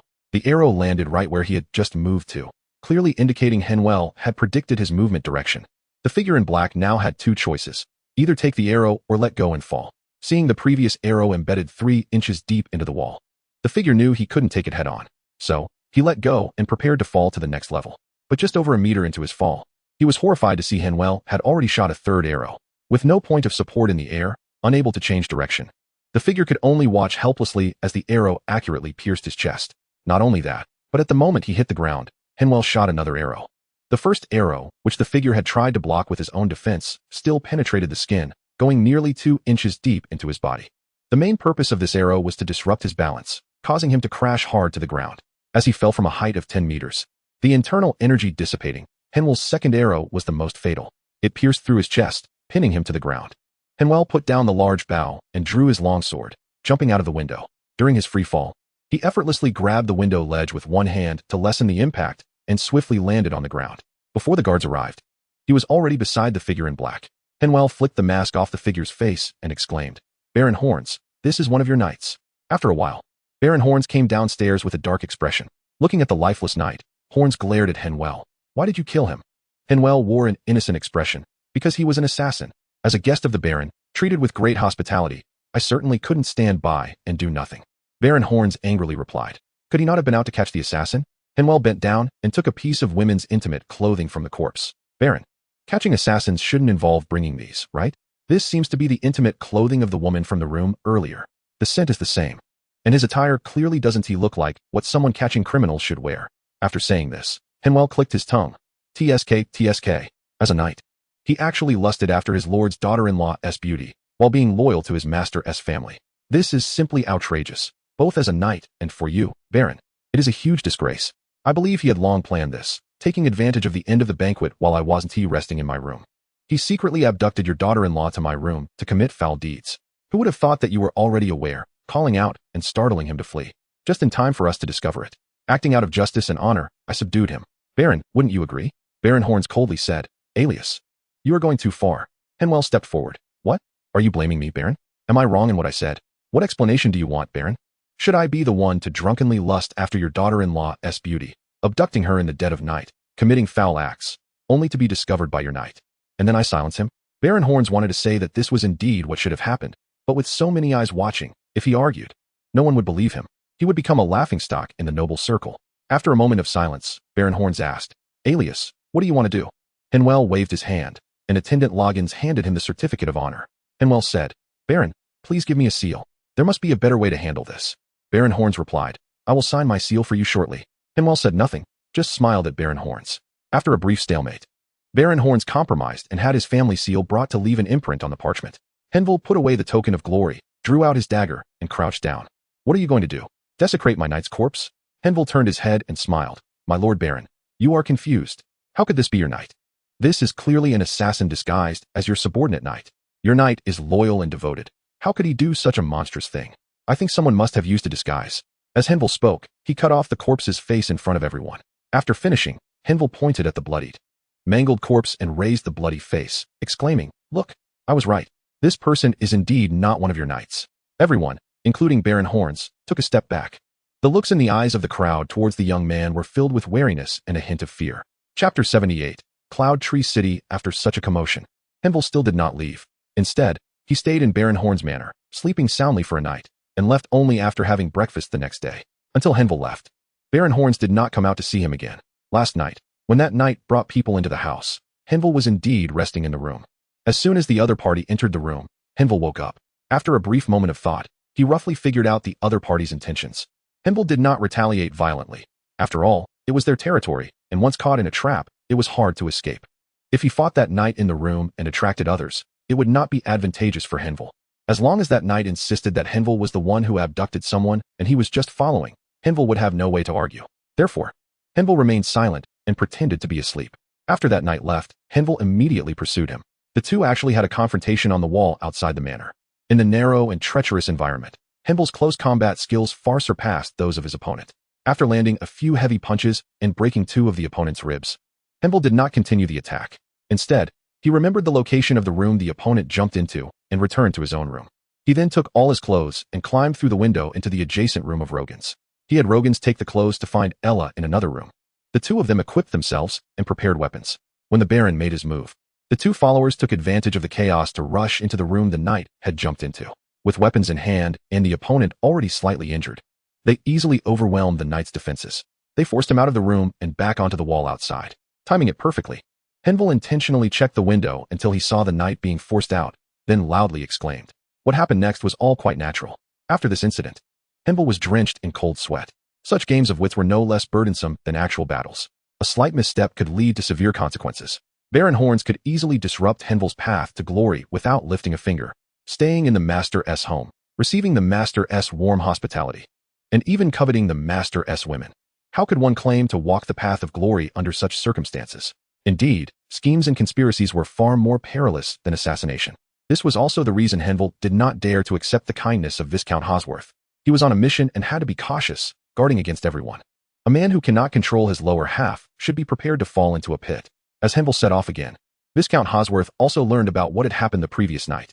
After listening to the account, Viscount Hosworth laughed at his knights. Ha ha ha. How about that? I guessed it right. I told you, that little guy Horns is too green. He doesn't manage his territory well and is always thinking of shortcuts. Now he's suffering for it. Besides, I said that little brat is talented. You all thought I was exaggerating. Go. Arrange for someone to go to Peace Corner. Establish a shop there. No need to interact with the Phoenix family. A month later, Henvier was about to reach Cloud Tree City, which was the city on the dividing line between the north and south of the duchy. From here on, there would be no neutral moderate nobleman left. He would have to face various obstructions. It was also from here that Henvier would have to confront assassination attempts from all sides. The Viscount Elise here gave Henvier a task to eliminate a band of robbers. Henvier did not refuse, and that night climbed up from the back mountain with 2 followers. He avoided various defenses at the front and went straight to the robbers' lair. After a night of bloody battle, Henvier finally crushed the bandit group. The bandits here evidently had just upgraded their weapons, which were far superior to what they should have had. They were fully equipped with bows and crossbows, all military gear. Moreover, they were poisoned, indicating they were well prepared. Unfortunately, Henvier did not attack from the front, but instead climbed up from the cliff in the back mountain. Taking advantage of the night, he set fire to the camp, changed into the bandits' clothing, and created chaos. He killed the leader first, then the bowman. Both followers were injured quite a bit, and Henvier himself was also hit by a poisoned arrow. However, his physique was strong enough that he did not feel the effects of the poison. 3 days later, Henvier returned to Viscount Elise with a pile of severed heads. The other party kept his word and immediately stamped Henvier's token of glory. Henvier rested in Cloud Tree City for 2 days. That night, he quietly left the inn dressed in night gear, and on the way, he took out a few lurking assassins. Cloud Tree City was much larger than Iris City and had a denser population. As a hub city connecting the north and south of the duchy, it could almost be considered the second capital of the duchy. With a large population, not only was commerce developed, but handicrafts were also thriving, with many workshops. The city's defenses were also very tight, with walls over 10 meters high and a garrison of 6,000 troops. Nearby, 2 military fortresses housed 2 legions of the duchy. The mayor appointed here was a confidant of the duke. Although the mayor was also a nobleman, Henvier did not need to undergo any tests. This was undoubtedly a royalist noble. The current mayor was called Keynes, from a family of viscounts, but he was not the head of the family. The mayors of all major cities in the duchy could not be heads of noble families. To serve as a mayor, one must pass the title down. Speaking of which, Keynes had some connections with Baron Jansen. The two were old acquaintances, having followed the duke since their youth. Back then, Jansen was the duke's chief bodyguard, commanding the duke's elite guards, while Keynes was the commander of the Royal Guard Legion, equivalent to the head of the Imperial Guards. One was the leader of the Inner Palace Guards, and the other was the leader of the Imperial Guards. The two were among the duke's most trusted military commanders. They often collaborated in their work and had a decent relationship privately. Keynes naturally would not make things difficult for the son of an old friend. However, due to the rules of the Path of Glory, he could not provide Henvier with any assistance. But within the city, Keynes had the final say, and others did not dare to offend this powerful mayor. Therefore, once Henvier entered the city, no assassins dared to act against him anymore. However, the Lord of Keynes City did not meet with Henvier. On one hand, he knew that Henvier was just a substitute. On the other hand, it was also to avoid suspicion.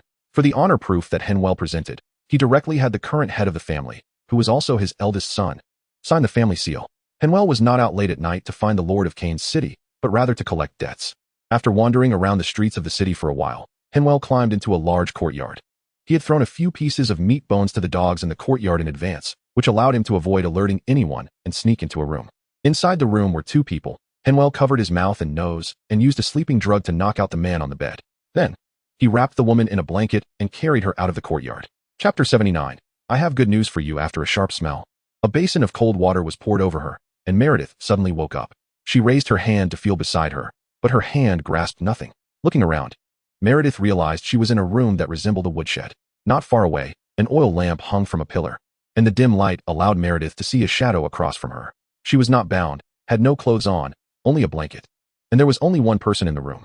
Meredith showed a weak expression, fear written all over her face as she clutched the blanket, her graceful figure barely visible. Please let me go. I have money at home. My husband is very wealthy. If I am safe, he will give you money.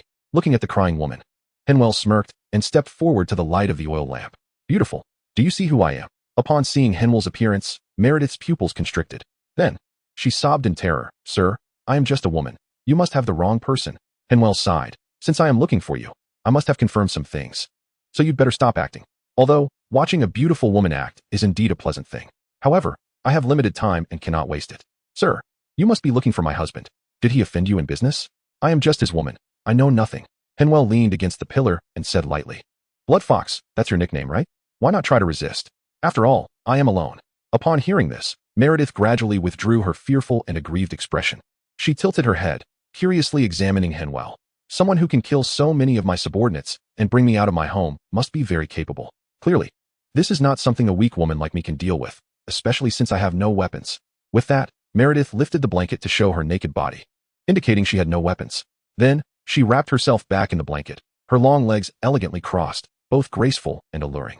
Although she wore a sweet smile, a chill had already risen in her heart. The young man before her had not shown any change in his gaze as he looked at her body. She indeed did not have any weapons, but her body was the best weapon. As long as Henvier showed any change in expression and was attracted by her body, she would launch a fierce and deadly counterattack.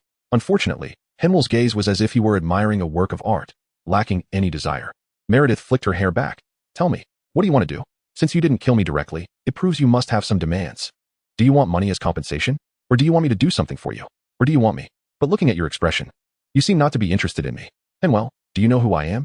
Meredith shook her head. In our line of work, asking too many questions can get you killed quickly. I only know someone wants to kill you, and the price is not low. Henvier chuckled. He, let me introduce myself. My name is Elias Phoenix. Does that ring a bell? Yes. I am the heir of the Phoenix family, the current overseer of the Peace Corner, which everyone in the principality is paying attention to. Meredith's expression changed. I didn't know you were a noble. Otherwise, we wouldn't have taken this bounty. Henvier shook his finger. Don't rush. I haven't finished speaking yet. Due to some special reasons, the Phoenix family was promoted to Viscount, which was opposed by many in the principality. So, I, the heir, am on a path of glory. By the way, have you heard of the path of glory? TSK. From your expression, you must have heard of it. You know quite a bit. One thing needs correction. You are not assassinating a noble. At least I am not a noble right now, just an heir. Meredith stared hard at Henvier. I said, I do not know your identity. In our line of work, many people do not bother to understand the identity of their targets. Henvier shook his finger. I said, don't be anxious. Just listen to me. I have good news for you. I am not really Elias. I am just a substitute. Upon hearing this good news, isn't your mood much better? The responsibility for assassinating a noble has not been confirmed, and there is still a glimmer of hope. From Meredith's obviously frightened expression, it was clear she did not think this was good news. Finding such a capable substitute hints at how powerful the Phoenix family is. Henvier's smile gradually turned sinister. Hey, don't be too happy. I have even better news to tell you. Elias is also not the heir of the Phoenix family. Strictly speaking, he is also a substitute.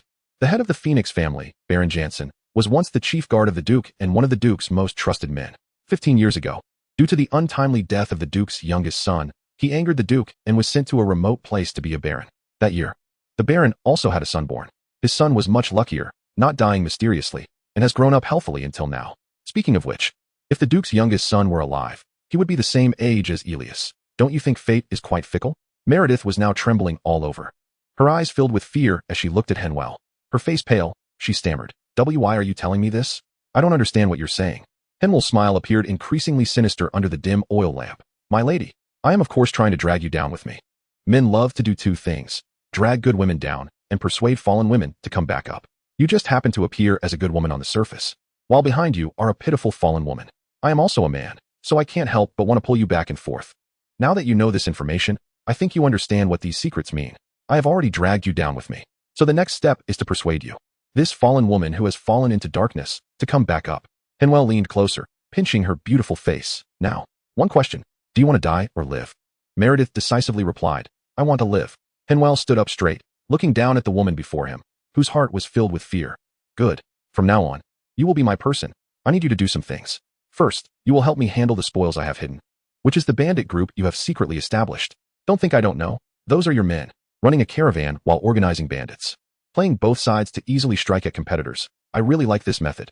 Secondly, you need to continue sending your other trained assassins to kill me, without prior notice and without holding back. Only then will you not be suspected. Finally, and most importantly, I want you to prepare some things for your peers, the assassins taking the bounty. After over 10 minutes of explanation, Henvier left the place.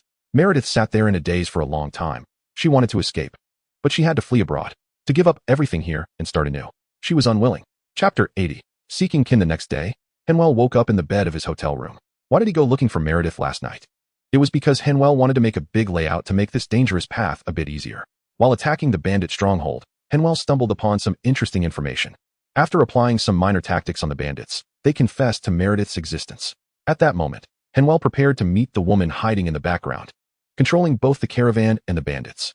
However, upon arriving at Meredith's house, Henvier made another surprising discovery.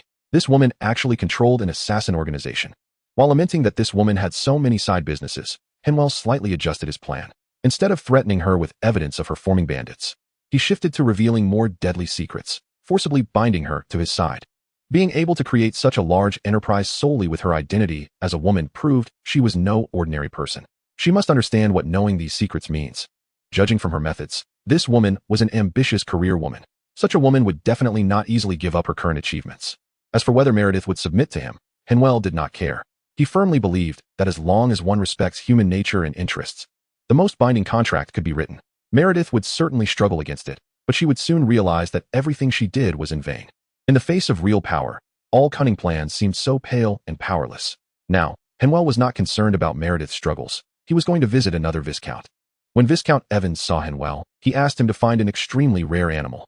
Henvier remained noncommittal. This was obviously a waste of his time. Dragging out the process of the path to glory as much as possible, Henvier expressed his desire to have a private chat with the old Viscount in his 60s. But Evans decisively refused. However, when Henvier mentioned a name, Viscount Evans hesitated visibly and ultimately agreed to Henvier's request. In the study, Viscount Evans said, "Are you planning to use my past to threaten me?" Henvier shook his head. "How could that be? I'm also a young man, aware that this is the age of budding romance. Making some mistakes is unavoidable. Moreover, some flirtations among nobles are not rare. Then what do you want to talk about?" "Of course, about Jenny's whereabouts. Do you know where she is?" "She is dead." Evans was stunned for a moment, his eyes revealing a look of sorrow. A man only truly loves one woman in his lifetime. At least after his first love, a man rarely loves other women recklessly. Evans waved his hand dejectedly. "Tell me where Jenny's grave is. I can give you another task." Henvier smiled. "Why not change it to finding Jenny's son? After all, he is also your bloodline." "My lord." Evans suddenly stood up, then sat back down. "Jenny's son? That may not necessarily be my son. TSK. Poor Mrs. Jenny. She never married in her life. After a lifetime of hardship, she finally raised her son. She gave everything for the man she loved, only to be suspected. This life has been so bitter, enduring cold gazes, gossip, and struggling to survive." Viscount Evans said sternly, "Enough. Where is Jenny's son?" Henvier shrugged. "He is also dead." Viscount Evans narrowed his eyes, already exuding killing intent. "Kid, are you mocking me? Or do you think I really want to do anything to you?"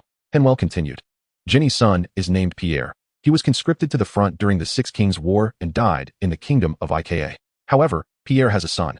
Who is your grandson, my lord?" "He is still alive and should be about 20 years old." Evans stared hard at Henvier.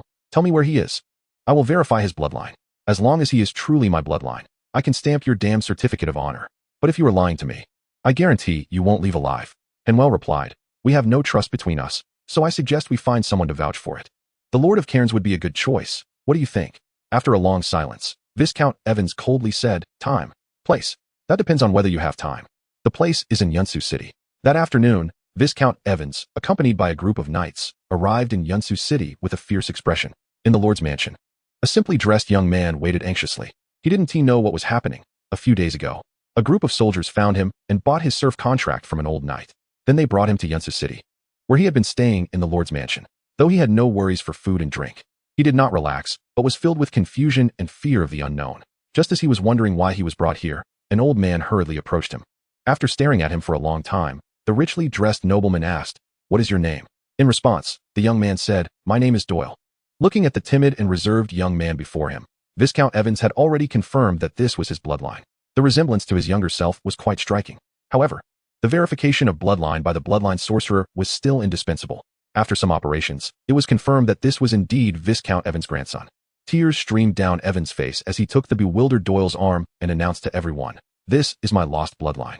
I now declare that Doyle officially returns to the Gilbert family." Subsequently, according to the agreement, Evans stamped his seal on Henvier's certificate of honor. Evans inquired about Doyle's situation, and the more he looked, the more he resembled his first love. Thinking of his poor first love, who died far from home, and his son who died in battle abroad, this 60-year-old man could not help but weep. In the distance, the Lord of Cairns turned to Henvier. "He will eventually find out that you deceived him." Henvier rubbed his dry eyes and said, "My lord, you really ruin the atmosphere with such words. Can't you see I'm about to be moved to tears? As long as Doyle is Viscount Evans' bloodline, that's enough. As for whether it is the bloodline of his first love, does it matter to him?" An old man, in his twilight years, reminiscing about his youth. Now there is a concrete memory point. That's wonderful. Viscount Evans has an opportunity to make up for the regrets in his heart, allowing him to no longer feel guilty about the past. A pitiful young man will no longer suffer and will lead a happy life from now on. A poor child will no longer be bullied. Where can one find such a perfect situation? Look, I'm so moved that I'm in tears. Adults, don't just stand there. You should applaud too. Lord Cairns glanced at Henvier, who was rubbing his reddened eyes, and shook his head with a smile, gently clapping. Chapter 81. Something big happened. Henvier bid farewell to Lord Cairns and prepared to head to the next stop. Just a few miles out of the city, his attendant, Loggins, spoke up. "Young master, there's a group of people following us." Ella placed her hand on the sword hilt. "Young master, they must be assassins." Henvier leisurely enjoyed the shaved ice he had made. It's not just one group, and it's not only behind us. There are quite a few people in front, all waiting for us. After saying that, Henvier pointed to a small grove ahead. Let's go there. The three of them, along with their 6 horses, turned their direction and sped into the grove. All the assassins hesitated for a moment before they all rushed toward the grove. However, as soon as the assassins approached the grove, Henvier, who had already donned his armor, led the charge, raising his spear and charging toward the assassins. The assassins were mainly focused on sudden ambushes, and there weren't many wearing leather armor or chainmail, not to mention they had no long weapons. Furthermore, most of the assassins were not very skilled in mounted combat. Faced with the charging Henvier and his companions, they had no desire to fight back. Thus, they made a rather foolish decision.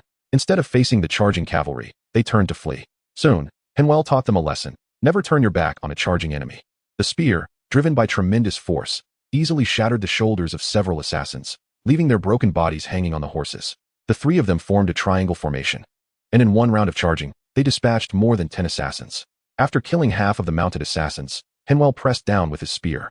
As he passed the assassins running in disarray on the ground, a slight flick of the spear left a huge gash in their necks. After the charge, they left behind a large number of corpses. This is the crushing power of cavalry over infantry. Next, the trio made a wide arc and turned back to charge at the fleeing assassins. After the second round of assaults, Henvier and his companions began to switch to longbows, using arrows to harvest the remaining lives of the assassins. Except for a few lucky ones, dozens of assassins were slain by Henvier and his companions in this area. While the 2 attendants finished off the last few, Henvier dismounted to inspect the belongings of the assassins. Moments later, Henvier's expression changed dramatically as he ran to his warhorse and took out a cylindrical device to sound an alarm. A piercing whistle echoed for miles, and the blood-red fireworks were clearly visible even during the day. Lord Kane's and Yuntri City paused for a moment upon seeing the fireworks. All troops prepare. Enemy attack signal. Close the city gates. Gather the city defense troops on the walls. The guard brigade assemble. Follow me. As he spoke halfway, Kane stopped, looking towards the direction of the warning fireworks, furrowing his brow slightly. Don't panic yet. The guard brigade will assemble and follow me to see what's going on. The city defense troops must strictly guard the city gates. Half an hour later, Lord Kane's, accompanied by several hundred cavalry, arrived at Henvier's location. Several noble lords had already rushed over with their private armies, and other lords were preparing to deploy their troops. Upon seeing Henvier in the midst of the pile of corpses, Kane's thought to himself, just as I suspected. Without waiting for the other nobles to speak, Lord Kane's reprimanded. Henvier, do you know what you are doing? Although you encountered an attack and felt a bit flustered, you should not have recklessly released the highest warning signal of the duchy. This signal can only be sent out when the duchy is facing enemy invasion. How can you be so irresponsible? Although his words were stern, all the nobles understood that Lord Kane's was trying to absolve Henvier of responsibility. Arbitrarily releasing such fireworks was undoubtedly playing with fire. The nobles who arrived one after another clearly would not let this matter rest easily. Just as they were preparing to take action, a tremor shook the ground, followed by a large cloud of dust rising from both the east and west directions. 2 imperial cavalry regiments were galloping towards here. The other nobles looked at Henvier with mocking expressions. This matter was not going to be easily settled. Kane's also thought to himself that it was bad. The fortress garrison of the duchy had been attracted, and this situation was becoming difficult to control. Before long, the 2 cavalry regiments arrived at the scene. Leading them were 2 legion commanders. The commander of the 7th Legion, Virgil, was the first to ask, "What happened?" The commander of the 13th Legion, Teresa, then questioned, "Who fired the duchy's warning fireworks?" Before Kane's could explain, Henvier stepped forward. "It was me. I, Alois of the Phoenix family. I was walking the path of glory, and I encountered an attack. After finding some things, I felt the situation was serious, so I..." Before he could finish speaking, Commander Teresa shouted angrily, "How dare you? You're being attacked is your own business. Do you know what the crime of recklessly firing warning fireworks is?" Henvier stood tall. "Of course I know what the duchy's emergency warning fireworks mean. Precisely because of this, I chose to sound the alarm without hesitation. When it comes to the safety of the duchy, whether I am a noble or a commoner, I cannot stand by and do nothing. Everyone, please see what this is." After saying that, Henvier showed everyone the pile of weapons and armor on the ground. At this moment, everyone noticed these items. Most of those present had participated in the Six Kings War. Upon closer inspection, they recognized these as the weapons and equipment of the kingdom of Ika. Kane's let out a sigh of relief. There was still room for maneuver. Commander Virgil of the 7th Legion frowned and said, "Is this the reason you set off the warning signal? Don't you know about smuggling?" "Of course I know. That's exactly what I'm here for." Kane smiled and said, "Alois is still young and inexperienced. He thought the assassins were sent by the kingdom of Ika." Henvier replied seriously, "My family is right on the border. I certainly know these things. The weapons and equipment in front of us cannot prove anything, but these can certainly indicate something. Following that, Henvier took out a large stack of papers and handed them over. Not only did they contain Henvier's portrait, but also portraits of several important figures present. Additionally, there was a complete plan detailing how things would escalate after Henvier was killed. At that time, most prominent figures in Yuntree City would come here for a performance. The plan indicated that at this moment, key figures, including the Lord and Legion commanders, would be assassinated. The ultimate goal was to create a major upheaval within the duchy, allowing the kingdom of IKA to take back the peace corner and even seize more territory from the duchy. Moreover, there was also a hand-drawn map of the southern part of the duchy, drawn in great detail, marking various military strongholds and the locations of various noble lords. With these items, everyone's expressions turned serious. Keynes glanced at Henvier and did not find anything amiss in Henvier's serious little face. Is it really the kingdom of Icarus that wants to do something? It's not impossible. Indeed, it's a good opportunity for the duchy to create some chaos. Various parties sent representatives to seal these things, collect the bodies, and bring Henvier back to Cloudtree City. Thousands of cavalry escorted Henvier back to the city, making Meredith feel anxious as she tried to recall any loopholes in her actions. Chapter 82. Using strength against strength in the Lord's mansion. Keynes found Henvier and asked sternly, "Tell me honestly, did you have a hand in this? This matter can't be hidden. No one can protect you when the time comes." Henvier let out a bitter laugh. "Oh, my lord, if I had that capability, I wouldn't be a substitute. I really discovered this by chance, and because it's such a serious matter, I had to inform everyone." Keynes also felt that this incident should just be a coincidence. After interrogating Henvier's two attendants, they found that the two hadn't seen Henvier doing anything incriminating. Henvier's belongings were all prepared by them, and they hadn't discovered anything similar. Deep down, Keynes believed Henvier's words. This matter was too serious for a child to orchestrate. Was this a scheme created by the Phoenix family? What role did the Duke play in this? Did the duchy want to take the opportunity to reignite conflict? Not only Keynes, but everyone in Cloudtree City who knew about this was pondering the underlying causes of the incident and how it would affect the future situation. The news spread quickly, and by nightfall, nobles from hundreds of miles away were already aware of the matter. But was this really unrelated to Henvier? Of course not. The entire incident was planned by Henvier. Moreover, it wasn't something that started now. He had crafted the outlines of this plan a year ago. Since then, as time went on, Henvier continuously refined the plan, leading to the current outcome. Were the weapons and equipment forged? Certainly not. There were many pieces of equipment from the kingdom of Icarus in the underground arms trading market. Many were spoils brought back by soldiers after the War of the Six Kings. With so many weapons and equipment flowing into the civilian market, the emergence of new, standard-issue weapons from the kingdom of Icarus would attract attention. Were those blueprints and documents forged by Henvier? It could be said that they were, but it could also be said they weren't. The intelligence was provided by Henvier, but most of it was data from within the kingdom of Icarus. Henvier added a few images and maps, which wouldn't seem out of place among the pile of documents. When did those items end up in the hands of those people? They were already with them yesterday, but they weren't placed there by Henvier. Instead, they were given to them by the local influential figure, Meredith. While trading weapons and supplies, these items were concealed in the compartments of the weapon bags. This was why Henvier wanted to draw Meredith into the fray, and it was also why Henvier had confidence in controlling this ambitious woman. The arrival of thousands of cavalry outside the city had already made Meredith realize something. It wouldn't be long before she understood what had happened. If she found out that this great upheaval was something she had facilitated herself, she would have only two choices left: kill Henvier or join him. As for the kingdom of Icarus, did it really want to take this opportunity to stir up trouble in the duchy? Of course. After all, many of the insider details were personally conveyed by Henvier to the Icarus side. His partner, the deputy commander of the 11th Legion, Roderick, informed the Icarus authorities. Why would Roderick help Henvier? It was certainly to help himself. After all, he was just passing on intelligence to the kingdom. The planning and arrangement of the assassination squad were all done by the Legion commander of the 11th Legion. If this matter was grasped by the duchy, the commander wouldn't be in trouble. However, to avoid conflict between the two nations, the commander would definitely be reassigned from the border. At the same time, to ease relations, the kingdom would certainly send Roderick, who had some connections with the young master of the Phoenix family, to negotiate. Therefore, the position of a deputy commander seemed too weak. It would be better to become a Legion commander. Currently, there was indeed an assassination team from the kingdom of Icarus in Cloudtree City, but they would soon be uncovered. Additionally, those fleeing assassins were now quite sought after. Various parties wanted to capture these individuals, either to silence them or to obtain evidence. In short, all the assassins who received the bounty to hunt Henvier would not have an easy time now. These individuals were not Henvier's ultimate goal. Their employer, those nobles who wanted him dead, were Henvier's true targets.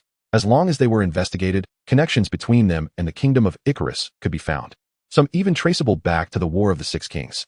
The internal political situation of the duchy would indeed be tumultuous because of this matter, but it wouldn't be too severe. The lords were all too busy to pay attention to this child now. A few days later, All parties had confirmed that this indeed had ties to the kingdom of Icarus. The Phoenix family was very agitated, and Baron Jansen immediately summoned his knights and army. With over 5,000 troops, along with more than 3,000 from the Peace Corner and the summoned reserve veterans, a total of over 10,000 troops were pressed to the border. The 11th Legion of the Kingdom of Icarus across from the Peace Corner quickly mobilized, and the surrounding noble factions of the kingdom responded as well. As more and more troops gathered at both borders, the Kingdom of Ojiro, which had been watching, could no longer sit idle and had to immediately mobilize their legion to the border. Meanwhile, the regular armies of the three parties were also actively moving. It looked very much like a major war was about to break out again. Residents along the borders of the three nations were anxious and had prepared to flee. No one noticed that some merchant caravans within the three countries had previously hoarded a large amount of daily necessities, selling them at high prices. The true instigator, Henvier, was packing his bags at the Lord's mansion in Cloud Tree City, preparing to leave. When Keynes, the Lord, learned that Henvier was about to depart, he found him.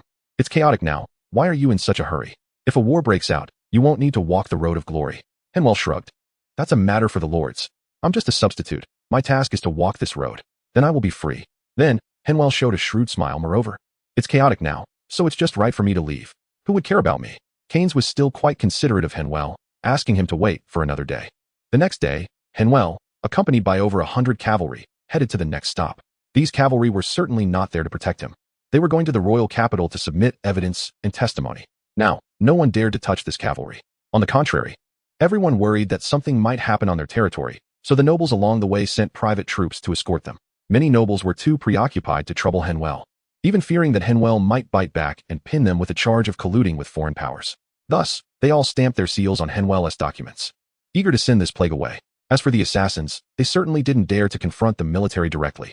Many nobles are currently trying to eliminate the assassins involved in the assassination of Henvier. As a result, Henvier easily obtained the seals signed by most of the opposing nobles. Chapter 83. What are you? A pleasant journey is always short. The cavalry that was supposed to report back to the kingdom was not specifically escorting him. Even though Keynes hinted to take a longer route, they couldn't delay for too long. A few days later, Henvier set off on his own. Fortunately, there weren't many nobles left behind, and they shouldn't be focusing on making things difficult for him. Before the standoff between the two countries ended, no one would keep Henvier, the person at the center of the storm, on their territory for too long. If anything unexpected happened, like a group of assassins from the kingdom of Icarus showing up, it would be troublesome. If Henvier survived, he would bear the suspicion of allowing enemy troops to enter his territory. If Henvier died on his land, it would be even worse. He would be suspected of colluding with outsiders to harm the noble heir of the duchy, even if he proved his innocence. The doubts about his inability to protect even a child would be a huge blow to his reputation. Therefore, these nobles, constrained by the previously agreed-upon protocol, only gave Henvier some inconsequential tasks, just to annoy him. For example, they asked Henvier to collect taxes, suppress rebellious serfs, and search for lost pets. Henvier was quite happy about this and enjoyed these non-dangerous tasks. However, he soon encountered a tough nut to crack, a staunch supporter of the noble alliance.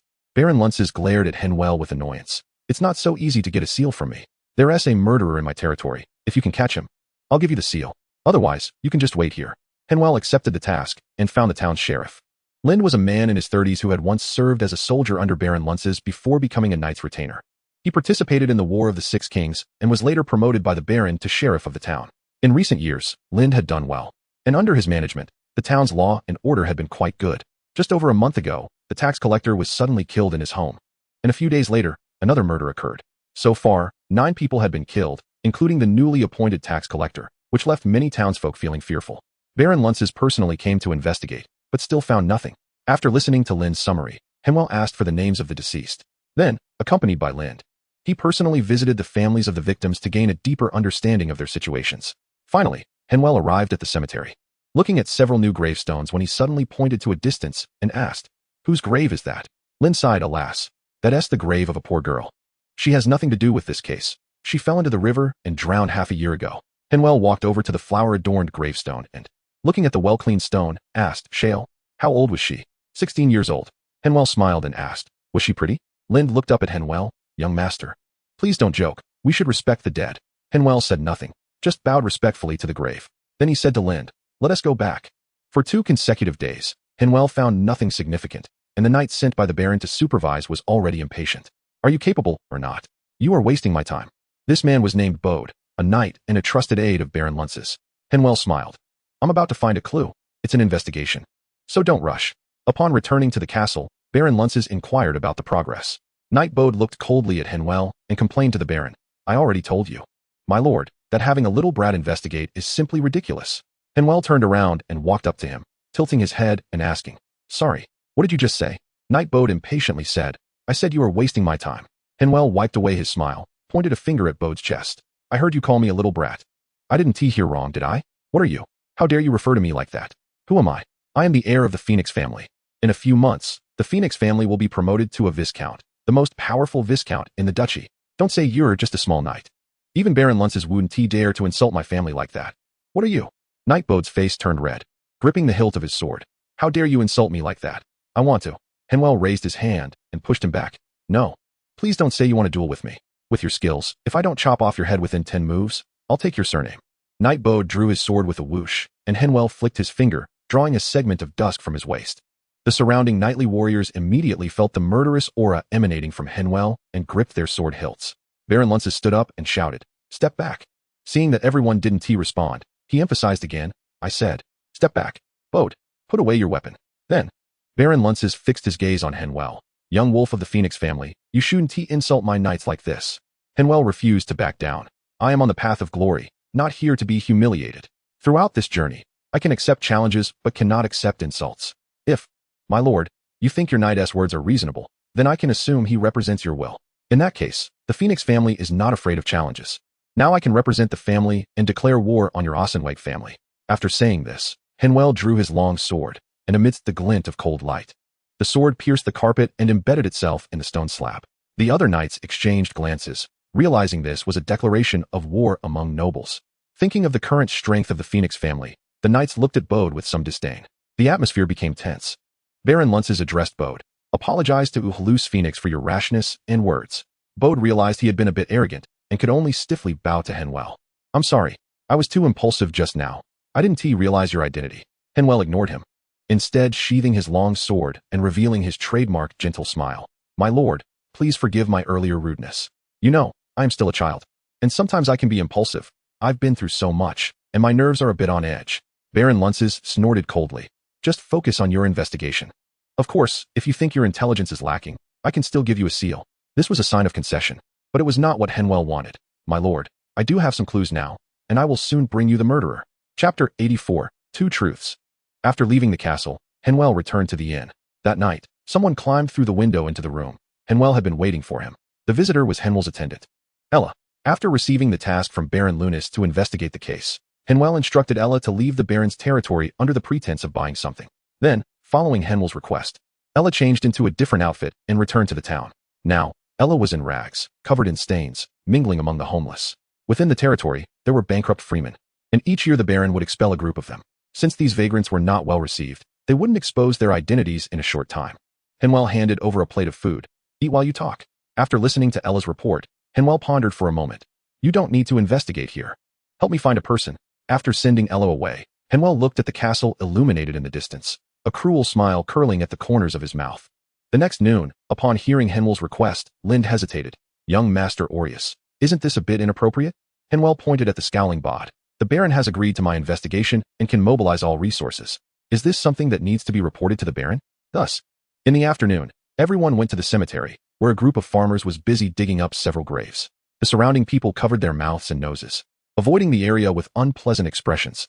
Henvier soaked a towel in alcohol, wrapped it around his mouth and nose, and began examining some decaying bodies. The ones in coffins were relatively better. Those whose bodies couldn't even afford a coffin were challenging the limits of human endurance, both in sight and smell. Half an hour later, Henvier waved his hand, signaling everyone to bury the bodies again. Rogans poured out some wine, and Henvier started washing and disinfecting his hands. Lind walked over to inquire about the situation. Young Master Aureus, did you find anything? Henvier replied, some findings, but not much. Further investigation is needed. Next, Henvier visited some outsiders and residents of the town to learn more about the deceased. At the same time, he gained a deeper understanding of many matters in the town. By the 7th day after receiving the task, Ella returned to report. That evening, Henvier knocked on the door and called out Knight Bod. Let's go. I've set a trap. The murderer will show up tonight. Although Bod was reluctant, he followed along. Accompanying them was Sheriff Lind. On the way, Lind nervously asked, Young Master Aureus, shouldn't we call more people? Henvier replied, what are you afraid of? Aren't you with Knight Bod? In fact, Bod was also a bit anxious. He was a knight, but he lacked the strength of a knight. However, since Henvier had said so, he felt embarrassed to ask for help. The group left the town and arrived at the cemetery they had visited before. Henvier pointed to a figure drinking in front of a grave. That's the murderer. Lind drew his sword and approached, exclaiming, "How is that possible? How could it be old Porter?" Under the moonlight, a somewhat limping man got up, leaning against the gravestone. Nightbot questioned, "Is this person really the murderer?" Old Porter was in rags, his face gaunt, holding a standard long sword of the principality, looking as if he could barely stand. Henvier smiled. "Don't underestimate him. He's a battle-hardened old soldier, skilled in killing, and won't be any worse than you." Bod wanted to argue but held back, recalling past events. Why would he kill those people? Henvier sighed. "Let me first tell you the first version of this case. It's actually a sad story. Old Porter had a daughter named Shirel, who, although only 15, was already a famous beauty in town. During the Six Kings War, all sorts of rumors flew around. Thinking old Porter had died in battle, his wife resorted to selling her body to survive. When Porter finally returned alive from the brutal battlefield, he didn't blame his wife. But she couldn't bear it and soon passed away from depression. Old Porter raised his daughter alone, and their lives were barely manageable. Just as he was planning for his daughter's future, fate cruelly revealed its other side to him. His only belief in life was shattered when his daughter was violated by a group of beasts, ultimately losing her life. Although I didn't examine the body, I believe that poor girl must have endured many unspeakable horrors. The next part is simple. An angry father who lost everything, a veteran soldier from the battlefield, would understandably do something extreme. Nightbot placed his hand on the hilt of his sword. A cripple killed so many people? Some were also from the battlefield. And the tax official was once a retainer of the Baron. He couldn't possibly be a match for the tax official. I remember there was even a case of him killing 2 people at once. How could he manage that? Henvier turned to Sheriff Lind, who was holding a sword. Of course, there was help, like Sheriff Lind, who is also a veteran soldier. They were comrades. Bod, you haven't been on the battlefield, so you don't understand the bond of trusting each other with their lives. Sheriff Lind's strength is already considerable, and with a surprise attack, not many could withstand an assault. Bod suddenly drew his sword. So what are we waiting for? Lind stepped over to old Porter. "Young Master Aureus, you are truly clever. How did you figure this out?" Henvier pointed to the graves of the murdered. Although their bodies were damaged, there was only one fatal injury. Due to my experiences, I could recognize the uniqueness of those fatal injuries at a glance. They were caused by battlefield combat techniques, swift and deadly, along with the old soldier's habit of delivering a finishing blow. Lind was taken aback for a moment, then smiled. "Young Master Aureus, you are indeed an interesting person. You even know these things. I can't deny my loss, but I won't give up easily. Nightbot, let's take them down together." Henvier waved his hand. "Don't rush. I still have a second version of the murder case. Do you want to hear it?" Then, regardless of the reactions of others, Henvier continued. "Nightbot is having an affair with the Baroness. Colluding with the Baroness and the tax official, they embezzled a lot of the Baron's wealth. And then the tax official ended up owing a large gambling debt. Consequently, the tax official began threatening the two, extorting more money. In a fit of rage, Nightbot killed the tax official. Then, to eliminate all evidence and confuse the situation, he killed more people. After the new tax official took office, fearing that his embezzled money would be discovered, he killed the new tax official and burned the ledgers." Nightbot's eyes widened. "You are slandering me. How could the Baron believe such absurd claims?" Henvier smiled. "Once you're dead, he'll have no choice but to believe me. Besides, you are the root cause of the death of his daughter. If it weren't for your lustful desires that day, the tax official and others wouldn't have dared to risk offending Sheriff Lind by abducting Shirel. So, no matter the reason, your death would be justifiable." As soon as he finished speaking, Henvier stepped forward, striking the opponent's wrist holding the sword with his left hand. As the long sword fell, Henvier's right hand turned into a knife, slashing at the opponent's throat. With a crisp sound of shattering bone, Nightbot clutched his neck and fell to the ground. Unable to rise, with his throat crushed, he could only open his mouth wide and desperately try to draw air into his lungs. Henvier bent down, the moonlight falling behind him, leaving his face completely in darkness. "Look, didn't I tell you before? If I were to kill you, it wouldn't even take 10 moves. Henvier lifted his hand, dragging Sir Bod through the air, heading towards the flower-covered grave, turning his head to glance at the 2 dazed old soldiers. "What are you staring at? Hurry up and stab him a few times. While the blood is still warm, water these flowers." Then, Henvier drew his sword and really stabbed through Sir Bod's thigh. The artery ruptured, and a large amount of blood gushed out, splattering onto the grave. Under the reflection of the fresh blood, the flowers appeared even more vibrant. After a long while, the vented old Porter collapsed onto his daughter's grave and began to weep. Sheriff Lind looked at the broken body. "Next, old Porter will escape from here, and you'll take my life to report back." Old Porter suddenly sprang up. "No, I'm already a useless man. Now I have nothing to hold on to. My revenge is complete. I will go and pay for my life." Lind pressed down on his old comrade's shoulder. "You saved my life a few times on the battlefield. If it weren't to save me, your leg wouldn't be crippled. I didn't take good care of Shale. That's my fault. I owe you my life, and now it's time for me to repay you. Henvier clapped his hands. No need to display deep camaraderie at this time. Did you think the second truth I mentioned earlier was something I made up on the spot? Bod indeed had an affair with the Baroness, but that's not uncommon among nobles. Secondly, Bod really colluded with the Baroness and embezzled a lot of taxes. The tax officer was indeed a gambler and extorted a lot of money, but the target was not Bod, but the Baroness. However, with Bod dead, he probably won't mind taking on more blame. The tax officer is also dead, so he shouldn't come out to testify. As for the Baroness, I think she wouldn't refute this claim, but would rather solidify the matter. So, this matter is quite reasonable. Bod is indeed the murderer. And this is not false in various aspects. Lind looked at Bod's corpse. But how do we explain this? Henvier performed a flourish with his sword. I tracked him down. And he resisted stubbornly, wanting to kill me to silence me. Then we had a fierce battle, and in the end, he couldn't withstand my valor and was slain on the spot. But would the Baron believe it? Henvier wiped his sword with Bod's clothing. That's not important. What's important is that this is quite embarrassing. The Baron won't make a fuss about it. For him, the case ending here is his only choice. The next day, after Henvier finished explaining the whole incident, the Baron's face was as dark as the bottom of a pot, and he turned around to find the Baroness. That afternoon, a mark was added to Henvier's proof of honor. Baron Lenz did not see Henvier again and directly expelled him from the castle. Outside the town, in the cemetery, Henvier passed by and found Lind and the other two waiting there. Henvier signaled his two attendants to wait, and he entered the cemetery. Lind opened his mouth to ask, "Young Master Elias, thank you for everything you've done for us, but I still have questions. You are a noble. You should help the noble side. Hand us over, and you will gain the friendship of the Baron and the knights, rather than being expelled from the castle now and offending everyone here. So I want to know, young Master Elias, why are you doing this?" Henvier smiled and threw over a bag of gold coins. "Take it. Stay here and develop well. I left a small box under the bed in the inn, with knight training potions inside. You are a talent. Cultivate well and become a knight. Remember my current gift. One day I will come to collect the reward, perhaps with interest." Then, Henvier bent down and picked a flower from the grave, tucking it behind his ear, and walked away with a light step towards the setting sun. Watching the young man's figure, Lind and the others performed a military salute together. This was the only etiquette they had learned, and it was the highest etiquette. "Why help you? Because I am not Elias. Because I am not a noble, but a person struggling to survive just like you. Because I am Henvier. Henvier Chin. Young master, why did you let these two go?" Facing Rogan's question, Henvier smiled. 2 reasons. First, I could never gain the friendship of Baron Lenz. Rather than ingratiating myself with him, I'd rather make him feel embarrassed. After all, he wanted to humiliate me before. I am on the path of glory and cannot compromise excessively. I do not represent myself, but the Phoenix family. The second reason, because I really dislike that guy Bod. He has no knightly spirit at all, and would definitely kill him if given the chance. Ella followed up, laughing, "Young master, you should have let me deal with that disgusting guy at the time. His becoming a knight is simply an insult to knighthood. And well, next time I will definitely give you the chance." The battles along the way had greatly improved both their strengths. The high-intensity, high-frequency fighting had brought them to the brink of knightly rank. Next, Henvier visited several nobles. Although the process was somewhat difficult, he still obtained the insignia. More than a month had passed since the incident in Yunsu City. The kingdom of Ika and the principality of Wuri finally reached an agreement. Both sides withdrew their troops, and the situation was no longer so tense. The kingdom of Ika dismissed the commander of the 11th Legion stationed at the border, and Roderick became the acting commander. He prepared to discuss compensation matters on behalf of the kingdom once Henvier returned.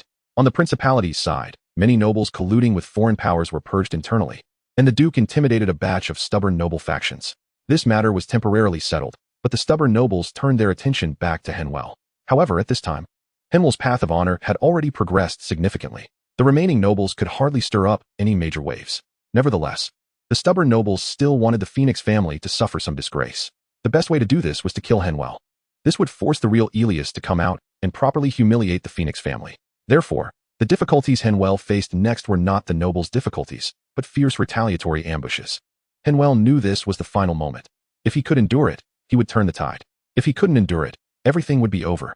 Chapter 86. Someone violated the rules. Henvier blocked the assassin's strike with his sword, and as the opponent left an opening, he stepped forward, raised the hilt, and smashed the opponent's chin. Then he turned and stabbed the sword through the shoulder of this person, precisely piercing the neck of another rushing assassin. At the same time, he drew the crossbow from his waist with his left hand and shot an arrow into the eye of the enemy coming from the left. Dropping the crossbow, he turned, raised his left arm, and used the arm guard on his left arm to block the long sword of the enemy attacking from behind. His right fist landed solidly on the opponent's chest, and with the enhancement of the metal glove, his right fist shattered the enemy's heart through the leather armor. His right hand pulled up the opponent's corpse, using it as a shield in front of him. while his left hand drew the long sword resting on the shoulder of the enemy with the smashed chin. The sword tip pierced through the opponent's neck, ending his suffering, while the left hand, holding the sword upside down, swept to the left, slicing halfway through the neck of the charging enemy. Henvier used the corpse in front of him as a shield and charged to the right, actively confronting the enemy wielding a spiked mace. Just as the force of the mace was about to be fully unleashed, he blocked the impending strike with the corpse. After withstanding the blow, Henvier swiftly adjusted his long sword with his left hand, stabbing through the enemy's chest from behind the corpse. Then, he reached out with his right hand, snatched the mace from the enemy, and swung it down at the enemy to his right. The heavy mace, carrying tremendous kinetic energy, struck the opponent's chest along with their longsword. The blade was almost completely embedded in the opponent's torso, and Henvier threw the mace forward. It knocked the round shield out of the hands of the enemy charging toward him, twisting and deforming their arm in the process.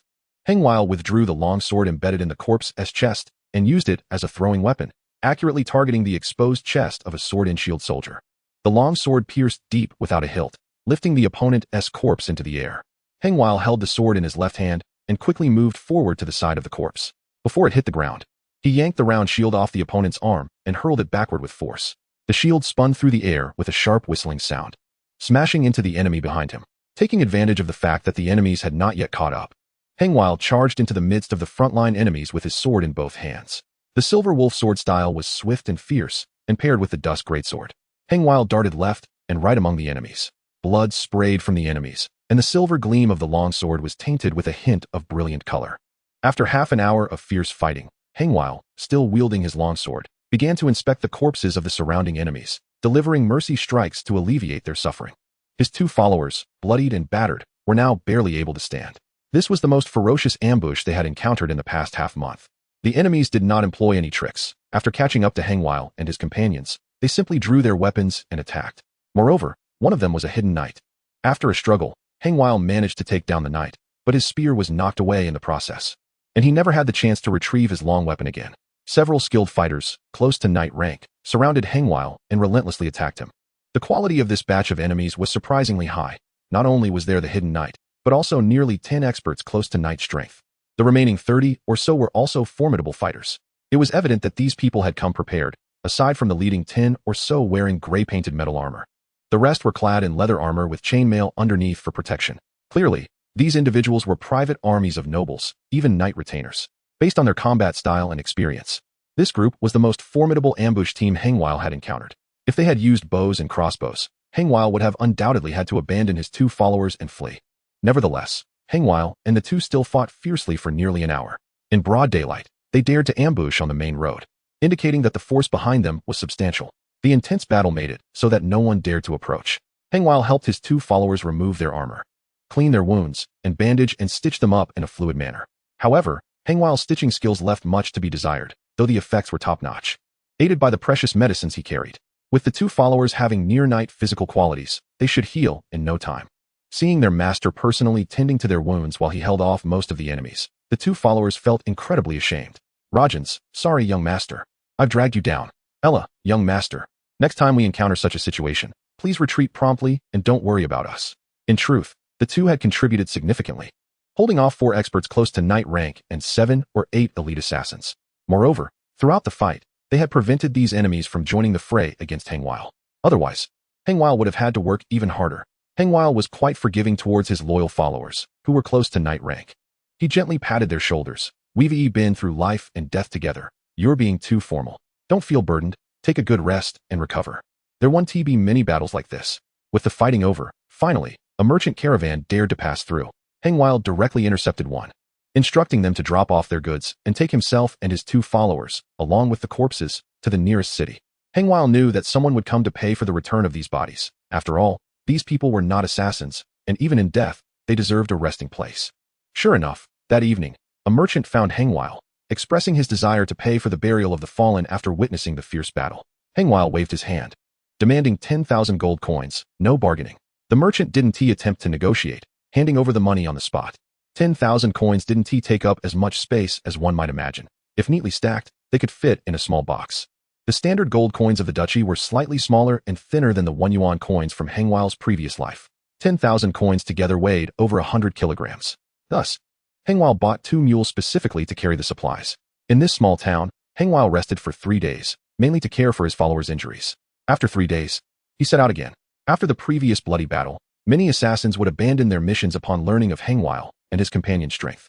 However, the nobles would certainly increase their stakes, sending out more and stronger forces to intercept them. As Henvier set out once more, he noticed that a professional named Tansinyat, who had been following him, had departed. Now Tansinyat had found several leaders of the noble alliance, dropping off a few charred corpses. Yesterday, hearing the news of his knight's death, Baron Rikhis was filled with grief and fury, choosing to self-immolate. What do you all think? Seeing no one speak, Tansinyat said, "The Duke has stated that since you have initiated this game, you must abide by its rules. If such incidents occur again, it won't just be one Baron who dies." Chapter 87. Bloodshed. Henvier was still unaware that he would not encounter any more professional enemies on the journey ahead. He had only sensed that Tansinyat's presence was nearby once again. Sensing his presence was the only extraordinary ability Henvier had developed thus far. It could be considered a talent. In any case, it was one of his trump cards. It was precisely because he could sense Tansinyat's existence that Henvier carefully laid out his plans, fearing detection by this individual. In the following days, due to Tansinyat's warning, the Noble Alliance had to adjust their plans and reallocate personnel for the ambush. This provided Henvier and his companions with a bit of relief.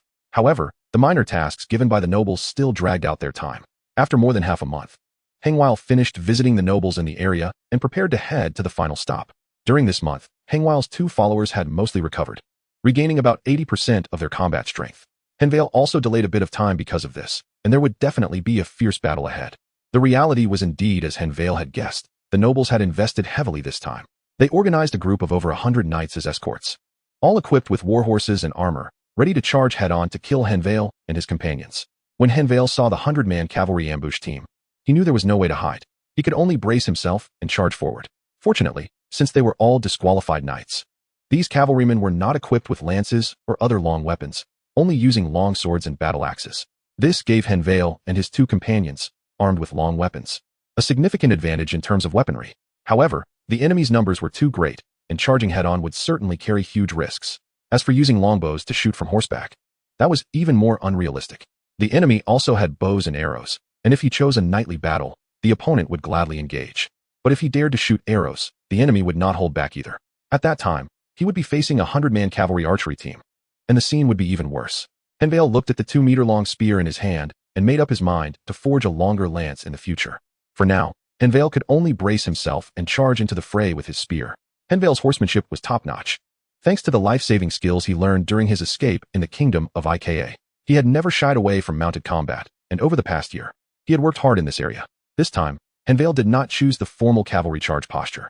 Instead, as he crashed into the enemy ranks, he wielded his spear, thrusting left and right, unseating all enemies within a 2 to 3 meter radius. After one wave of charges, Henvier emerged unscathed, and his 2 companions were not seriously injured either. In contrast, over 20 enemies were knocked off their horses by the 3 of them. In such high-speed collisions, once someone fell, there was almost no chance of survival. Both sides tacitly turned their horses around to face each other again. After this round, Henvier was hit by enemy weapons 3 times. Although he managed to dissipate some of the force thanks to his flexibility and excellent control of the horse, deep marks remained on his armor. The enemy had lost another 10 or so men, but Henvier's 2 companions had sustained varying degrees of injuries. Henvier turned to look at the 2. Before he could speak, Logan said, "Young master, we can't leave. This is your road to glory, and it's ours too." Ella added, "Young master, fighting alongside you is our duty." Henvier nodded lightly, raised the family banner. The 2 hesitated for a moment, then unfastened their packs, assembled the flagpoles, and raised 2 banners. One banner was embroidered with a silver wolf's claw, while the other displayed the map of the Phoenix family's territory. Henvier took a deep breath, raised his spear, urged his warhorse forward, and charged at the enemy cavalry. After this round, the enemy lost nearly 20 more men. However, Henvier's armor had several cracks, and even the chainmail inside showed signs of damage. Blood flowed out from the gaps in the armor, staining the white warhorse beneath him. As for the 2 companions, their situation was even worse. Although in this nightly combat, they tried to knock down the enemy's banner at the last moment to reduce the attacks they received. Many did not react in time during the charge, and weapons could inflict fatal wounds. Both were now holding swords with one hand, limiting their flexibility in defense. This resulted in several gruesome wounds on them, and without timely medical attention, it would be hard for them to survive. Henvier saw the determination in their eyes and did not try to persuade them. He lightly tapped his spear against his chest armor. "It's an honor to fight alongside you." The 2 spat out blood and said in unison, "Fighting with you is also our honor." Although the enemy had already lost half their numbers, there were still over 40 left. After this round of charges, Whether his two companions could survive was very much in question. Henvier roared, urging his horse to speed up and charge at the enemy. Another bloody and deadly clash ensued, and Henvier raised his spear to knock down a battle axe embedded in his armor.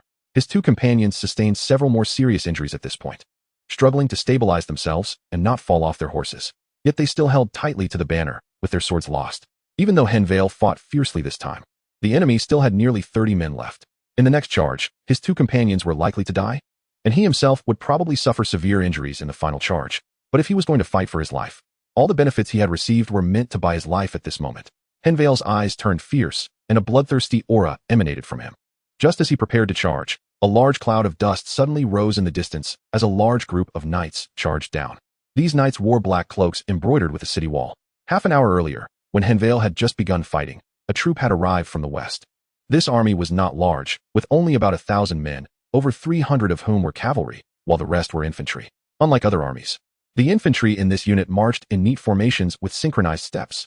They jogged behind the slowly moving cavalry, never breaking their formation. Their coordinated steps pounded the ground like a drumbeat. The leading general, seeing Henvier engaged in battle from afar, asked, "Who are these people? How dare they fight on the Duchy South official road? Is no one in charge?" "Lord Fabio, this should be the kid from the Phoenix family, the one on the road to glory." Lord Fabio scoffed. "So the opposite is the Noble Alliance's ambush team? So many people bullying a child. And there are only 3 on the other side. Truly disgraceful." After watching for a while, Fabio couldn't help but admire. What a good kid. He will be a brave general in the future. Such talent shouldn't die in the political struggles among nobles. Pass my orders to save them. As Lord Fabio finished speaking, his expression turned a bit melancholy. Then, his gaze became fierce, and he issued the command to save them. Chapter 88. We are even. Before the ambushers could react, they were crushed by the neatly arranged cavalry who held their lances horizontally. After wiping out the more than 30 enemies, the cavalry slowed their pace. When they reached Henvier and his companions, the formation became orderly again. The leading cavalry commander looked at Henvier and said, "Our lord said that if you ever want to join the army, he will reserve a suitable position for you." Henvier removed his helmet, blood streaking across most of his face. He raised his spear and tapped it against his chest armor in salute. "Thank you, Lord Fabio, for extending a helping hand." The commander nodded lightly and led the troop toward Lord Fabio's military formation.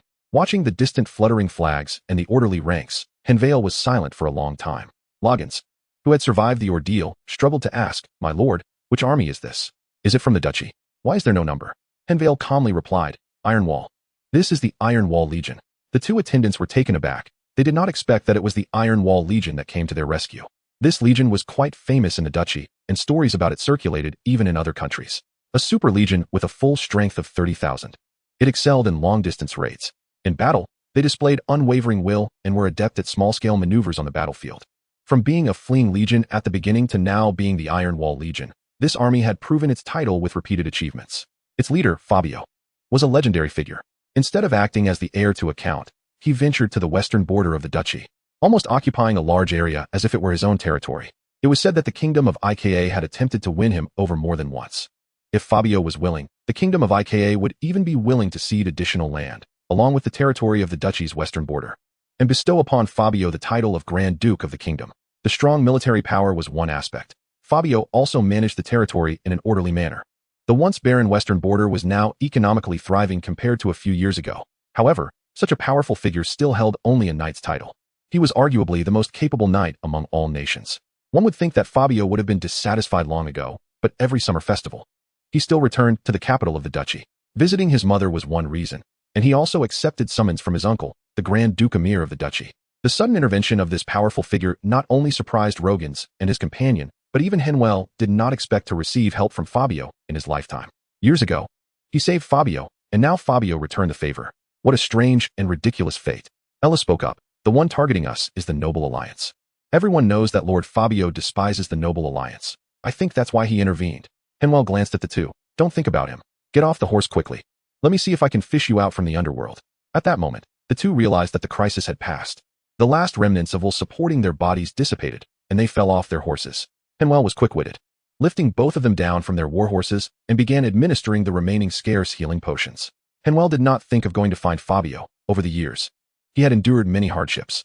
He had also blamed Fabio during his suffering. However, he was an adult now, at least not a child at heart. His relationship with Fabio was merely a transaction for survival. Moreover, he knew that Fabio did not wish to harm him. Even Count Abacan did not have any intention of harming him. Even that damned shadow guard, who sold him to human traffickers, was mostly just messing with him. That shadow guard knew that Henvier could extricate himself from those traffickers. So, under various coincidences, he ended up in such a situation. Complaining to heaven and blaming others was useless. That was a weak person's excuse for their own weakness.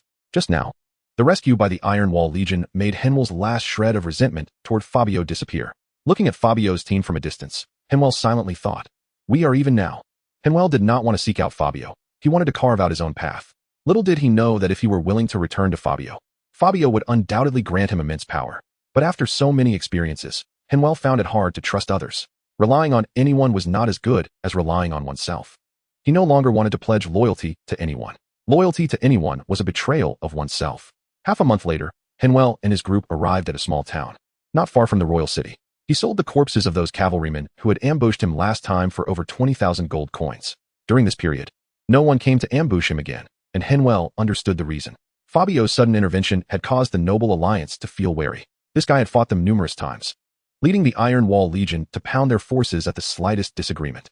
Now they were considering whether Fabio had reached some agreement with the Phoenix family, and even with the Grand Duke. After all, Aulus was supposed to be Fabio's cousin. This fool had ample reason to act. Thus, no one was paying attention to Henvier now. Everyone was trying to gather information about Fabio and probing his stance. In this way, Henvier spent over half a month in peace. Only the final hurdle remained. If he passed it, he would truly be free from his cage. Now, Henvier's path as a noble had one last emblem left to collect. That was one of the leaders of the Noble Alliance, Count Marcus. One of the few counts in the duchy who was not of royal blood.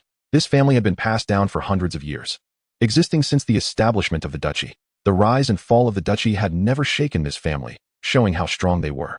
As for whether the originator of the path to glory would make things difficult for him, Henvier was not worried.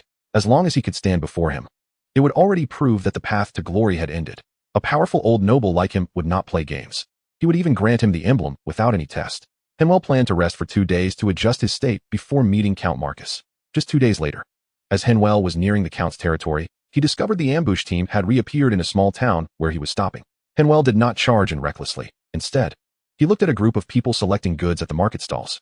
After observing for a while, he confirmed his suspicions, timing it right. When that group of people approached an assassin, Henvier suddenly sprang into action, drawing his sword and leaping off his horse. He pierced the bewildered assassin's chest with one strike, causing the weapon hidden in the assassin's clothing to fall to the ground.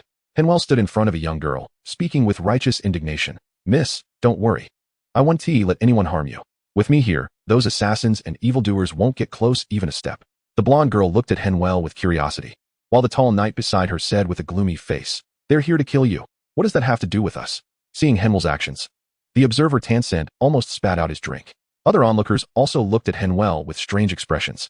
The reason was simple. That girl was Count Marcus's youngest daughter, Melissa, and those assassins were arranged by Count Marcus. Chapter 89. Sometimes you just have to be cowardly in the carriage. The maid lowered the curtains, looking displeased as she said to Melissa, "Miss, that rogue is still following our convoy." Melissa put down her book, frowning. "Tell Knight Gunter to drive him away." A moment later, Knight Gunter found Henvier. "Kid, get lost." Henvier grinned. "I'm also here for the safety of that young lady. You saw the situation at noon. It was so dangerous. If I hadn't discovered it in time and let that despicable assassin hurt that beautiful lady, I would regret it for life." Knight Gunter's face darkened. "Don't be slick. Just leave. My lady dislikes flies buzzing around her." Henvier widened his eyes. "Oh dear. Sir Knight, you might have misunderstood me. I am not that kind of debauched rake.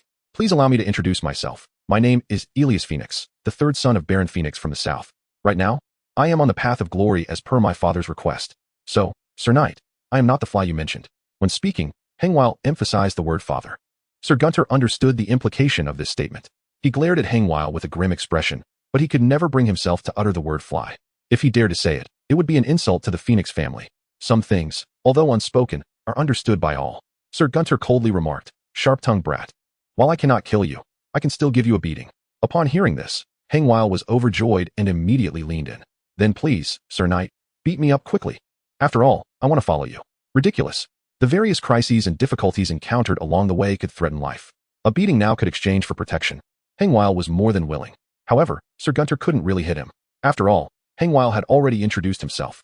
If he acted now, he would offend that one. Gunter shot a vicious glare at the little rogue and turned his horse to catch up with the caravan ahead. After listening to what had just happened from Sir Gunter, the maids in the carriage began to scold and curse.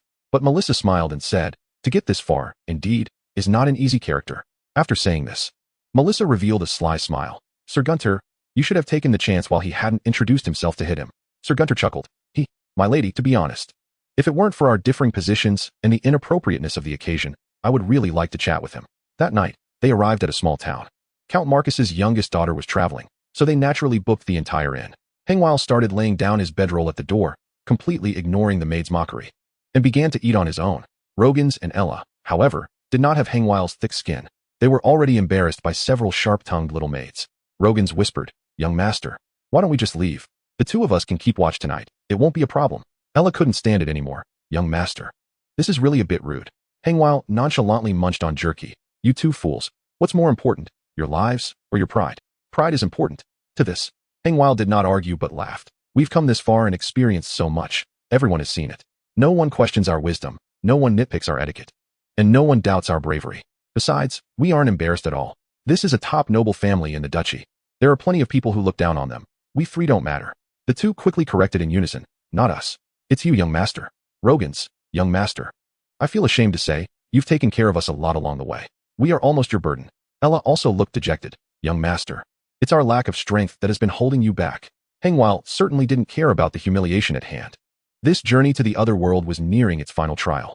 As long as he could get through by lowering his head, why put on a show of strength?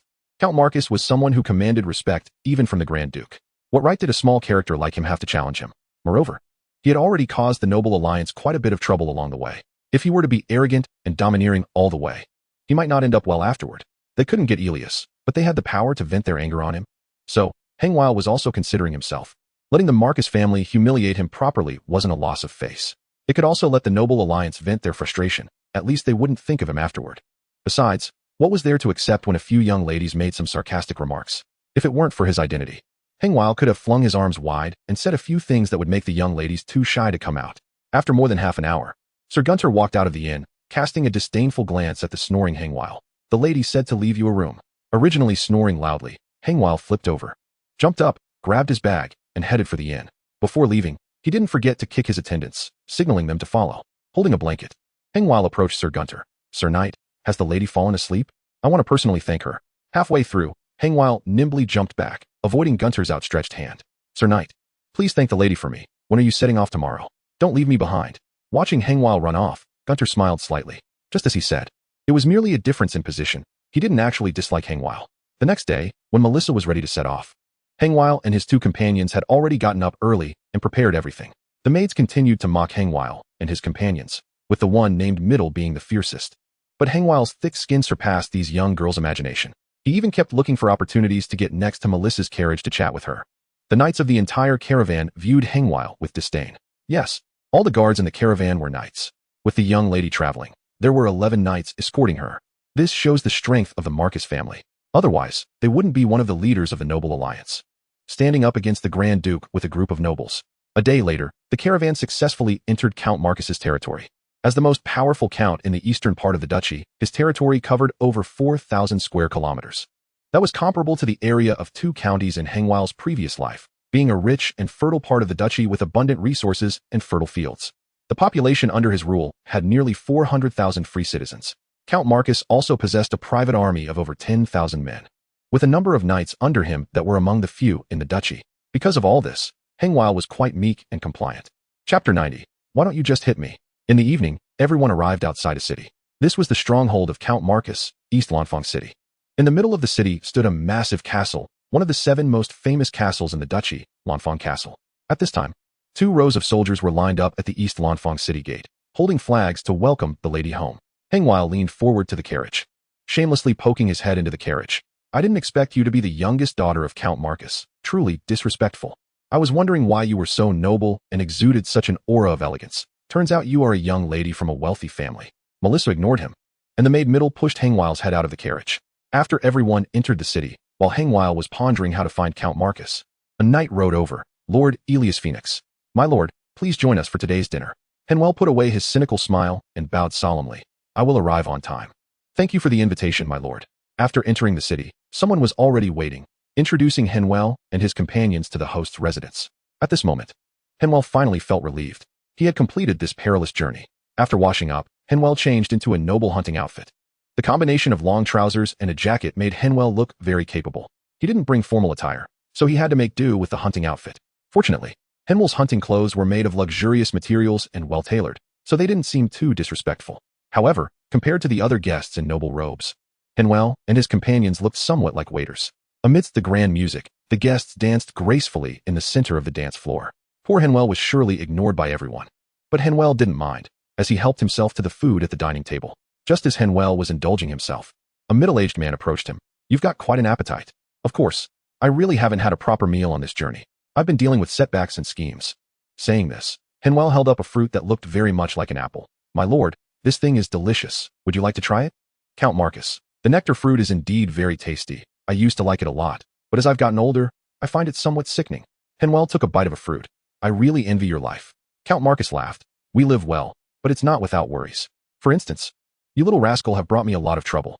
Henwell put down his plate, looking for other fruits he liked, and said with a tone of grievance, "My lord, please don't say that. I'm terrified. You big shots are competing, and I'm just a trivial ant. If either side exerts a little pressure, I would be left without a burial place. My lord, you should pity this child of mine. I'm just trying to survive. I have no other choice." Marcus smiled. "Haha. Fine, stop being coy. To be honest, your glorious journey will leave a mark in the history of the duchy. Speaking of which, you've been acting very much like an elegant nobleman along the way. Why do you have to appear so?" Henwell picked up Count Marcus's unfinished sentence. "So vulgar. Because I am not a noble. If I were truly that lucky fellow Aluus, I would definitely be particularly elegant. But deep down, I'm just a pitiful person trying to survive. Now that I've finally made it to the end and can see you, my most important task has been completed. Even if I die now, it won't affect Phoenix, Aluus, or even the Duke at all. So, I can relax and enjoy myself, eat and drink. As for the rich rewards, or being met with an axe or poison later, those are things I should only consider tomorrow." Count Marcus nodded gently. "A knight's title, and in 3 years, a baron. How about that?" Henwell laughed. "My lord, you truly think highly of me. What have I done to deserve such generous terms?" "Count Marcus, because you deserve it.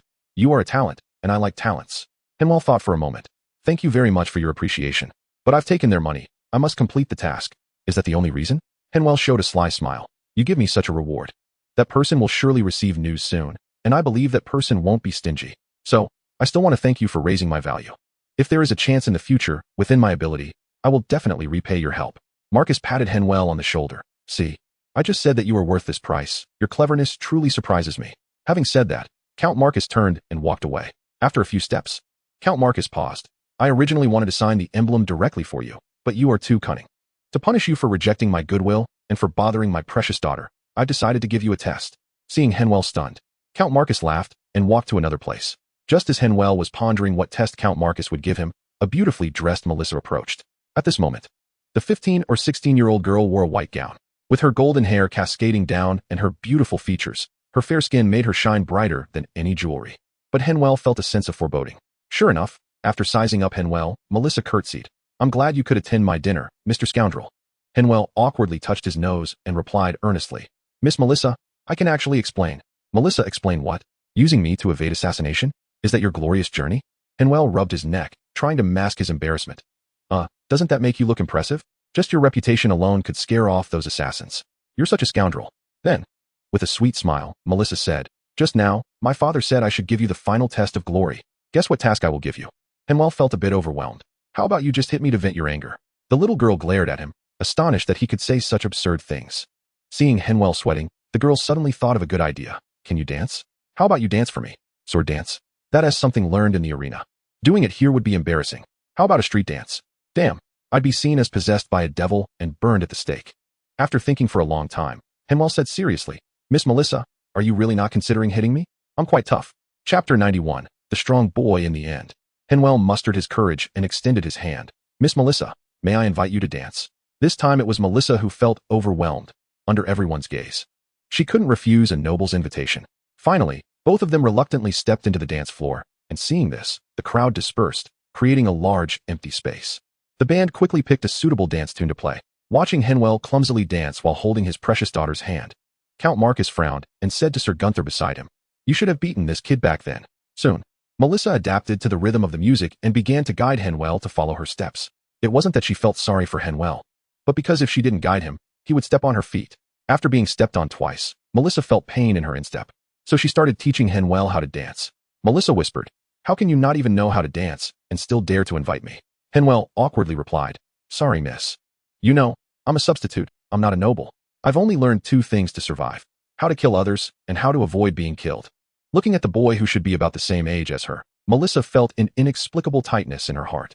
After a moment, she softly asked, "Can you share your experiences on the path to glory? I've only heard others talk about it. The version from you, the person involved, must be different from the legends. In just 6 months, you've come such a long way. There must be many interesting stories." Henvier thought for a moment and replied, "Have you heard of Baron Horns? That old rascal is quite cunning. I almost got tricked right as I started my journey." During the third dance, looking at the two still dancing, Count Marcus frowned and said, "Have that kid sign the badge. Then, hurry and make him scram. My precious daughter can't have any entanglements with this bad boy." Finally, Henvier finished telling the interesting stories, but the bloody battles and sinister plots were not suitable for telling. The two returned to the resting area, and Melissa angrily said, "That nightbod is really despicable. Poor girl named Shire." Henvier said, "Miss Melissa, please keep this a secret, otherwise Lind and old Porter won't survive." Melissa patted her developing chest and assured, "Don't worry, I'll keep the secret well." Henvier took out an exquisite little wooden carving. "Previously, in my reckless approach to seek shelter, I caused you to miss out on the goods you desired. I remember it was a stall for carving small animals. This is something I've carved myself over the past few days. My skills are a bit unsightly, so consider it my compensation to you, miss." Looking at the vividly crouching kitten wooden carving, with a movable head and front paws, it was crafted very delicately. Melissa took it, played with it for a while, and casually handed it to her maid, Middle. Then, before Melissa could continue asking about the path to glory, Knight Gunther came to take Henvier away. In the deep night, Henvier, carrying the glory certificate that had been signed with the last badge, was driven out of East Lawn City. Knight Gunther sent them to the city gate. "Kid, the Count asked me to tell you not to foolishly dream of things you shouldn't have." Henvier responded in silence, then bowed and rode off towards the royal city. Can Henvier really not dance? Of course not. Henvier had learned a lot of noble etiquette, including dancing, long before at Peace Corner. With his physical coordination and remarkable memory, he could be said to dance very well. But Henvier was better at pretending, disguising himself as somewhat awkward. Why? To attract Melissa's attention. When a little girl becomes curious about another boy, falling in love is not far behind. Unfortunately, that old fox Marcus was very vigilant and immediately drove him away from Melissa. Everything before was Henvier's disguise. He indeed could not accept Marcus's invitation. However, if he could become Count Marcus's son-in-law, it would be of great help to Henvier's future development. What? You say there should be love? Don't joke around. Surviving in this damned world is more important than anything else to Henvier. If there's a chance to eat swan meat, Henvier would obviously not give it up. As for why a toad wants to eat swan, it's simply because swan meat is delicious. Moreover, this swan named Melissa is very beautiful, according to Henvier's aesthetic. He wouldn't be at a loss.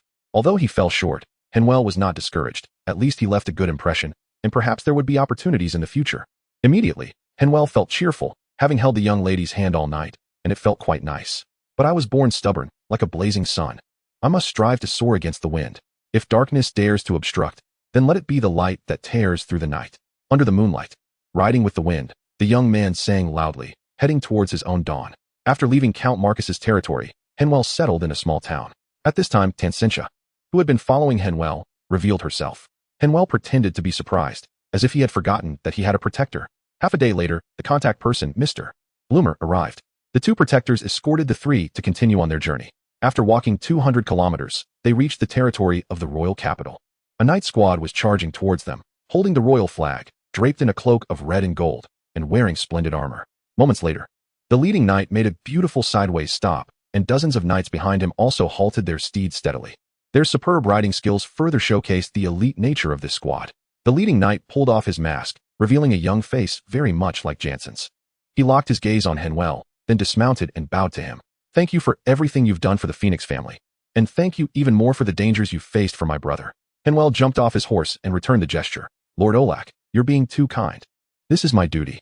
The visitor was Olak, the eldest son of Baron Jansen, a mid-level officer in the Bloodlion Knights established by the duchy, and also the master of the Phoenix family's castle near the royal city. Next, with Olak's guards around, no one dared to cause trouble. The group headed straight back to the Phoenix family's castle. During the summer festival, Henvier would enter the royal city to meet the Duke, Amir. By that time, Henvier would finally be completely free. Chapter 92. The opportunity for transformation. Henvier wandered around the Phoenix family's castle. It was truly luxurious. The corridors and rooms were filled with artworks and portraits of family members from generations past. The guards of the castle were also quite formidable, with 7 or 8 knights leading nearly 100 elite guards patrolling the entire castle. It took generations of hard work and construction by the Phoenix family to create this large castle covering tens of thousands of square meters. This was despite 2 generations standing on the wrong side during the air battle, which caused the family to remain dormant for decades. Otherwise, the scale of this castle would have been even more magnificent. Now that the Phoenix family had risen again, they had started expanding the Phoenix Castle in the past decade. This fortress, located several dozen kilometers south of the royal city, witnessed the rise and fall of the Phoenix family. Baron Jansen's eldest son found Henvier in the hall, who was looking at the portraits of the family heads. That was my grandfather, who passed away 3 years ago due to an old injury. My grandfather fought for the duchy his whole life and suffered many injuries. Henvier gently nodded. So, not only the old family head, but also the current Baron and you, Lord Olak, the entire Phoenix family has been striving, which is why the Phoenix family can have such a magnificent castle. This is also why the Phoenix family can rise again. Olak smiled and patted Henvier's shoulder. You too. You are also working hard for the Phoenix family. One day, your portrait will also hang here. Qin, perhaps your former family was powerful, but I think you can't go back. It's better to stay with the Phoenix family. We are not a family that is harsh and exclusionary. The reason Phoenix can rise again is that we value talent. Henvier fell silent for a moment. My future is not determined by my own choices. At least for now, I am not qualified to make a choice. Oryx shook his head. Perhaps you think your identity is not suitable. But what you don't know is that there hasn't been a young person like you in the Principality for a long time. Seize every opportunity. The Principality is currently undergoing a transformation. You are a smart person and should understand what I mean. Why should I join the Bloodlion Knights of the Principality? Why does the Principality need to engage in several wars in succession? And why is there such strong opposition from the nobility regarding this path to glory? Think carefully, and you will make a wise choice. Henvier certainly knows what the transformation of the Principality means. The Principality is now strong enough to stand up to a kingdom, which is enough to prove its strength. In terms of population and area, the Principality of Vorui has reached the minimum threshold of a kingdom. Now, everyone in the Principality is looking for a suitable opportunity. As long as this opportunity is seized, the Principality can immediately transform into the Vorui kingdom. When that happens, many people will have a new future. All the nobles care about the Principality becoming stronger, and everyone is willing to work in this direction. However, everyone also wants to find an opportunity to rise a step further during this chance. The royal faction wants to weaken the power of other nobles, at least not allowing them to transform too much during this opportunity. The Noble Alliance, on the other hand, is united because they feel that since the Principality has a chance to be elevated to a kingdom, their titles should also be pushed up along with the Principality. Knights want to become barons, barons want to become viscounts, viscounts want to become earls, and earls want to become dukes. This is what everyone desires. It can't be that the country becomes stronger, but they do not become stronger themselves. If they were barons during the Principality and remain barons when it becomes a kingdom, wouldn't that mean the Principality has turned into a kingdom for nothing? The royal faction will definitely limit the expansion of noble power while increasing the strength of the royal faction. In simple terms, it is a mutual squeeze between the central power and local power. Everyone wants to become stronger and wants the other party to become weaker. Currently, the Principality has 3 powerful earls, each stationed in 3 directions of the Principality. Earl Raoul in the north is powerful, and his family head is the current duke's uncle. He lost in the power struggle and fled to the northern fief. Although he has many grievances against the current duke, he still belongs to the royal faction. Earl Raoul and Duke Amir are rivals, but that is a matter for the Rhine family. To limit Earl Raoul, Amir conferred his brother Abakan as an earl, blocking the northern passage. The reason Fabio attracted the backlash from the Noble Alliance was that he, like them, belonged to the royal faction. If Fabio were to secure his position, a powerful earl would emerge in the western part of the Principality. Although Fabio is only a knight, this does not change the fact that he possesses the strength of a powerful earl. Unfortunately, the forces of the Noble Alliance in the west were too weak, and they were even defeated by Fabio. However, there are several reasons why Fabio was able to win. First, a large number of fighting noble private armies were out on campaigns and had not yet returned. Those left at home were cowards, able to bully and suppress peasant revolts, but not a match for the Iron Wall Legion that fought on the battlefield. Second, the core area of the Noble Alliance is in the Eastern Principality, and the most formidable Marquis Marcus's group did not mobilize. Otherwise, it would have been questionable whether Fabio could gain an advantage against the private army organized by Marquis Marcus. Lastly, and most importantly, the Duke's Royal Guard was stuck at the southern passage. Earl Ojiro and Earl Raoul's armies were blocking the north in the name of confrontation. This prevented the elite forces of the Noble Alliance in the east from bypassing them. However, to appease the Noble Alliance, the Duke had to give up the reward of conferring a title to Fabio. This is what made Fabio a well-known Knight Lord. However, Fabio also lived up to expectations. Within a few years, he managed to govern the Western Territory well. He has always adhered to what Henvier discussed with him earlier. That population is the foundation of territorial prosperity. Liberating more productive forces can strengthen power. The Western Territory is the only place in the Principality, and even the continent, where serfs are semi-liberated. Although it is not explicitly prohibited, Fabio requires that serfs be allowed to redeem themselves. Anyone must pay wages to working serfs, which go directly into a fund established by the Iron Wall Group. In principle, a serf who works diligently for 5 to 10 years has a chance to redeem themselves. The Iron Wall Legion also subsidizes some funds to the owners. Although this policy still has many loopholes and shortcomings, it has already taken a big step forward for this serfdom country and provided ample labor for the Western Territory. Moreover, it has created a significant support base for the Iron Wall forces. Therefore, in essence, Fabio has already become the lord of the Western Territory. In this way, the royal faction occupies the northern and western territories of the Principality. Coupled with the central area, the noble alliance has become quite weak. Promoting Phoenix to a viscount is essentially paving the way for Alias. With the potential of the Peace Corner, it won't be long before it becomes a powerful earldom in the southern region. Centralized power will be greatly strengthened, which is certainly not the outcome the noble alliance wishes to see. Chapter 93. My name is Chin. Therefore, once the Phoenix family is elevated to a viscount, and Alias inherits the rights, a brand new powerful earl will emerge, completely squeezing the noble alliance into the eastern region of the Principality. This is also the main reason they choose to confront the Duke head-on. It seems that the Duke is currently in a better position. Finding a treasure like Henvier has saved the Duke's faction a lot of trouble. For all this, Henvier understands much clearer than everyone imagines. Henvier has already planned his path and is waiting for a suitable opportunity. At that time, he might also be able to gain a share in this grand feast. The summer festival was successfully held, and Henvier and his party arrived at Silverwind City, the capital of the Principality. This city has a long history, even longer than the existence of the Principality itself. The permanent population in this huge city exceeds 300,000. Moreover, this does not include some undocumented residents. The towns and satellite cities outside Silverwind City, when combined, easily surpass a population of 1 million. These are all registered populations, excluding undocumented residents and a large number of serfs. Henvier estimates that the population surrounding the royal capital of the Principality is at least 2 million.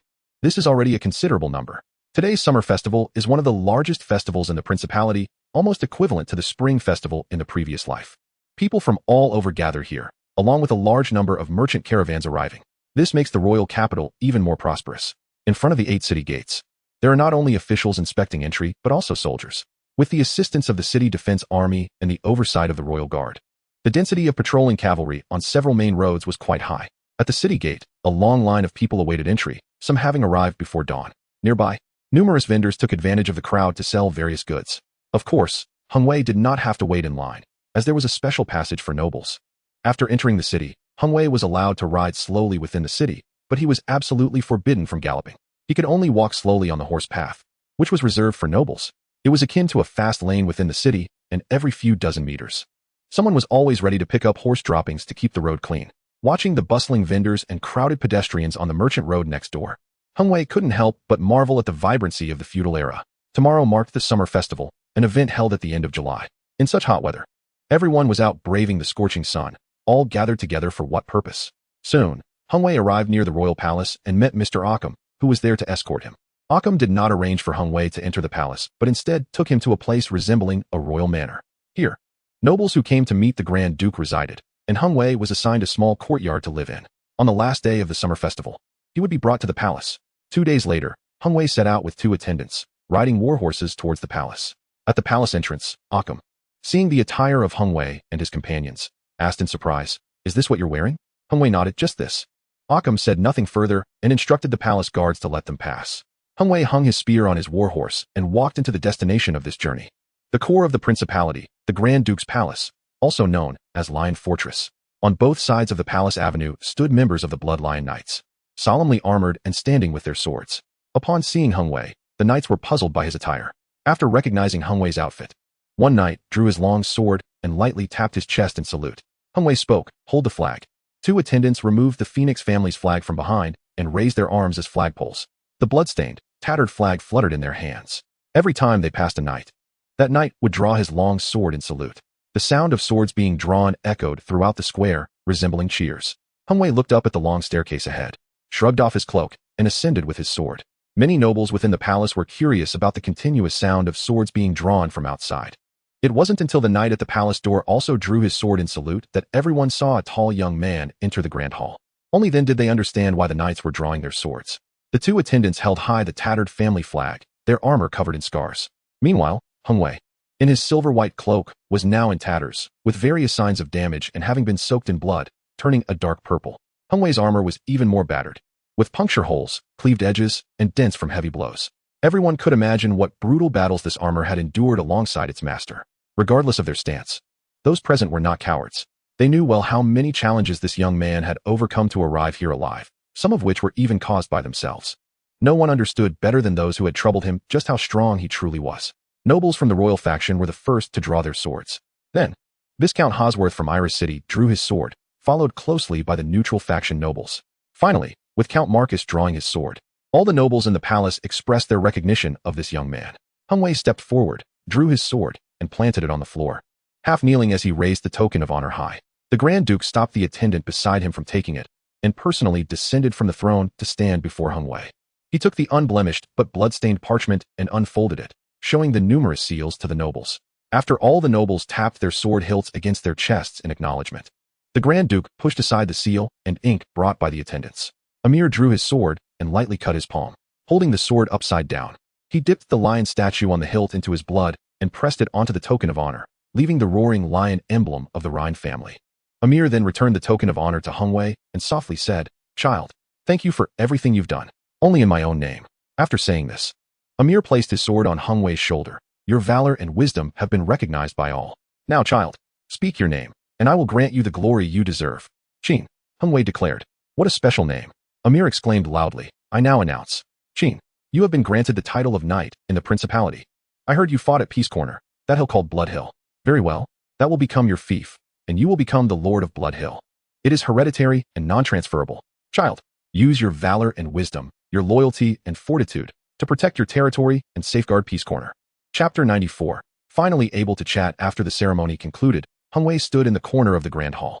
Many were curious about the young Knight Lord's appearance beneath the scarred helmet. Henvier's heart was tumultuous. How many years had it been? He had finally become a noble, hereditary and non-transferable.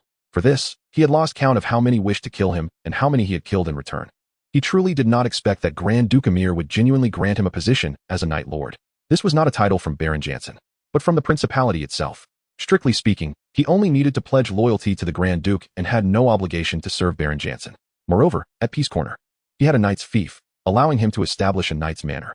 The territory was not far from the large goods distribution area he had set up, which would also fall under his jurisdiction in the future. 30 square kilometers of territory was not common among knightly titles. He never expected that deliberately wearing battle-damaged armor would yield such a result. Even with Count Marcus's bidding up, Henvier felt that the Grand Duke had given too much. Initially, he had intended to play the victim to garner sympathy and perhaps receive some delicious treats. Instead, the Grand Duke had thrown him a lavish feast. This made Henvier feel both delighted and surprised while also pondering whether he had fallen into some major pitfall. Just as Henvier was becoming alert, the long quiet chat group of the gold-fingered, struggling transmigrator responded. Or rather, it was a private message from the system. User identity transformation achieved, breaking free from slavery, escaping the civilian class, and becoming a junior leader. The identification confirmation is complete, and the user has been granted speaking rights. Based on the management of population, land area, influence, and military strength, the user is allowed to speak 3 times a day. The file transfer function is enabled, with a data size limit of 3, once a month. Henvier is puzzled. Damn it, this chat group discriminates against the lower class. Is it because I can't speak that my status is too low? Henvier checked the records in the chat group, and indeed, those who could speak were all high-status peers. It seems that the dozen or so peers who cannot speak are probably in a similar situation to himself, or even worse off. After exploring for a while, he found no other functions. Henvier confirmed that for now, he could only chat, and he only had the right to speak 3 sentences. After thinking for a long time, Henvier edited a message in his mind and sent it out. "Hello everyone. I can finally speak now, and I truly envy you who can communicate within a familiar cultural circle. I've ended up in a Western fantasy world, and it's simply not a place for humans." After a moment of silence, the group became lively. "Oh, a newcomer has arrived. You've been lurking for so long. What made you surface today? Finally turned 5? Can you speak now? Damn, little brother, you're quite stylish. You even have a foreign name, Henvier. It's really impressive. Wow. A Western fantasy. I really want to go there. It would be great if we could switch places. I heard it's very open there. Nobles have the right to the first night. Is that true? Old buddy, tell us about your battle with the seahorse. I have a friend who is very curious and wants to know the details. Little brother, why do you have a prefix? How did you get that? 1,000 kills. That sounds like you have a lot of experience. Brother, please tell me the whole story, especially the details." Henvier then noticed that before he spoke, There was indeed a little badge indicating 1,000 kills. Soon, Henvier figured out the reason. It's not what you think. Those aren't the women I've seduced. I'm still a pure and beautiful young man. It should be the number of people I've killed. I received an achievement for killing 1,000 people. It seems the rule is that it must be in battle. You can't kill those who have no power to resist. If you want to grind for experience, it probably won't work. There was a moment of silence in the group, followed by a flurry of chaotic messages. Oh my god, you're that fierce? Killed 1,000 people? 1,000? How did you do that? What the hell? Is there no law where you are? Are you a psychopathic killer? Incredible. Brother, what were you in your past life? An unparalleled warrior? An elite mercenary? Or a cold-blooded assassin? Come on, stand straight. Let me bow to you. Henvier thought for a moment and edited the last part of his message. I have some intelligence to share with everyone. This group is defined by status. Those brothers who cannot speak should have a special status that does not meet the standard. Below is my summary for your reference. After hearing Henvier's account, everyone sighed at his hardships while also realizing where their focus should be next. The princes were pondering how to seize power. The sons of ministers were thinking about how to rise in status, and the sons of generals were already considering the possibility of rebellion. As for those who lacked qualifications to speak, Henvier offered them a suggestion. Either cling to the powerful or rebel and seek amnesty. After chatting for a while with his fellow townsmen, Henvier felt an inexplicable sense of relaxation, walking much lighter. Others thought he was happy about receiving a reward. In this troublesome world, having this chat group, not to mention anything else, just the spiritual comfort made him feel no longer alone. He couldn't return to his past life, but at least he had a connection from that life. This chat group served as a harbor for Henvier's soul. He could share any secret here without worrying about the members plotting against him. Henvier returned to the royal estate to prepare for his journey back. Tomorrow, the summer festival would end, and Henvier would return to Peace Corner to take control of his territory and plan the next steps. There were many things waiting for Henvier to do. The current prosperity did not belong to him. The chaotic Peace Corner was truly his stage. As Henvier lay in bed planning for the future, outside the city, Melissa was curiously asking her brother about Henvier's situation today. After listening, Melissa inexplicably felt a wave of joy. Returning to her room, she took out the small cat statue and absent-mindedly fiddled with the wooden cat's head. She had seemed indifferent to this item at first and casually handed it to a maid. However, that night, Melissa had asked for it back. The next day, upon learning that Henvier had left without saying goodbye, Melissa felt a bit angry and threw the small cat statue into a corner. But then she found out it was her father who had sent him away and retrieved the statue. Originally, she had hoped to see Henvier again during the summer festival and hear his interesting stories. However, Count Marcus would not let her get close to Henvier, not even allowing her to stay in the capital.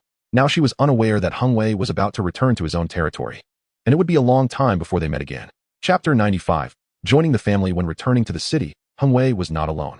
In addition to 2 attendants, there were also 5 knights from the Phoenix family, along with 30 elite warriors accompanying him. This was just the escorting force. There was also a convoy with more than 10 large carts following. Silverwind City was about 1,000 kilometers from Peace Corner, and the convoy needed about 10 days to travel. The journey was peaceful, and with the completion of the Glory Road, Henvier, as a substitute, gained noble status. Additionally, the group was flying the Phoenix family banner, so there was no trouble from any troublemaker. The journey there was fraught with difficulties, but the return was smooth sailing. Before reaching Peace Corner, Henvier received good news. His attendants, Loggins and Ella, after several bloody battles, were now relaxed after completing their tasks. Surprisingly, just 2 or 3 days apart, they both broke through their realms and officially entered the knight rank. Fortunately, there were 5 knights accompanying them who could guide them to stabilize their realms and manage the changes brought about by their combat aura. Henvier was very satisfied with these 2 attendants, and both expressed their willingness to follow him. Even though they already knew Henvier's identity as a substitute, it did not hinder their loyalty to him. After all, Henvier was no longer a substitute but a real knight lord. Most importantly, throughout the bloody battles, they fought side by side not with the unfamiliar alias, but with the Henvier in front of them. Moreover, Henvier had saved their lives more than once. Although both of them came from knightly backgrounds, they had not sworn loyalty to anyone yet. During the journey, they had indeed been loyal to Alias. But now that Alias had become Henvier, Henvier did not think Baron Jansen would keep them bound. Not to mention this task, Henvier had already done well enough. The development of Peace Corner still requires Henviel's help. Finally arriving at the Baron's territory, as soon as they entered the area, Sir Yumo was there to greet them with the Baron's private army. Outside the Baron's castle, the Jansen family personally welcomed Henviel back at the door. Upon seeing Baron Jansen, Henviel dismounted, knelt in salute, and raised the token of glory in his hand. I have fulfilled my mission. Baron Jansen stepped forward, not taking the token of glory but instead pulling Henviel up. You truly did not disappoint me. You have returned alive. Come on. Today, you are the main character, and I have prepared a banquet for you. Everyone must welcome you, the youngest and most combat-capable knight lord of the duchy. Thus, Henviel was pulled into the castle. The banquet was attended by key members of the Phoenix family or close allies of the Phoenix family. Everyone asked Henvier to share his experiences from the journey. Although they had heard much about Henvier, nothing compared to hearing it from the person himself. Henvier, while being selective in his storytelling, still managed to convey the dangers of the journey.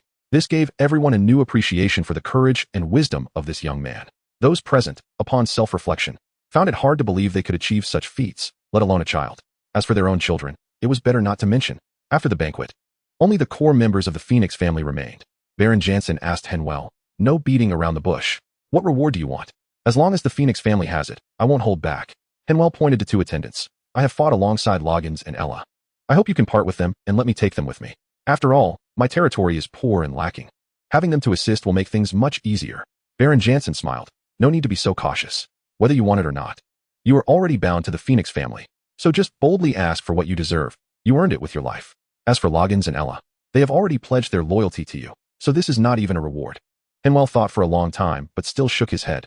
Thank you for your generosity, but I feel I have already received enough rewards. Baron Jansen then said, your fief is in Blood Hill, and you are now a Night Lord, so you need your own Night Manor. The Duke has already gifted you a manor. You can choose the location, and I will provide the craftsman, with the cost deducted from the taxes paid by Peace Corner. Henvier's eyes widened. Although a Night Manor is less expensive than a castle, building one would still require significant funds. Given Henvier's current financial situation, it would be a considerable burden. He had not expected Duke Amir to have arranged everything and gifted him a Night Manor. Seeing Henvier in a daze, Baron Jansen took out an envelope, his expression becoming serious. Henvier, I want to ask you two things. First, are you willing to give me your armor and cape? I want to put them in the Phoenix family's collection. Henvier nodded. Of course. That armor is severely damaged and needs major repairs before it can be used again.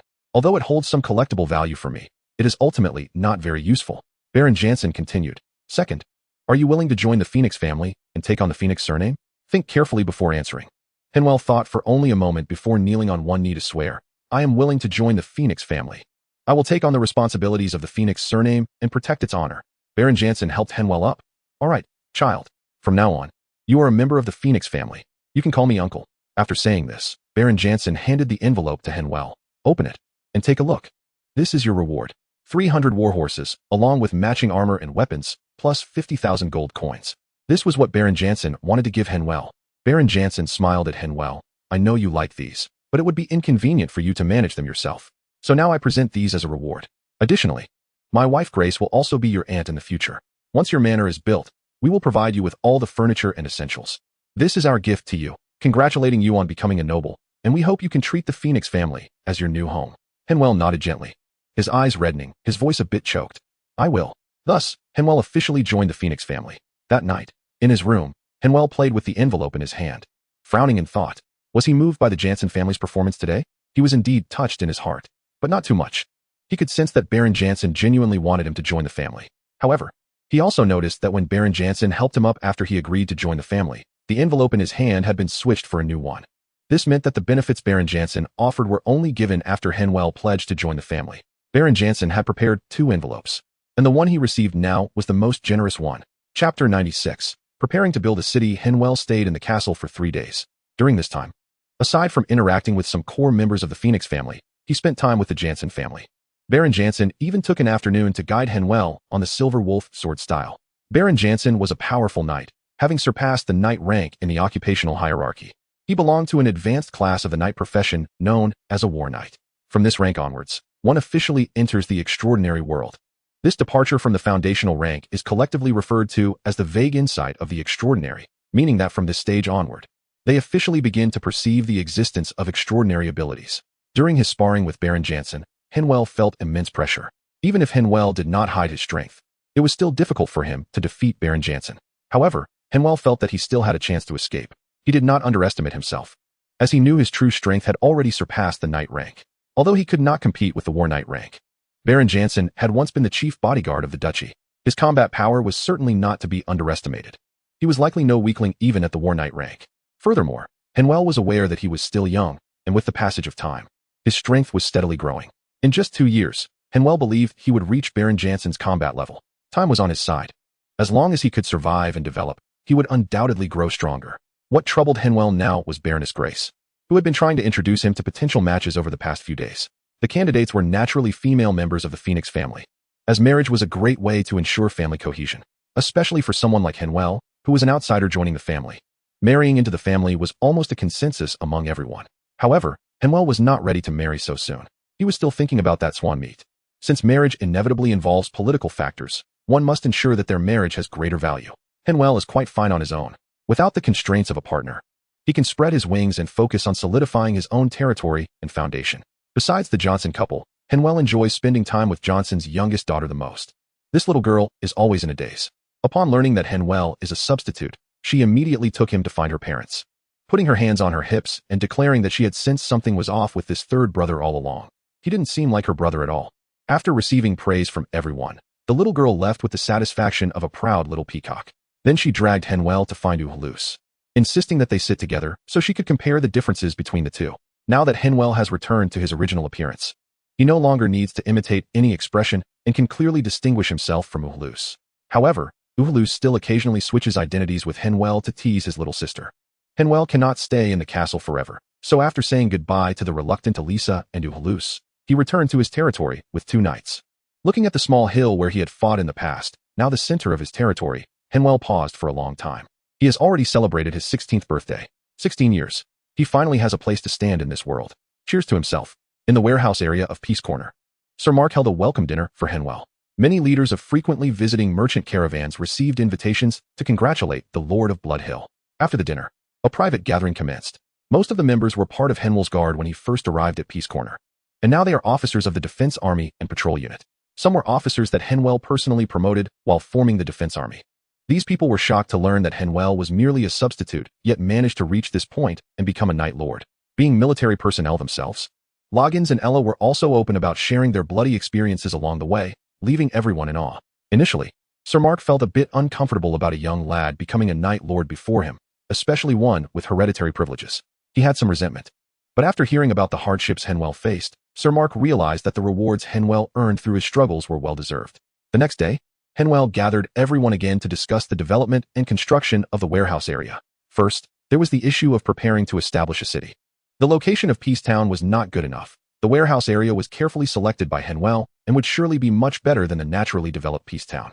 The name of the city would be decided later. The main issue now was funding. Henvier has money, but for building a city, his funds are just a drop in the bucket. Henvier's plan is to sell land within the city and raise funds from merchant caravans and the public. Additionally, new residents of the city must have their own property within it. A city wall is necessary, as it is one of the largest expenses in city construction.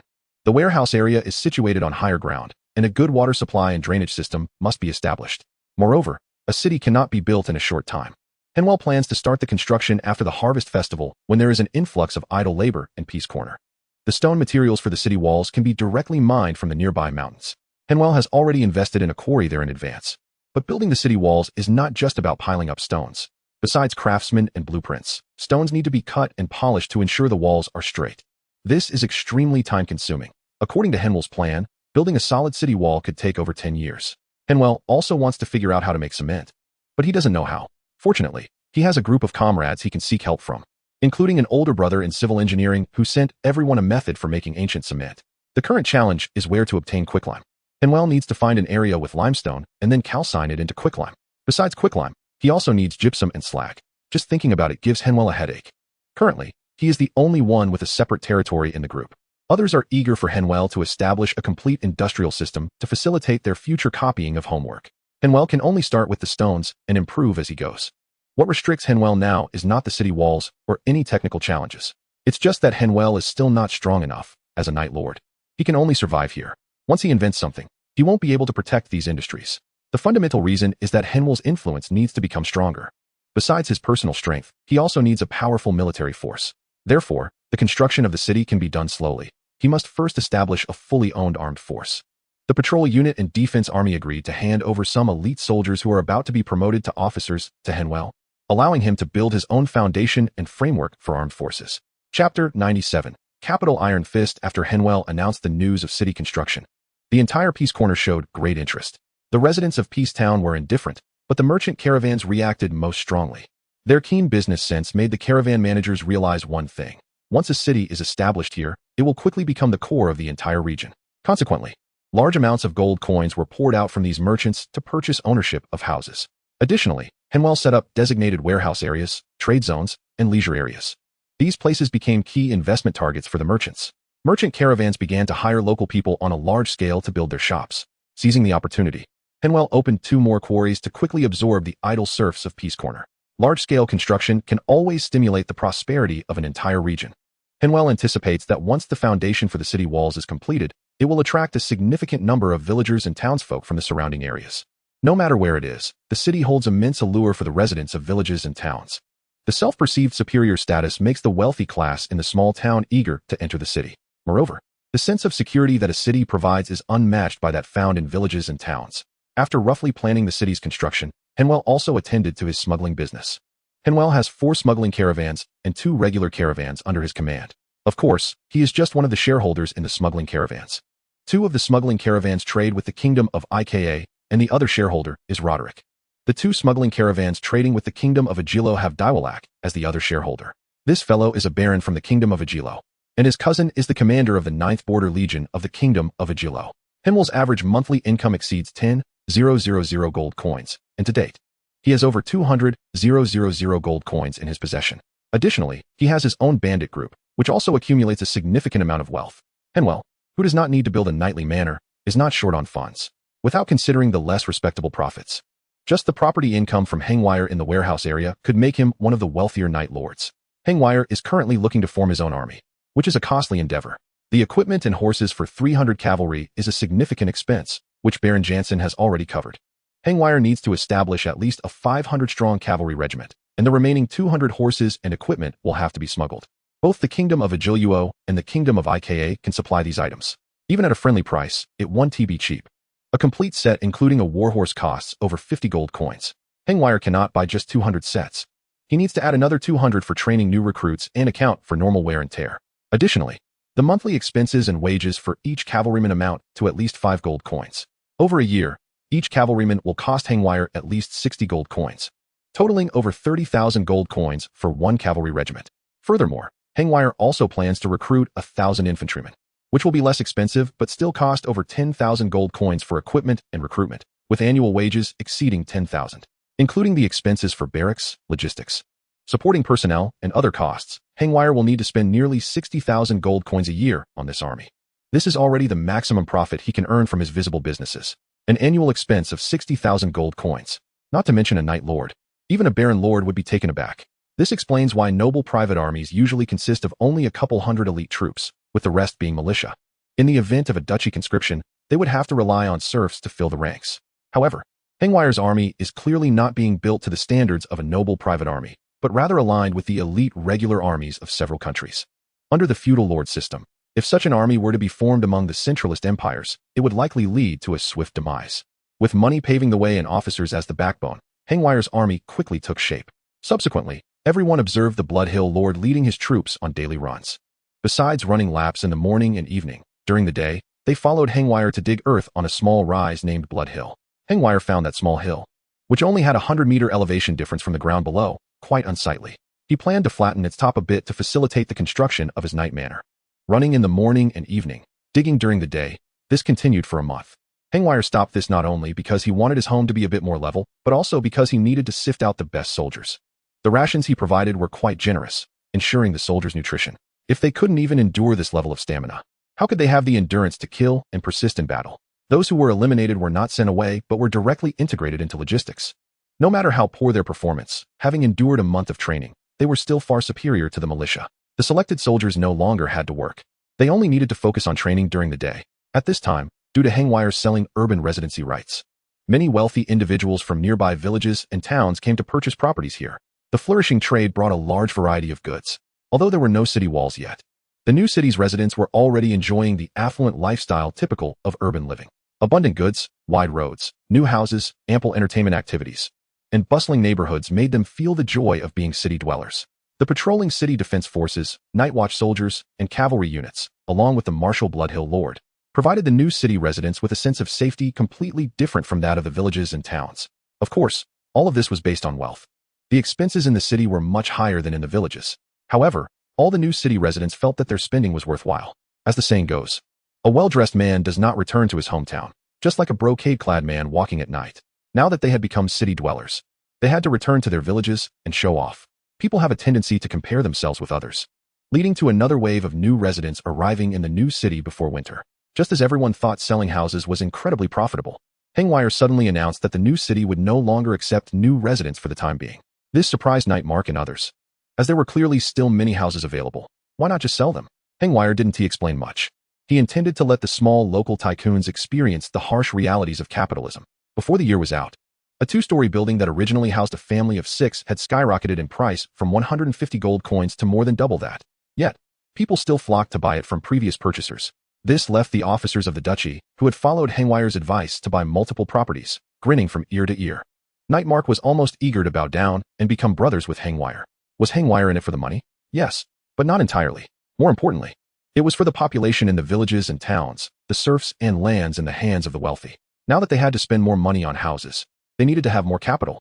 Once they became city dwellers, they felt they no longer needed serfs and didn't want to farm the land themselves. Currently, everyone in Peace Corner was speculating on real estate, while only Henvier was buying up the farmland and population resources in the villages. Chapter 98. Grasping both agriculture and labor. Henvier had a substantial amount of capital, with about 3 gold coins being enough to buy an adult serf. If it weren't for the significant challenge of supporting so many people, Henvier could have bought all the serfs in Peace Corner with his little treasury.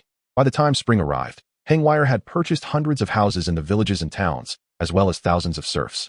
He dispersed these serfs among various villages, housing them in the purchased houses. Simultaneously, through his influence, he concentrated the purchased farmland into specific areas within the villages. Every 10 serfs would share one house, and they would cultivate approximately 100 acres of land. Each village would average 3 to 4 groups of serfs, who would supervise each other internally and also oversee each other between groups. Henvier would provide them with food. All they needed to do was farm diligently. Each year, they would pay 1/3 of the food they produced as a redemption fee. Essentially, after 5 years, they would be able to become free individuals. Henvier also promised that once they were free, if they were willing to stay and continue managing the land, they could still live in the houses and eat for free. At that time, Henvier would only take half of their food, allowing them to keep the other half for themselves.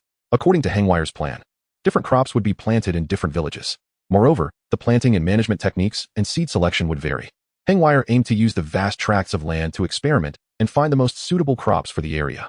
Typically, the residents of the villages would not dare to experiment with other crops or change their planting methods. After all, that was their family's food supply for the year. It was a matter of life and death. The nobles, on the other hand, had money, land, and labor, but they simply don't care about these crops. Everyone just follows along with whatever is planted. Henvier, however, aims to experiment and find the most suitable crops for this land in the Peace Corner. He wants to use the most appropriate farming methods to produce as much food as possible with the least population, thereby freeing up more labor. Therefore, in the first year, Henvier did not plan for any harvest in terms of food. The serfs need not worry, regardless of how poor the harvest is. They will receive 1/3 of the normal crop yield as a redemption fee. To prevent any serfs from slacking off, Henvier will compare the harvests of each member within the same group. If the differences are too great and it is proven that someone is slacking, Henvier will not hesitate to show them his cruel side. Of course, if someone can achieve the results Henvier desires, he will also offer generous rewards. Not only will they be freed from serfdom and become free men, but they will also be rewarded with property and land. After handling these matters, Henvier also needs to work on the workshops. He plans to build several large workshops, from the initial processing of food to smelting and forging, all requiring craftsmen. Due to his push for urbanization, a large number of village and town populations have been drained, leading to a decrease in the earnings of those craftsmen, forcing them to come work for Henvier.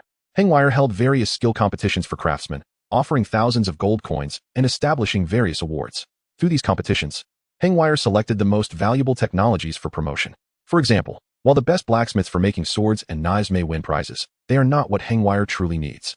He aims to establish a standardized assembly line workshop, which requires skills that balance time, labor costs, and quality control, rather than relying on extraordinary artisans. Additionally, there must be a streamlined process. Otherwise, even the most skilled individual can only produce a small amount of high-quality goods. What Henvier wants is the mass production of cheap goods. Of course, he will not waste the talents of those exceptionally skilled craftsmen. Those with potential will be thrown into the R&D department, while the rest will be sent to high-quality small workshops. Many products from the large workshops suffer from inconsistent quality due to the varying skills of the assembly line craftsmen. Henvier chose to conduct large-scale internal procurement, supplying food to the serfs and initially focusing on producing farming tools and iron. The metal farming tools are also metal products. It's worth noting that in some villages, several families share farming tools. If they are serfs, some may even use purely wooden tools. As for low efficiency, no one cares. After all, in their view, Having the serfs work harder means they are not wasting their money. Thus, Henvier is not worried about the lack of sales for his cheap iron products. As long as the quantity is large enough, the workers will become skilled and the quality will gradually improve. Then, he will slowly refine the products to make them better, eventually rivaling those of the excellent craftsmen. In Henvier's territory, there are no cultivated fields. Instead, large workshops are being established. Unfortunately, he does not have coal and iron resources here. Otherwise, he could form an industrial chain. Nearby, in a place not far from the border, there are coal and iron mines, which are controlled trade goods. Fortunately, Henvier has smuggling channels.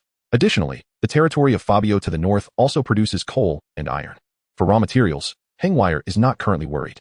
Henvier often laments that while trade in his territory is good, it lacks many elements for sustainable development. Not only are there insufficient mineral resources, but there is also a lack of large rivers. This prevents Henvier from producing the necessary hydraulic hammers, water mills, and the bellows and water wheels needed for the traditional blast furnaces to smelt steel. They can only remain as blueprints, gathering dust in Henvier's treasure box. However, even with these conditions, Henvier does not believe he can manage to develop these things in a short time. This requires technology, and this is still a serf-lord society, which is different from the feudal Central Empire system where his peers are located. Without a sufficient knowledgeable population, a spiral upward research and development group cannot be formed. Unlocking the technology tree is not just about one or two technologies. It requires an entire system upgrade. This necessitates a large group of knowledgeable craftsmen, which cannot be accomplished in just a day or two. Here, even basic literacy is unattainable for the vast majority of people in those imperial dynasties. Although commoners need to invest significantly to learn, at least they have access to knowledge. In this cursed place, books are merely tools for the nobility and the wealthy, never allowed to be touched by the lower classes. Some lords even enact laws prohibiting the people of their territories from accessing books and writing. This deliberate dumbing down policy is solely because they want to maintain stable rule without incurring excessive governance costs. Furthermore, with low productivity, the populace is unwilling to spend resources to educate their children. Even if Henvier wanted to implement educational reforms, it would be difficult to carry out. What Henvier can do now is to have the children of his soldiers and craftsmen come to the school he established for 2 or 3 hours each day. This is also one of the reasons why Henvier wants to build an army. He aims to establish a military meritocracy. Even if this leads to Henvier's power becoming a military ruling group, it would still represent a significant improvement over the current dire situation. What a mess. Chapter 99. Both black and white in hand having been in his territory for more than half a year, after dealing with farming matters at the beginning of spring, Henvier's manor began its construction. Baron Jansen, no, he should now be called Viscount Jansen. After the new year, Jansen was successfully elevated to the rank of Viscount. The territory of the Phoenix family expanded several times, incorporating a part of the Peace Corner. Elias was also sent to the Phoenix family castle near the capital, where he would live for a considerable amount of time. The promotion of the Phoenix family to Viscount also brought benefits to Henvier, as he now had more authority. Additionally, Viscount Jansen began to work on constructing Henvier's Night Manor. Now that the finances of the Peace Corner are abundant, it is simply a matter of recruiting people for construction. Craftsmen are dispatched from the Viscount's territory. These are all designers and excellent craftsmen who participated in building Viscount Jansen's castle. Some people from Henvier's side also contributed, mainly to gain practical experience. Finding workers is not difficult. There are plenty of idle laborers in the Peace Corner that can be easily recruited. However, with Henvier's recommendation, the designers and builders chose a well-known construction group in the new city. This construction group was established 2 years ago, starting from the warehouse area and growing larger and larger. They have a large number of skilled workers and rich experience in building houses. Their level of professionalism far exceeds that of the scattered recruited construction workers. This construction group is, of course, Henvier's own. Although many construction groups have emerged due to the development of a new city, there are only 2 major ones. One is unique to Henvier, and the other was established jointly by Henvier, Knight Mark, and Officer Colo among others. Now that Henvier is letting his own construction group get involved in his family's construction, there must be a reason for it. Extracting construction funds from the duchy is just a minor aspect. The most important thing is to have his team learn the experience of building high-end structures, just like those craftsmen he arranged, who are labeled as assistants but are actually learning from him. Only when the craftsmen he trains acquire skills can they help him construct more useful buildings, such as various small war fortresses and the bastions that may only be useful in the distant future. This is also a way of indirectly cultivating his own team of construction engineers, an aspect many nobles overlook. They do not believe that such low-level craftsmen have much significance. But Henvier knows that these are also a crucial part of his development plan. After reviewing the design team's blueprints and making some modifications, Henvier instructed them to start work as soon as possible. Next, Henvier was to hold a meeting with his trusted team. First, there are his openly trusted individuals, military personnel. including the Cavalry Battalion Commander Loggins, Infantry Battalion Commander Ella, and Logistics Battalion Commander Jacob. In governance, there are Officer Chaffman, Workshop Area Chief Urin, Supervisory Officer Mearns, and Agricultural Officer Bowman. In finance, Tax Officer Derek, the heads of 2 trading caravans Kofdel, and the managers of various business groups Dulles. Of course, there is also Henwell's steward, part-time head maid Wendy. These are Henwell's visible core team, the heads of the various departments he has delineated. As Henwell's influence expands, he will restructure more departments. However, Henwell currently does not have that many talents under him, so he can only make do with what he has. Even so, the number of departments under Henwell has already far exceeded that of other nobles' territories, and the efficiency of operations is vastly different.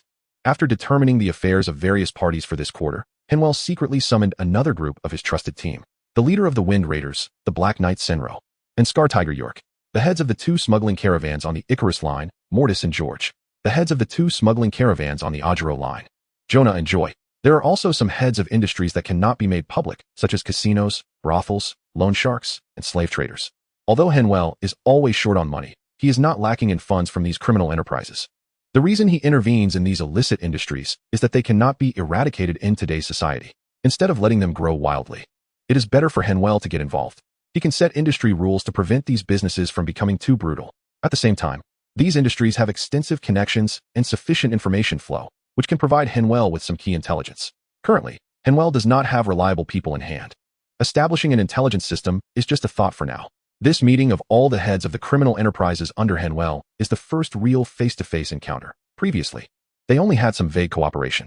At that time, Henwell had no status, merely rallying many rogues under the banner of Alias, without strong means to control them. Henwell had always maintained a single line of contact with them to avoid trouble. Now it's different.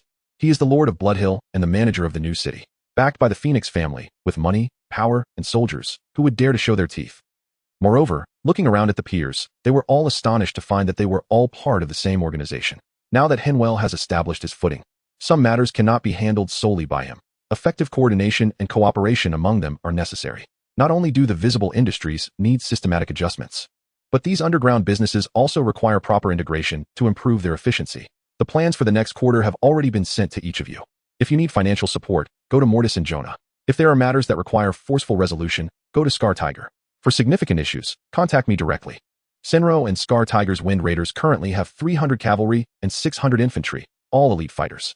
They are the most powerful bandit group in the entire region, controlling all the bandit groups in the area. Bandits can never be eradicated. As long as there are interests, there will always be people willing to take risks. Instead of exhausting oneself to eliminate them, it is better to guide them, protecting one's own interests while striking at competitors. This gathering of criminal enterprises also serves to make them realize how powerful they truly are. They should all restrain their little thoughts. Following Henwell will not lead to trouble, but they should not seek trouble for themselves either. Henwell aims to have both the white and black sides of Peace Corner completely under his control, achieving absolute dominance here. The means are simple, mutual constraints of interests. What others can offer them, Henwell will provide more. And what others cannot give them, Henwell will still offer. Henwell does not want them to be loyal to him. He just wants them to be loyal to their own interests. Chapter 100, Steel and Cement. Sir, it has been calculated that crop number 4 combined with the 6th type of farming method yields the best harvest. Root crop No. 7 combined with the 3rd type of farming method has a very satisfactory yield. The 17th group of serfs is the most diligent, while the 28th group has some issues. After listening to Agricultural Officer Bowman's report, Henwell had a literate secretary record all the important matters. According to his requirements, they were organized into comparative tables. Next, Henwell prepared to arrange a planting plan for cold-resistant crops. Based on the winter temperatures in Peace Corner, Henwell instructed the caravans to find suitable seeds. After the harvest festival, he planned to plant those crops that grow in autumn and winter. Maximizing land utilization while making the best use of stellar energy is essential to ensure that Peace Corner becomes a grain-producing area. Henwell does not want a single commercial trade area. He aims to create a composite area that integrates commercial trade, handicraft processing, and efficient agriculture. Henwell has anticipated that his territory will not change in the short term. To have more military forces, he needs a larger population and more wealth. The foundation of all this lies in his ability to support so many people. With the advancement of Henwell's insidious urbanization process, it has only been a year, and almost vacant villages and towns have already appeared. Henwell did not waste these villages and towns. He purchased the land and houses. By next year, Henwell will be able to establish collective farms. Well, calling it collective is not entirely accurate. After all, they are all working for him. So it can only be called centralized management farms. Besides managing these matters, Henvier also did not forget his fellow comrades. After discussion, they decided to stop chatting aimlessly in the group every day and instead accumulate their speaking rights. Every 10 days, they would exchange the difficulties they encountered, and only when facing tricky or urgent matters would they seek help in the chat group. The comrades are eager for Henvier to expand his territory, making it easier to experiment with more things. Agriculture, handicrafts, and military construction are all essential needs for everyone, while there is little demand for political matters among the masses. After all, everyone faces different situations, so there is not much reference value. In terms of agriculture, Henvier has roughly experimented and found that spring and summer are the most suitable seasons for Peace Corner, as well as the types of crops to plant and farming methods to use. The extensive use of iron tools has greatly improved labor efficiency. Additionally, a reasonable reward and punishment mechanism, along with a mutual supervision system for serf groups, has indeed enhanced their work motivation. Henvier plans to continue the experimental fields next year, aiming to finalize the crop planting standards here by the year after next. In terms of handicrafts, Henvier's large workshop system has produced barely acceptable military equipment after a year of practice and adjustment. However, Henvier has not directly transformed this into military manufacturing, as he is still not satisfied with the steel quality. The iron materials in Peace Corner are sourced from Fabio's Iron Pit City and smuggled from neighboring countries. The smelting and forging processes to increase strength still lag behind true steel. However, the lack of a steelmaking foundation has always been a source of frustration for Henvier. Now, he has managed to attract several exploration engineers through high salaries and some special means to search for useful minerals throughout Peace Corner. Up to now, while he has not found the desired iron ore and other minerals, he has discovered a gold mine and a silver mine, which has left Henvier feeling quite dissatisfied. He can only reluctantly organize manpower for mining, treating it as a way to accumulate mining experience. But Henvier knows this is nonsense. Different minerals require vastly different mining methods. So what kind of experience can be accumulated? Thus, Henvier is simultaneously allowing the large workshop to continue producing civilian iron tools to maintain the development of his territory and keep the workers skilled, while also having his boutique workshop produce armor and weapons using high-priced refined steel. While practicing, he is also trying to improve the processes as much as possible. By late spring, Henvier had organized manpower to build a small steel furnace in a hidden valley according to blueprints. Without machinery and the steady power from rivers, Henvier had to rely temporarily on human labor. Fortunately, the people in this world have good physical fitness, much stronger than those in his previous life. It took Henvier several attempts to successfully construct a small blast furnace. The carbon-removing stirring furnace also took several trials before he found suitable building materials. The method of smelting steel is not difficult. Crush the iron ore, mix it with lime and slag, add some water to form clumps.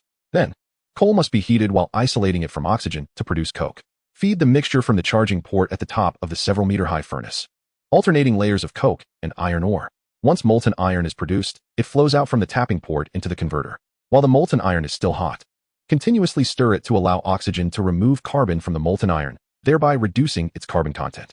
Finally, different types of steel, such as high-carbon steel, low-carbon steel, and wrought iron, are obtained. The entire process takes over 10 hours and requires manual labor throughout. Both the blower and the converter need to be operated by hand, consuming a lot of physical strength while enduring high temperatures and significant dangers. From the start of the endeavor to the first batch of steel, it took several months, during which dozens of workers lost their lives. However, these sacrifices were meaningful, as Henvier finally managed to produce steel. Seeing the first batch of several hundred kilograms of steel take shape, Henvier lamented how others seemed to develop so easily after crossing over, while he struggles so much just to set up a steelmaking operation. Even after expending so much manpower and resources, the cost of producing steel remains far lower than purchasing it from elsewhere. Henvier is not in a hurry. After all, he doesn't need that much steel in the short term. For now, he is focused on technical validation and accumulation, as a monthly output of around 10 tons of steel is already sufficient to meet his current needs. After successfully producing steel, Henvier also managed to create cement. Upon finding a lime mine, he set up a furnace to burn lime. The method is similar to steelmaking. Layer the ore in fuel and burn it. The outlet at the bottom collects the burnt quicklime. The mixture consists of crushed bricks, pottery shards, water-quenched iron slag, and slag ash, with about 75 of the materials mixed with 25 quicklime and a bit of gypsum. After mixing, the materials are crushed. This is the most labor-intensive part, as they first need to be broken into small pieces, then ground with a large stone mill. The mixture is repeatedly sifted and ground until it is fine enough to become cement. Henvier verified that it indeed has cement's solidifying effect. Later, to improve efficiency, he had the small steel mill produce several steel rollers to speed up the grinding process. Although it still consumes a lot of labor, it is much better than grinding and cutting stone blocks. If Henvier had enough steel, he would directly use concrete to cast a standard concrete fortress. Chapter 101. Steady development using the cement and steel produced, Henvier constructed some defensive walls around these two important workshops. The construction progressed quickly and the defenses were excellent. Henvier felt very satisfied, and the members of the Difficult Brothers group sent their congratulations. At the same time, they began to lay out their own plans and attempt to cultivate their own artisan foundations. Knowledge is one thing, but applying it in practice often comes with various difficulties.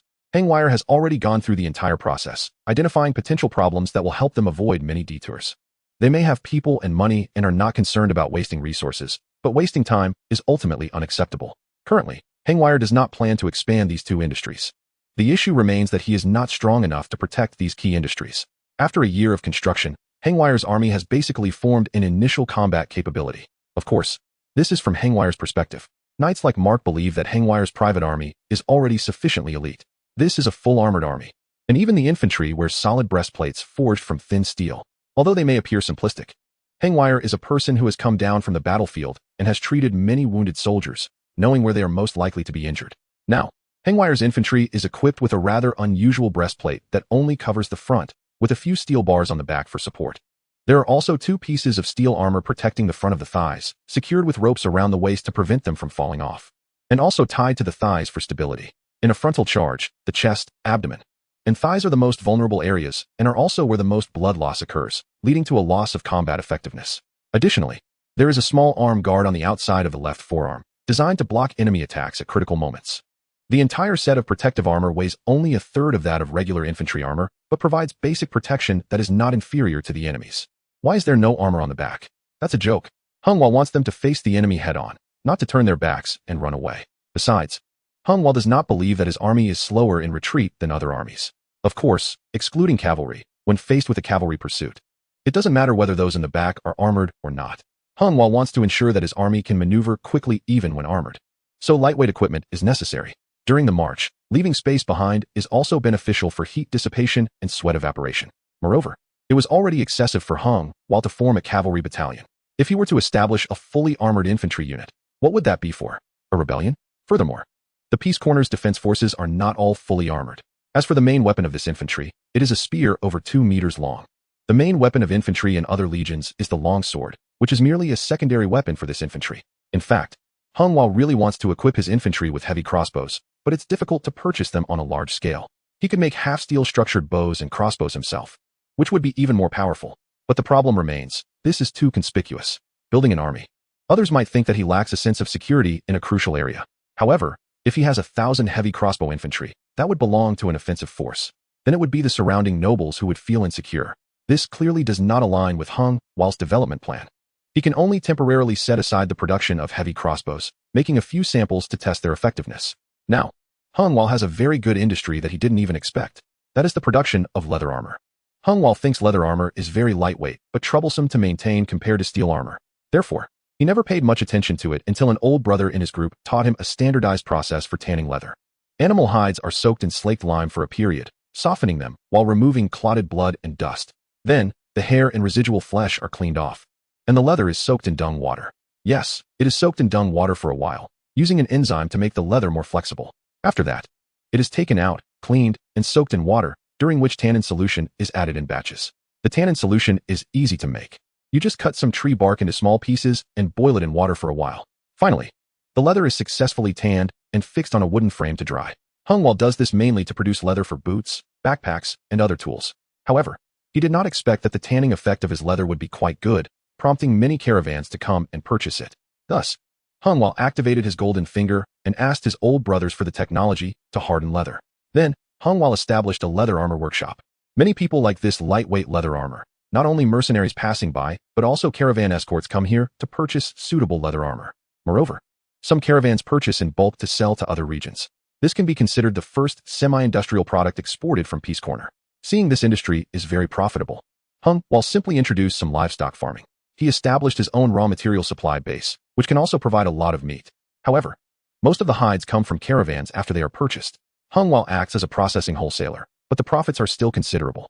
Why aren't others doing this industry? There are no technical barriers, and the investment isn't that much. Soon, Henvier figured out why. The smell of the leather tanning workshop is truly indescribable.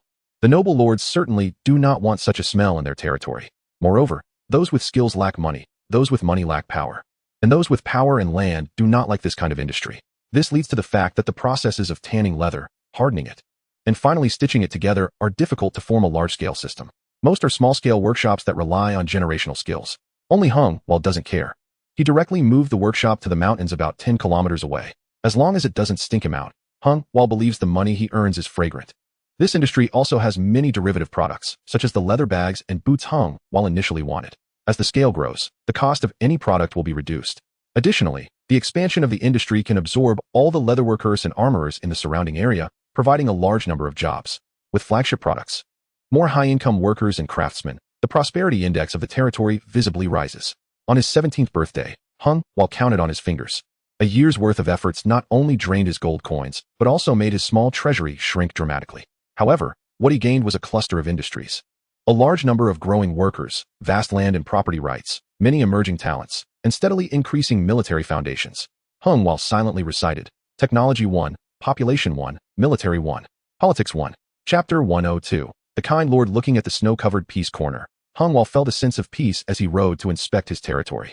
Before the winter festival, Henvier, along with a few people, routinely inspected the entire peace corner. Peace Town and the new city were not his inspection targets.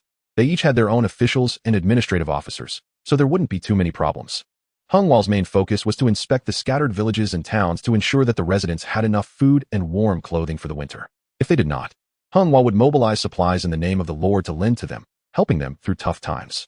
The interest is low, within their means. Henvier not only cannot bear to see people freeze or starve to death, but more importantly, these people are valuable human resources. A person consumes a lot of resources from birth to adulthood. If they die for no reason, it is a despicable waste. In addition to food, Henvier also set up clinics in each village and town. They are not free, but can be charged on credit. If they cannot repay later, they can sell themselves to work for Henvier. These doctors are all people Henvier has recruited and trained from various places. Don't expect this world to have a perfect medical system. The classification of medicines is also diverse. There are rural shamans, empiricist quacks, those who treat headaches with foot rubs, and some with inherited formulas for potions.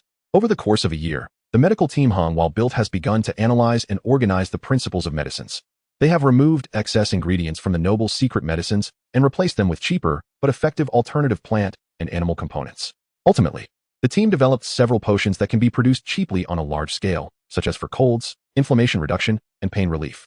These are basic but widely used potions that Henvier has managed to create. Experimental potions are not magic. They need someone to test them. And Henvier has shown a darker side in this regard.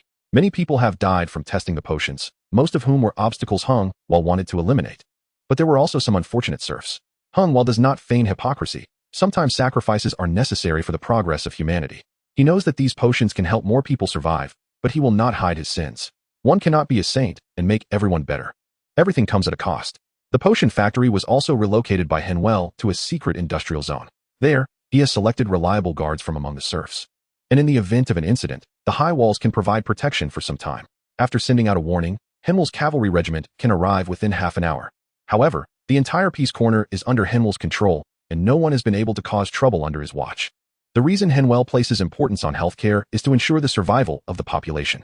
The infant mortality rate here is high, nearly 30%. This means that 1 in 3 babies will die.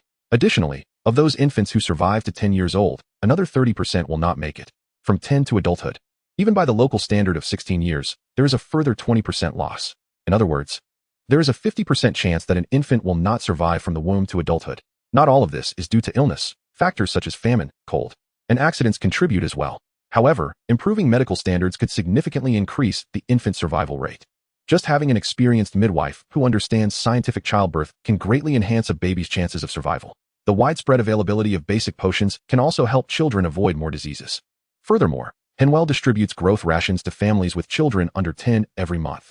Regardless of whether the food is tasty or coarse, it is good enough to prevent starvation. In addition, Henvier sends high-nutrition foods such as meat, eggs, and milk to families with newborns for 3 months. Of course, some families wish to save these foods, share them with relatives, or sell them. To curb such behavior, after being reported, Henvier drags the men from those households out, gives them a few lashes, and parades them in public. Reporters receive rewards, usually a month's worth of high-nutrition food for one person. This brutal method of resolution is also to ensure that mothers have enough nutrition to recover quickly. Grain lending stations, nutritional subsidies for childbirth, potion research and promotion, training and building of medical teams, and professional training for midwives. Everything Henvier does is to ensure more people survive. Only with more people reaching adulthood can they work and serve him. Yet, this has also earned Henvier quite a reputation. The kind young Knight Lord's fame spreads not only in Peace Corner, but even in the southwestern parts of the duchy and along the borders of 2 neighboring countries. Many people are curious about this kind lord, and the nobles gradually come to see him as a harmless good person. It seems everyone has forgotten that this young man, who always wears a smile and is busy with various affairs throughout the year, actually commands a private army of over 1,000 strong. Those who have truly encountered Henvier's dark side are even more wary of him. A fierce person is not frightening, but a person with a cruel heart, ruthless methods. Yet a harmless appearance is quite terrifying. Henvier is dismissive of the kind praises directed at him. He relishes the fearful glances cast his way. After a year of turmoil, Peace Corner has now entered a period of rapid development. His territory, Blood Hill, although only a few dozen square kilometers, remains under his management as long as Peace Corner is not granted to anyone else. Even if it is eventually granted, Henvier is confident he can control this nearly 3,000 square kilometers of land. If the nobility granted the land cooperates, Henvier guarantees a comfortable life for them. If they do not recognize his authority, Henvier will show them who the true king without a crown is here. Currently, the Duke and the Phoenix family are avoiding the division of Peace Corner to prevent further rifts within the duchy, so it will not be granted for a while. Likely not until at least 3 years. Even if Henvier is given just 1 year, not even the Phoenix family can shake his foundation here. After a year of cultivation, his army has developed combat capability, and the next step is to begin training these soldiers to become officers. Henvier does not just want an elite army. He wants an elite officer corps. Otherwise, there is no need for his infantry to practice horsemanship. After the spring of next year, Henvier is certain that Peace Corner will release a large number of vacant human resources. From this large group of people, Henvier will select soldiers for his army. Chapter 103. Agriculture in the army. As another spring begins, the residents of the new city are surprised to find that the speed of wall construction has increased. Henvier's quarry is delivering large amounts of neatly cut, sturdy stone blocks. These special stone blocks are cut very uniformly according to the craftsman's requirements, making wall construction much easier. With a large input of manpower, the wall is rising at a visible rate. When it reaches over 3 meters, the residents of the city feel a sense of inexplicable peace. These stone blocks are not quarried. They are made from concrete and reinforced with steel. They can be shaped into any form, which facilitates construction. The quarry has now been converted into a gravel yard, specifically for producing sand and gravel to serve as concrete materials. A wall made entirely of concrete is certainly superior. However, Henvier does not have sufficient steel production, nor enough cement. Nevertheless, the efficiency and cost of producing concrete blocks are lower than the laborious process of cutting stone. The new city is designed in an octagonal shape, with an area enclosed by the walls exceeding 20 square kilometers, making it a significant settlement. There is still a lot of vacant land within the city, but ownership lies with Henvier. The wall is planned to be 6 meters high, over 4 meters wide, and nearly 16 kilometers long. Given the current productivity of the world, this is a massive project. It will require hundreds of thousands of cubic meters of concrete, which cannot be produced in just a year or two. Currently, Henvier's quarry delivers over 100 cubic meters of standard stone daily, which has already surprised everyone. Completing the wall will take decades. The 3-meter wall is just a small section, serving as the facade for the 8 entrances. Henvier can increase cement production, but he does not plan to advance so quickly. Attracting attention is one thing, but building the wall too quickly would not benefit Henvier. It would only invite more people to covet the place. With wall protection, the city's value will increase. More troublemakers would come here, and he does not wish to make it easy for others. Therefore, it is best to proceed slowly. Currently, Henvier is mainly on guard against 2 directions: the Kingdom of Akar to the southwest and the Kingdom of Ojiro to the southeast. The walls will be prioritized in these 2 directions, but there is no need to construct a continuous wall. After all, other areas are still vacant, and if enemies truly come, they can bypass the walls. Thus, Henvier plans to build sections of wall every certain distance, each 30 meters long and 4 meters high, resembling a dotted line. A week's worth of concrete stones can create a segment of such a city wall. When the enemy attacks here and sees the gap, they obviously want to rush in. However, the archers on each section of the wall can perfectly cover these vacant areas. Henvier does not believe that the 3 nations can coexist peacefully forever, but he is not worried. War brings chaos, and chaos allows him to climb higher. Time flies, and soon it will be the summer festival again. Everyone can see the changes in the new city, and everyone expresses satisfaction. No one notices that there are also huge changes happening in the villages around Peace Corner, with many villages completely abandoned. Some villages are suffering from severe population loss, and those remaining are all working for Henvier. In several barren villages, Henvier has established several new ranches.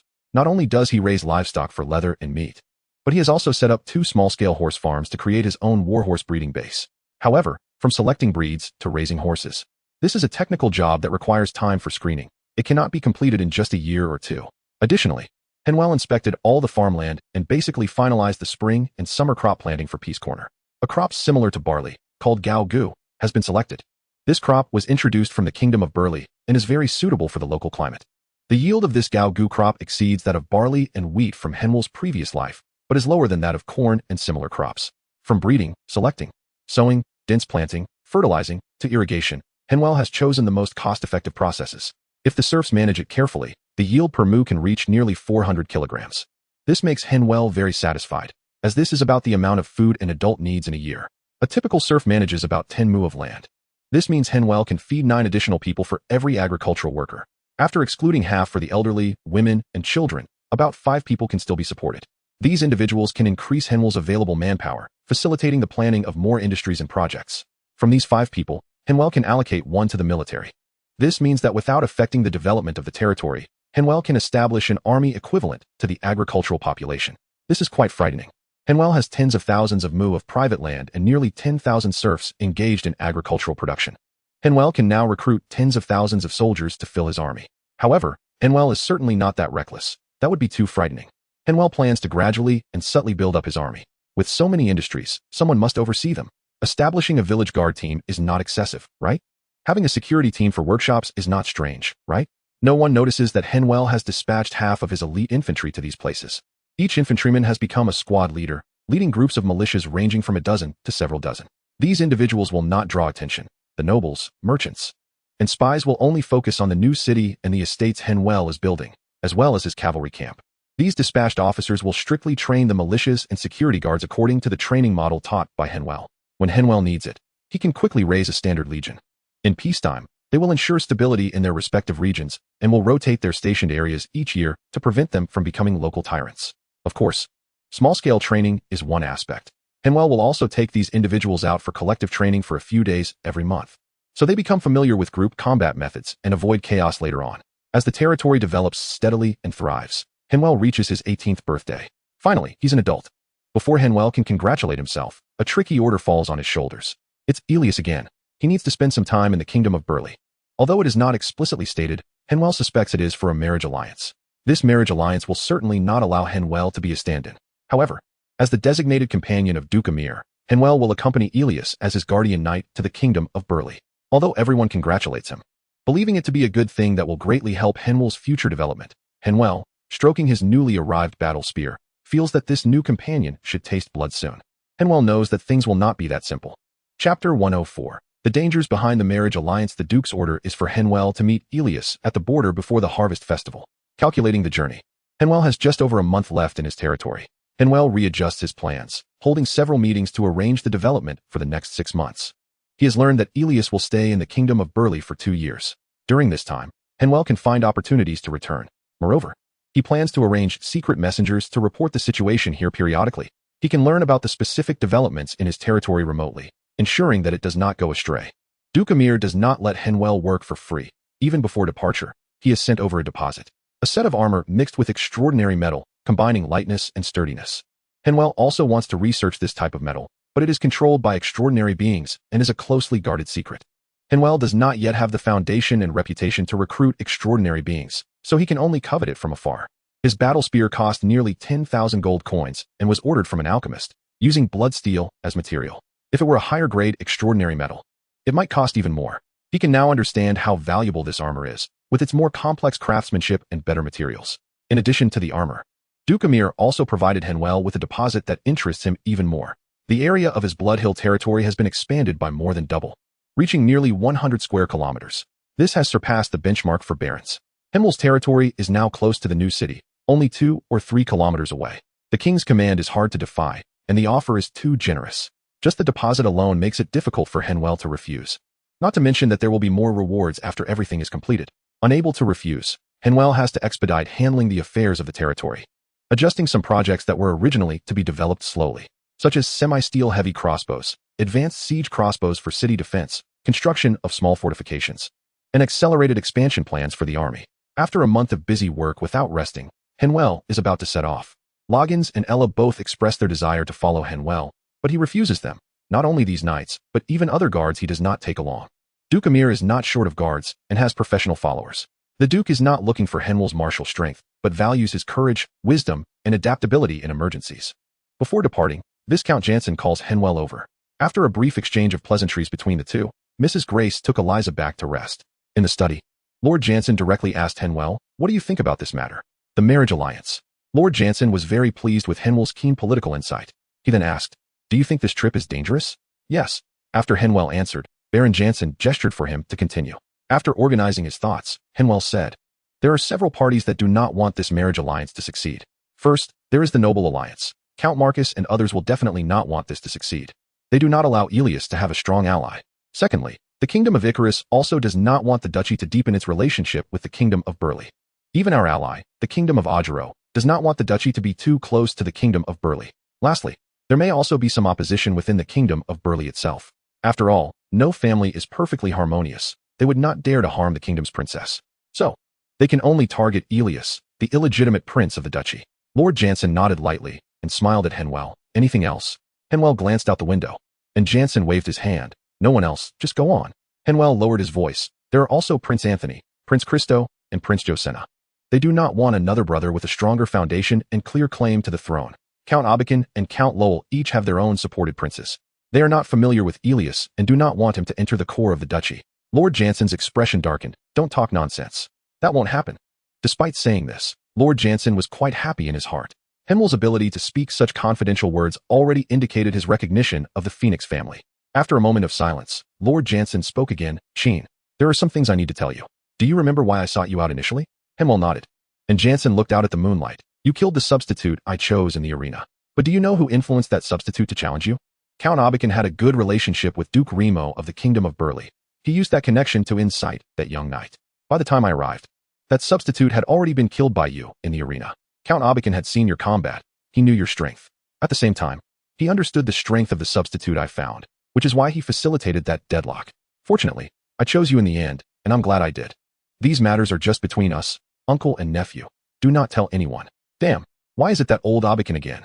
I must find a chance to deal with that old bastard." While Henwell grumbled inwardly, he asked Lord Jansen, "Uncle, what is Duke Remo's attitude in the Kingdom of Burleigh?" "He, that is an old fox. He has no attitude, only an attitude towards profit." After speaking, Lord Jansen added, "You don't need to worry about his choices. That's a matter for the King of Burleigh.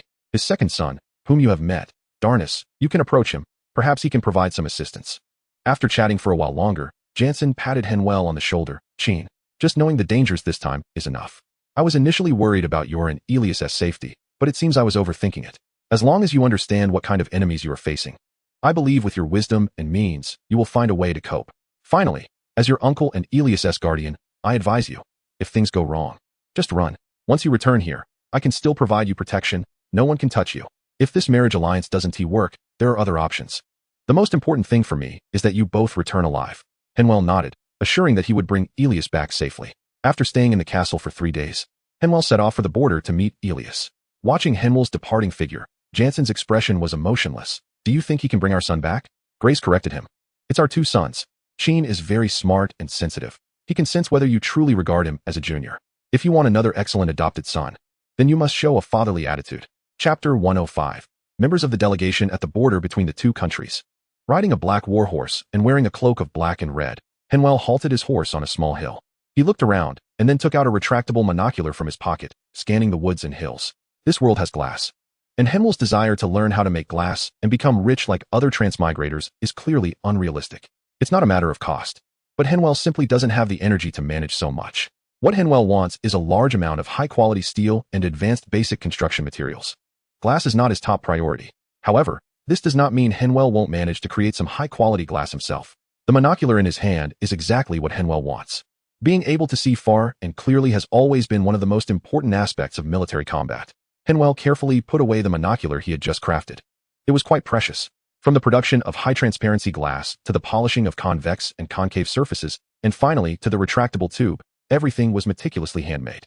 To achieve this effect, Henwell had failed dozens of times.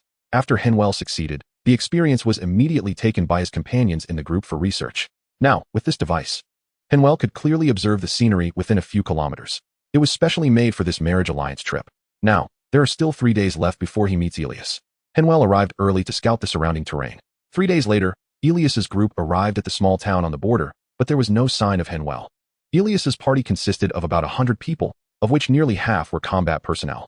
The leader of the escort was a middle-aged man in his 40s, a knight commander. This is a different advanced profession for knights, slightly more focused on team combat. However, this knight commander named Tatelant still far exceeded the knight rank in personal strength. The escort was divided into 2 teams, each with 12 knights, each led by a capable knight. Anthony and Chablis, both in their early 30s, are the leaders of these 2 knight squads. Anthony comes from the duchy's Royal Knight Guard, while Chablis is from the Blood Lion Knights. In addition, there was a small team made up of Elias's Guardian Knights. This 16-person team was led by a young man who looked to be just over 20. His name is Robin, a childhood friend who grew up with Elias at the knight rank. Not all members of this Guardian Knight team are knights. Only the 6 led by Robin are knights. However, the remaining 10 warriors are similar to Rajans and Ella from back then. All of them have the potential to become knights, and they are not far from breaking through to knighthood. These 43 guards are the main force protecting Elias. The rest are sent by the court, led by the duchy's ceremonial officer, Cronin. The one who serves Elias closely is a butler named Samuel from the Jansen family. However, half of the servants are from the court and not all from the Phoenix family. That night, Samuel came to see Elias. "Young master, I couldn't find young Master Chin. He may not have arrived yet." The guardian knight, Robin, looked displeased. How can this person be so unpunctual? Such an important matter was communicated to him early. Yet he still dares to delay. Elias smiled and waved his hand. "Chin is very busy. He has to handle everything at Peace Corner. It is because he personally takes care of things that Peace Corner has developed so rapidly." Robin emphasized the point. "Elias, he is disrespecting you." Elias didn't think much of it. "I understand, Chin. He doesn't mean it that way. Besides, troubling him again would make me feel very awkward. Peace Corner is several days' journey from here. He might have encountered some weather issues, and it doesn't matter if we leave a couple of days later. We are not on an urgent mission. The princess of the Billary Kingdom won't run away. What's the rush?" The ceremonial officer Cronin spoke seriously. "Elias, be cautious with your words. Such things should not come from your mouth." Elias chuckled awkwardly and then changed the subject to other matters. Only Robin looked displeased. He had reasons for not liking Henvier. Originally, as Elias's playmate, he was actually trained from a young age to be Elias's substitute. Although he was 4 years older than Elias, he grew slowly. 3 years ago, he was already on the edge of knighthood, with a height and build similar to Elias. However, as a visible substitute, as soon as Duke Amir showed a liking for Elias, he immediately attracted the attention of the opposition. The result was that he fell into a trap. Although he survived, his reputation had already been slightly tarnished. He was mocked by many nobles, which caused him to lose the opportunity to walk the path of glory alongside Elias. He always believed that Henvier was just a lucky person who seized his task. He didn't know the details of Henvier's experiences, but he firmly believed that he could achieve Henvier's level, or even better. Everything Henvier had now should have belonged to him. Although Elias still treated him well and guaranteed that he would become a knight baron in the near future, he still felt it was too slow. Can a knight baron be compared to a knight lord? He had a long way to go to revive his family, and he originally thought he could fight for it through the path of glory. Henvier had actually met him once, during Elias's visit to the Phoenix family last year. But Henvier had something on his mind at that time and didn't pay much attention to him. In Robin's view, this was a blatant humiliation.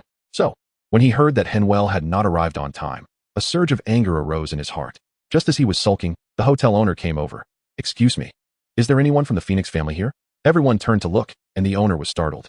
Elias's butler Samuel walked over. "I am. What is the matter?" The owner pointed outside. "There is a little girl at the door who says she wants to find the master of the Phoenix family. She has a message to deliver." Elias glanced at the others, and Knight Chabri stood up. "I'll go take a look." Moments later, Samuel and Knight Chabri led a 6- or 7-year-old girl into the room. Elias curiously asked, "What message do you have?" The little girl thought for a moment. "He said he left first and is waiting for you ahead. His name is. After thinking for a long time, the little girl pouted and tearfully said, "I forgot. His name is hard to remember." Elias laughed. "Don't be sad. His name is indeed hard to remember. His name is Chin, right?" The little girl nodded quickly. "Yes, that's the name.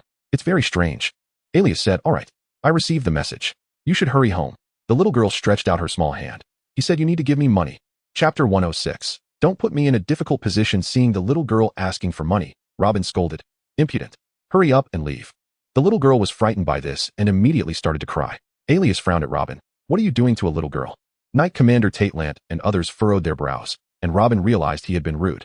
Elias then stood up and walked over to the little girl, slowly crouching down. Not minding her dirty little face, he reached out with his sleeve to help wipe her tears away. "All right, don't be afraid. I will give you money."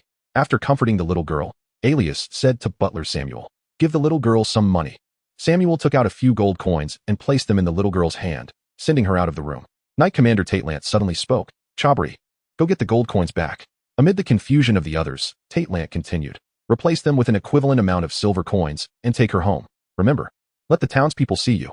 Chabri nodded and left, and only Robin and Alias were puzzled by the reason.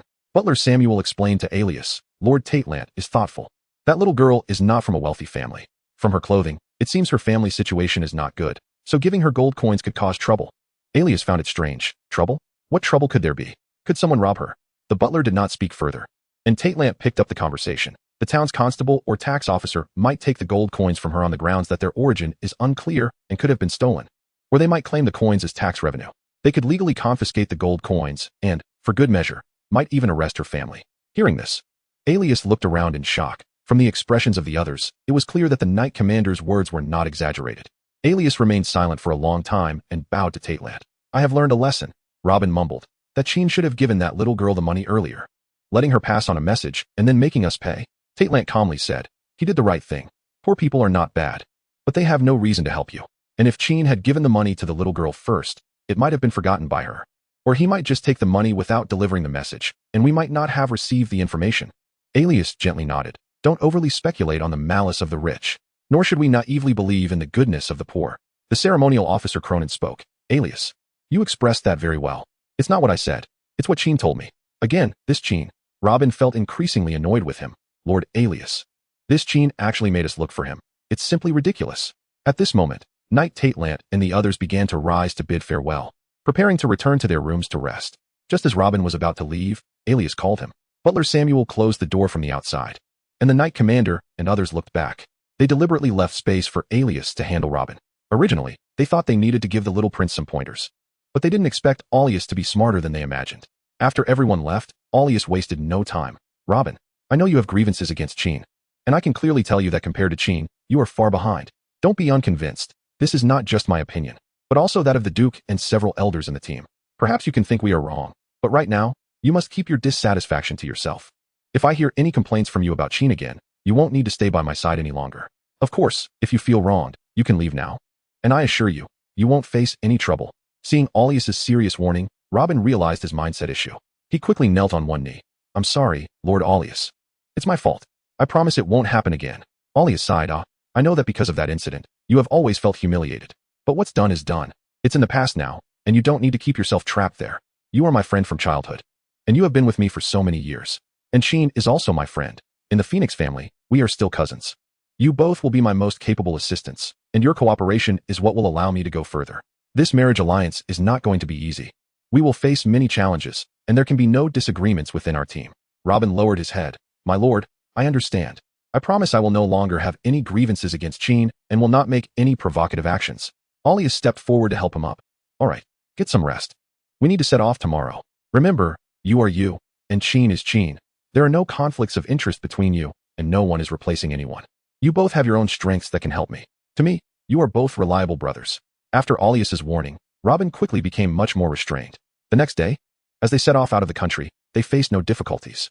A day later, as they were about to pass through a valley, they suddenly saw a horseman waiting ahead. The guards immediately gripped their sword hilts and slowly spread out in a defensive stance. Alias recognized it was Henvier and called the team over. Henvier was in full armor with a cloak, and a 4-meter-long war spear was planted in the ground beside him. Alias rode up, smiled, and greeted, Sheen, you sure run fast. Then, Alias circled around Henvier on his horse, tilting his head to ask, Have you secretly grown taller again? Henvier smiled and replied, I exercise every day. It's the time for me to grow. The knight Tatelant approached, lightly furrowing his brow, hand resting on his sword hilt. The other two captains also took defensive stances, gripping their sword hilts. Only Robin, the simpleton, was oblivious to the change. Tatelant asked, Have you been in a battle? You smell of blood. Henvier glanced at Tatelant in surprise, thinking how sharp this guy is. Henvier did not confirm or deny, but said to Alias and the others, Let the others stay outside. You all come with me. After entering the valley for a while, Henvier dismounted and beckoned the others to follow. After walking for a bit, they reached a depression on the hillside where over 20 corpses were haphazardly piled. The armor and weapons of the corpses had all been stripped of their markings, but they could tell they were all of high quality. Alias looked at Henvier. Did you kill them? Henvier nodded. I arrived here first and found that someone was lying in ambush. Judging by their appearance, they are not ordinary bandits. They must have come to assassinate us. Chapter 107. Someone died. Tatelant and the two captains examined the bodies and looked at Henvier with strange expressions. They could tell that half of these people had been caught off guard and stabbed in vital areas. The other half had been killed in direct combat. Based on their experience, at least 6 knights were among the corpses. Despite seeing many things, the 3 were not the type to dig deeper. They were no longer young, and everyone had their secrets. Moreover, the 3 did not believe that Henvier had killed these people alone. Henvier must have had accomplices who simply did not show themselves. These more than 20 assassins could have caused significant harm to Alias's team in the valley's terrain. What they did not know was that these people were equipped with heavy crossbows, which meant they were truly there for slaughter. However, the heavy crossbows had been hidden by Henvier, and the current corpses needed to be concealed as well, primarily their weapons and armor. Henvier had arranged for a merchant caravan to come and take the items away. Alias put his arm around Henvier's shoulder. "Chin, you saved my life again. But this time we can fight side by side." Henvier shook his head. "I won't return to the team. I'll go ahead to scout. I'm a smaller target alone, and 1T attract attention, allowing me to notice many things." Alias was silent for a moment. "Chin, once again, you stand in front of me to block danger." Henvier smiled. "We are brothers. This is what I should do. All right, it's getting late. I'll go ahead. This time, waiting for you was mainly to see you. Everyone needs to stay vigilant, as some can't help but want to take action. I'll take care of the bigger targets ahead. I may not notice the smaller assassins, so you must be careful." After giving some instructions, Henvier returned to the foot of the mountain and picked up the war spear stuck in the ground. Attain spoke. "Good weapon." This war spear was 4 meters long, with a spearhead half a meter long, twice as wide as the spear shaft. It was made entirely of blood-drinking steel, possessing exceptional toughness and strength, something ordinary steel could hardly achieve. However, the war spear was quite heavy, weighing over 200 pounds. Only Henvier's current strength could wield it. Even Attain would find it difficult to handle such a heavy weapon. The 3 experienced knights looked at the tall young man over 1.8 meters in front of them, feeling a good impression. They understood that having a steady, experienced, and fierce fighter like Henvier in front of the team would greatly enhance the safety of the entire group. Alias clearly understood this as well, so he did not try to keep Henvier. Henvier propped the war spear against the ground and skillfully mounted his warhorse. As Alias waved goodbye, he headed toward the exit on the other side of the valley. Now, Henvier's warhorse was also a gift from the Duke. This black warhorse was said to have some bloodlines of extraordinary creatures, specially bred by bloodline sorcerers. Only high-ranking nobles could own such high-quality horses. Whether in size and carrying capacity, endurance for long treks, or explosive power during charges, all exceeding the capabilities of regular horses. Henvier really liked this big fellow and named it Knight Steed. Henvier also had 2 more warhorses and the captured horses of the assassins waiting in the small town ahead. Henvier arranged for a 4-wheeled carriage in the town and bought 4 draft horses to pull it.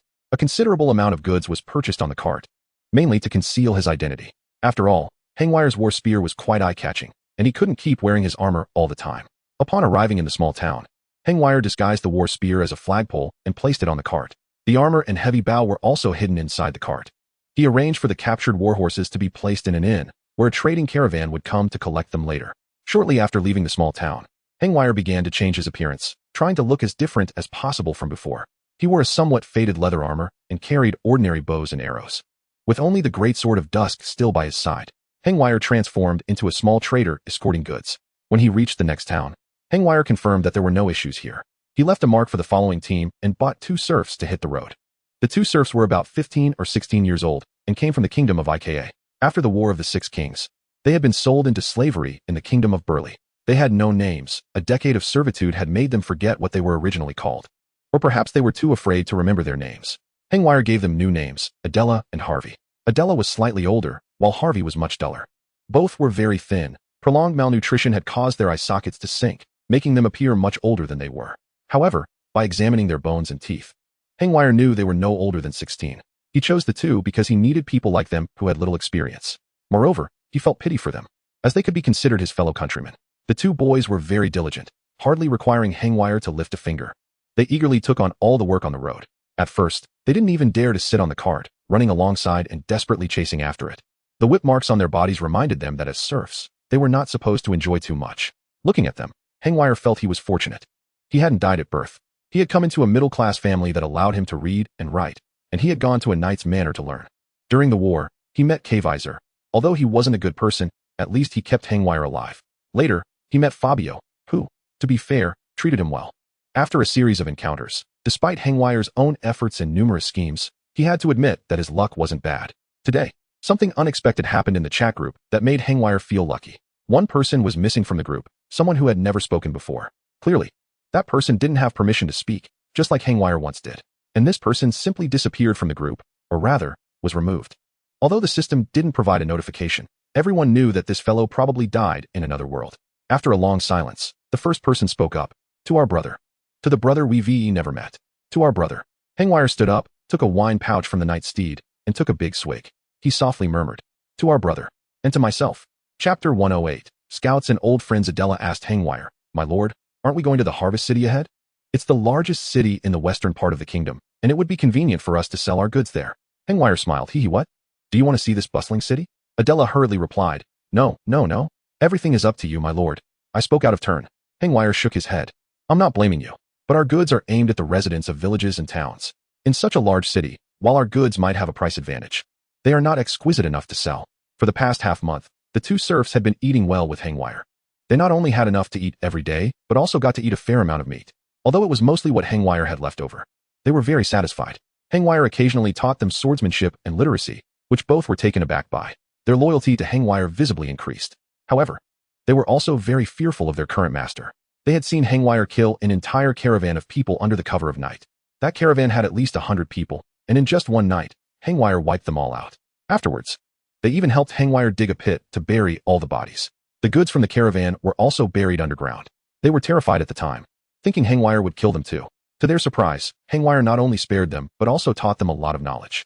Slowly, they found Henvier to be easygoing. He was the most benevolent master they had encountered. Yet, this master often inexplicably killed people. Those people had no relation to them. Yet Henvier would either strike out in a fit of rage or sneak up to attack. In any case, they never understood why Henvier had such a penchant for killing. They also didn't understand why Henvier didn't go to the big city to purchase goods, but always went to small towns instead. Henvier wasn't a businessman. He was a scout. Alias and the others would not encounter assassination while staying in the big city. After all, this was a political act between two countries. If something happened in the big city, no one would be able to explain it. Especially in the kingdom of Burley, they had to find out what happened. They had to take the head of a sufficiently powerful figure to quell the dissatisfaction from the duchy. Therefore, everyone tacitly took care of the kingdom of Burley's face, only carrying out assassinations in those village and town areas. After all, every country has bandits.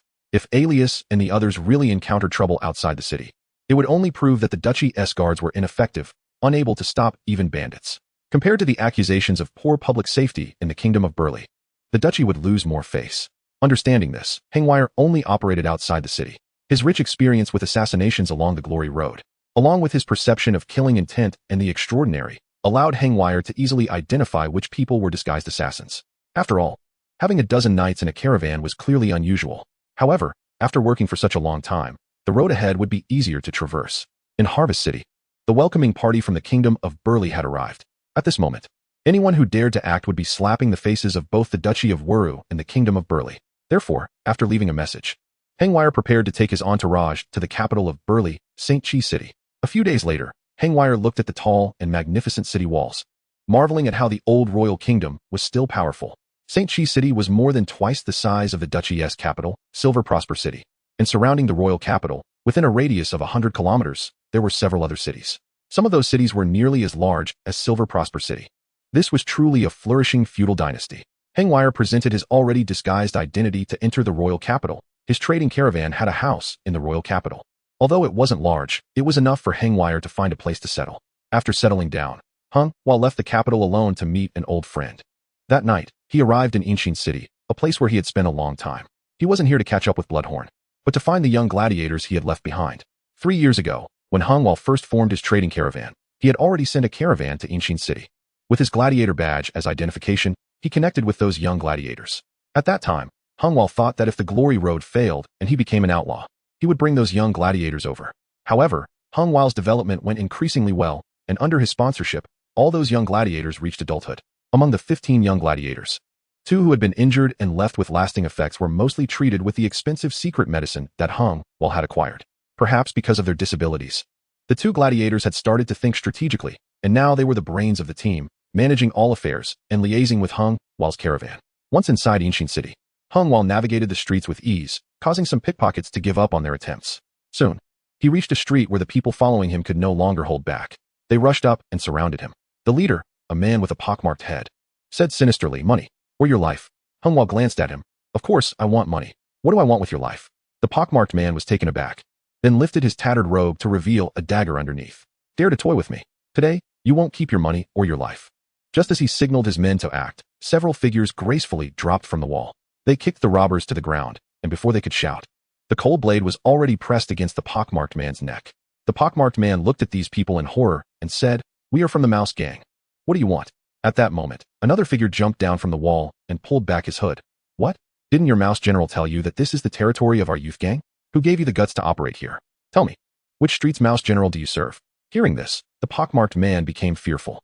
The youth gang was a small group that had risen in recent years. Normally, such small groups could not contend with one of the major powers in ancient city, the Mouse Gang. However, these young people were quite capable and had strong combat skills. Although the Mouse Gang was numerous, it lacked high-level fighters. After these young people infiltrated the leaders' residences and threatened them, they had no choice but to compromise and acknowledge the youth gang's existence. This was one of the few small groups capable of occupying an entire street in ancient city. Moreover, it was rumored that these young people had a significant backing.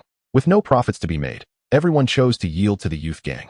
After giving the pockmarked man a good beating, they drove him and his gang away. The tall young leader turned to Henvier. "You look unfamiliar. What brings you here?" Henvier smiled. "Fathead, you're much more handsome than before." Chapter 109. The trustworthy youth hearing Henvier call out the nickname from their training camp. The young man looked at Henvier in surprise. After a moment, he tentatively asked, "Is that you, Chin?" Henvier replied, "Fathead, is Curtin around?" At this point, the young man had confirmed Henvier's identity but wanted to be sure. "Do you have a secret code?" Henvier rolled his eyes. "Do you want me to perform a gladiator's entrance pose for you?" "Fathead, your head isn't fat anymore. But why isn't your brain working?" "I'm not called Fathead anymore. My name is Henvier." Henvier, "Fine. Hurry up and take me to Curtin." Fathead corrected. "He is now called Victor." Henvier moved forward. All right. He's called the Mechanical Pioneer. I remember that. It's Victor." At this point, Fathead was quite certain that this was their leader, the legendary gladiator Chin, who had saved them from death. Soon, the former young gladiators were gathered together. The leader, Victor, also known as Curtin, was someone who disliked having light while sleeping, so he had to block it with curtains. When they were in the training camp, they had changed to a room with windows. He had wanted to return to living in a cave more than once, but each time he was beaten by Scarface Oki. So, everyone called him Curtin. He was also one of the 2 injured young gladiators who served as strategists. There were 9 young gladiators present, 6 were missing. Victor explained, "They are led by Chica, also known as Wagon, to carry out a task assigned to us by Mr. Danis, the second son of Duke Lema." Henvier asked, "Is it dangerous?" "It's a bloody job, so saying there's no danger would be a joke, but with Chica watching, it should be fine." After saying this, Victor exchanged glances with the other young gladiators and all knelt on one knee before Henvier. "We have never had the chance to thank you for saving our lives. We have sworn eternal loyalty to you. Chin, from now on, your will is the direction of our blades." Henvier stepped forward and helped them up. "We are all brothers, no need for this. We fought our way out together. Now, we are the only ones left from our former companions. Helping each other is the only thing we can do as these unfortunate people." This wasn't entirely just to win their hearts. These young men were the ones he had spent the most time with. Henvier still had trust in them, and their loyalty was unquestionable. After inviting everyone to sit down, he listened to their reports on current developments. After Henvier left, thanks to Danis's subordinates giving them a heads up, no one dared to trouble the young gladiators. Being selected for the Forging Furnace training camp had already proven their talent. Graduating as gladiators from their mint, they had undergone strict training and selection. After 2 years of bloodshed in the Bloodhorn arena, surviving until the end was enough to show their capabilities. This small team could fight, think, and would do well anywhere. When Henvier first sent a caravan to establish connections, they had already gained a foothold here.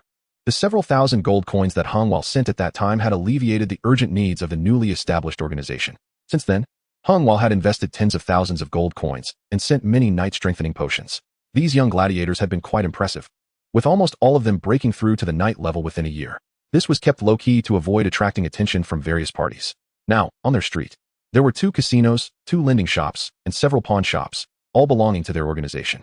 Not only did they not need Henvier's support, but they also had a lot of funds on hand. However, after Henvier took over the territory, he still sent a considerable amount of gold coins here each year. This was to help them select and nurture good seedlings, redeem promising young gladiators from various arenas, and also acquire potential young slaves for training. They had a complete training mechanism, having undergone professional training. Although it is not as professional as the Forging Furnace camp, the boys who have been trained are no worse than the young knights and retainers of the nobility. Currently, besides the 15 core figures, there are nearly 100 young teenagers and over 100 skilled adults. After listening to the report, Henvier began to recount his experiences over the past 3 to 4 years. Everyone was shocked that Henvier had made it this far. Henvier continued, "I am now a Knight Lord. I came this time to accompany the Duke's youngest son for a marriage alliance. Once things are settled, you will come back to Peace Corner with me.